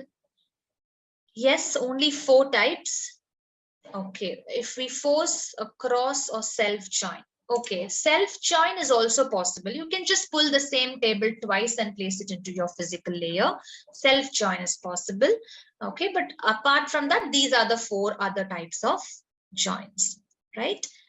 Next question. Okay, for what scenario are we choosing left, right, cross or inner join? Okay, choosing the join type is based on your data, right? What kind of result you are planning to fetch from the tables that you have. So you will be the right person to decide the right join type. What analysis you are planning to make, okay? Might be, I'll give you one small example for that.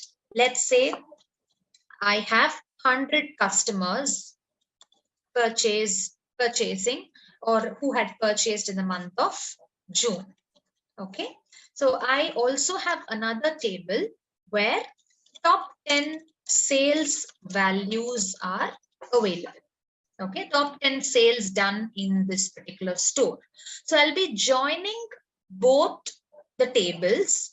Okay, and both my tables will have customer ID. Okay, this column is having customer ID, customer name, and customer phone number.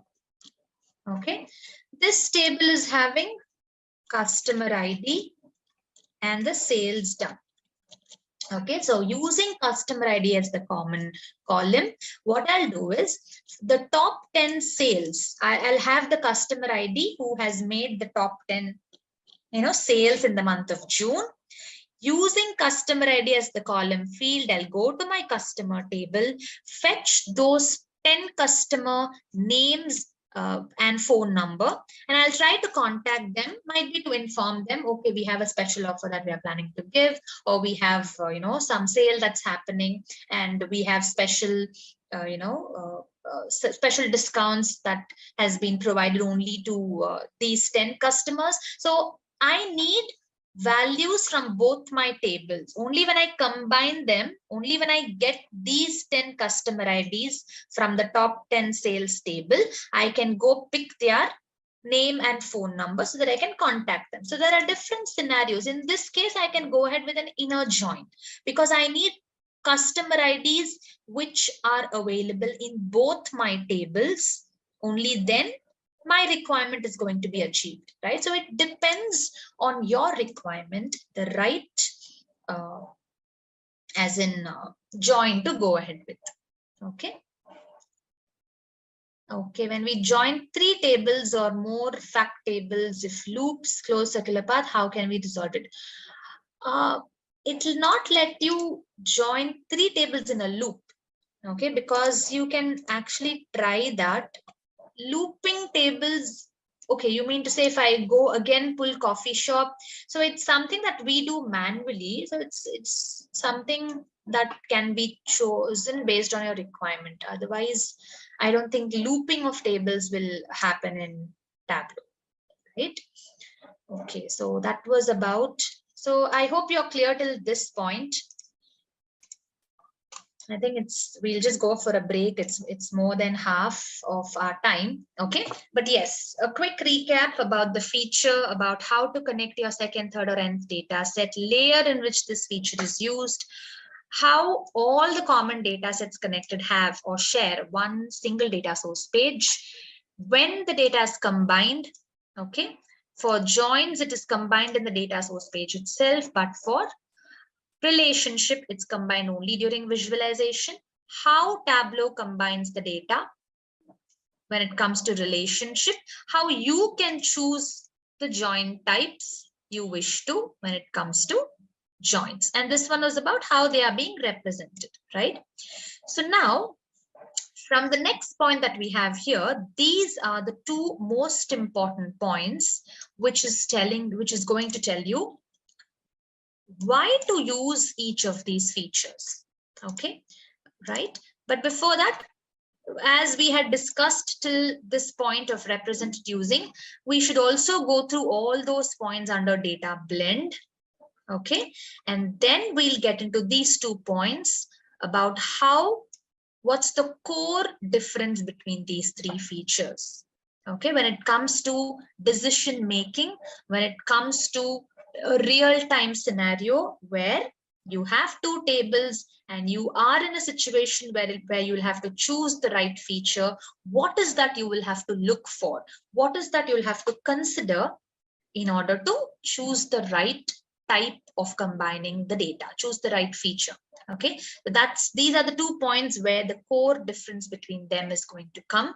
But before that, we'll also look into all these points as in how they work under data blending, and then we'll get into those 2 points. Okay, so again, data blend will be very interesting and it will be completely different from whatever we've discussed so far. Okay, that's a completely different way of combining your data, and we'll see how it works. Okay. Okay, the same example with left and right. Okay, we'll see that. And what's the use of joins if it'll not affect in visualization?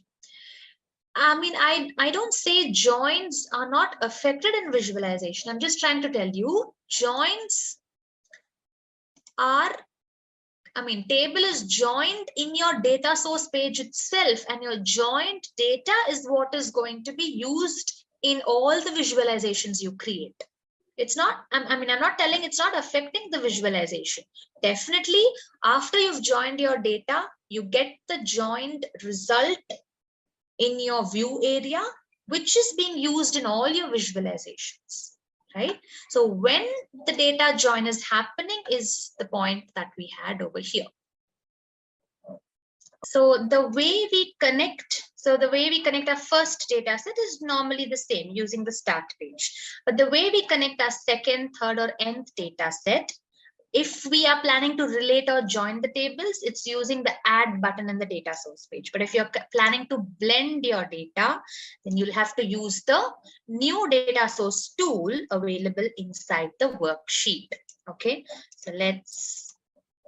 so first of all, the way you connect your first data set is right from the start page. And then if you're planning to relate or join, you'll be using the add button in your data source page to connect your office sales for your second data set. But if you're planning to blend it, straight away go into your worksheet, then use this tool. In the toolbar, you have a cylinder with a plus icon, right? So using this tool, you'll be connecting the second, third, or nth data set. So what will happen is when you do that, going back to the table here, see, every data set connected with Tableau has its own separate data source page. Yes, see, this is the data source page of office sales. If I now go into my worksheet, my coffee shop, if I click on coffee shop, I'll be able to see all the columns that belong to coffee shop. Get into data source. This will take you to the data source page of coffee shop sales. Go back to the worksheet, click on office sales. You'll see all the columns that belong to office sales. Go to data source. This will take you to the data source page of the office sales data set. So every data set connected with Tableau has its own data source page. So to tell you the same thing pictorially, we have multiple data sets. Okay, each data set is individually having its data source page, and then all of them are brought into your worksheet space. Okay, so this is what happens in a data blend, right? You have your data source. Okay, this is your data source page, or let's call this as your data set.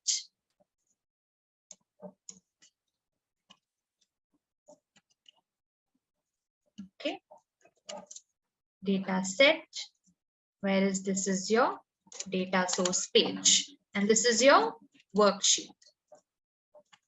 Okay, so all your data sets will have their own data source page and then brought into the worksheet space. This is what happens in data blending. But when it comes to either relationship or joins, all your data sets are connected to a single data source page, and then you go into your worksheet. Okay, this is my data set.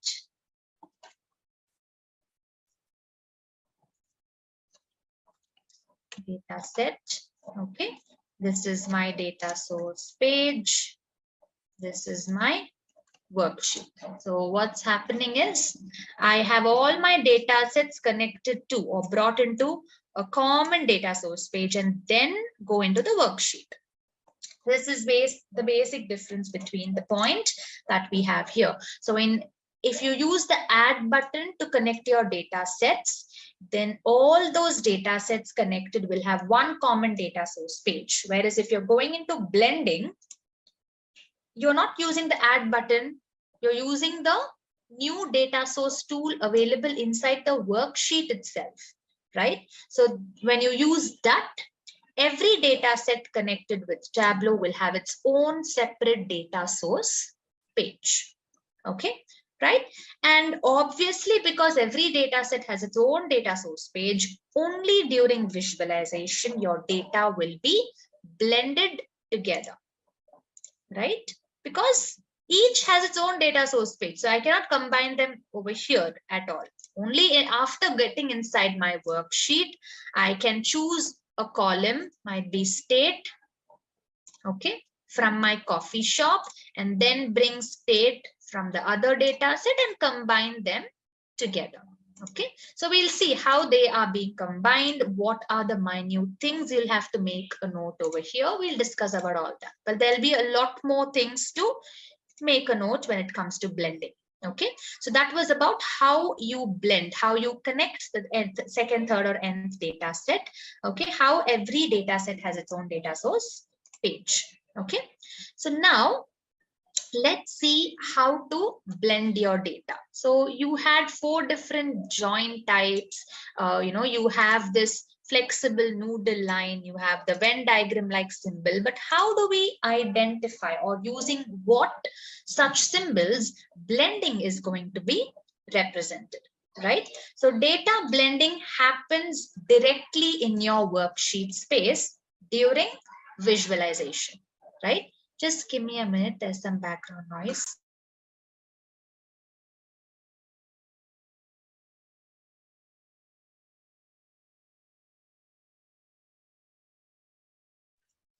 Yeah, sorry for that. Yeah, so once you connect, you can connect any number of data sets using the tool available in the toolbar. Okay. Each data set will have its own data source page. You can give this a try. Okay. You'll have you'll have the complete list of data sets connected, listed out right here. Okay, so let's also bring sample superstore.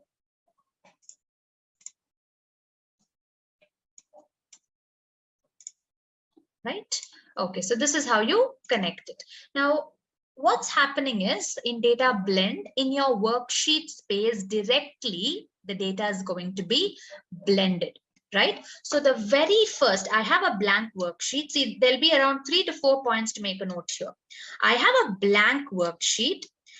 The data set from where the first field that goes into my blank worksheet will become the left side table of the data blend. Okay, right? Or we call it as the primary data source. See, as you can see, you have a blue tick right next to it.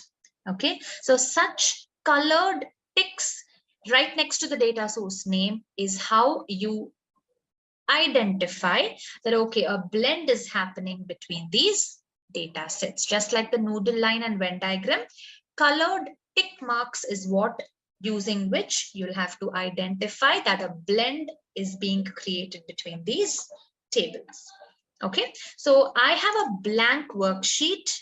Okay, I have no colored ticks currently, but the field that first goes into my blank worksheet, to whichever data set it belongs to, that is going to be my primary data set or the left side table. Okay, right? So I have all the state names, and I'll also bring the coffee sales so that we get a simple bar chart. Okay. Now what I'll do is I'll go into the other data set, might be office sales.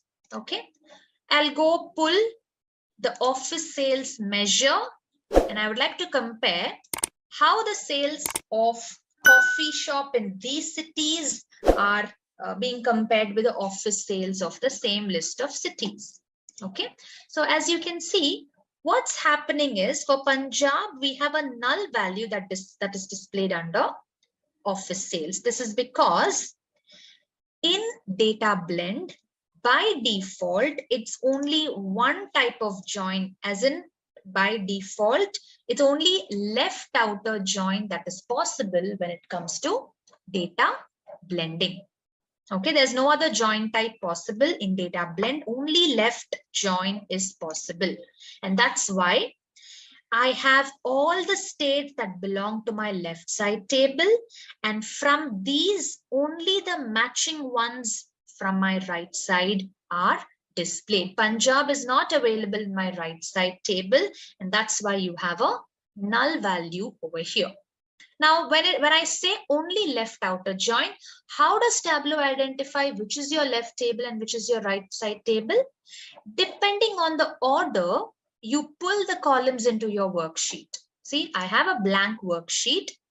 I can decide which is supposed to be my left side and right side table based on which a left outer join is going to be created.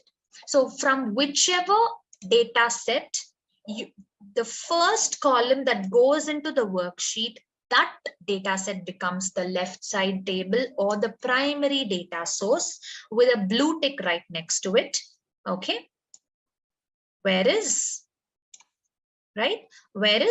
the next data set, okay, from where you pull the other columns, okay, they are going to become the secondary data source, or that will become the one with an orange tick representing that this is your right side table or the secondary data source. So office in this case is your left side table and coffee is your right side table. And as you can see, all the states that belong to coffee are listed out because that's your left side main table. And from your right side table, only the matching values are displayed. Only the values for the matching states are displayed.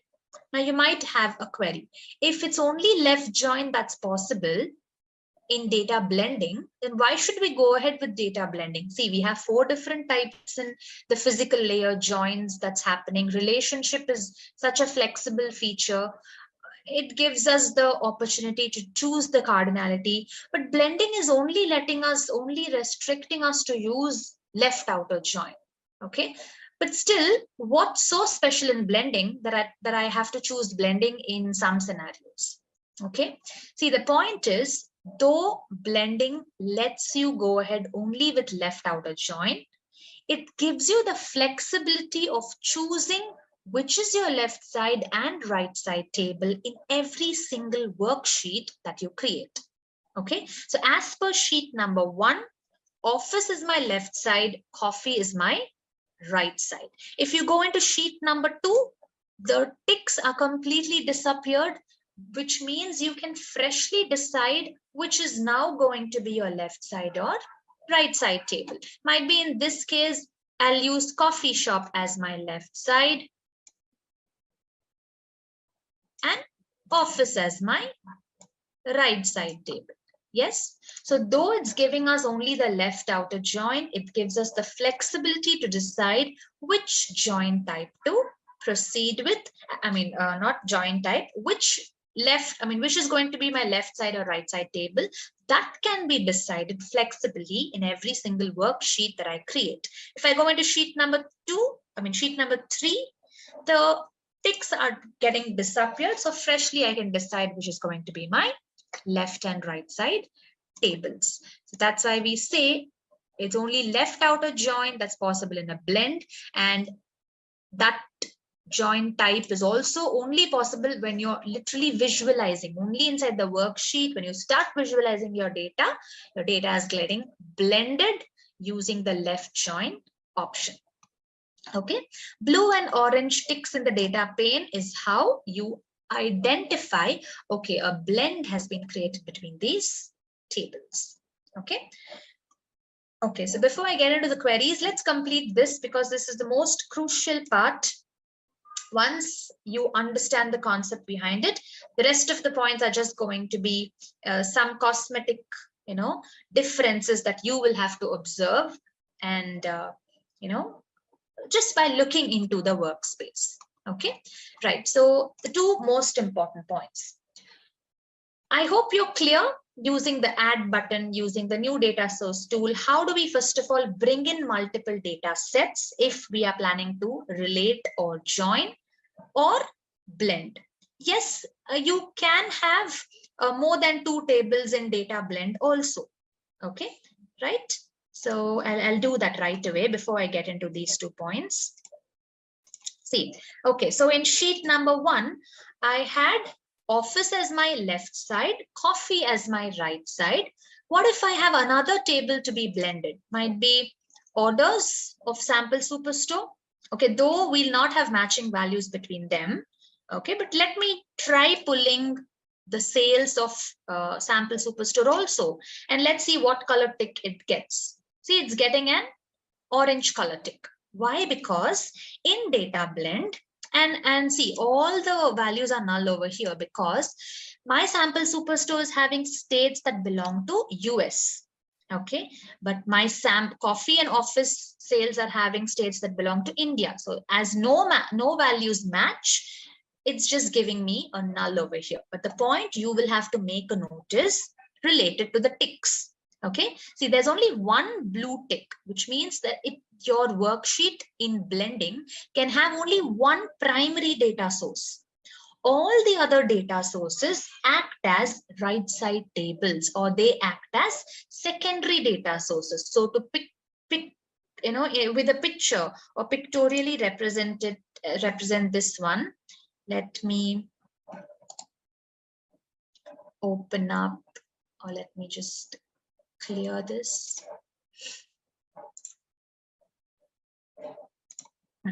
So now what happens is, this is my primary data source, my blue tick table.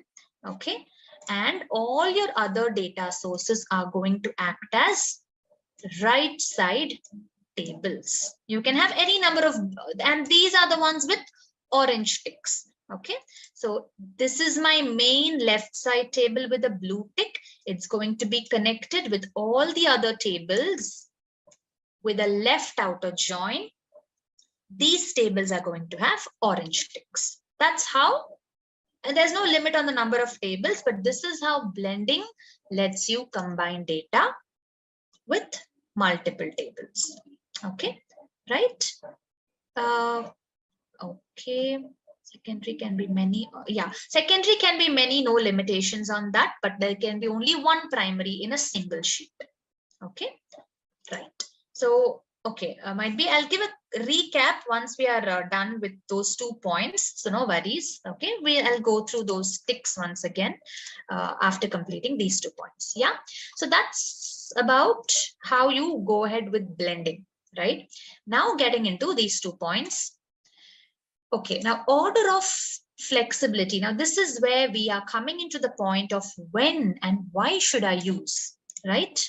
To this point, why and when should I use this particular feature? I have so-and-so requirement. Based on that, I have to decide the right feature to proceed with. So these are the two most important points that is going to let you decide why and when to choose this particular feature. Okay, right? So it says order of executing joins and aggregation. Okay, first we'll see what is happening in a join. In a join, as in, I'll call it as the physical layer. Okay, inside the physical layer, what's happening is data is first joined and then only aggregated. Aggregated is nothing but you either sum up all the values. Basically, let's say I have 10, let's say 10 sales made in the store today. What is the aggregated value? What is the total sum of the sales done? That's the aggregation applied on your data. Or maybe what's the average of sales done? So this sum, average, minimum, maximum, we call these functions as aggregations. Okay. So in a physical layer, your data is joined right away in the view area. Okay. And then when you go inside your worksheet, when you're trying to visualize the data, that is when it is getting aggregated or combined. I'll show it with an example, but theoretically, this is how it is. And that's just the other way around in blending. Data is first aggregated and then only joined. Okay. And this plays a very important role. Depending on how your data is, you will have to choose the right feature to proceed with. See, difference in levels of hierarchy. When you have a data which is different in levels of hierarchy, then in that case, if you go ahead with your physical layer join, duplication will occur. As a result, your output will not be as what you expect. You'll have errors in your output, right? But when you go ahead with blending or relationship, duplication can be avoided. So your result will also be as expected.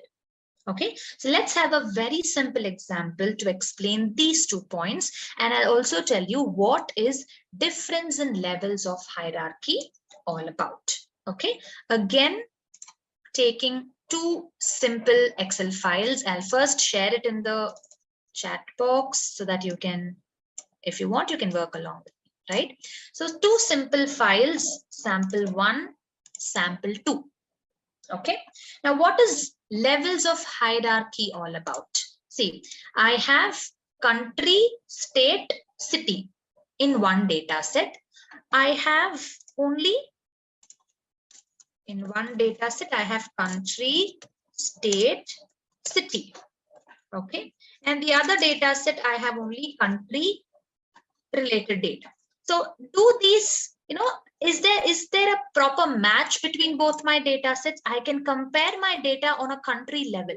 But if I want the city-wise sales or the state-wise sales, I don't have the corresponding level of data in the second data set. So they don't match when you consider them in terms of levels of hierarchy or levels of granularity. Okay, that is what this point is all about.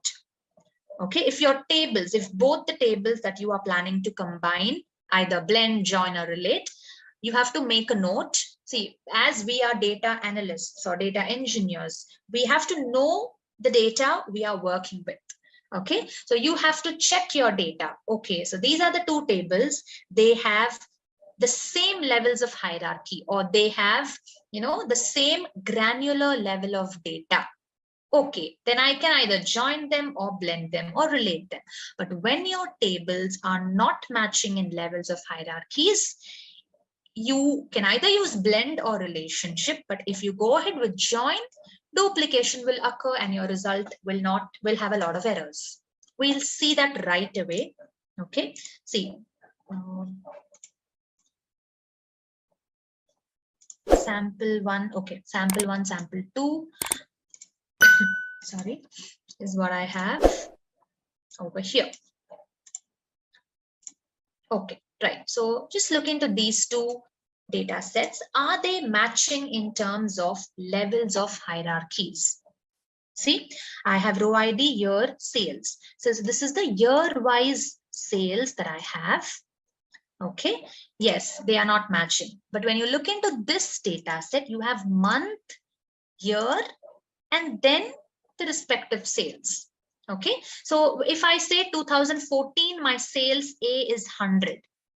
In 2014, my sales B, I don't have a single value for that. Under 2014, I have the next level of detail or level of granularity. I have month level information. So there's no match between the two. Okay, so only if I combine these 3 months that fall under 2014, only if I add these 3 values, let's say 100 plus 200 plus 300, a total of 600, right? So in 2014, I have 600, which is sales B. Whereas in 2014, I have 100, which is sales A. I have a straightforward answer here because I have only year-wise data. But over here, I don't have just a year. I have a deeper level of data, which is month-wise data as well. So these two tables, I can say, they don't match in levels of hierarchies. So that's how you decide. Okay. Now let's see. According to our statement over here, if our tables are not going to match in levels of hierarchy, duplication will occur in the physical layer if you go ahead with joins. Let's see how that occurs. Okay, I'll open up a new workbook. I'll connect sample 1 and sample 2. Sample 1. You will be directed to the data source page. And what are we planning to do? We are planning to join them in the physical layer. So how are we supposed to connect sample number 2? Using the add button in the data source page. So you'll get, as I told you, now we are getting into the main core difference. And by this time, you're already familiar. If I have to join tables in the physical layer, I'll have to use this add button. So this is why we went through all that in the beginning, though it was confusing. Now you are familiar with them. So it'll be easy for me as well as for you to understand the core difference about how duplication can be avoided, how duplication occurs, why it occurs, and all that. Okay, right. So using add button, I'm connecting sample number 2. And what are we planning to do? We are planning to join them. So in order to join them, you have to get into the physical layer. How are we going to get into the physical layer? By double clicking on the logical table. Pull, I already have sales A. Pull sales B sheet, which is coming from sample number 2. Join them. What's happening in a join? As we know, data is right away. See, data is just joined right away in your data source page. Okay, so what's happening? Data is already joined. Yes, you can see. And on what basis it is joined? Using year as the common field.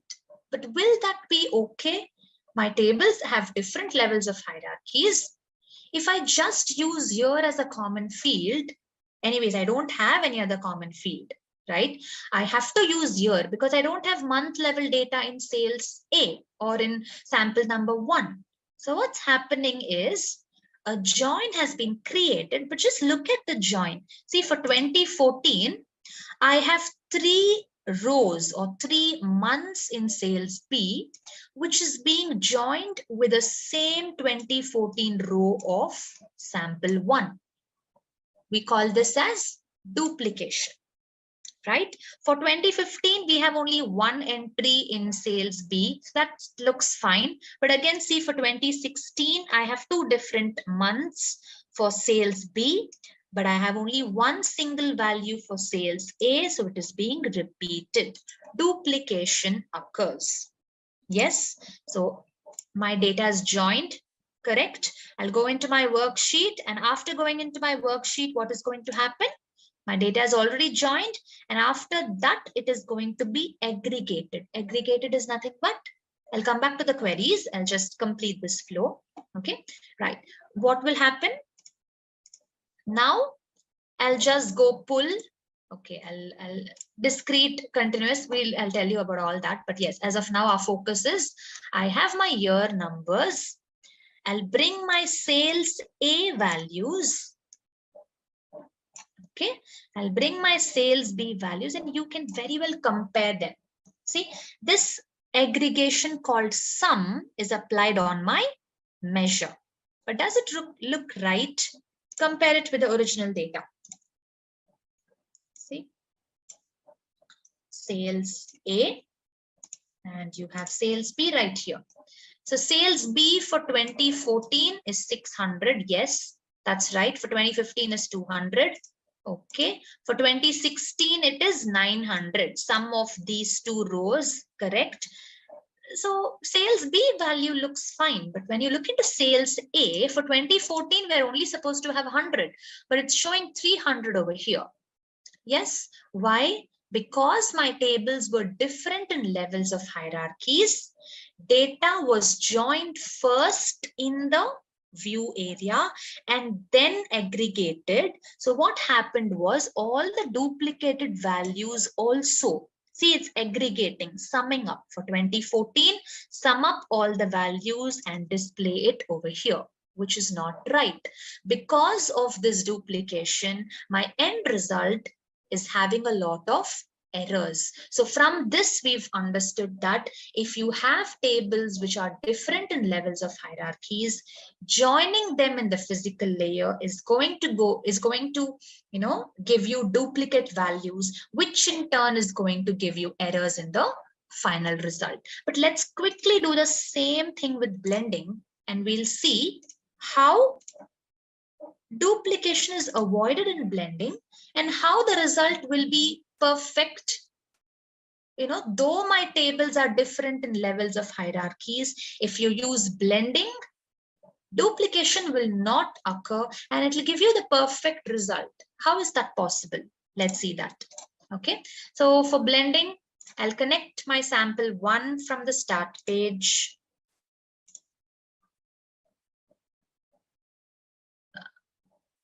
Okay, yes, I'll do that. I'll repeat it. Row ID and serial number. Okay, but that wouldn't be considered as, a proper unique key. Okay, because what we are aiming for is I have month level data, but here I have our only year level data. That is what we are focusing on. Okay, so that is what plays, that is what we call it as the levels of hierarchies. Okay, you can use row ID as a common field, but that's not how we are planning to match them. Year wise sales is what we are in need of, right? So that way also it will not give us the right result.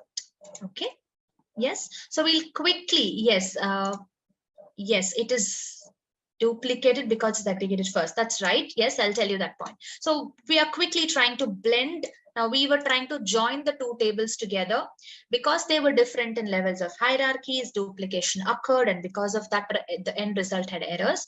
Let's do the same. Let's use the same two tables and try blending. Okay, so I've connected the first table. I'll not use the add button because I'm planning to blend them. So because I'm planning to blend, I'll go into my worksheet, connect sample number 2 using this tool in the toolbar, new data source tool in the toolbar.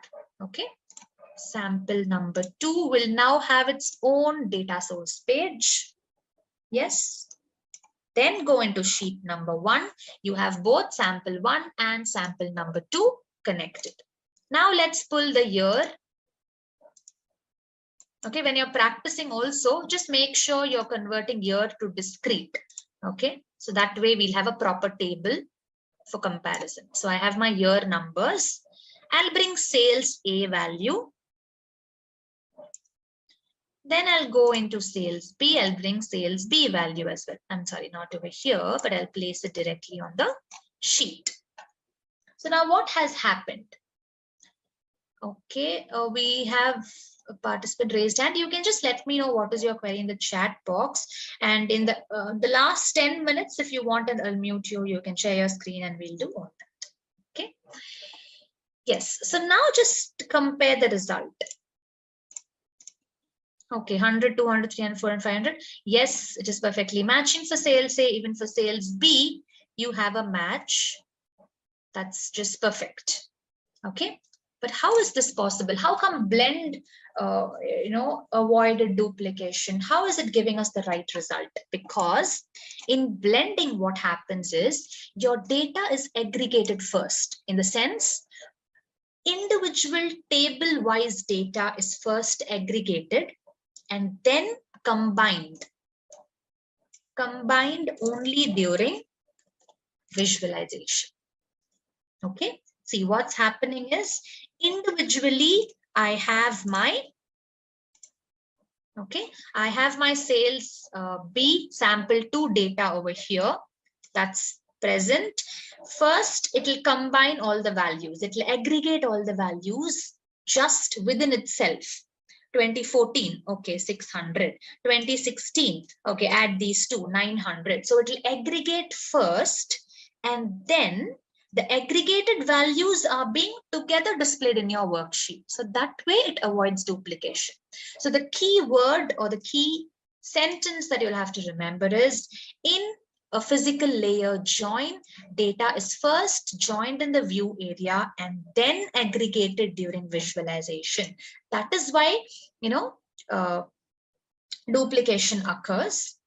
But when it comes to a blend, data is first aggregated individually within itself, within its table itself, and then only combined during visualization. So that way it tries to avoid duplication. So even though they have different levels of hierarchical data, duplication is avoided in blending, which as a result gives you the right expected output. Okay, and when you look into relationship right after this point, I'll get into the queries. Okay, so once you look into relationship, as I told you, that's one of the compared to the other two, this is the latest feature. It is so flexible, so intelligent. So as a point following that, it also tries to handle the duplication of records automatically. Okay, so I'll tell you, in a relationship, there's no fixed there's no fixed rule that data is first joined and then aggregated, or first aggregated and then joined, unlike the other two features. Relationship is flexible. Depending on the nature of your data, it either joins them and then aggregates, or aggregates it and then joins. So basically, when you go ahead with relationship, you needn't worry about anything. It will automatically take care of all such issues. I'll tell you, we'll practically do and see how it works. Okay, so I'm just going back. Okay, so I have sales A. I'm planning to create a relationship between them. Tableau has automatically identified year as the common field. That's fine. And when you go into performance options, see, as you place your cursor on the cardinality, it will tell you the second set of lines will tell you this will aggregate data before joining them during analysis, preventing duplication of aggregate. So Tableau has identified that your columns are different, as in levels of hierarchies are different between the tables. So it has automatically decided to first aggregate your data and then only join them, and that way it avoids duplication. Okay, so with these two tables that are related over here, go back to your worksheet, try pulling in here sales A and sales B. You'll get the result which looks perfectly fine, because duplication is avoided automatically in this flexible feature called relationship. Yes, this is relationship. It is not blending. Okay, so 3 features you have in front of you. Look into your data. If your data is having columns which are, if both the tables that you have in hand are different in levels of hierarchies, just blindly get into either blending or relationship. Okay, because joining is going to give you duplication. So this is one major factor you'll have to consider. Okay, which one to proceed with. I hope the flexible noodle has been explained. Okay. Marks shelf, we haven't discussed. I just told you how to use the text marks card, but yes, we are still into the data connectivity part. So once we are done with module 1, module 2, the complete work is inside the worksheet space, during which we'll use all these shelves, all the marks, all the tools, and that will be even more interesting because we'll literally be creating charts and graphs, colorful, insightful. So that's even more interesting compared to module 1. Module 1 is a little dry, but yes, that's again the base of how you bring in the data into Tableau first. Okay. Let's have a quick quiz question, guys. And the question is, what does the term aggregation refer to in Tableau? And your options are combining multiple data sources, organizing data into folders, or creating calculated fields, or summarizing data using functions like sum or average. Please mention your answers in the comment section below. Just a quick info, guys. Intellipaat offers Tableau certification training course designed by industry experts. The certification training course in Tableau program aims to help you master building interactive dashboards and performing data visualization. This Tableau course will prepare you for the Tableau Desktop Qualified Associate exam. Master Tableau Desktop and public integration with R and big data in this Tableau certification through various projects and real life case studies. With this course, we have already helped thousands of professionals in successful career transition. You can check out their testimonials on our Achievers channel, whose link is given in the description below. Without a doubt, this course can set your career to new heights. So visit the course page link given below in the description and take a first step towards career growth in the field of data visualization. Okay, here we have it. Right, I'm going into my new sheet. Okay, so we've used the new data source tool to connect all the different data sources because we are planning to blend them together. Now, as I told you, the first field that is going into your blank worksheet, yes, the field from whichever data source it is, that data source becomes the primary data source or the left side table with a blue tick. Okay, when you try going into the next data set, Tableau has to check, right? Tableau has to check whether there's a common field between them or not. Correct? Yes. So I'll go into office sales and Tableau gives you this kind of a chain link symbol. Okay. So this chain link symbol is an indication that yes, you do have a common field. So this link symbol is telling you, see, if you're planning to link both the tables or if you're planning to blend both the tables, yes, you do have a common field. So you can very well go blend them together. So beforehand, Tableau tells you, right? So now what you can do is you can very well bring in your coffee sales, bring in your office sales. So see, a successful blend has been created because you have a common field between them, or you also call it as a linking field. Okay, and that's represented using this chain link symbol.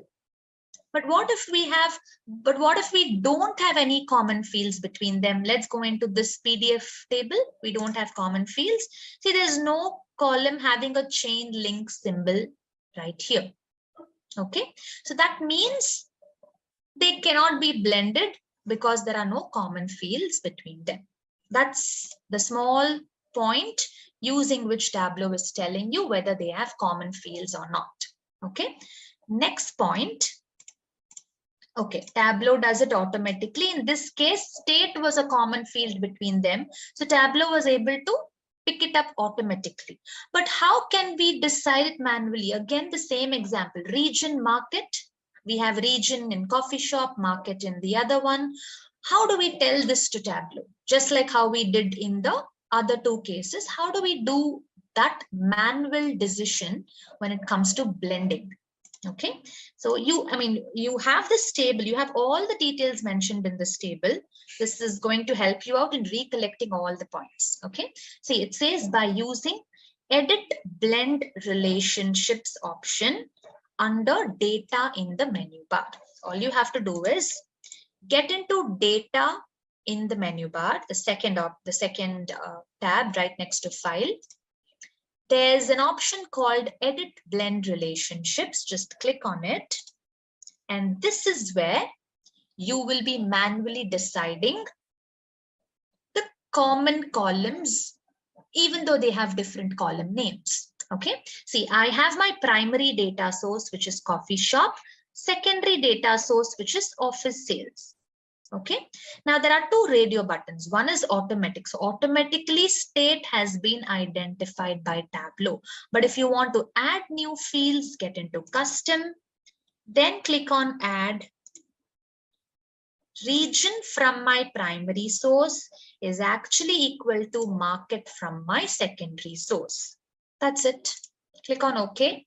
So now, in addition to state, which is automatically identified by Tableau, you have manually picked up region and market to be the common fields between both the tables. So now, this is how you manually do it. Okay, click on OK and see, you have your state with a link. And why does market have a link that is, that's having a cross on top of it, something like a link that's broken? Because Tableau is telling you, see, you have two common fields between your primary and this secondary data set, which is state and market. But state is actively currently being used inside your worksheet, using which the tables are linked right now. That's why the chain link symbol appears to be active. But market, neither market nor region from your primary data source is inside your worksheet currently. So though it is a common field, you aren't using it actively inside the worksheet to create a link between them. And that's why there's a cross. I mean, there's a might be broken link that's displayed right next to market. So just try pulling region from your primary data set and now go into your secondary data set to see how the chain link symbol becomes active, because you're actively using it inside your worksheet to link your tables. That's the reason that broken link has been removed and your active link appears. Okay, so that's the point over here, how to manually go decide the common fields between them. And over here, okay, this is, yes. Now, what is this about? Join calculation, or might be, let's call it as, you can also call it as relationship calculation. I hope you remember first name plus last name. Yes, that was a join calculation, because when I'm joining two tables, I didn't have enough common fields. I had to concatenate two fields from one table and then go match it with a column from my second table. So in order to create a join, I'm performing some calculation. That's a join calculation. So similarly, in relationship also, you can do that. I'll tell you where you can do it. If you go through the environment once or twice, you'll get familiarity. Okay, see over here, instead of directly choosing columns, I can go create a join calculation. I can type first name plus last name will be equal to name from the other table. This is how you do it in the physical layer. But the same thing can be done in your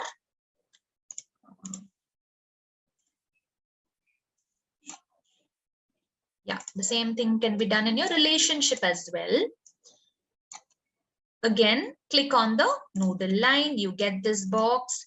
When you add more fields, instead of choosing a field directly, you can go create a relationship calculation the same way, first name plus last name, right? So when you're relating or joining, when you're choosing common fields, instead of choosing them directly, you can create such calculations. And that is what is mentioned over here.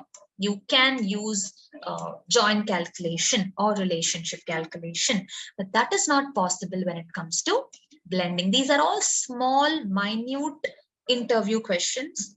Okay, I mean, I'm not sure if how many of them, who are actually real-time working, would have made a note of all these minute points. Okay, but it's very useful to deeply understand the feature, because only then we'll have the confidence to work on it, right? So that's very important. So that's the reason I have put up all these points in a single table, because when you compare them, it will be very, very easy, and you'll get to understand the importance of the table as you when you recollect it after our class. It will be very helpful to quickly give a brush up and go in for interviews as well. Okay, so when you're blending them, when you go into data, edit, blend relationship, see, you have no options to create any such calculation.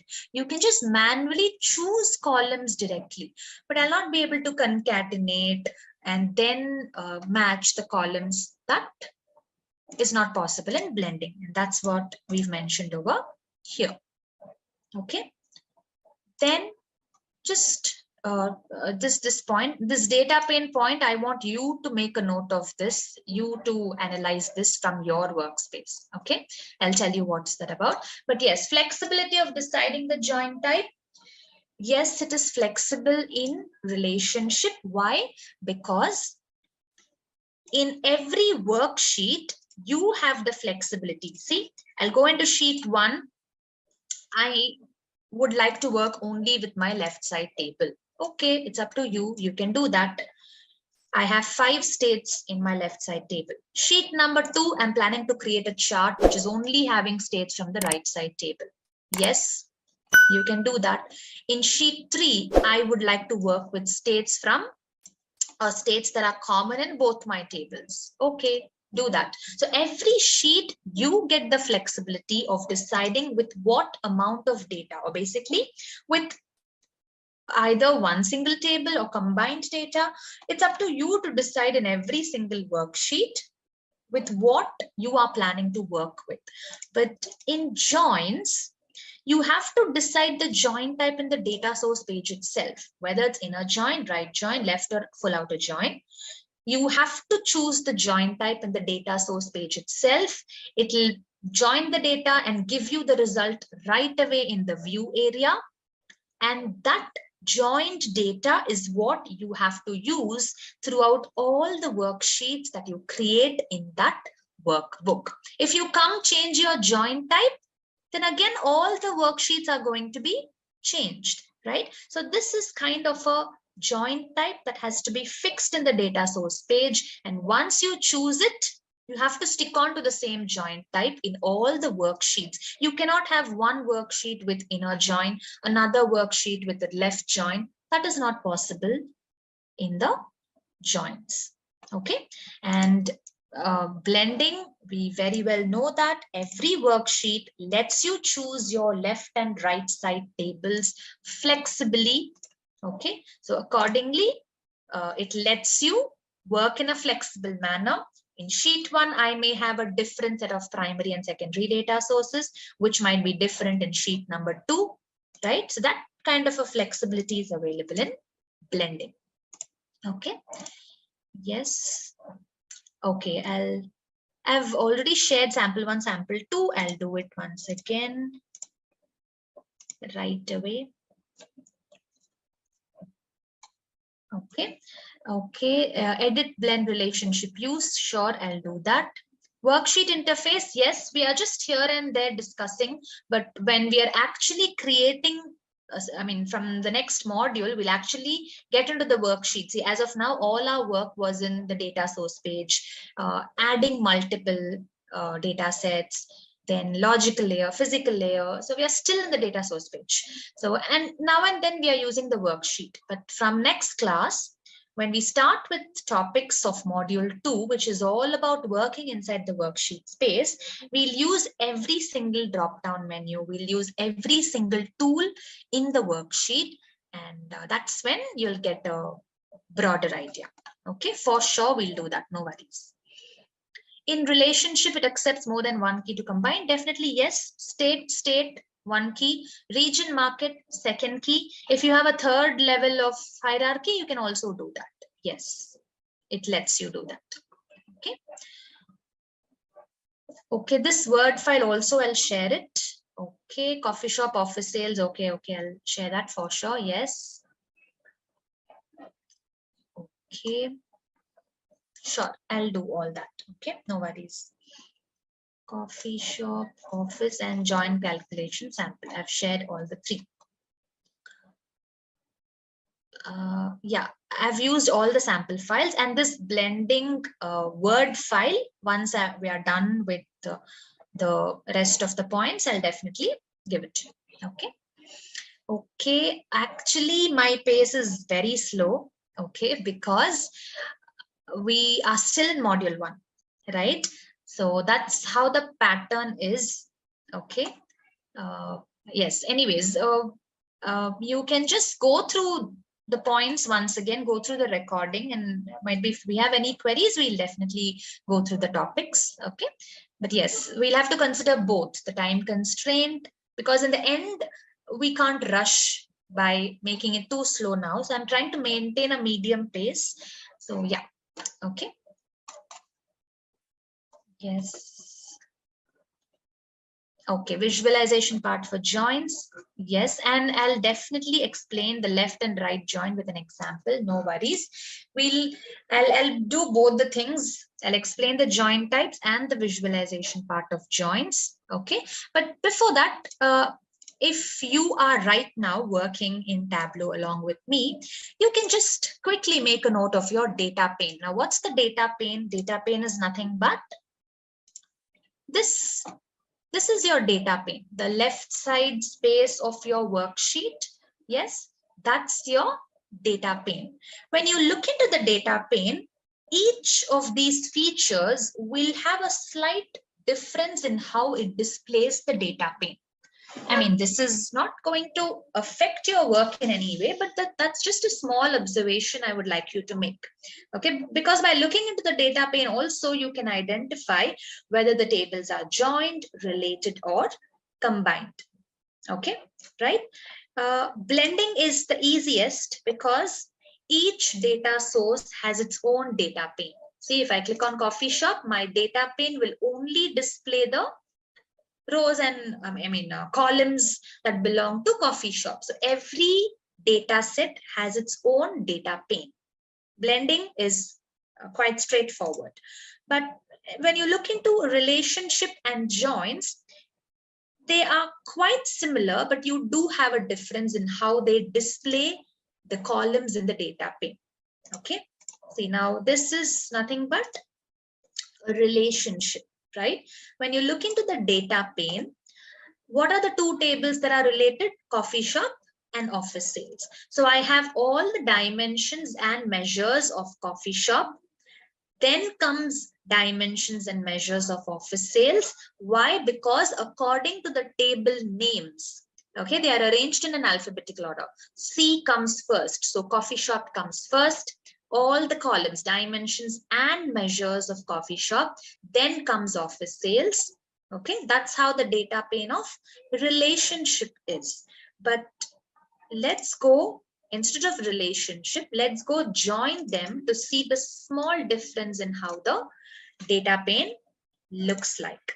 See, now all the dimensions of coffee shop and all the dimensions of office sales are first listed out. Then comes measures of coffee shop and measures of office sales. Okay, so some small minute difference is there. That's not going to affect your work in any way, but just an observation that I want you to make. Okay, because all these things will let you get familiar with the environment easily. Okay, right? So that's about the point. And one more last point. Okay, with this, we've come to the end of this table. Okay, so I'll not be taking any more new topics after this. I'll just go through the queries because we have very less time. So I'll go through the queries, and if you have anything that you want me to repeat, I'll do that. But yes, the last point, as I told you, by the time we get to the end of this table, you'll have a better understanding. So I hope you have that now. Okay, because it's a tricky, I know it's a tricky topic. So many points to remember, but that's how it is. So at least, we have a table which is making your work easier. I believe it is. Okay, so right. One last point is when to use. Now, as you know, It completely depends on your requirement, when to use these features. Look into how your requirement is and go ahead with it, right? Difference in levels of hierarchies, duplication can be avoided. So they are the points you have to remember before choosing the right one. But again, there's one more point. See, this is the most recommended feature because of its flexibility. Okay, because it was released recently, it's flexible, it's letting, it's automatically handling the duplication and all that. So this is the most recommended feature.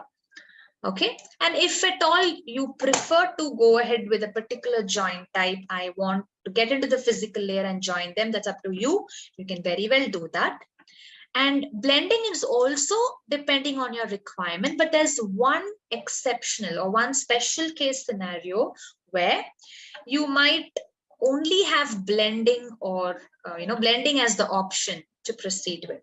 Because see, the point says, especially when you're working with published data sources, as relationships cannot be applied on them. Now, what are published data sources? Now, this term publishing comes when we complete a dashboard in Tableau desktop and publish it into Tableau server or Tableau online or Tableau public so that everyone can have a look at it.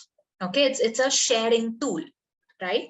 Now, not only dashboards can be shared, but also data sources can be published into your Tableau server or Tableau online environment. Okay, why do we do that? See, that's the reason why you have Tableau server as the first option available in your start page. Okay, see, I'll tell you how it works.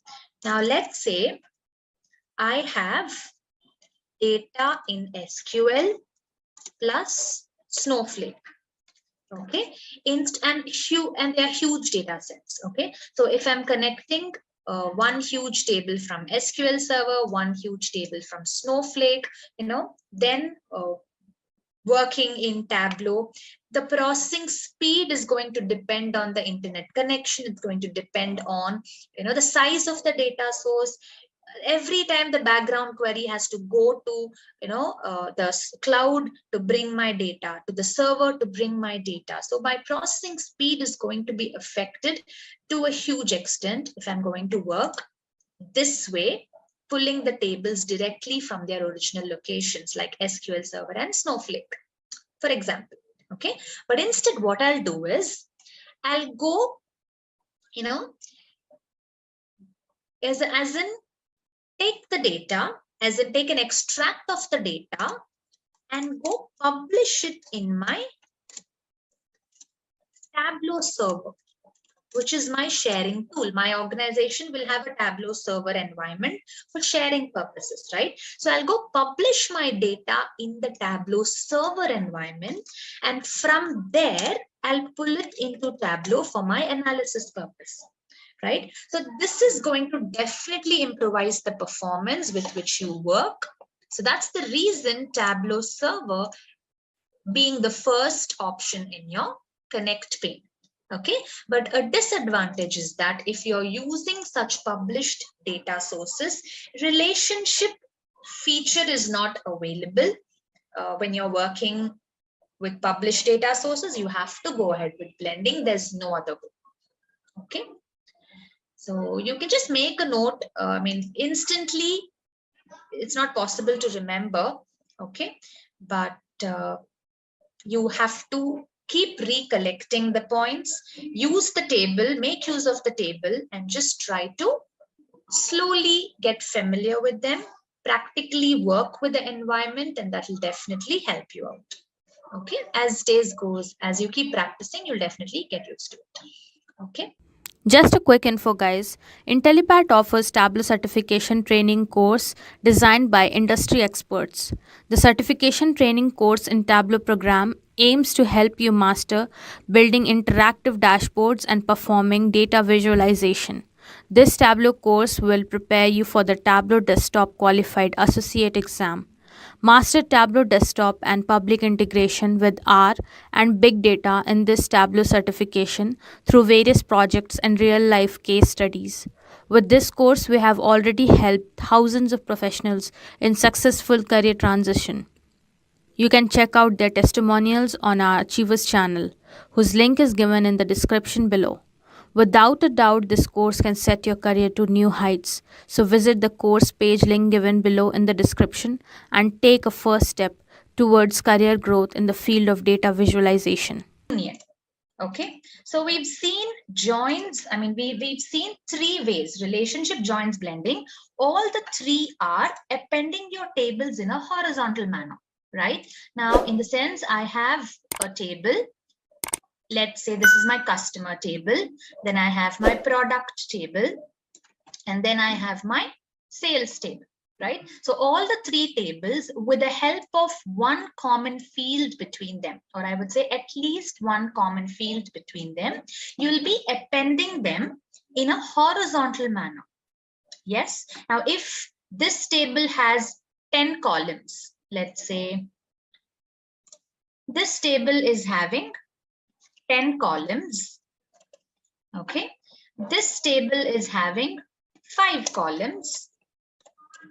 And this is having 2 columns. Yes.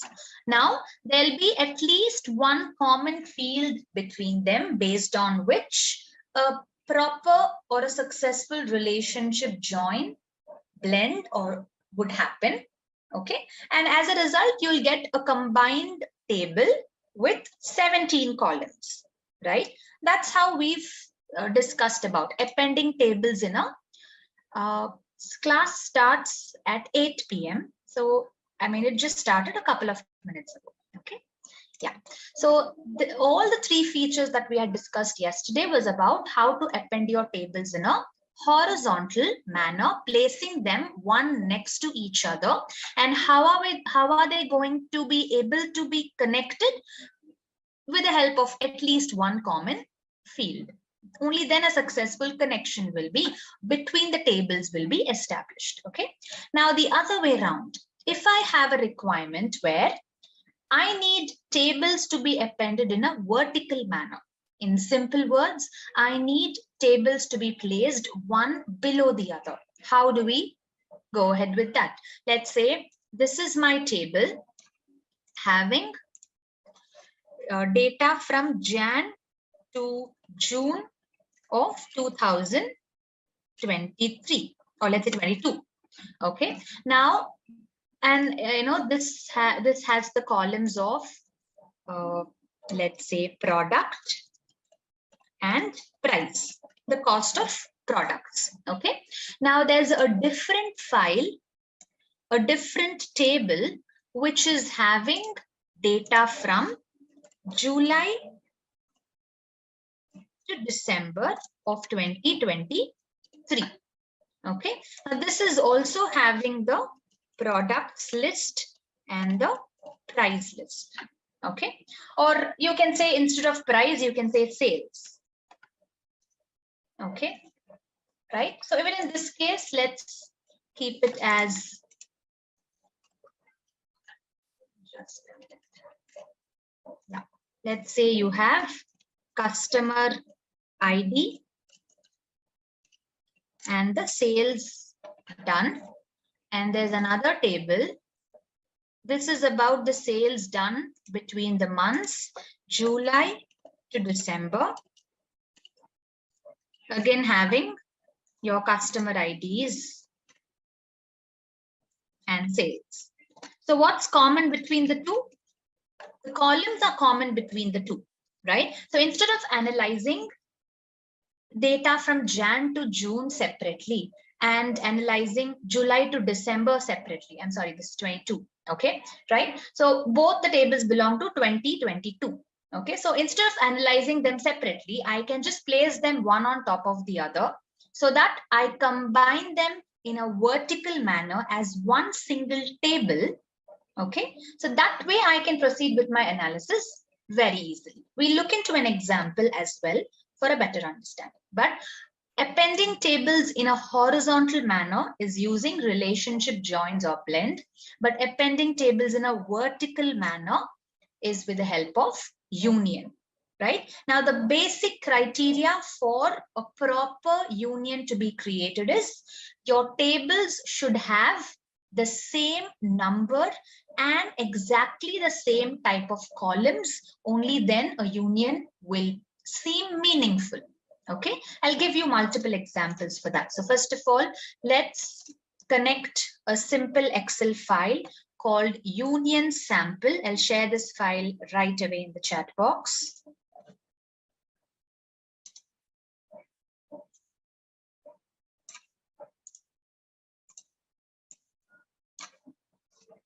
Okay, now this file is having 3 sheets: April 2019, March 2019, and May 2019. Let's open up the Excel file also to have a look.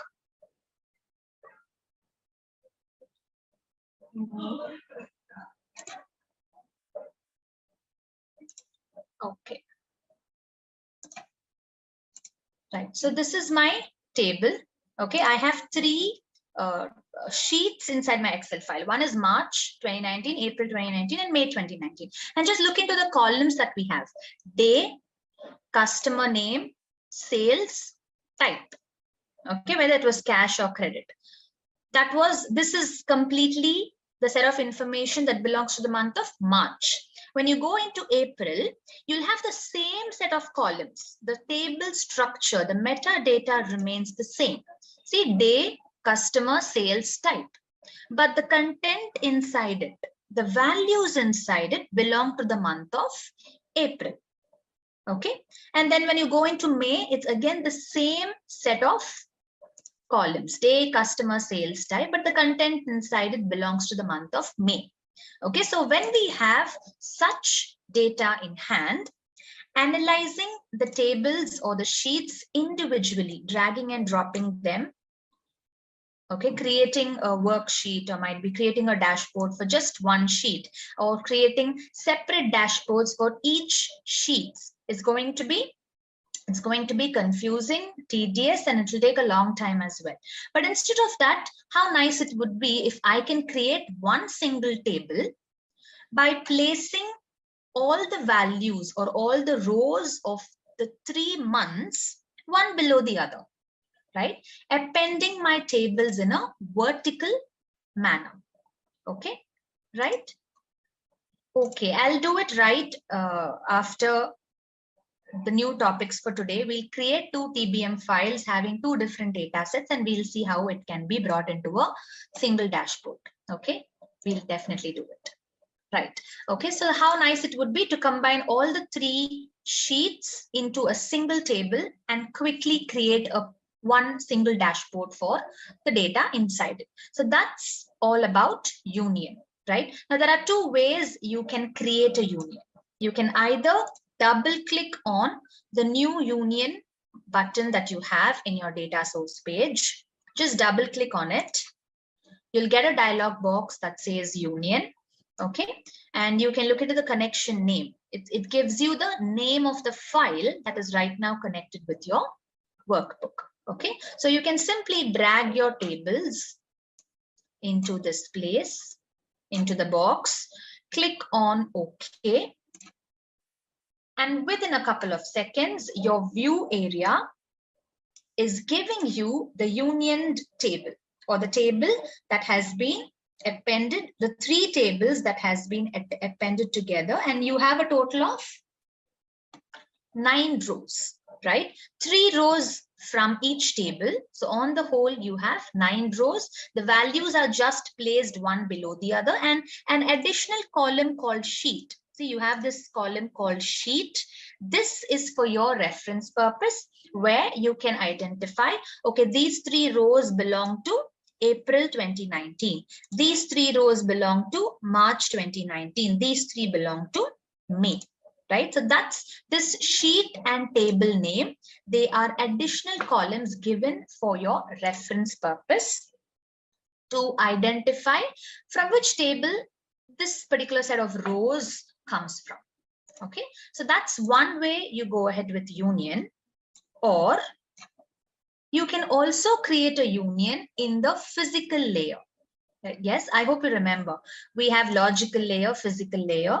The moment I drag and drop my table, I am dropping it into the logical layer. I'll call this as my logical table.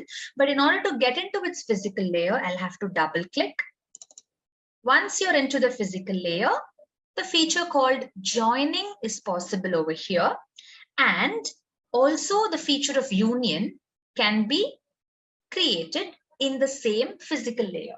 Okay, now what was joining or relationship or blending? Appending tables in a horizontal manner, placing one next to each other. If I drop it right here next to April 2019, a join is going to be created between them. But I don't want appending tables in a horizontal manner, or I don't want my tables to be joined.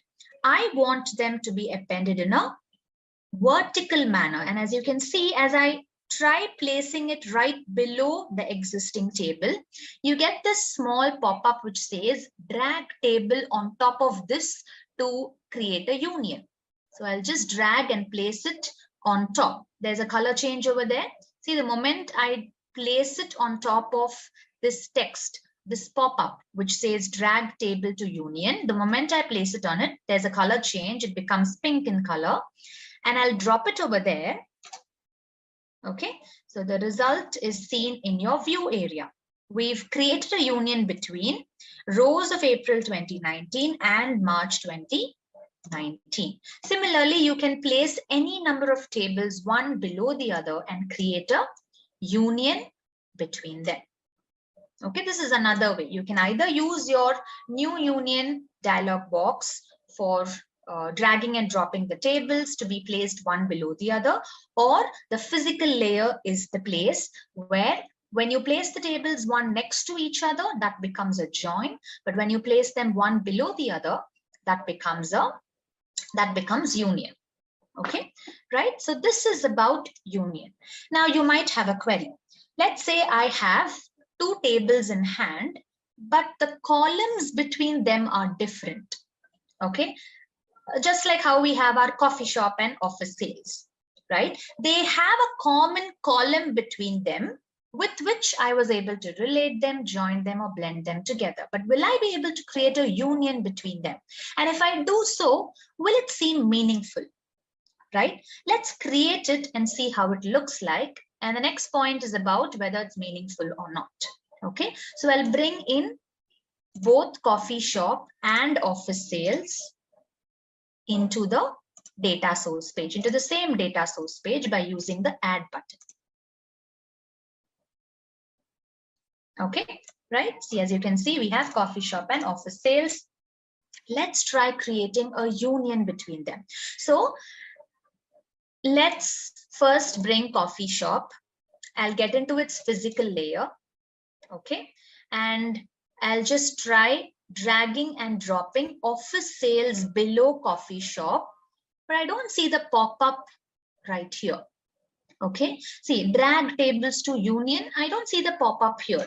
It's not letting me drop. So even if I drop it, it's creating a join. I was not expecting a join to happen. I was expecting a union to happen, but it's not letting me drop it over there. Even if I drop it, it goes for a join between the table, right?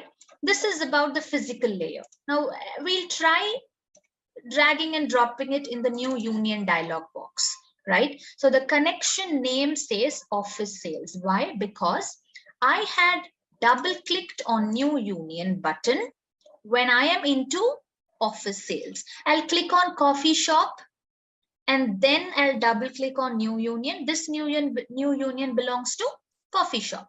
Okay, so when you double click on it, the connection name will be coffee shop sales. So this tab, the first tab in the dialog box, says specific or manual, specific to the connection from where you had clicked on new union. This dialog box or this tab of the dialog box is going to work. Let's try. I'll drag and drop my coffee shop. I'll go into office sales. I'll try dragging and dropping it. See, it's not letting me do it.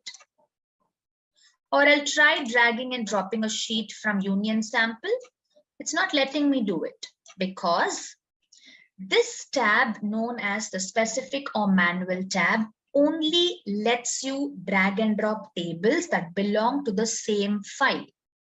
They should either belong to the same PDF file, same Excel file, or they should belong to the same database of your server. Okay, that is what it checks for. It only lets you drag and drop tables that basically belong to a single file. Okay, so when I tried dragging and dropping April, March, May from union sample, it did allow me because all of them belong to the same file.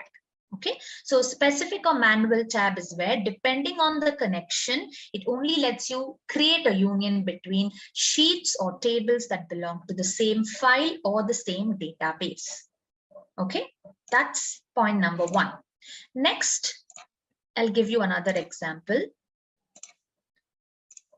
Okay, now in this case, customer and sales both belong to the same Excel file, right? So Tableau should let me create a union between them when I get into the specific tab of the union dialog box. So let's try doing it. I'll bring customer, I'll bring sales. Yes, it is letting me.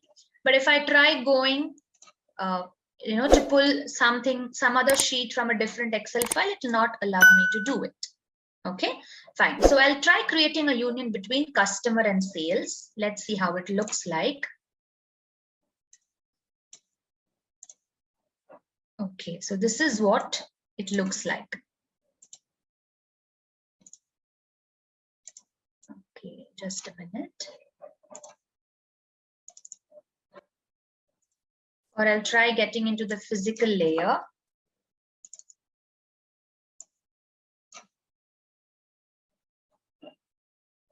Okay, right. There was some error when I did the other way. But yes, this is how the result should have been displayed in that way as well. Okay, but a union has been created. See, I have all the columns that belong to my customer, customer table, and I also have columns that belong to my sales table. Okay, if you want, I can also open up that Excel file and show you. See, I have 3 columns in my sales sheet: name, sales, and date. Okay, name, sales, date. These 3 columns are coming from the sales Excel sheet, and the first 5 columns are coming from the customer sheet. Now they have completely different set of columns between them. Okay, previously, when we looked into the union sample, we had 3 sheets, all were having the same set of columns, and it was a neat union that was created, which seemed meaningful, right? But in such cases, when you try to create a union between tables which have completely different set of columns, Tableau is not going to give you a red exclamatory warning message, just like how it gives in joining or relationship when you don't have common fields. I hope you remember that. Yes, Tableau is not giving you such a warning message. Tableau is just creating a union between 2 tables that you give, no matter whether they have common fields or not. It simply places them one below the other. Okay, it's not restricting us from creating the union, but what's the point in creating such a union? It's absolutely meaningless. Right? So we will have to decide. We are the ones, when it comes to union, we have to have a look into our tables and, go ahead with union only when they have common fields. I mean, only when they exactly have the same set of sales between them. I mean, same set of columns between them. Okay, right? Okay, so there's one more point. I'll tell you about the wildcard tab. Yes, I'll tell you what's wildcard about. And okay, I'll tell you, might be the other query. I mean, when I explain about wildcard tab, all the other queries, will be answered automatically, right? So this is about combining data in a vertical manner. Tableau lets you create a union between any 2 tables, no restriction at all, but your union will be useful, or it is going to be meaningful only when you create it between tables or sheets which exactly have the same set of columns. Okay, another scenario where we go ahead with union is, let's say I have 4 sheets in my Excel file. Okay, Q1 sales, Q2 sales, Q3 sales, and Q4 sales. Okay, so what are my, each of my sheets contain, let's say 3 columns, column 1, column 2, column 3. Okay, right? This is my, these are the column names. Okay, right? Now this file contains data related to quarter 1. This is containing data related to quarter 2, quarter 3, and quarter 4. Okay, and all these quarters belong to the month of 2020. Now, instead of working with all the sheets individually in a quarter-wise manner, I need my year level data. I would like to see what is the total sales done in 2020, right? But my data is split among 4 different Excel sheets. So in such cases, what I can do is, they anyways have the same set of columns, right? Only the data within them belongs to different months or different quarters, right? So I can create a union between them so that in the end, I get one single table. I can call it as the 2020 data table. It has all the 4 quarters related data in one single table, and it becomes easy for my analysis purpose. I'll be able to find out how the performance of the entire year is, what the sales, what is the sales done in the whole year. So it becomes easy for my analysis. And the way you create a single table out of 4 different sheets or tables that you have is using the union option. Okay, that's the concept of union. Now we'll see what is the wildcard tab. Now that's where the actual point comes in. Okay, a very important point comes in. Let's double click on new union. So what do we know about this specific or manual tab? This specific or manual tab is only going to let you combine or create a union between tables that belong to the same file.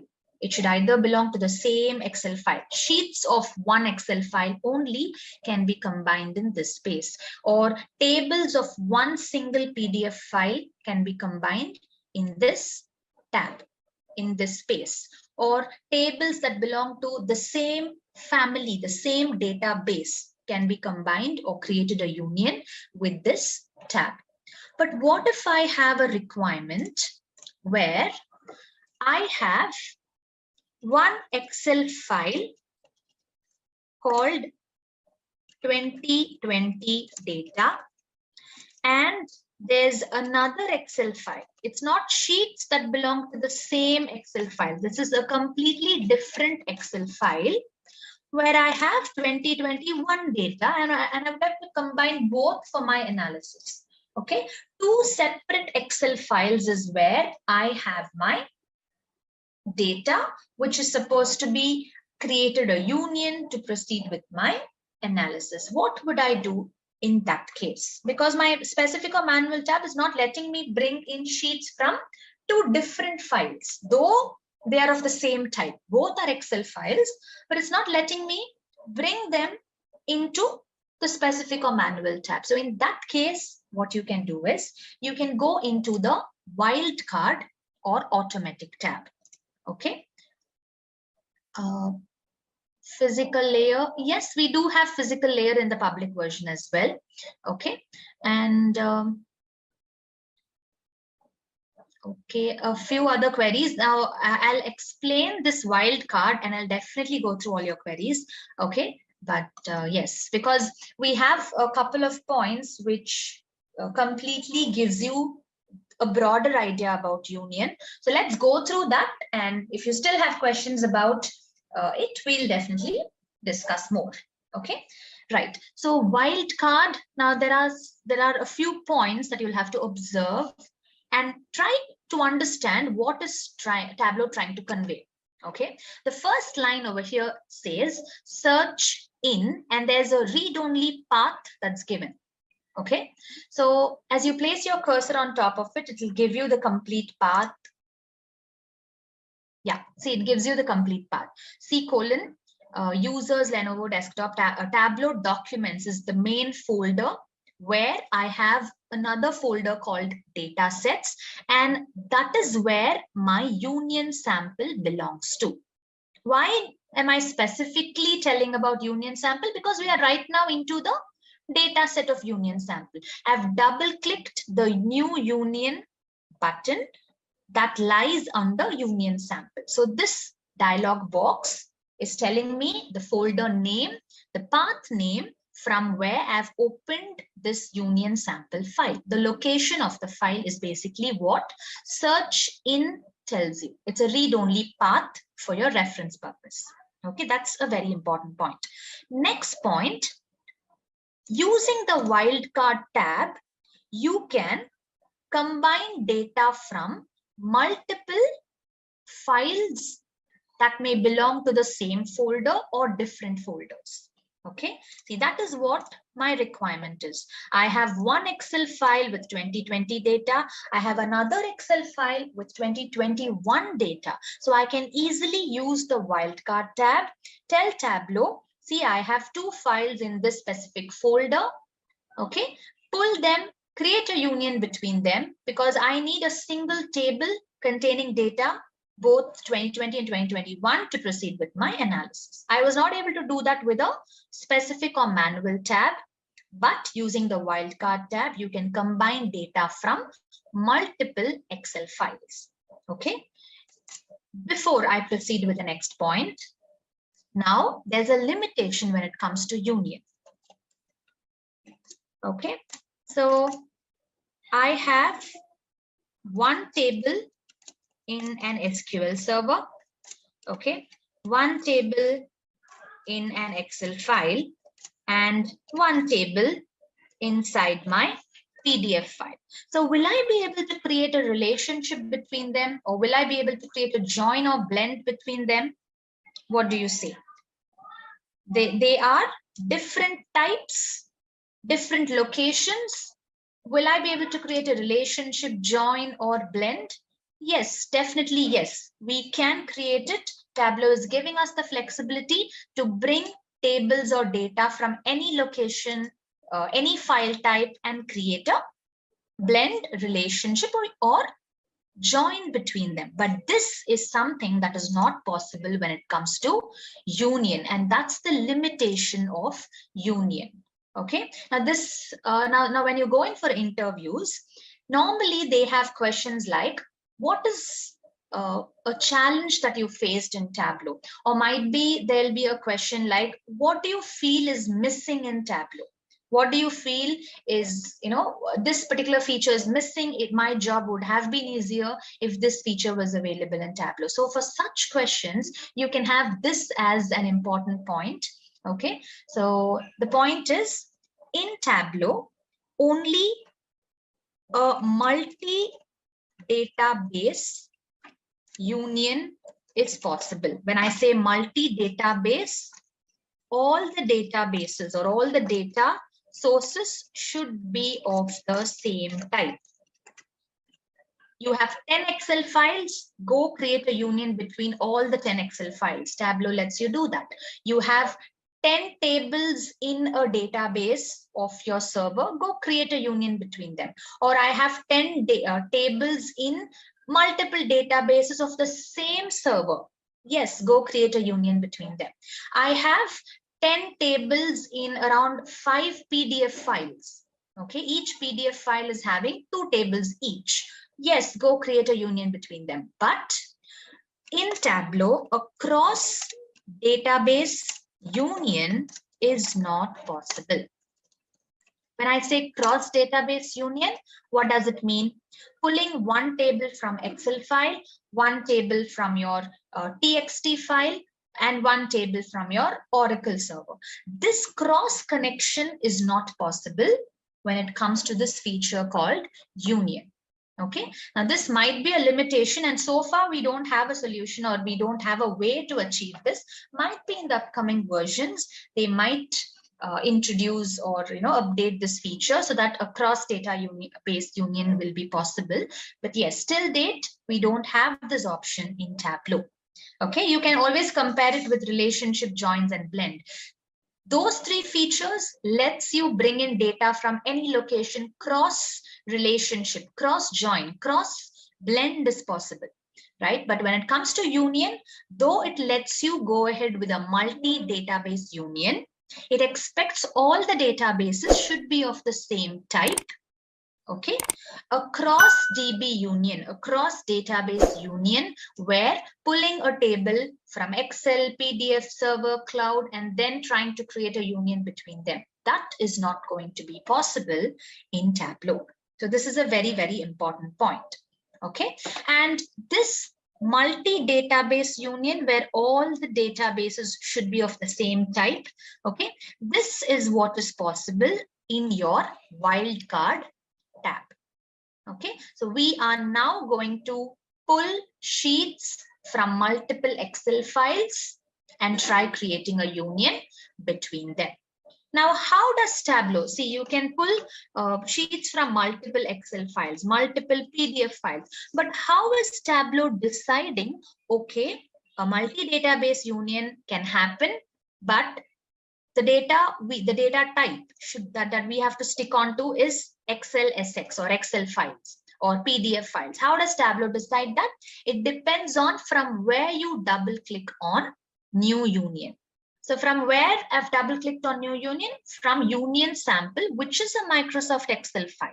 So that's where it decides, okay, this user has double clicked on new union from a Microsoft Excel file. So let's fix that as the file type. So let's allow this user to pull sheets from any Excel file in order to create a union. That is where it fixes the type based on which a multi-database union will be possible. I'll give you another example. Let's say I'm connecting a PDF file. When I try creating a union, or when I get into the wildcard box, see, I'm into my PDF file and then I'm double clicking new union. The connection name says PDF sample 1, the wildcard. Okay, see, .pdf is what appears over here.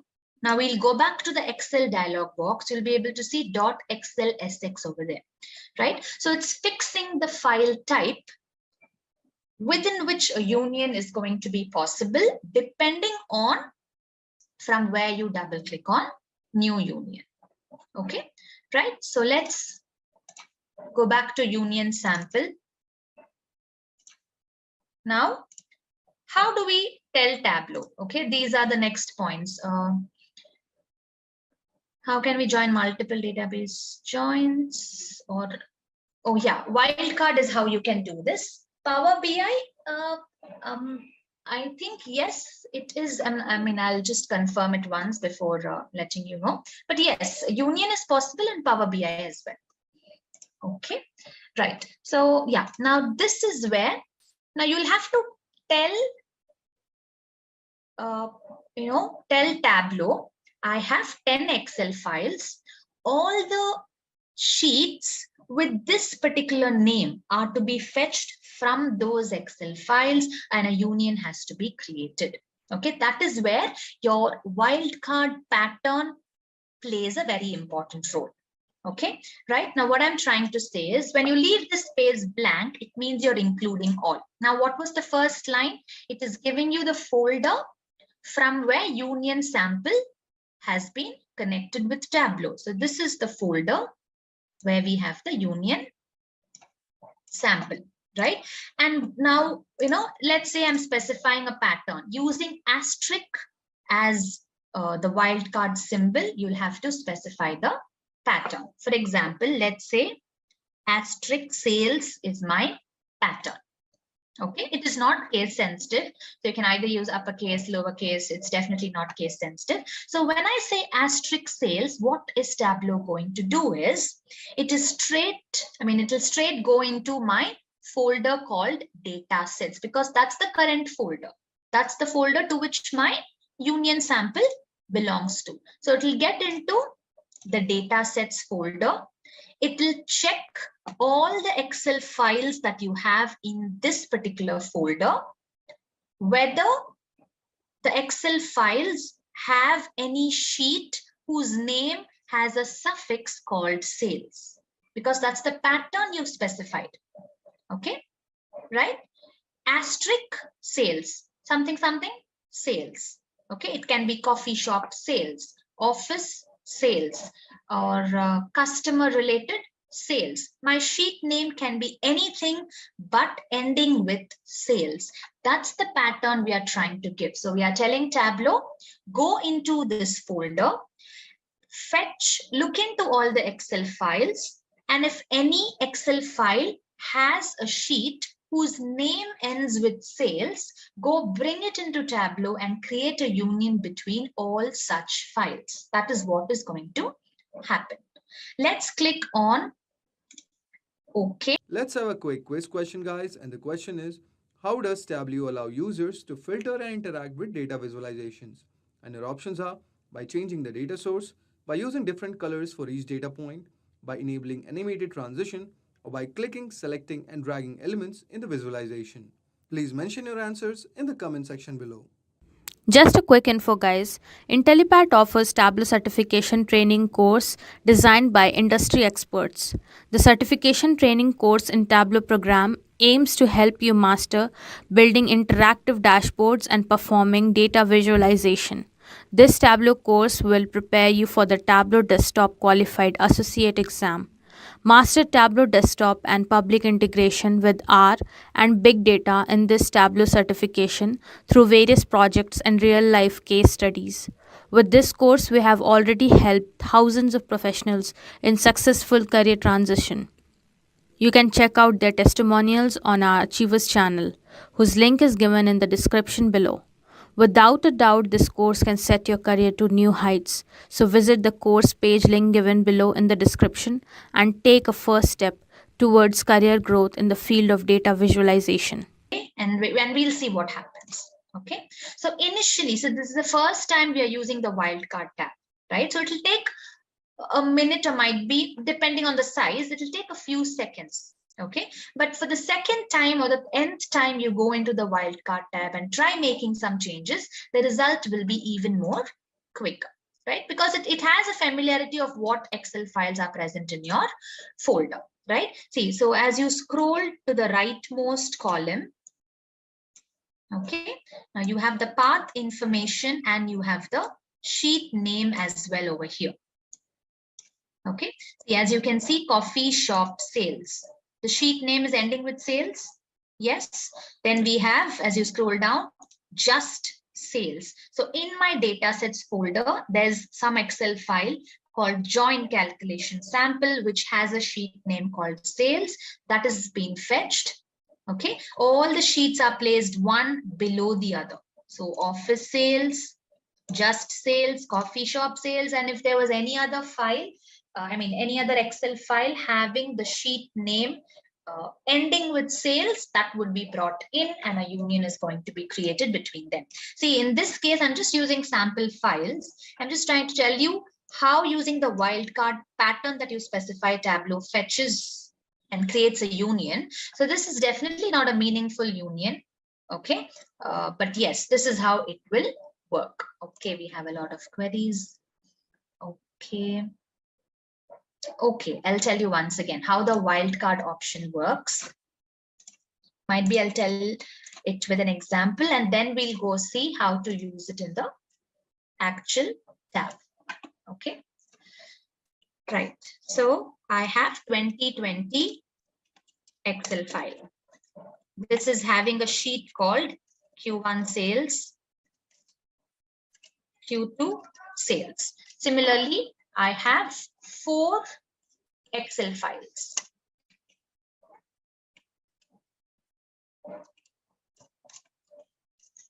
Okay, this is 2021, 2022, and 2023.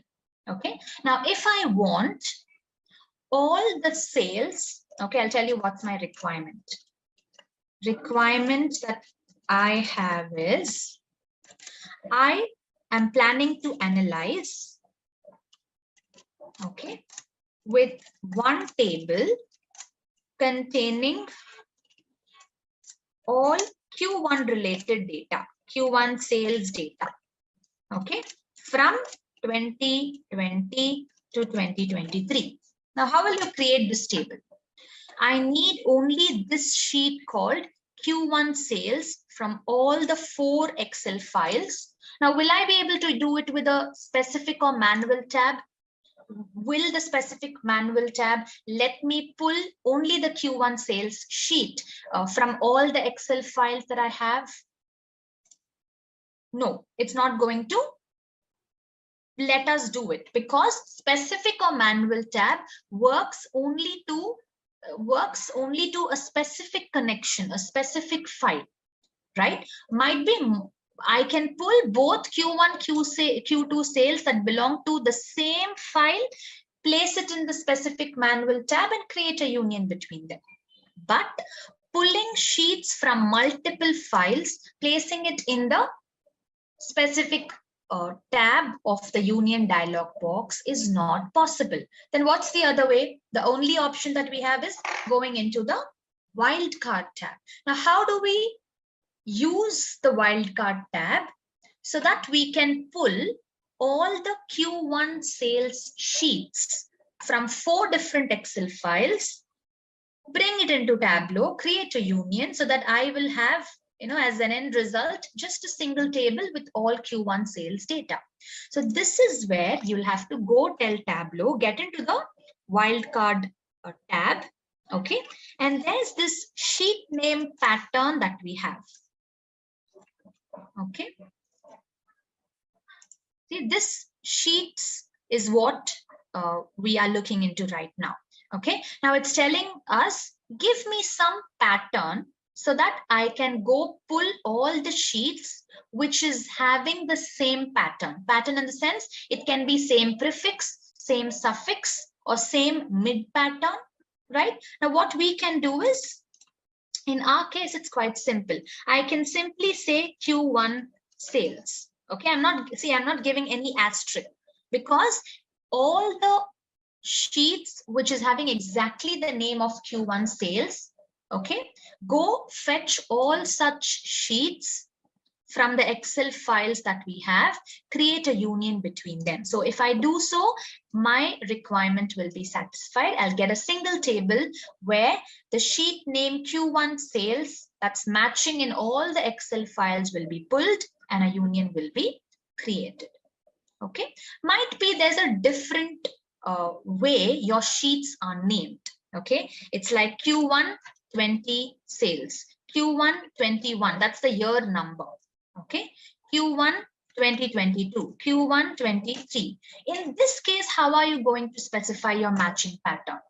Can you tell me? Can you just give it a try? Okay, I've given you my requirement. I've given you the sheet names. Okay, so how do I pull in all the sheets with Q1 sales data? What wildcard pattern can be used in such a case? Okay, Q1 asterisk sales, yes, you can use that, or just Q1 asterisk will also do. Okay, but can I use asterisk sales? Will this help me out? Will this let me achieve my requirement? No, because why? I mean, I also have another sheet called Q2 with a suffix called sales. So that will again give me all the 8 sheets, but that's not what I am in need of. I'll just say Q1 asterisk. So I'm telling Tableau, go into the Excel files, look into the sheet names. If there are sheets with a prefix called Q1 in its name, just go fetch it and create a union between them in my view area. Okay, that is what this wildcard pattern is all about. Okay, hash is not right. Asterisk, yes, asterisk is what Tableau supports, because you can also have a look here. It tells you use asterisk to match any string of characters. Okay, so that's how you'll have to specify the sheet name matching patterns. Now, same scenario, but a slight difference. Okay, let's say I have, okay, this is my actual file name with the proper extension.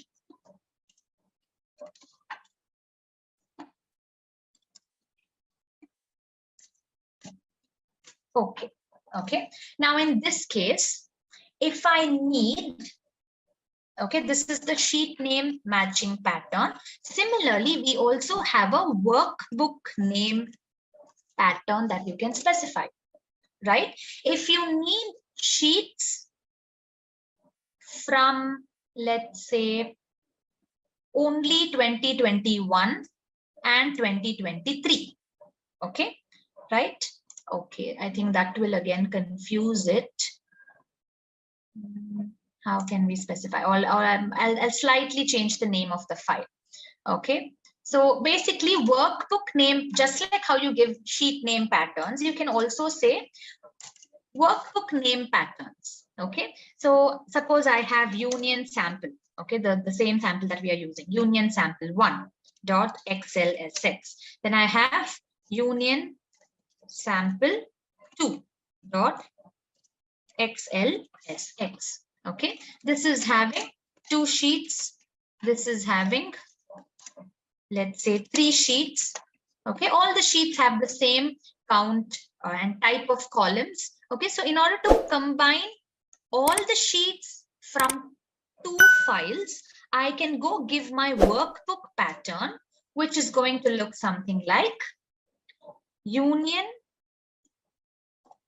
sample asterisk will become a pattern, because union sample 1 or union sample 2 go into these Excel files and pull all the sheets that belong to those Excel files, create a union between them. Okay, right? So that is how you go ahead with a workbook name pattern. Okay, right?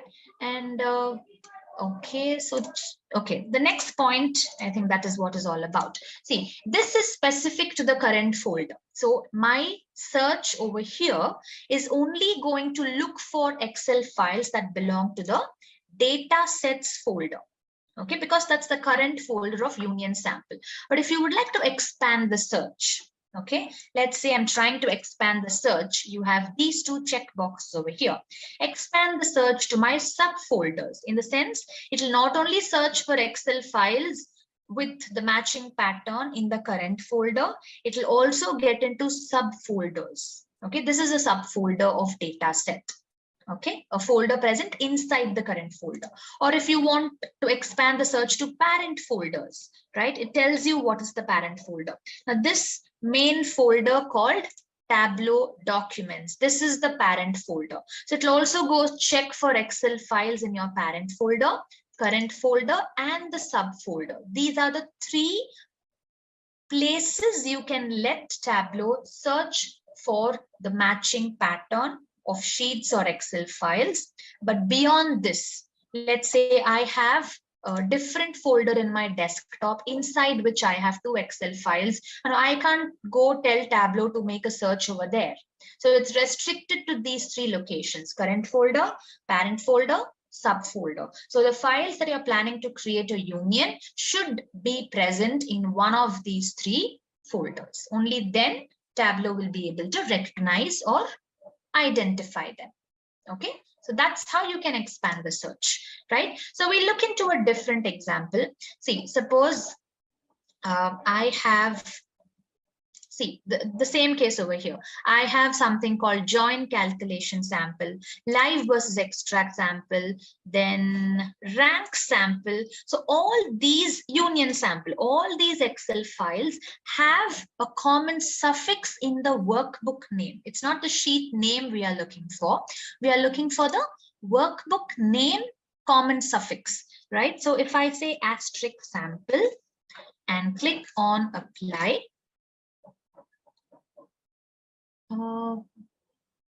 let me just check. Why isn't it giving me?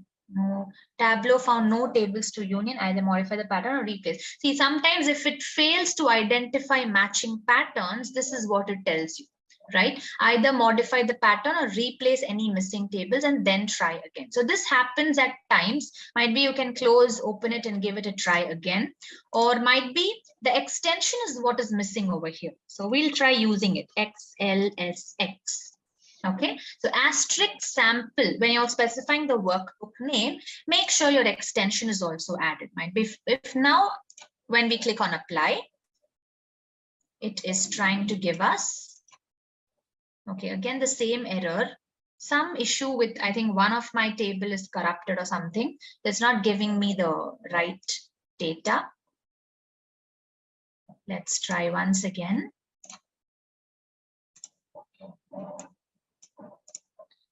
Or see, these are the different patterns you can try. Using the extension, you can say asterisk ABC, or it can be ABC asterisk dot XLSX. In the sense, all the workbook name themselves start with a prefix called ABC, something, something, dot XLSX. So that's how you can specify the pattern. Okay, right? So I'll just try it once again.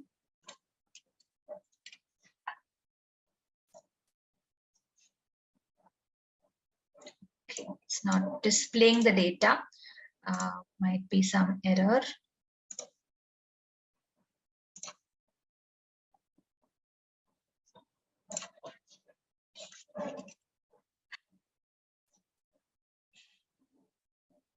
Okay, this is also something you can specify.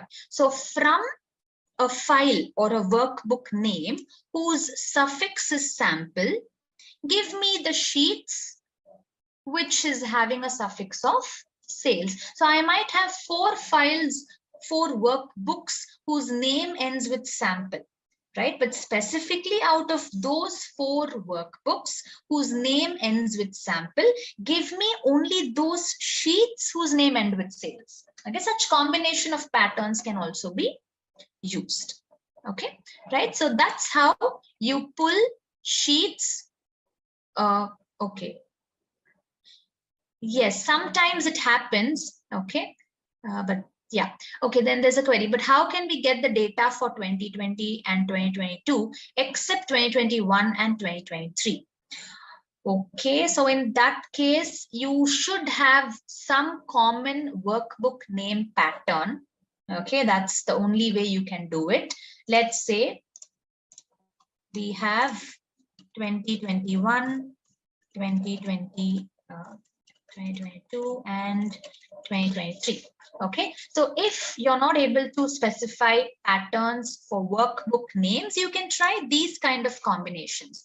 Make sure you are using a combination of might be 2020 asterisk dot SLXX. Okay, so this is going to look for all the 4 files whose suffix, prefix is 2020, and then there might be some sheet name patterns that you can specify.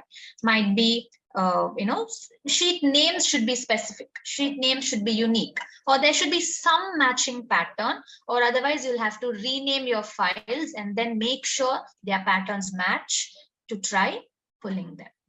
Okay, or there might be another scenario where except 2020, I need sheets from three other files to be brought into my workbook for a union to be created. I don't want 2020 except 2020, right? So in that case, you have an option to exclude it. Okay, what you can say is exclude 2020. So this is going to exclude 2020. All the other Excel files from your current folder are going to be checked, and sheets that end with sales. So might be you can just leave it blank if you want to consider all the sheets with no specific pattern that is mentioned.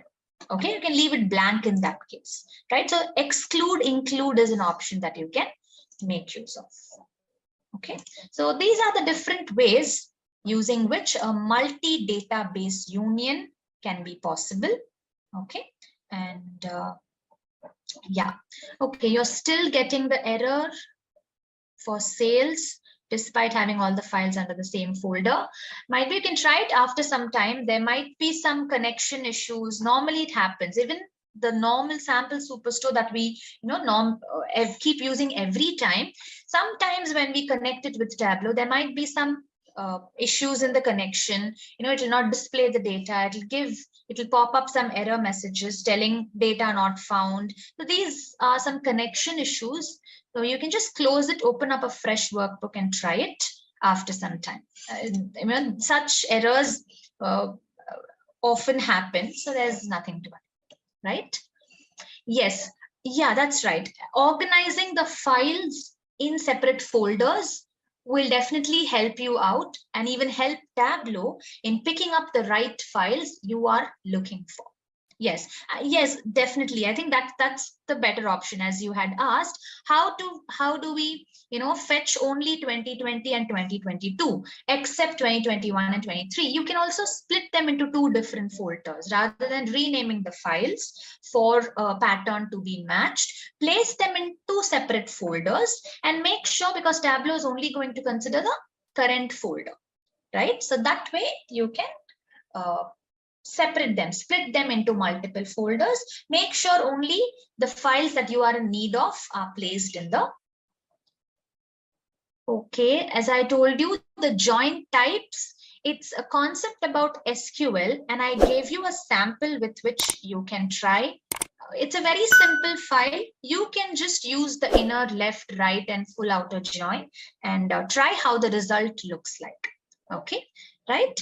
Yeah, no issues about it. Now I'll just show the course content, okay, just for a simple clarity, right? Now module 1 is what we've completed, where you have the complete, details about what are the different ways of connecting your data, how multiple data sets can be connected, what are the features you can use, appending in a vertical manner, appending in a horizontal manner. You're basically preparing the data that has to be analyzed, collecting the data that has to be analyzed.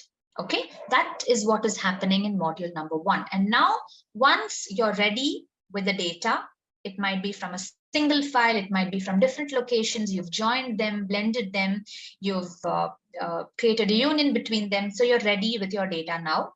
Next, getting into the visualization part. So that is going to be module number 2. When you're into your visualization, what are the different features that you can make use of? And even before that, there's this concept of filtering. Okay, see, I don't want million rows to be pulled into my workbook. We might have 4 different regions related data, right? Let's say north, east, west, and south. But let's say we have a person who is the regional manager, who is the southern regional manager. So which means he is the head of the southern region. He'll be concerned about the data that belongs to the southern part. He's not bothered about the data that belongs to the other regions. So instead of pulling the complete set of rows, might be 1 million rows of data, he can pull only, let's say, 2 lakh rows or 1 lakh rows, that 1 lakh rows that belong to the southern region. So some filter has to be applied in this case. Okay, some filter in the sense, a condition based on which Tableau will give you only the specific amount of data. Or there's one single definition for filters that I would like to tell you. So this is how you can, try remembering all the features very easily. Okay, so filtering is nothing but narrowing down the data to fetch only specific information. Okay, so you can just imagine you have 10,000 rows. Okay, you're passing it through a filter that will give you only n number of rows that depends on whatever condition or filter you've applied. Okay, I have 200 rows that belong to India. Then we have 200 rows that belong to US and 300 rows of data that belongs to a different country, let's say Australia. Okay, when let's say we have a person who is in charge of a particular country, right? So instead of pulling all the 700 rows, we can apply a filter telling country equal to India.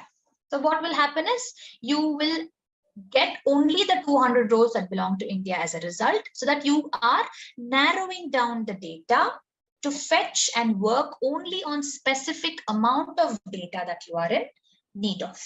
That is what is filtering all about. And this is again definitely going to improvise the performance or the processing speed with which you work in Tableau, because the size of data you are working with is drastically getting reduced, right? You're focusing only on the required amount of information. Or this, filtering can also mean narrowing down the data to focus, to fetch and focus only on specific information or required information. Okay.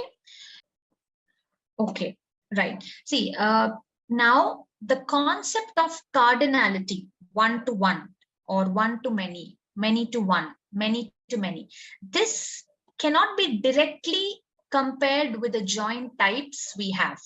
Okay, cardinality is the way you relate your data. Joining is, when you have a different requirement, when you need common values from both the tables, that concept is where joining comes into act. But the concept of cardinality in relationship, one to many, many to one, this concept is a little different. Okay, so what I'll do is, just like how we have a table for relationship, joins, blending, the Word file that we used yesterday, in a similar manner, I'll prepare a table which gives you the complete comparison, differences, or the complete definition of cardinality and join types. I think that way you can also use it for reference in future, and it'll also have a clear picture when we create such tables.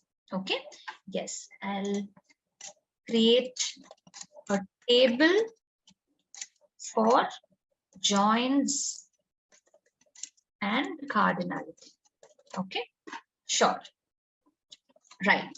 So getting into module number 2, a very interesting one. Okay, now I'll keep this as the last point because I don't want that to confuse you. We'll come back to it once we are done with all the filter types, right?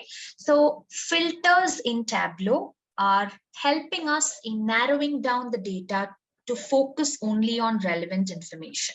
Okay, specific or relevant information. That's the general definition of filters. Now we have a specific order in which Tableau is going to execute its filters.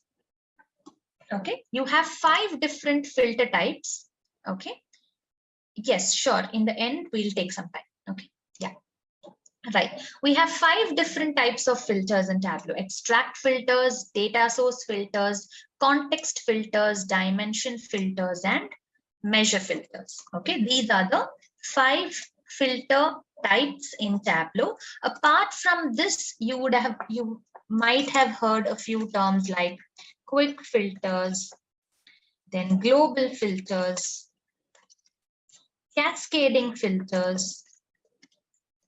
These names might seem different, but they're related to all these filter types. Okay, so once we are done with all the filter types, I'll quickly tell you what is a quick filter, global filter, cascading filter all about. Okay, right. So to start with, we have the extract filters, which is the first filter type. Okay, and this is given the highest priority among all the filter types, right? See, as I told you, I might have applied 3 to 4 filters on my data: 1 extract filter, 2 context filters, and 1 dimension filter. No matter how many filters or how many type of filters you apply, Tableau always follows a specific order of executing them. It follows a specific priority in executing them, so that the result, you have to understand the priority Tableau makes use of, or you have to understand how Tableau handles these filters and accordingly apply the filter based on your requirement. Okay, so Tableau is telling you, see, this is my rule. This is my level of priority given to each of the filter types. This is how I will execute them. So you have to understand the rule and work with it, make use of it accordingly. Okay, we look into a few examples. So we are going back to sample superstore. Okay. Right. And the first filter type that we have is extract filters. Now, first, let's go through the theoretical points in this notes between extract and data source filters. Okay, so theoretically, we'll compare and try understanding the theoretical difference between them. And then we'll get into a practical example for a practical level understanding. Okay, right. So to start with, extract filters. Yes, so as the name tells you, extract filter is something that works only in an extract mode. Right? We have two modes, live extract. Extract filter is something that works only in an extract mode. Okay, it's known as a precondition filter. It's applied before the extract creation. Okay, jumping into data source filters, first point. Okay, let's start comparing them point after point. Okay, extract filters only in an extract mode. Data source filters can be applied both in a live and in an extract mode. Okay, this is known as a precondition filter because before your extract is created, this filter will be applied and your okay, just a minute. Yeah, so this is a precondition filter applied before extract creation. Okay, which means when you go into an extract mode, Tableau will pop up a dialog box asking you to save your extract, your .hyperfile. Yes, so before the hyperfile is saved, this filter will be applied so that only the filtered data is going to be saved as your extract file. That's why we call it as a precondition filter. Why pre? Because before my extract is created, this filter is applied. That's the reason we call it as a precondition filter. Okay.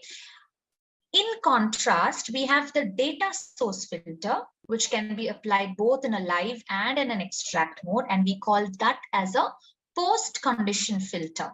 Why? Because it is applied post or after the extract creation.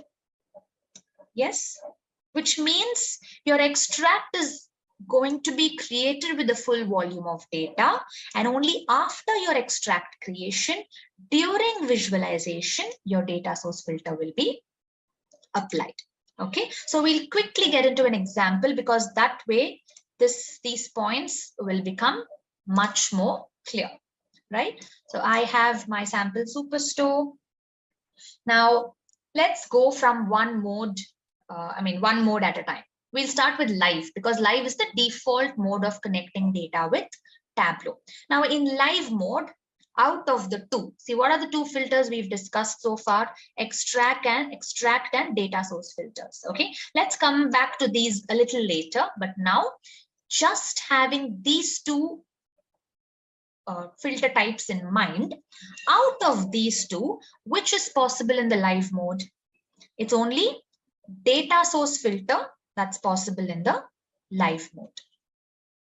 Okay, right. When you look into category, you'll be able to see you only have furniture related data.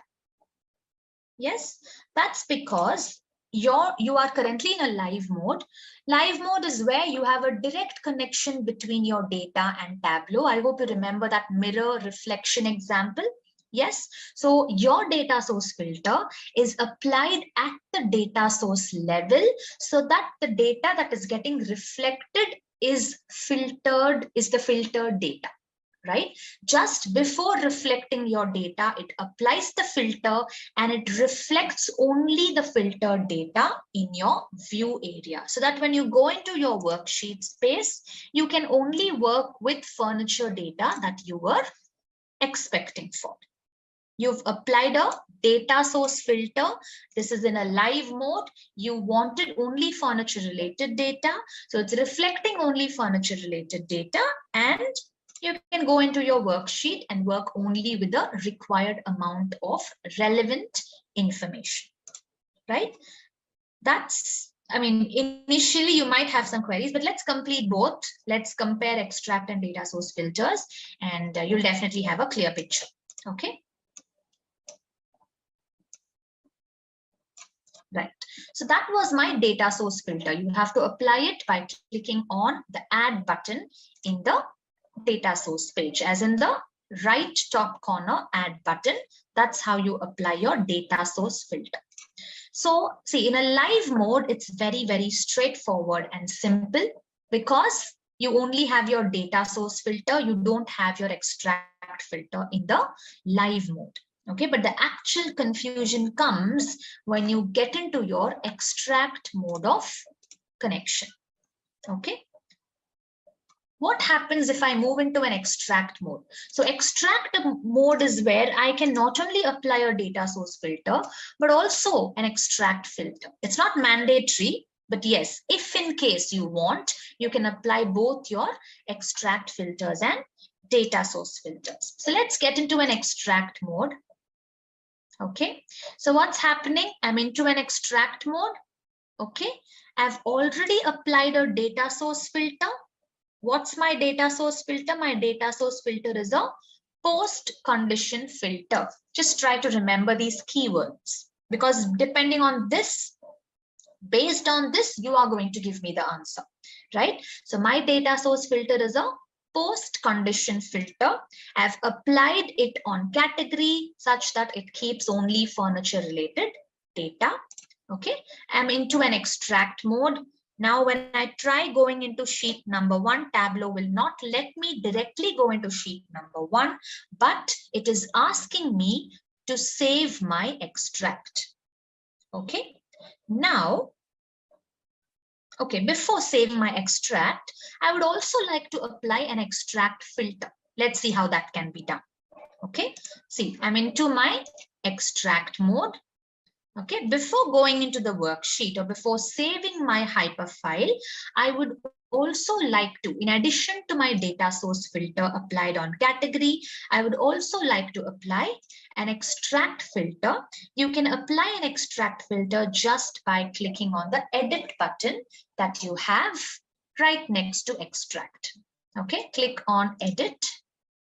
Okay, and see, this is the dialog box we are already familiar with. I hope you remember. Incremental refresh is what was discussed in the same dialog box. But yes, now we'll be using the mid part of this box. Specify how much data to extract.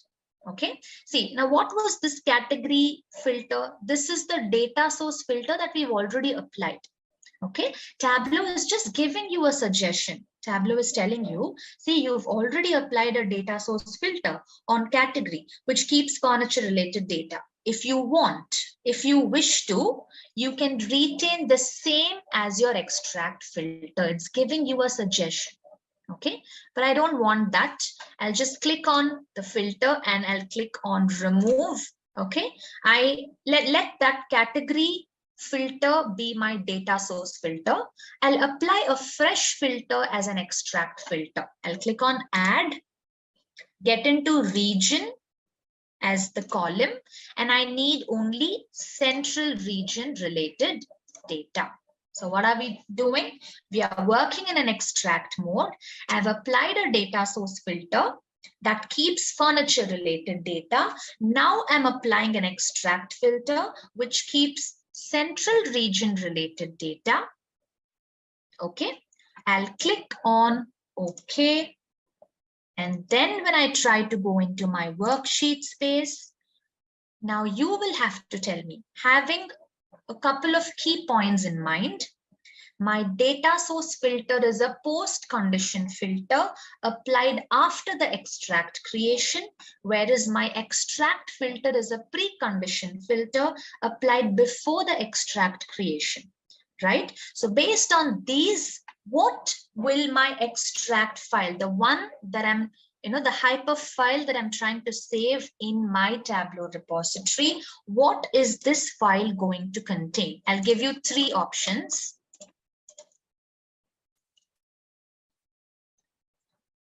Okay, option 1, it will only have central region data with all categories, as in furniture, office supplies, and technology.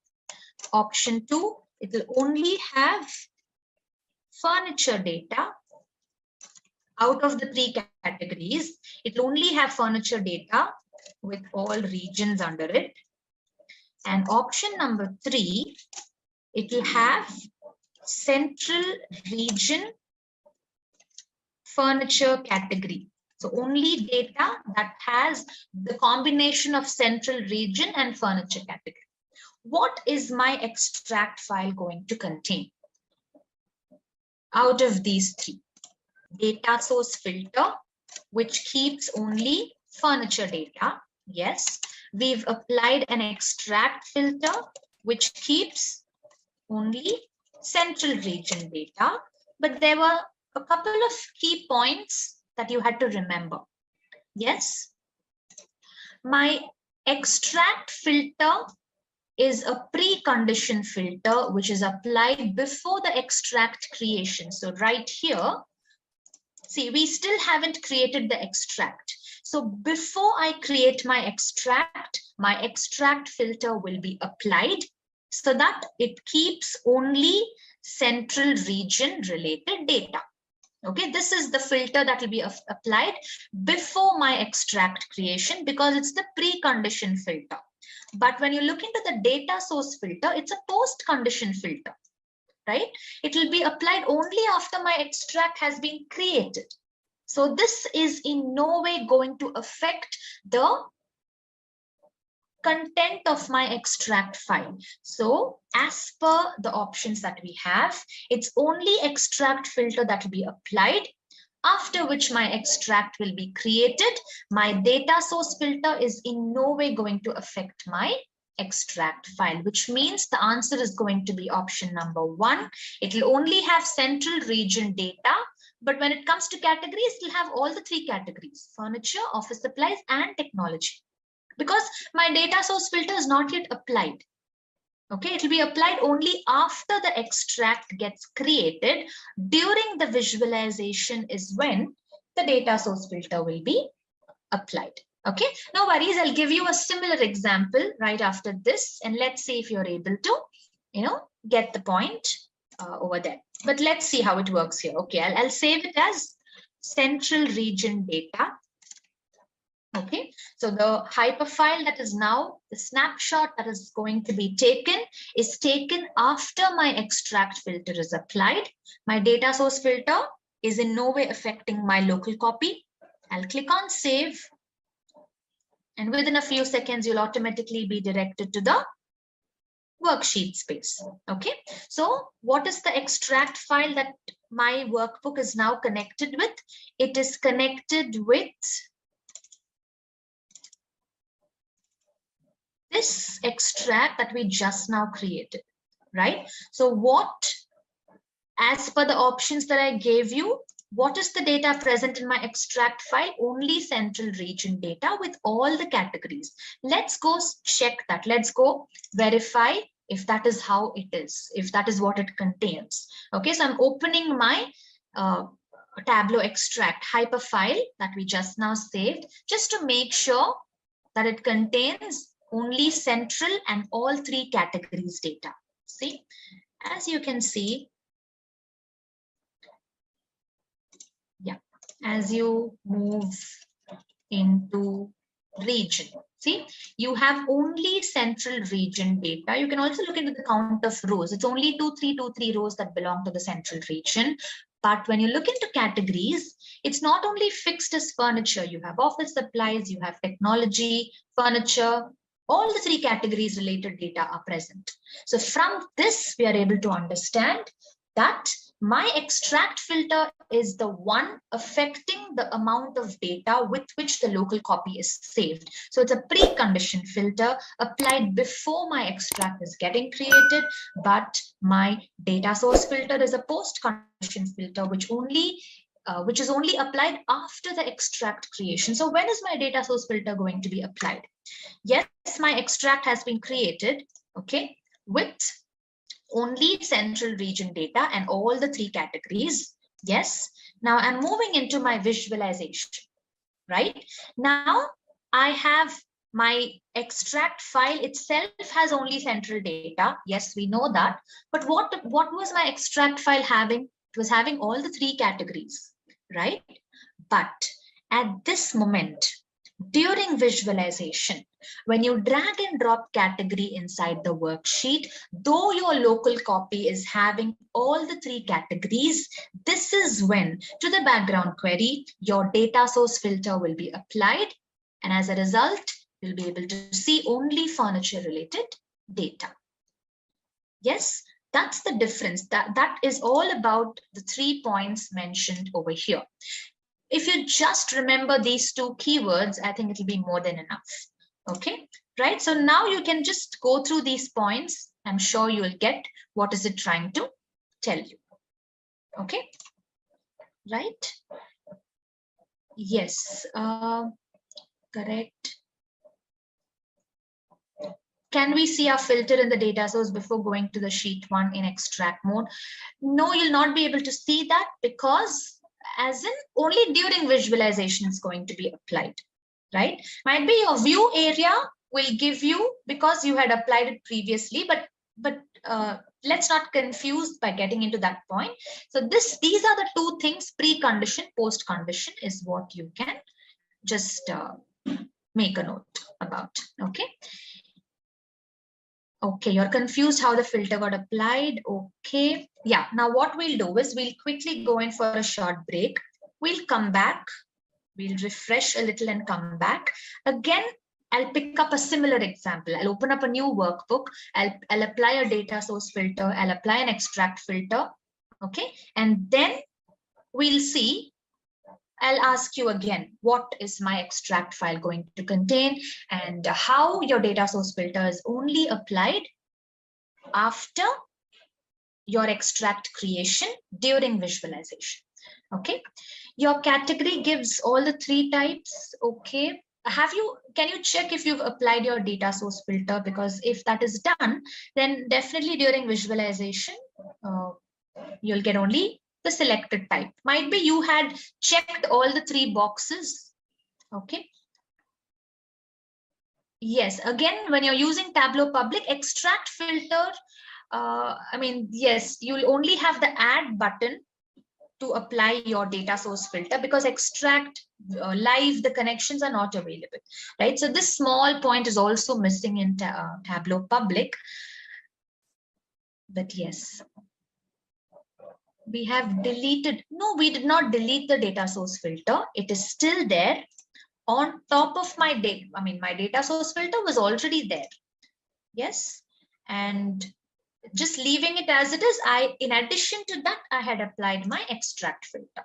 So though, see the order in which I had applied my data source filter first and then only applied my extract filter, but Tableau doesn't bother. Tableau has its own, this is why I told you that's a rule Tableau follows. Tableau follows a rule or order in executing the filters. It always gives extract filter the first priority and then comes the data source filter irrespective of the order in which you had applied them. That doesn't matter, but Tableau has a specific order of executing them. You have to understand that order. Only then you'll understand how Tableau is giving you the result. So based on which we can, place it, right? Okay. Yeah, as I told you, in the live mode, it's not that confusing because you only have data source filter. It's quite straightforward.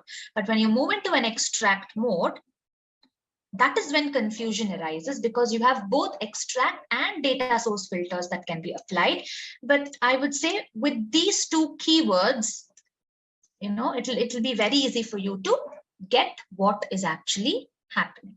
Okay, I'll give you another example. I think that way it will be even more easier. Okay, and all you have to do is just remember the keywords: pre-condition filter, post-condition. Just a quick info, guys. Intellipaat offers Tableau certification training course designed by industry experts. The certification training course in Tableau program aims to help you master building interactive dashboards and performing data visualization. This Tableau course will prepare you for the Tableau Desktop Qualified Associate exam. Master Tableau Desktop and public integration with R and big data in this Tableau certification through various projects and real life case studies. With this course, we have already helped thousands of professionals in successful career transition. You can check out their testimonials on our Achievers channel, whose link is given in the description below.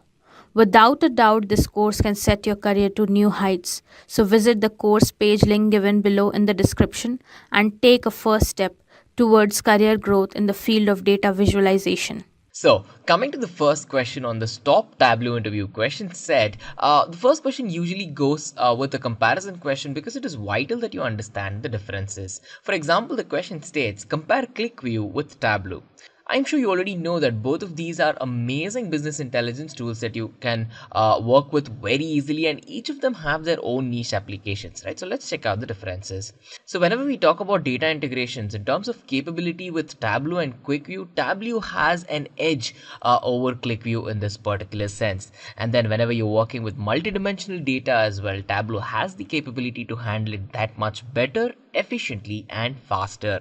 And of course, most of us work with PowerPoints as well. So whenever you have a lot of work with PowerPoints, dashboarding on that and creating good amount of visualizations and insights on that is great, especially if you have the support for PowerPoint, right? The native support, and Tableau does that, while QlikView is a little bit held back in this regard.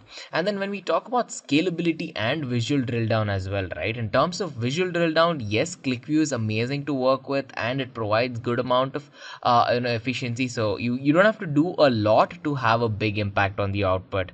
But then when you talk about scalability, right? Scalability, Tableau, there is no beating Tableau out here because QlikView has a direct limitation applied because of the ability of it to maximize its usage of RAM, while with respect to Tableau, right? So it can scale and RAM is not a limiting factor out here. So this is the basic comparison that you can state to the interviewer whenever you ask the comparison between QlikView and Tableau.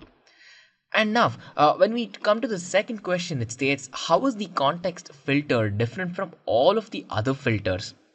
So one thing you always have to know is that whenever you create a context filter, right, what Tableau does for you is that Tableau will create a temporary table just for this particular filter. So when you create a context filter, Tableau will create one temporary table just for this particular filter set, and every other filter will get applied on the context filter, guys. So every other filter will get applied on the context filter as if it was cascading parameters, right? Pretty simple and straightforward. But then when you have created an actual context filter, let's say on an example such as countries, USA and India, what Tableau will do is Tableau will create a temporary table for both of these countries and all the data that goes into these particular countries as well. And let's say now if you have any other filters that have to be applied, and if you do not have any context filter, right, and every single record will actually be checked for filters and then applied if required. So if you have a context filter, make sure to mention about Tableau being able to create the temporary table and then mapping the data based on it, and later applying all of the context filter data on top of it. Now, moving on to question 3. Question 3 is again another follow-up question. It's regarding context filters itself. So the interviewer may ask, what is the disadvantage of making use of context filters? Well, the context filter is an entity that is actually not changed a lot around by the user, right? So what happens is, if you have to change these context filters, then in the backend the database has to be reamped. It has to be recomputed entirely, and whatever temporary table has been created during your first set of filters will be removed. It'll have to be rewritten, and all of these takes a lot of time, effort, and computation power as well. So at the end of the day, it's all about slowing down performance if you have to change your context filter.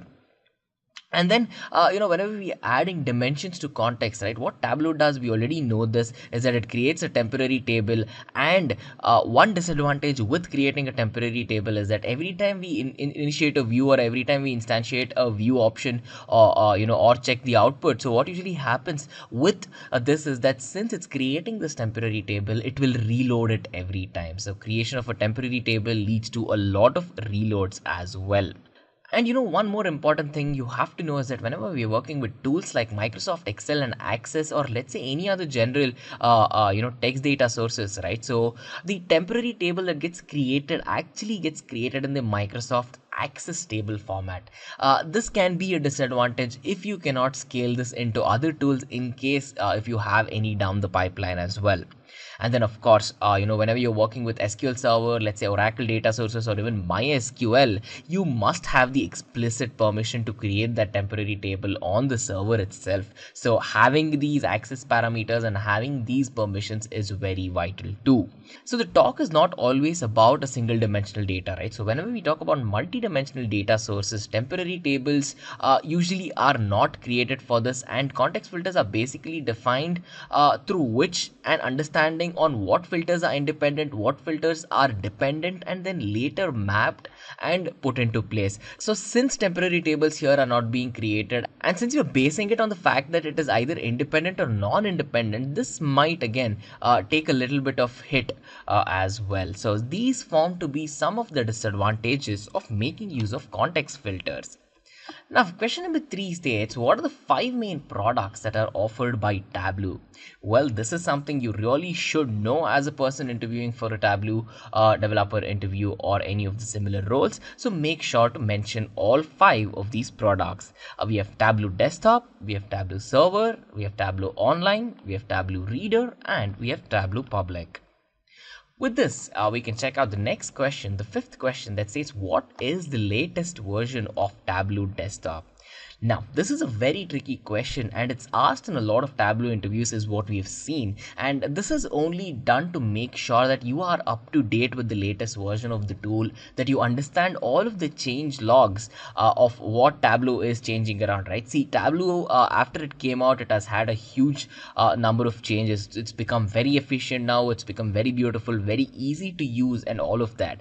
Alongside this, there have been a lot of changes as well. So what the interviewer expects with this question is to check if you are up to date on their website, to check out all of their latest offerings to make the full use out of it for your business intelligence solution as well. So as of September 2020, when we're recording this particular video, the latest version of Tableau Desktop is version 2020.3. That's March 2020. Well, moving on to the 6th question, it says, what is data visualization?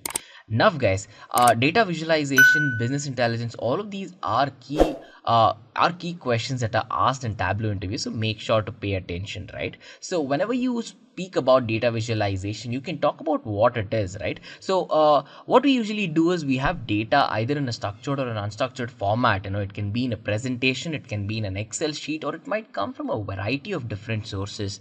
So instead of looking at an Excel sheet which has probably 100,000 entries, we create beautiful looking dashboards through which we can gain some insight, which would have been very difficult to do with the naked eye unless we had this visualization, right? So that's the basic aspect of data visualization. You can have multiple graphics, you can have complex looking animations, and you can have aesthetically very pleasing to look at graphs as well. So this will help, especially whenever you have to pitch a product to a person who is not from a technical background, or let's say if you have to explain a concept to your juniors, or even in a business meeting where a lot of graphs will make more sense rather than an Excel sheet with 100,000 entries, right? So you can use an approach like this to answer this question. Now, moving on to the seventh question, it states why Tableau? So, the interviewer here is again trying to find out why and what is your inclination with making use of Tableau and where it shines. So, you can talk about all of the advantages of Tableau, and two of the most important concepts that you have to talk about is about data sharing and how you can analyze it, and later it's about creating views and the ability to share it. Let's walk over with the first one. So let's say you have data from multiple sources, right? You might have a server on premise as well. You might have a database in that server, or let's say a database on the cloud, a data warehousing solution, a cloud application, or an Excel file, or a PPT file, whatever it is. With Tableau, you can analyze this very easily without having to put much effort. This is point number one. And then point number two, you can state is that, so it doesn't end with you creating beautiful looking visuals, dashboards and all of that. At the end of the day, you have to have the ability to easily share it across your team, across the floor, to make sure that people in your team and people from a variety of other teams can access to this, right? So you can have the sales team look at the data, you can have your data analytics team understand the data, you can have your data engineering team, in fact, come look at the data as well. So your ability to easily share this data, blend it and merge it with other data, and one important thing is to keep it up to date automatically, right? So all of these can be done very easily with the help of Tableau, guys. So with this, we can check out the eighth question that states what are filters and how many types of filters are there in Tableau. A filter, as the name suggests, is used to funnel data. So what are we funneling out here? So let's say we have 10 rows of data in an Excel sheet and we only want to see the data from one particular person, or let's say of one particular criteria. Let's say if you have the student details of a particular college, we want to filter them by name. You usually filter them by age. Let's say you want to pick up all the people, all the students in the college of the age 23 years. So applying a filter will make sure that the backend will run and it will only show you results of these students who are of age 23, right? So we're trying to prevent unnecessary data in that context, and we're trying to only see what it is that we exactly require and then work with that. So for this follow-up question, which states how many types of filters are there are three types of filters, and we already checked out one, right? So there's quick filters, there's context filters, and there's data source filters. So make sure to mention all of these when this question is asked. Now, moving on to question number 9, it says how to remove the show all option from a Tableau auto filter. See, again, this is a question that is asked to see your proficiency in terms of handling the tool, even though you might not be sitting in front of the tool right now, right? So when you think about it, answer this question in a very simple way, in a very straightforward way. It's a very straightforward question with a very simple answer. So to remove the show all option, right? So all you have to do is right click on the filter, click on the customize button, and it's a simple uncheck on the show all button, and this ensures that the option is actually, and this ensures that and then after you uncheck all of this, right, this makes sure that your option is removed. So since you're sitting in front of the interview, even though you might have a laptop, that's it is an added bonus that you first verbally say out the answer, and then of course you can run Tableau desktop on your machine right then and there, and then show all of these practically to the interviewer as well. So make sure to keep that in mind. So moving on to the 10th question, it states, can we use non-used columns, as in the columns that are not used in the reports but that are present and used in the data sources in actual Tableau filter? So can we use non-used columns in Tableau filters? The answer is a very straightforward yes, right? So think about an example when you're approaching with this. So if you have a data source where you have employee data, right? So you can have employee ID, employee name, the department, designation, salary, and all of it. And let's say now we have reports where we're only using employee name and employee salary, right? So what you can actually do is you can apply filters on employee designation even though you have not used these reports from the data source, right? So it is very simple, it is very straightforward, and yes, it is achievable. We can make use of non-used columns, but then it has to be used in the data source, but then it really doesn't have to be used in the reports, guys. So moving on to the 11th question, it states, what is the benefit of Tableau extract file over the live connection? Well, when you think about Tableau extract file, right? So extract can be used anywhere without having to create a connection. That's the biggest advantage of it. So you can create your own custom visualizations without even having to connect to a database prior as well. So this is the ability provided by the Tableau extract file where you can pull in all the data and work with it without even having to connect with that particular database as well. Now with this, moving on to the 12th question, it states, what is the difference between TWB and TWBX file extensions? Please explain.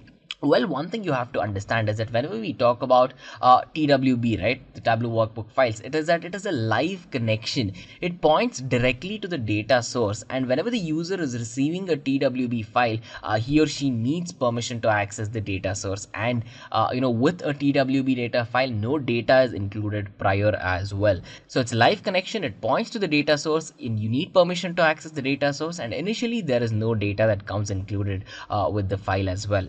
Now, whenever you talk about TWBX file extensions, right, here what we're actually trying to do is we take the data offline and we store it on the local machine. So be it in a package, be it in a zip file or any other packaging files where we completely remove this kind of dependency of having to need the permissions and having to have these access protocols in case if you do not have all of that as well. So TWB files require permissions from the data source, but then TWBX is all about bringing the data offline, keeping it in the native place, and to make sure that you avoid the need for permission as well.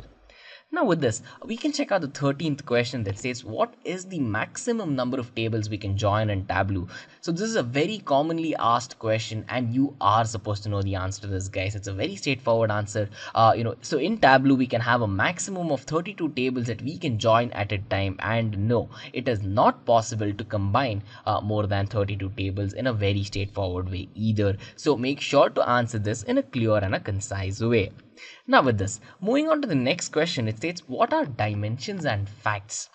Again, it's a very simple example, but it always adds a lot of value if you can explain it with an example, right? So dimensions are nothing but the text columns where we are describing what the actual data is pertaining to that column, right? So you can have a product name, you can have the name of a city, and a lot of other things. So dimension is nothing but the simple description of what data we are trying to pull in from that particular column.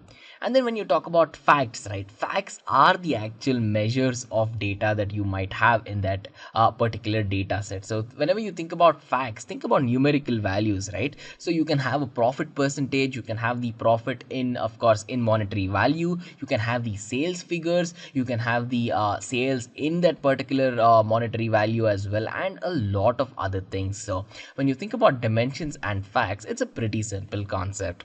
Now, moving on to the 15th question, it states, can we place an Excel file in a shared location and use it to develop a report and refresh it in regular intervals? What the interviewer is trying to ask is to see if you have had the experience of doing this. So let's say if you had the data source, an Excel file, and if you had to place it in a shared location, could you actually use that right from there directly to create a report and then refresh it as and when you require? The answer to this is yes. Tableau is an amazing tool. It's very powerful to use, and yes, it can be done in a very simple way as well.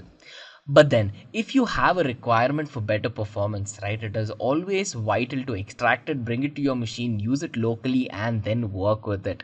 But then if your criteria doesn't really have to do much with having the best performance possible, then yes, it is possible to work with a shared location file and to develop a report and later update it as and when you require as well. Now, moving to the 16th question, it states, what is the difference between a heat map and a tree map in Tableau? Well, guys, a heat map is one of the things that you really have to know, and I'm sure you guys would have used a tree map or even a heat map for that particular instance in your journey of learning Tableau as well. So a heat map is nothing but a very simple way where you can categorize the data in that particular data set by making use of variety options of, let's say, sizing, or let's say even by making use of a variety of color as well. So why do we do this is to make sure we differentiate it from one entity to the other, right? So you can map and check all of the orange color looking entities on your screen right now. You can try to differentiate and compare all of the black colored entities. So you can try to compare all of the black colored entries to another colored entry as well, right? So using colors and sizes is an amazing way, and it can be done using a heat map. But then now when you're talking about a tree map is far more powerful than a heat map, because here we're trying to have a hierarchy. So here we're trying to have a structure which is very similar to a tree data structure, and here we're trying to, so not only are we trying to visualize a part of the relationship here, what we're trying to do actually is in a very simple way denote the entire relationship that exists between entries for our particular workbook as well. So as you can see on your screen, you have the states of United States. So you have all the state names of the United States of America, and you can map it based on color as well. You can map it based on size, and eventually you have a hierarchical tree structure through which you have mapped it, and the node structure goes on and on, very similar to a tree structure. Now moving on to the 17th question, it states, what is balanced access? Well, in a balanced axis, what happens is that there are multiple measures that are actually shown on a single axis, and all of the marks that are shown, right, it's all done in a single pane as well. So to do this, all you have to do is you have to first drag a dimension into a column, and after you have dragged the dimension, all you have to do is drag the first measure and drag the second measure, but this time not to a different axis but then to an existing axis, right? So you can see the simple difference between the second and the third point, and this is what that makes a blended axis what it is. So dragging a dimension, dragging the first measure into the column, and dragging the second measure onto the existing axis rather than a new one. So this is all about blended axis. Now when you think about the 18th question, here is another very fun question which again is asked a lot.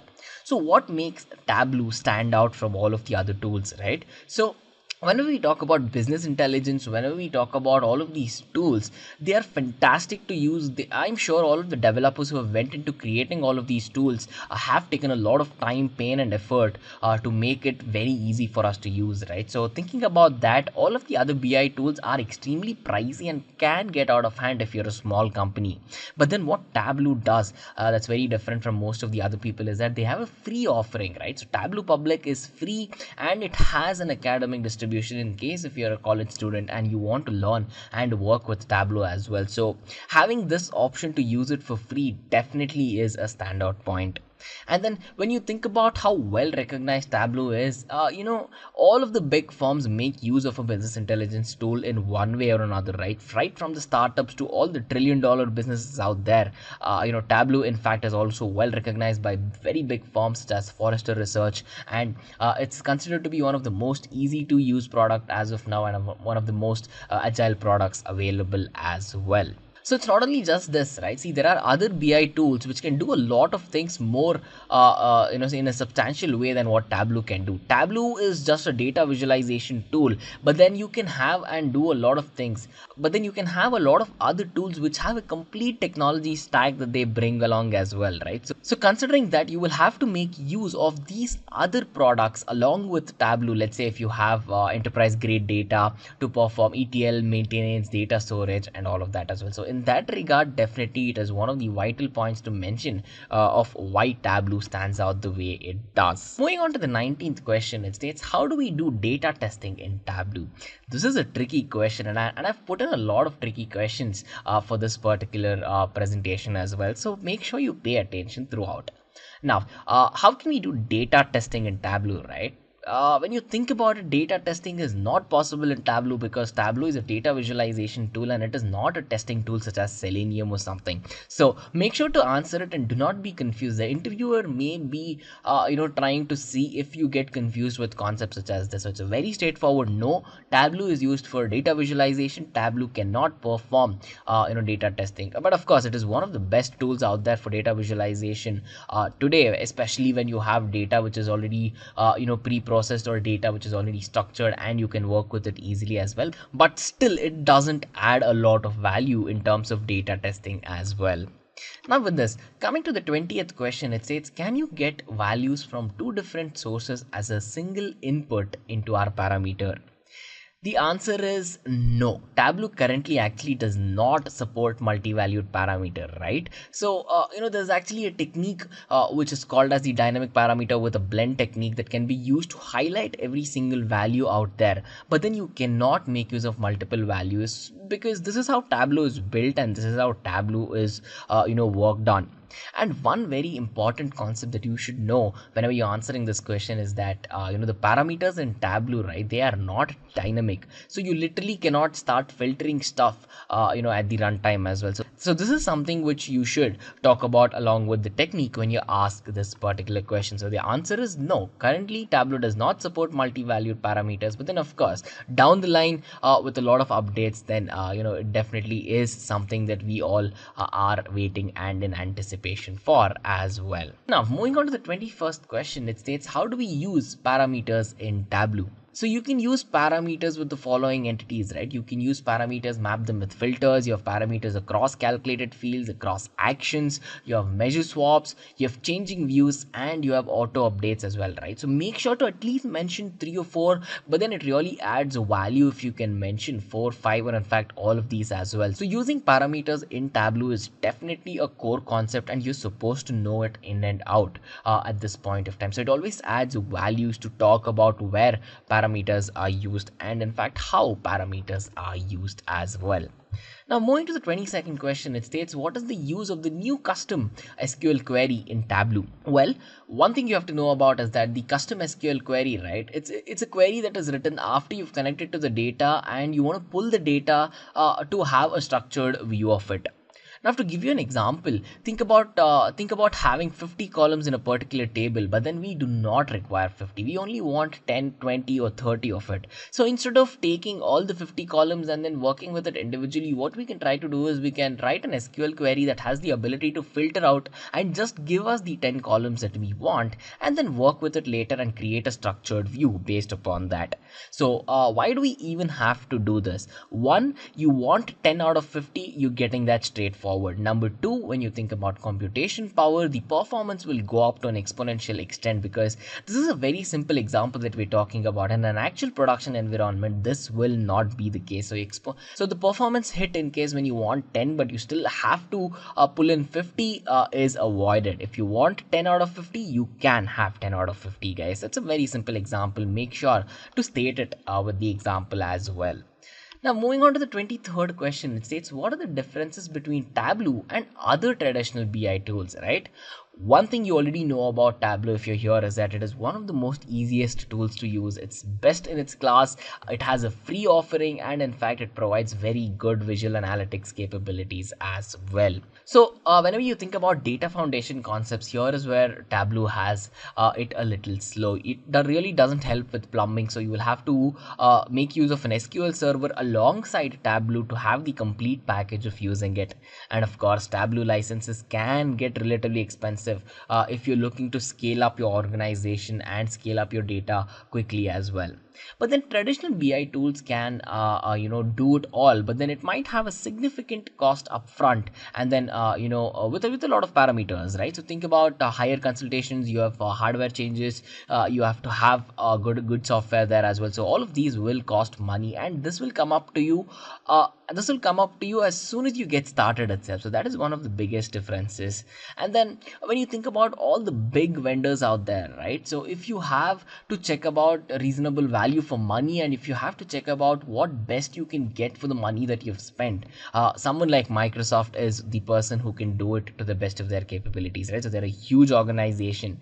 And then when you think about open source vendors, there's Jaspersoft, there's Pentaho, and there's a lot of other tools that you can make use of as well. But then this does not have an enough talent pool as of yet. This does not have the enough amount of traction that is required for developers to kick in full time to build Pentaho and Jaspersoft into an amazing tool that can directly compete with Microsoft's offerings as well. So think about Tableau, think about Power BI, think about tools like Pentaho, Jaspersoft, and you will have a clear understanding of where the basic differences lie as well. Now, so moving on to the 24th question, it states, what are the similarities and differences that lie in between a tool like Tableau and a tool like Palantir? Well, one of the things you really have to understand is that Palantir and Tableau do things very, very differently, right? So Palantir is known for its ability to be a security tool in terms of handling problems such as fraud detection, handling the payments, and all of that, right? So the customers, or let's say the investors in Palantir, are people such as PayPal, the Central Intelligence Agency, and a lot of others. And on the other end, you already know that Tableau is a visualization player.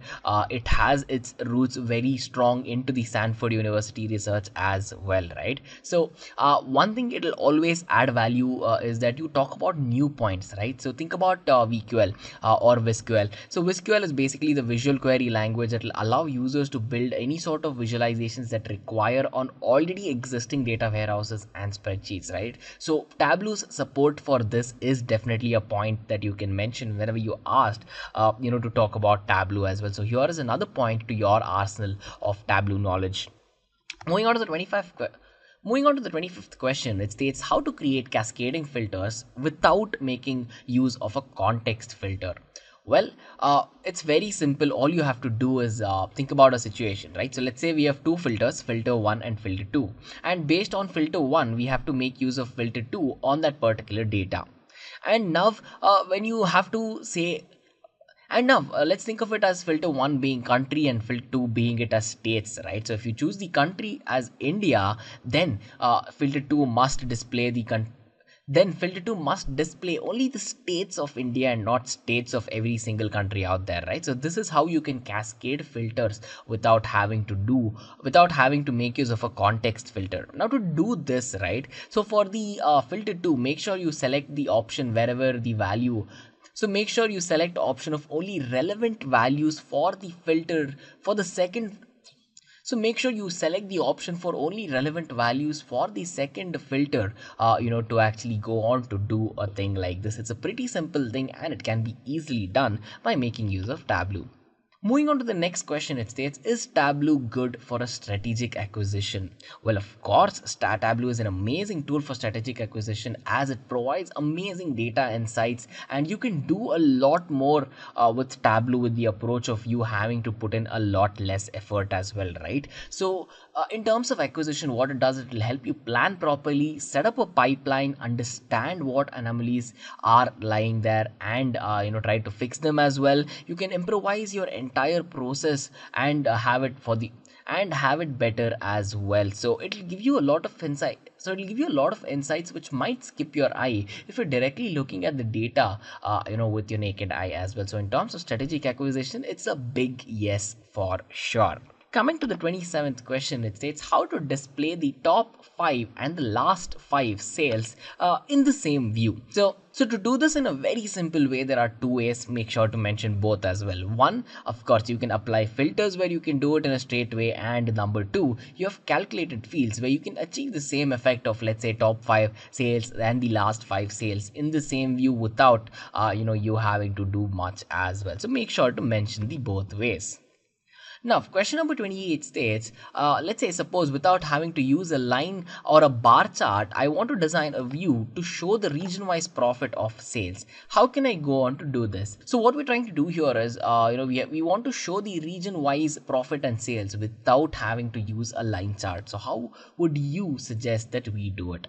If you do have a computer or a laptop in front of you right now, it will always add a lot of value if you can show all of these practically with any of the previous projects or data sets that you might have worked with. But then take a simple approach to verbally explain it first. See, for example, you can generate a map by making use of cities, and later, you can just drag the profit and all of the sales to that particular details, and then, add the state as a quick filter and work with it as well. So you can use a very simple approach, and to explain it can be done in a very simple and a concise way, but then it'll add value if you can show it practically, right? So pull out a data set, and tell the interviewer that you want to show how this can be done practically as well. So that will impress them definitely. Now, moving on to the 29th question, it says design a view in a map such that if a user selects any state, the profit and the sales in the cities under that state would show up. So if someone selects any state, right, so whatever the profit is there in that particular state and whatever sales sales in the cities of that state that should show up. How can this be done? This can be done if you have state, city, sales and profit as our fields in our data, right? So we require these data. Make sure to mention that first. Without the data, you cannot mention it, right? And to have this particular effect, so all you have to do is click on the state field, drag the city out into our marks card, which comes under the state field, of course, and then drag the sales into size, drag the profit and drop into the color. Click on the size legend. You can, increase it to whatever size that you require, say for example 75%, and then click on the state field and show quick filter. And after you have done that, all you have to do is you have to select any of the states and see if it is working or not. So if you have done steps from 1 to 6 right, then of course with the 7th step you will have the view which indicates the number of sales, and the color will directly indicate the profit values as well. So it's a simple thing with 6 simple steps. So this is the hardly 30-second task, but then at the end of the day, the insight you can drive out of this task is huge. So make sure you mention the advantage, how to do it, and what we require to do it as well. Now moving on to the 30th question, it states how to add custom color in Tableau. Custom color can be added in Tableau by making use of preferences.tps. So go to my documents, go to my table repository, and you will find a file called as preferences.tps. And here, you can add a color code. You can add the hash code, which is also called as the custom color code, wherein you can add wherein you can add it and make use of it directly as well. But then one thing you have to note is that, let's say in Tableau version 9.0 and above, right, you have a direct color picker option, which is basically giving you a user interface to do the exact same thing. So all you have to do is you can click on the color that you require, hit OK, and you're done with it in a very simple way as well. So coming on to the 31st question, it states how can we combine a database and the flat file data in Tableau desktop? How can we do this? It's again not a very difficult concept. All you have to do is you have to connect the data twice, because for the first time when you're connecting, it's for the database tables, and the second time you're connecting, it'll be for the flat file data. And then go to data, edit relationships, and give a join condition based on all of the columns that you have to find in common from our database file to the actual flat file data as well. So it's simple, connect it twice, once for database, once for flat file data. Go to data, edit relationships, put a join condition on the columns for the database tables to the flat file as well. And as soon as you're done with this, you have combined a database and a flat file in a very simple way in Tableau desktop. Now, moving to the 32nd question, it states, what does Tableau do? Well, here's another tricky question, right? So Tableau can do a lot of things. Use the insights from all the 31 questions that you have come across until now to answer it. But then one important thing you really have to state is that Tableau is one of these tools which has a goal to make sure that it will help people see and understand data better, in a very aesthetic way and in a very simple way as well. So Tableau brings about a data analytics solution, it brings about a business intelligence solution and a data visualization solution. It puts it right in the hands of common people, right? So what it does is you will have a broad population of business users who can actually work with their data, ask questions on their data, understand the performance of their data, and eventually solve a lot of problems using this as well. So this question you can talk about 20-25 minutes and still you can have a lot of points that you can talk about Tableau as well. But then make sure to mention all the primary concepts. So make sure to mention all the primary points and how it adds value to the people, right? So what we're trying to do with Tableau is solve a problem. So make sure you talk about what the problem is and how Tableau aims to solve it. Moving to the 33rd question, it states, what is Tableau Public? Tableau Public is a free tool. It's a free service that lets anyone, anywhere in the world publish an interactive data set onto the website, right? So once you're connected to the internet, you can do a lot of things. Once you have installed Tableau Public, I still say the same thing. You can do a lot of things. Now, whenever you think about making use of Tableau Public, make sure to explicitly mention that you really do not require any programming skills out here, right? So there's a lot of people, a lot of learners who keep asking us in case if they require a programming programming head start to start with Tableau? The answer is no, you really do not require anything, right? So with Tableau Desktop, anywhere anyone on the web can interact with the data, see the data, work with it, download it, create their own visualization, edit the visualization, and in fact, you can also check out what everyone else are doing as well. So you can do that to get ideas. You can do that to see how aesthetically pleasing things can get if something is done in a neat way when you're making use of Tableau as well. So it adds a lot of value, and make sure to mention all of that. Now, with question number 34, we're talking about data modeling. So what is data modeling? One thing you have to know about data modeling is that it is the basic analysis that we perform of all of the data objects that we're using, in our context right now. So whenever we're trying to model data, we are trying to find relationships. We are trying to associate each of these data objects, comparing them one with the other to see how we can base any assumption on them, or how we can apply, certain steps on them to see how we can drive insight, right? So it's a pretty simple thing. To analyze the data objects, you really require context, you really require certain relationships to work with, and data modeling is a way where we go on to show all of these relationships as well. It is as simple as that. Moving to question number 35, it states, what is your daily process with Tableau? What is your daily work process with Tableau? This is another tricky question, and this is completely based on your way to work with Tableau. There is no one right answer for this, and start your answer with this, right? It completely depends on what projects you're working with Tableau, the complexity of the project, the client requirement, the performance requirements, the complexity of the actual time involved in doing the project, and a lot of other things. But then, of course, you can have a very simple data work process that I've mentioned on the screen. It's an example. So what usually happens whenever you're working with Tableau is that first you will get an understanding of what the requirements are, and after you understood what the requirements are, you're going to start pulling in all the required data. You're going to create a storyboard based upon that, and eventually apply and create visualizations in Tableau. And the last step, of course, you're going to present it to a client for review, right? So use this as a foundation, and you can talk about your previous experiences on this as well. So use all of these as foundational points, add more value to them based on the experience level that you have, and convey it to the interviewer in a clean and a concise way. Then, coming to the next question, it states, how does Tableau work with big data sets or huge data sets? To start off the answer to this question, make sure to state this. Tableau's performance varies a lot depending on the performance of source data as well. So depending on how clean the data is, how structured it is, or a lot of other parameters that is present in the data set as well. So your performance is having a direct correlation with the performance of the data source itself. So what happens is that the main impact on performance comes whenever we talk about the time that takes to execute a query, right? So if your data source is taking an ample amount of time to execute a query, then what does Tableau have to do? Well, Tableau has to sit and wait until your data source can give you this data, right? So that means you are waiting, Tableau is waiting, and your data source is taking some time. So this really doesn't add a lot of value. So you can state all of these to say how Tableau can deal with huge data sets as well. It can do it very well, of course, but then it takes certain time to go on to do it. Now, coming to the next question, it states, how will you publish and schedule a workbook in Tableau server?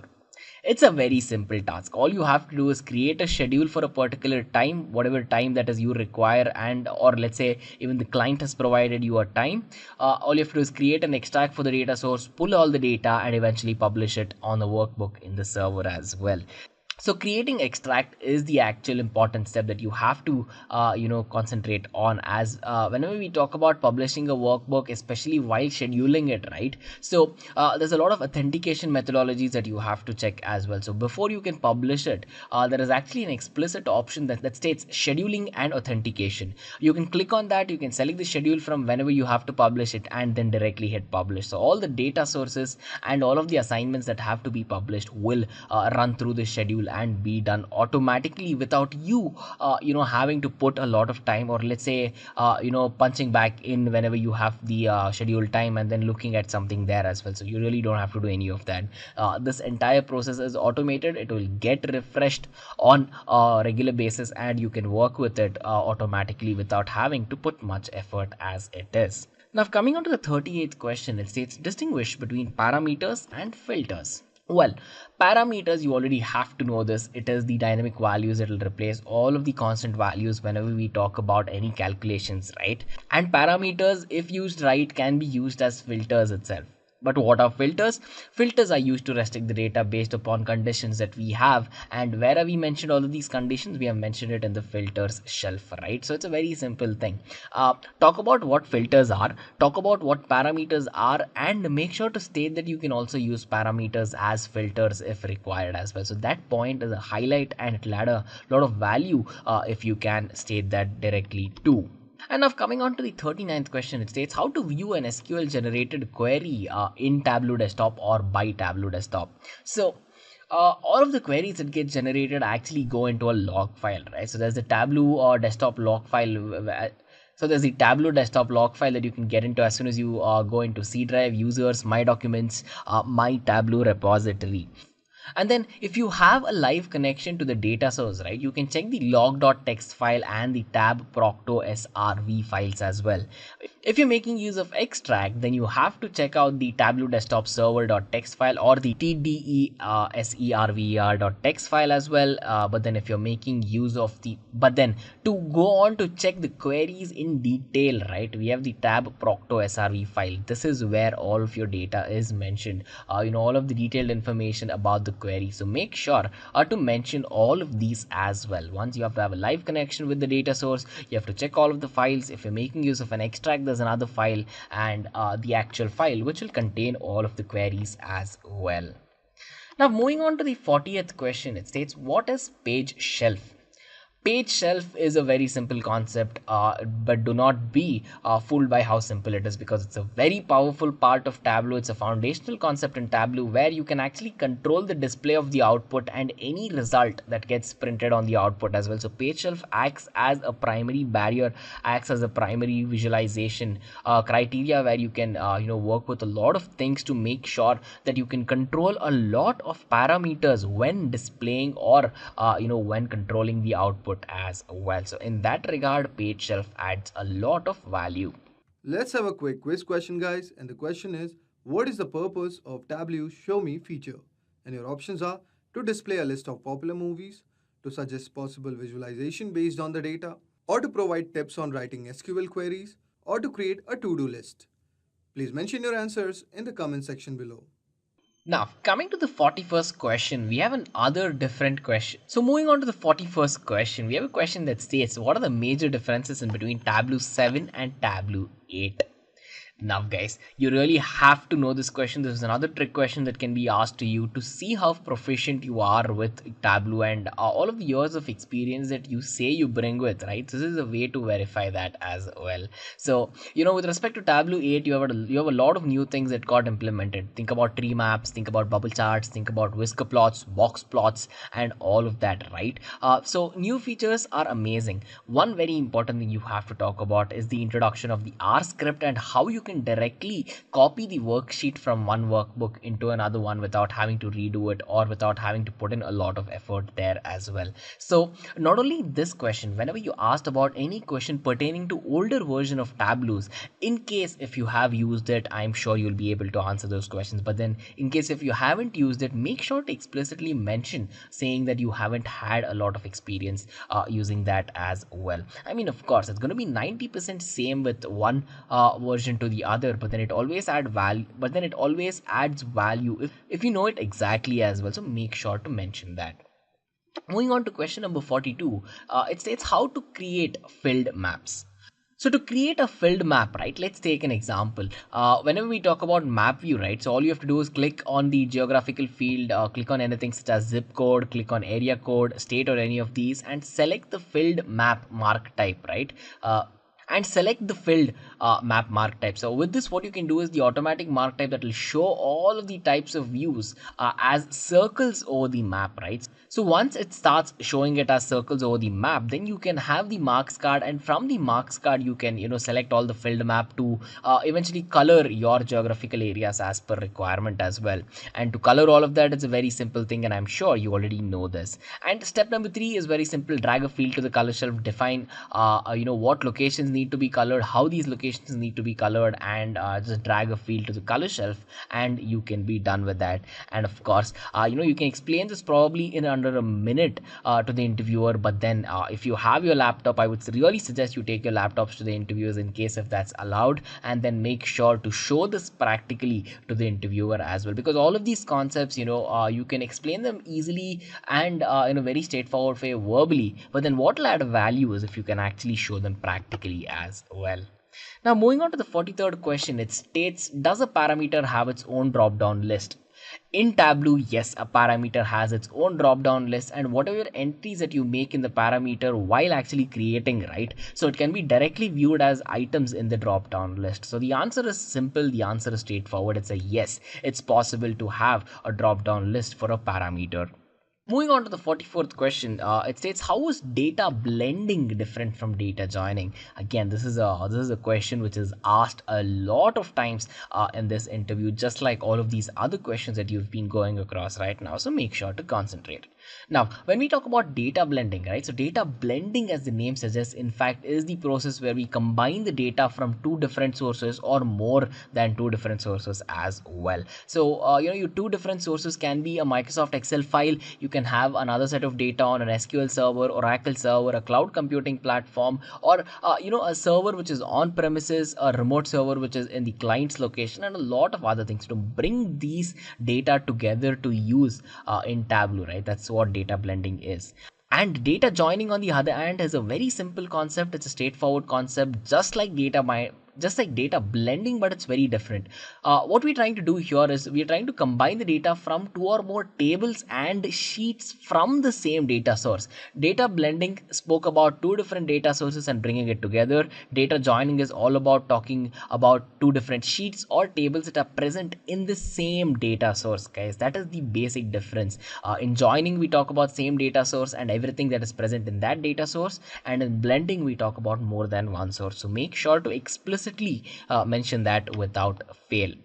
And now, question number 45, it says, is it possible to store a huge amount of data in the memory engine by making use of Tableau? Is it possible to store a huge amount of data? If yes, how can we do it? So if an interviewer asks you a question like this, right, the second part of the question might give you a clue to the first part in case if you're unprepared as well. So he or she can state, if yes, how is it possible, right? So the actual answer to this question, now coming to that, is yes, it is possible to store a large amount of data in the memory engine by making use of Tableau. But then it is not as simple as that, because there is no one straight answer to this, because you can store massive amounts of data based upon the Tableau server implementation. You can have a lot of configurations for that, right? You can have 8 core configurations, you can have 16 core configurations, and you can have more than that as well. So depending on how your Tableau server is configured and built, based on that you can store it. So it's a relative answer to the relative question. And not only if just hyper is used or not, let's say there are many other factors that will affect, such as the server memory can also have an exponential effect in how much data that you can eventually store and directly use in a rapid fashion for the memory engine, and a lot of things as well. So make sure to talk about the server memory and make sure to talk about the server configuration in general as well. Now, moving on to the 46th question, it states, what is the difference between rank and index in Tableau? So whenever we talk about rank and index, one commonality is that both of these come under table calculations in Tableau, guys. So index is the actual entity that will deal with the record's physical location, and think about incremental numbers, for example. So as soon as incremental numbers are assigned according to the record's physical order, right? So as soon as this order is particularly met, and how is it met? By making use of index. Now, whenever you think about rank, right? So rank usually deals with the record's value. Whatever highest value is there gets the highest rank. Whatever lowest value is there gets the lowest rank. So it's a pretty simple and a straightforward business in terms of rank and index as well. Index deals with its position, record deals with, its values, right? So if you have used any other programming language as well, you will understand the usage of index, and rank, as the name suggests, is a numerical value that denotes how it maps in the real world as well. Now with that, coming to the 47th question, here is another very simple question, but then if you do not know how to answer this, it can get a little difficult as well. So to answer this question, that states, suppose my license expires today, can my users be able to view the dashboards or workbooks that I published in the server earlier? Well, you really have to know the answer to this question, guys. If your license expires today, right? If your server license expires today, the username of the server will change. It'll go from the name that you have put in, and it'll say unlicensed user. It means that whoever created the dashboard and published it into the server cannot access it anymore. But then everyone else can still do it. So the site admin, what he can do is he can change the ownership to another person, and so at this time, what the site admin can do is the site admin can change ownership to another person. This way, we are trying to make sure that if we have and if we are making use of extracts, right, it doesn't fail. But if you do not change ownerships, you really cannot extract the data anymore if it's unlicensed. So yes, if the license expired today, you cannot have access to it, but then everyone else can. Moving on to the 48th question, it states, what is the difference between the quick filter and the normal filter in Tableau? Well, quick filter is an entity that's used to filter options and to select options in a very rapid manner. And a normal filter is something with which you can limit the options from the list. You can calculate some conditions, work with the data, limit it based upon a value, limit it based upon an index, or limit it based upon a general field in a column as well. So quick filter is used to view the filtering options, while normal filter is actually used to view a lot more compared to that as well. And hence the name quick filter and normal filter in Tableau. So make sure to mention this basic difference in a clear way to the interviewer. Moving on to the 49th question, it states, what is your plan after joining for the Tableau developer role, or let's say any other Tableau role that you might be joining for as well? So to answer this question, make sure that you keep it concise, you keep it clear, and do not talk about it for 20 minutes. So you can start answering on how you have actually worked with Tableau in your previous years. It may be your learning, it may be your use in a production environment and whatnot. And think about talking about a plan where you first understand the company structure that you're interviewing for, and how well you can have an impact in terms of Tableau will only come if you can understand how well the data is implemented there, right? How the data workflow is set up, how the infrastructure is set up, and all of that. So talk about you first having the ability to easily grasp and understand new things, and then talk about how you can better it or improvise something in the coming days, with further iterations as well. It's not only just that, right? So it's all about you fitting into a role, being a team player, the ability to talk to multiple teams, and the ability to solve the problem at hand. And if you can do it very efficiently as a Tableau developer, then you open up your resume not only to just one or two interviewers, but then even to the top companies across the globe as well. So this is a very tricky question. This totally depends on your potential, your capability, but guys, it is extremely vital, as I've highlighted in the answer, that you have to keep it concise and you have to talk about how you will fit in there, right? So you really cannot barge in and say, I'm going to start changing everything up.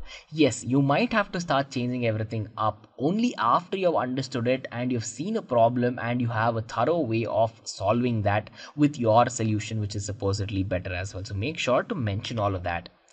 Now, coming to the last question, it states, have you earned any sort of certification to improve your learning and implementation process? Well, guys, if you've made it to this question, congratulations. These 50 questions will add a lot of value to your Tableau interview, and I'm sure you can use this as a guide to ace all of your interviews as well. But then this question is very important.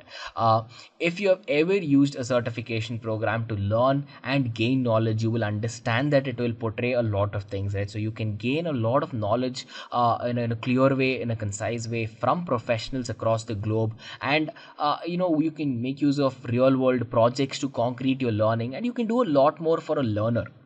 But now let's talk about what it does whenever you're in an interview, right? So if you have certifications, let's say you are a certified Tableau developer, as soon as you step into this Tableau interview and you state that you have a certification and you talk about it, one thing it will show to the interviewer is that you want your career to be built around here, right? So because you would have spent a considerable amount of time, you would have spent a considerable amount of effort to go on to do something in this field as well. So in that aspect, you definitely will show a lot of aspiration there too. And another thing where you're showing strong aspiration is, let's say if you've jumped from another different background, you might be coming from a management background, you might be a Python developer who wants to become a Tableau developer now, and everything else too. So it'll show that you have the ability to grasp novel things, new things, and understand how they work. And you being serious about it also shows how your certification has added value to your life as well. And of course, since you'll be learning a new thing, in case if it was new to you, not taught in college or any of that, it will show that you are an effective learner and you have the capabilities to be taught. So being teachable is everything in today's world, and I'm sure most of you already know that as well. So one important thing you have to talk about is, of course, talk about the certifications, talk about what you learned through that certifications. But then here's a secret, guys. Here's a secret tip. Talk about how you used it rather than talking a lot about what it is, because there's a good chance they already know. So there's a good chance that the interviewer might know all the certifications that already exist with Tableau, but then he or she will absolutely have no clue what you have implemented, right? So talk about your projects, talk about your ideas, talk about the new things that you have tried, talk about your practical implementations that you have done after your learning. This is where you try to understand, and this is where you actually impress the interviewer as well, guys. So I hope these 50 questions add a lot of value to your interviewers, and I take this opportunity to wish you all the best for all the upcoming interviews as well. As always, I'll see you on the next one. Just a quick info, guys. Intellipaat offers Tableau certification training course designed by industry experts. The certification training course in Tableau program aims to help you master building interactive dashboards and performing data visualization. This Tableau course will prepare you for the Tableau Desktop Qualified Associate exam. Master Tableau Desktop and public integration with R and big data in this Tableau certification through various projects and real life case studies. With this course, we have already helped thousands of professionals in successful career transition. You can check out their testimonials on our Achievers channel, whose link is given in the description below. Without a doubt, this course can set your career to new heights. So visit the course page link given below in the description and take a first step towards career growth in the field of data visualization.